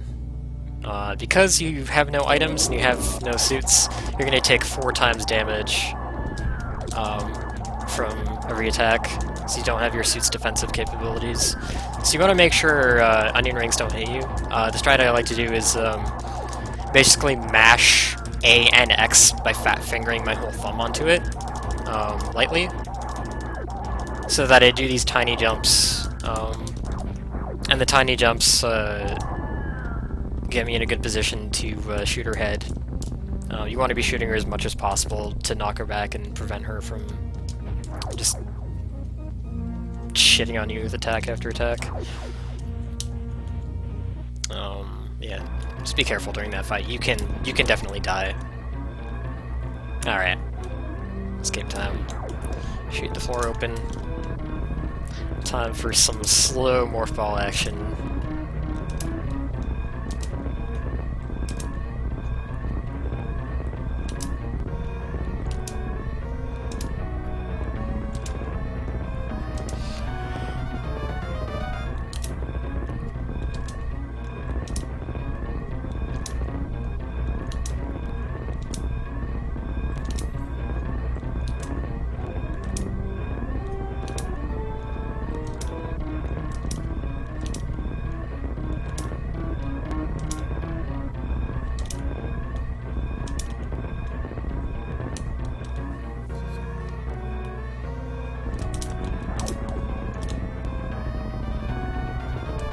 Alright, did you get out of that tunnel?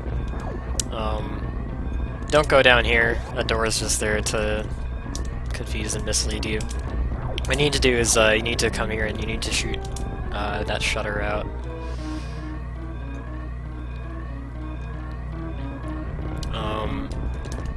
Shutters like that are things you want to look out for. Going through the escape. They're usually the way to go, and like the more obvious way is the wrong way. So if you were to go through that door, it would have just been a dead end. There's some shortcuts in the escape as well. I see this cracked block. You can bomb it instead of like going down through the whole winding tunnel. You can bomb these two to get through faster.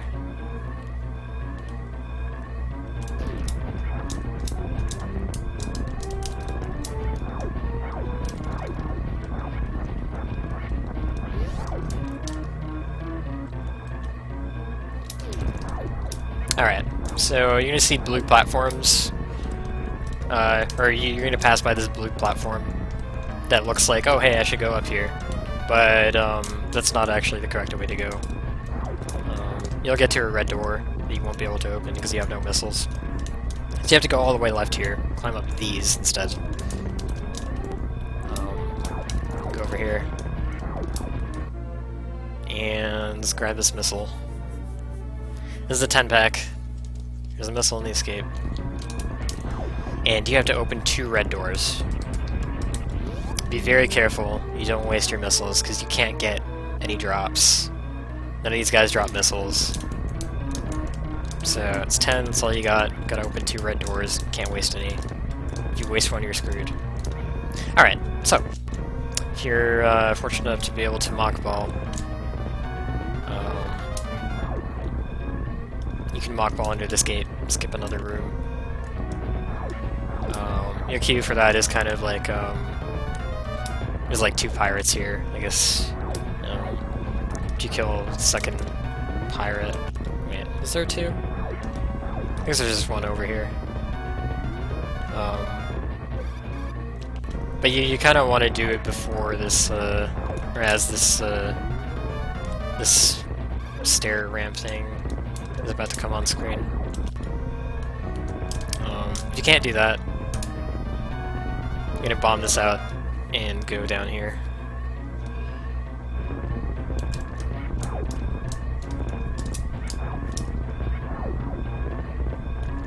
Where am I? I haven't been in this room in a long time.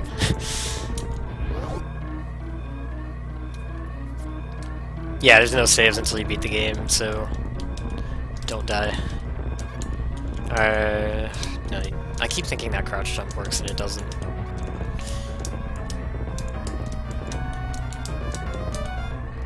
Oh, you know what crouch jump does work though is this one actually works. It doesn't look like it. Or it's not immediately obvious.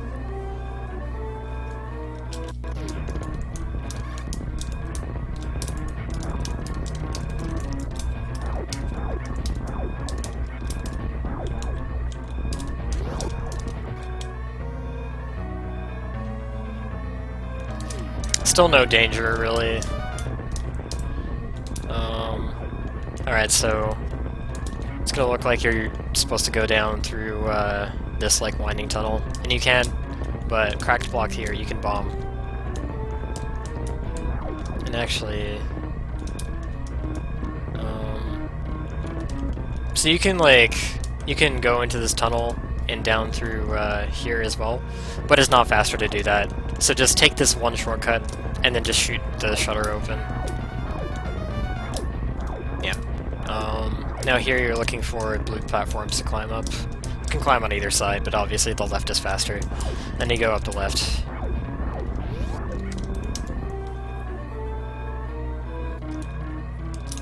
Alright. You go shoot the shutter in the floor.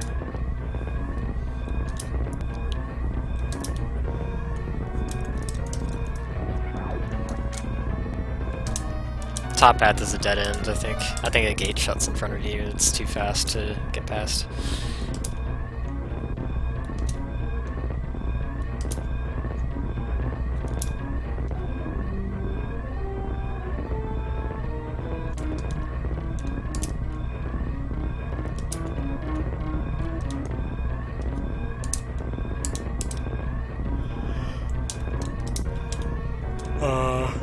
Go ahead, jump down, grab that. I can jump over here. Okay, there's a little shortcut you can do here. If you can mirror morph really well out of jumping forward, you can do that. This is a little bit tricky, so instead you can go up the right side if you're not comfortable with that. Either way, you go left after that. Alright, first potentially dangerous room. You don't want to fall in the acid. You don't have gravity suited anymore, so you'll be in gimped physics again. You can also get stuck under platforms like this. Be aware of that. If they're like there's like 2.5 tiles space underneath them. Yeah, just try not to fall in.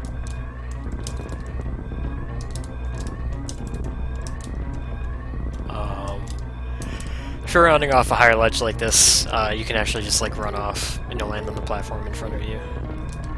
Now here, you can actually take the bottom path. It looks like the acid will damage you here, but it's actually 1 pixel shy of doing so. So you can safely go along the bottom. I see everyone go on the top, which is understandable because it looks scary, but yeah. Alright, so now you shoot this shutter out, go into this tunnel. You gotta double bomb jump your way through this.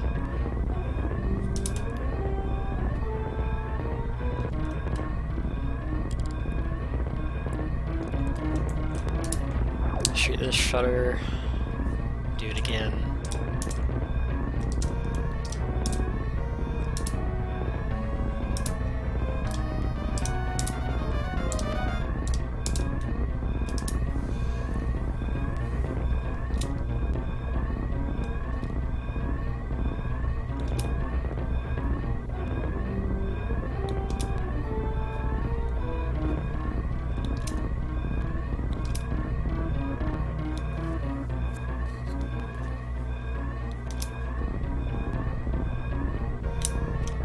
Okay, so you can go in like the higher tunnel to the right if you're holding right as you fall down this passage, but that's actually slower. So you want to go this way. There you go, right.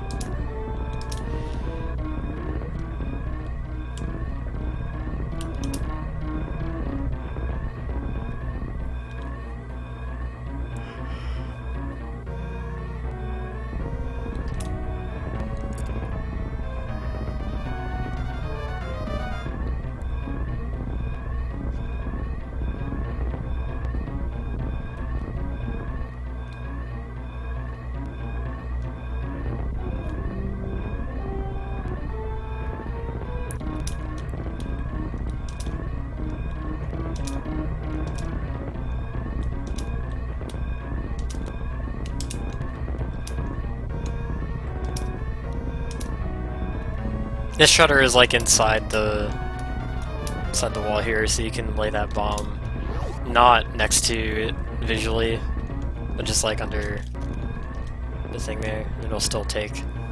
Alright, first Metroid room.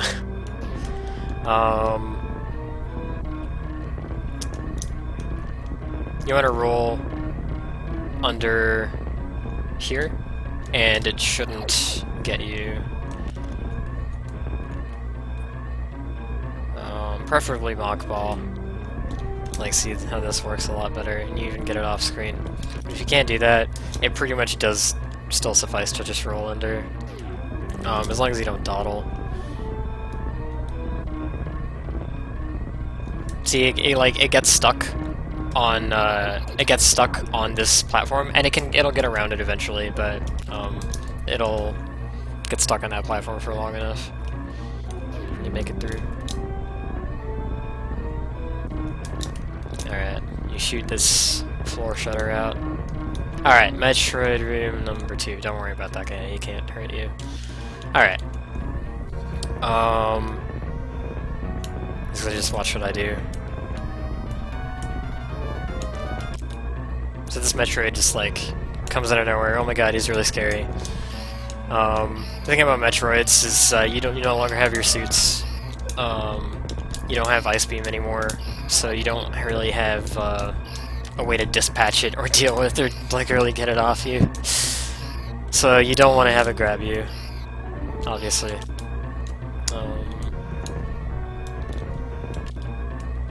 Don't come down here to the right, because what that's going to do is it's going to put this Metroid on screen, and he's going to come get you.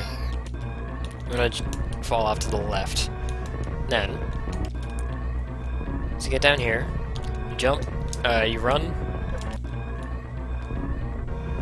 and you do a full jump off the edge. You don't want to land on this platform. You just want to do a jump as high as you can, but end up over here. That makes sense. So what that does is, by jumping high, you're manipulating the Metroid to chase higher after you, and when you fall, it moves it off screen. Now it's off screen. This Metroid is set to not move off screen, so now it cannot get you. And you're home free as far as this room goes. If you have enough energy, and you get grabbed, oh no, I got grabbed. Basically a race to the bottom. If you picked up as many E-tanks as this, then you're probably fine. Yeah. Just hit up the energy refill. It'll keep sucking on you, bastard. Alright. Now you're past that. Shoot shutter in the floor, open this one, ceiling one, and then these square blocks in this tunnel or bomb blocks. Here's the elevator out of here. Can I do that one more time? Oh, are you good now? I did do it one more time, I think. Anyways, elevator out of here.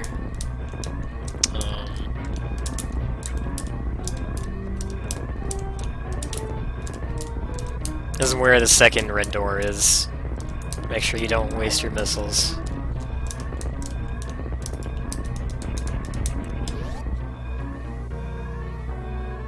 Alright, this is the escape shaft. This room is literally as tall as the game engine allows. Just, I don't know, get comfortable with your jumps here.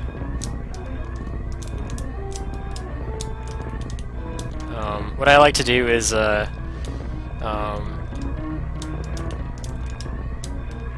just be familiar. This is hard to explain, but be familiar with the difference between your horizontal movement in a spin jump and your horizontal movement out of one. What I just mean by that is, once you accelerate fully, you're going to be moving faster horizontally in a spin jump. So when you get to where you want to, I think that's true anyways, I might be wrong, but basically once you get to close to your destination on the x-axis, break out a spin. It'll do should slow you down horizontally to break out a spin, and should also you'll also extend your hitbox to land on the platform faster. Basically doing an imprecise ledge grab, if you will. No, that was tough. One thing you can do that I'm apparently too cocky to do these days is if you miss a jump, like if you start falling, you're like, oh no. There are always platforms in the center of the room. These platforms, like you can see, they're going back and forth. See, they're going back and forth along from left to right, middle to left to right to middle again. But there's always one in the dead center. Their distance from the center varies when they're left to right, but there's always one in the dead center. So if you fall, it's best to align yourself with the center. If you're more confident that you know where the platforms are placed, you can try and land on like one here or whatever, but just like for the sake of reliability, center, always have them. Also, careful of the walls. They're actually spikes. Don't touch them. I think they're spikes. They might be like steam that does 60 damage or some shit, I don't know. But just, you will take damage if you touch the walls, so don't do that. It won't help you. Alright, now you're up to the cluster of platforms here. Pretty much good for this section.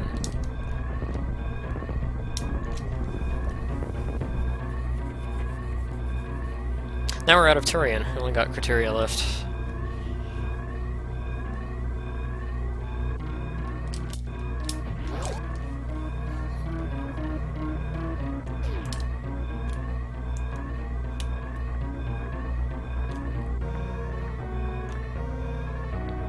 Yeah, you're just like going back and forth along here. For this last part, you actually want to fall like all the way left, so that you're completely out of the water before you start running here. Because that lets you run full speed into the water, whereas if you start running from in the water, it takes longer to get up to speed. You want to start running from back here.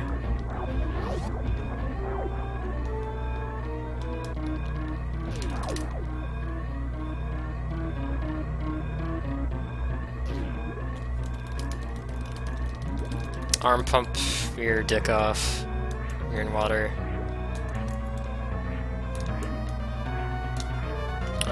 Ledge grab's pretty important underwater.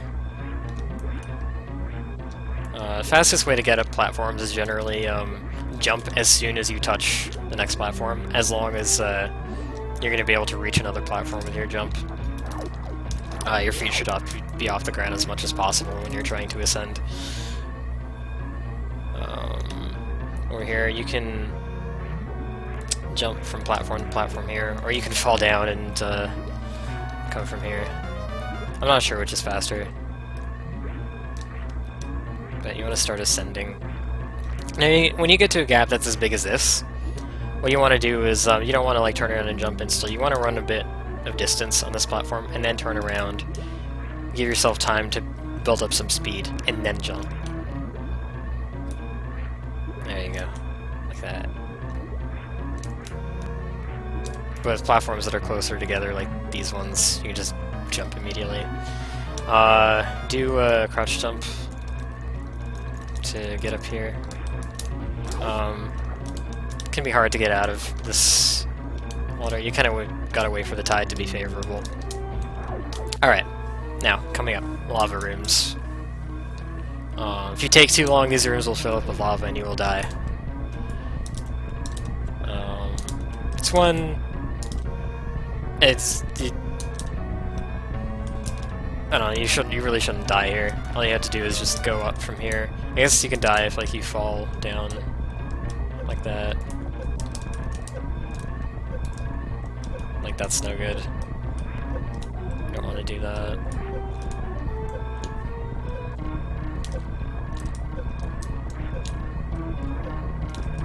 LOL if I can still survive this.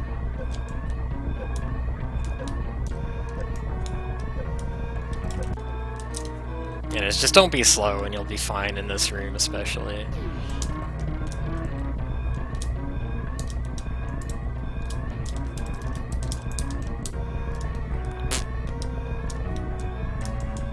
And don't fall. Falling is really the only thing that's gonna kill you there.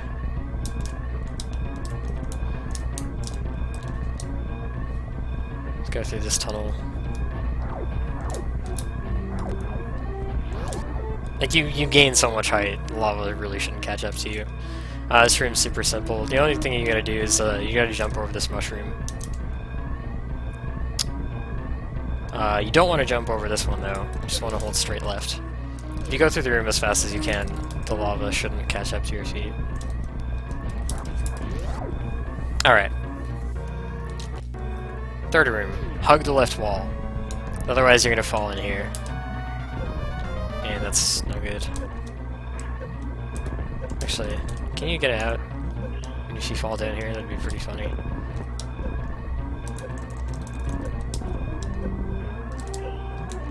No, you can't.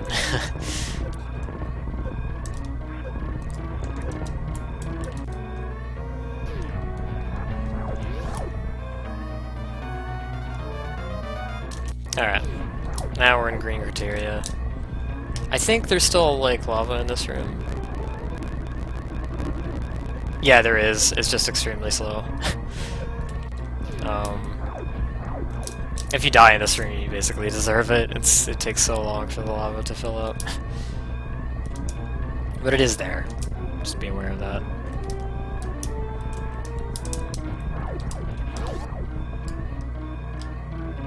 Alright, this room... This is, the room after, coming out of Awakening at the start of the game. Yep, just... Don't want to down grab, just go this way. This room has lava as well. You want to go towards the ship. Just make sure you go up here. Don't get lost and don't, like, go down this way because you'll just... yeah.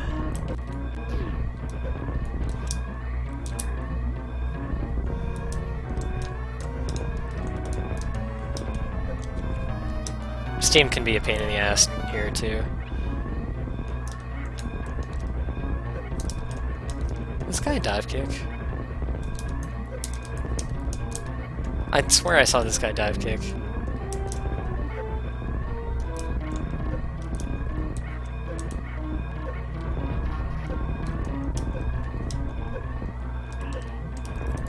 Don't mind me, I'm just like testing the limits of this, really.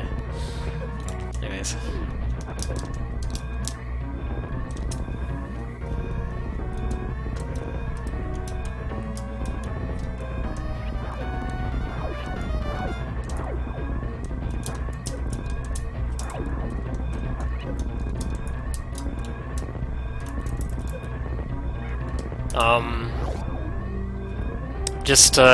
So don't kill that top pirate. So, fucking hell. You don't want to shoot that top pirate, because, in case you're gonna get hit by a steam when you jump, you want the iframes from running into him.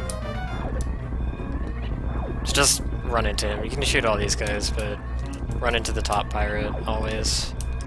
And if you're not gonna run into him because of iframes, you're gonna run through him. Because you got hit by a steam right before him. Alright. Lava here is pretty fast.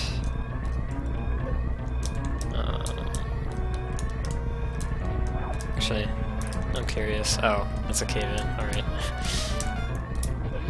Alright. This room, you can do an underwater mock ball, which is pretty sick. All you have to do is break the water line, and you're good. I mean, if you can't mock ball, you're gonna be really slow through there, but that's fine. You can't actually get up to where your ship is because there's a cave-in. So you go through here. You can do a jump to get across here. Or you can like fall down here and do a down grab. There's actual acid in this room. Don't go down here.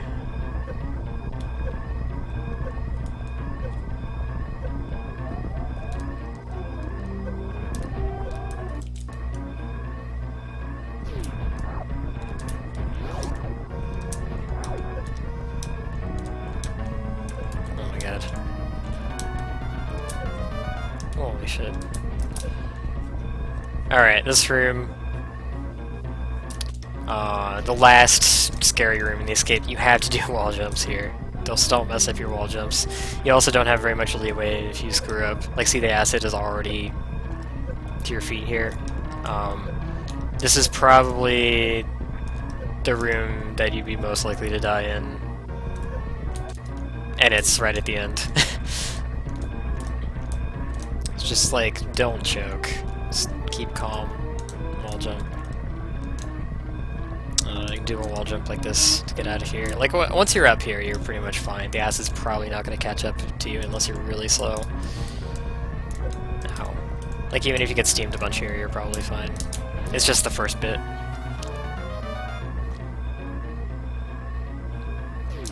Alright, so, it's pretty much the last place you can die. This is where your ship's supposed to be, but there's a cave-in, so it got smart and then it moved somewhere else. There's a little speed trick you can do here. Where you can do like the charge bomb spread trick. If you sort of like morph as you're shooting the hyper beam is an auto charge beam basically. So it lets the bomb spread go off with the right timing. And if you do it facing left when you're sitting there, then the bombs will knock out all three of those blocks.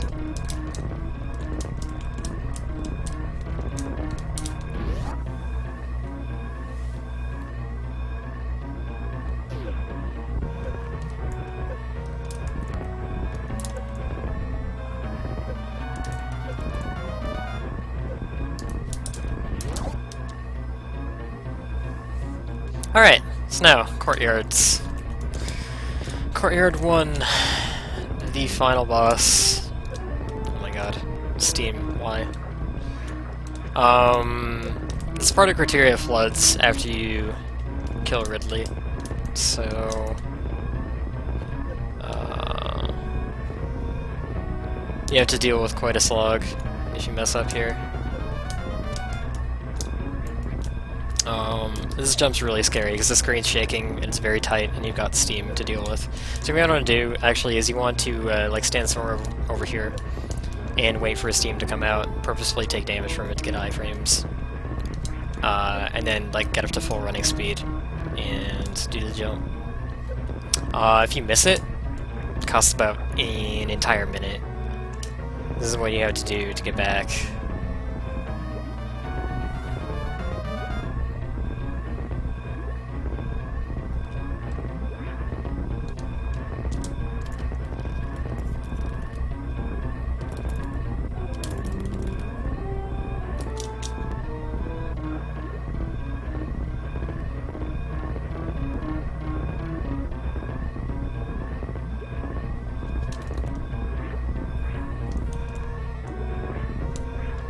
You kind of need a crouch jump here.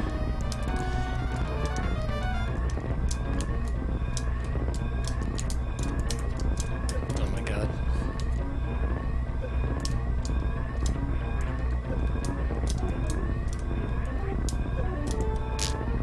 Oh my god, please.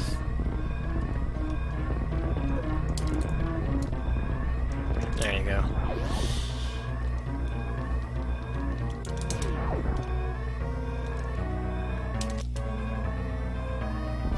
Alright, get down here. Run through. I'm not actually sure how to consistently jump to that platform, to be honest. But that's like the fastest way to do this. It's really easy to overshoot it. I don't know. I don't know how to do this. I guess you can just like from all the way here and then jump. No, that fell short. I don't know. If you mess up, whatever, you can crouch jump from there to get on that platform and then take things more slowly. My advice: get hit by this steam on purpose so that this one doesn't fucking knock you off. And you just jump to the ship and you're done.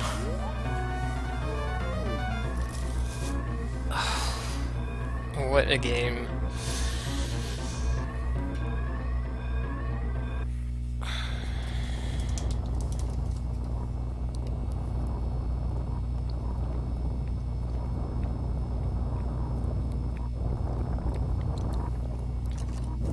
Wow, I didn't take a break through this entire thing. Oh my god. I'm so irresponsible.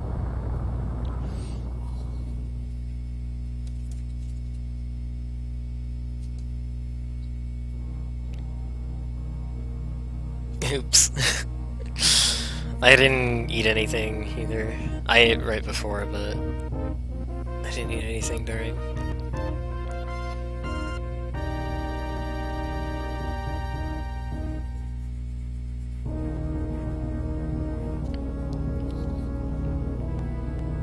Well, the redesign is longer and harder than Fusion. What do you want?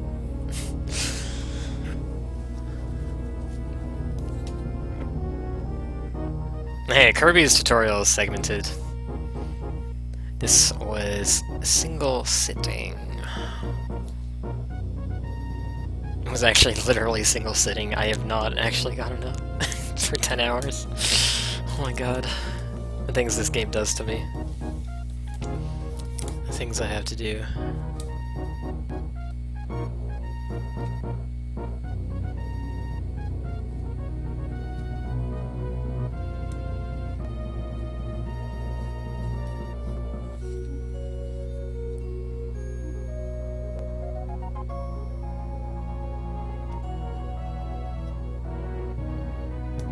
I gotta drain the lizard. I gotta drain the gizzard.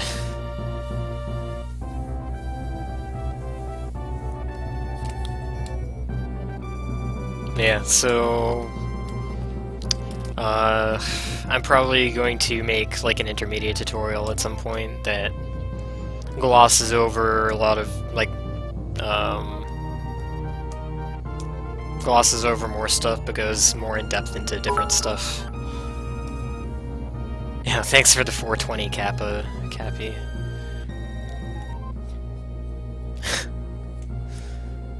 $420. But yeah, it'll like gloss over some things and focus more in depth on other things if I make another one, which I probably will. It'll be like strats that you could probably like get around the 230 with. Gate glitches, stuff like that.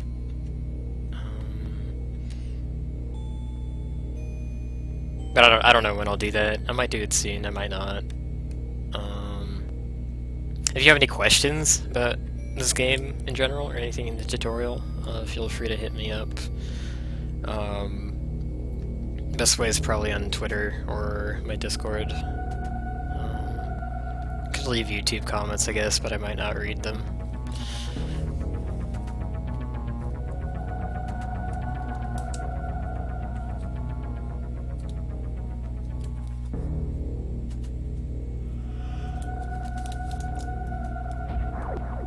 You want a shoot button? I already answered that. It's whatever you want it to be.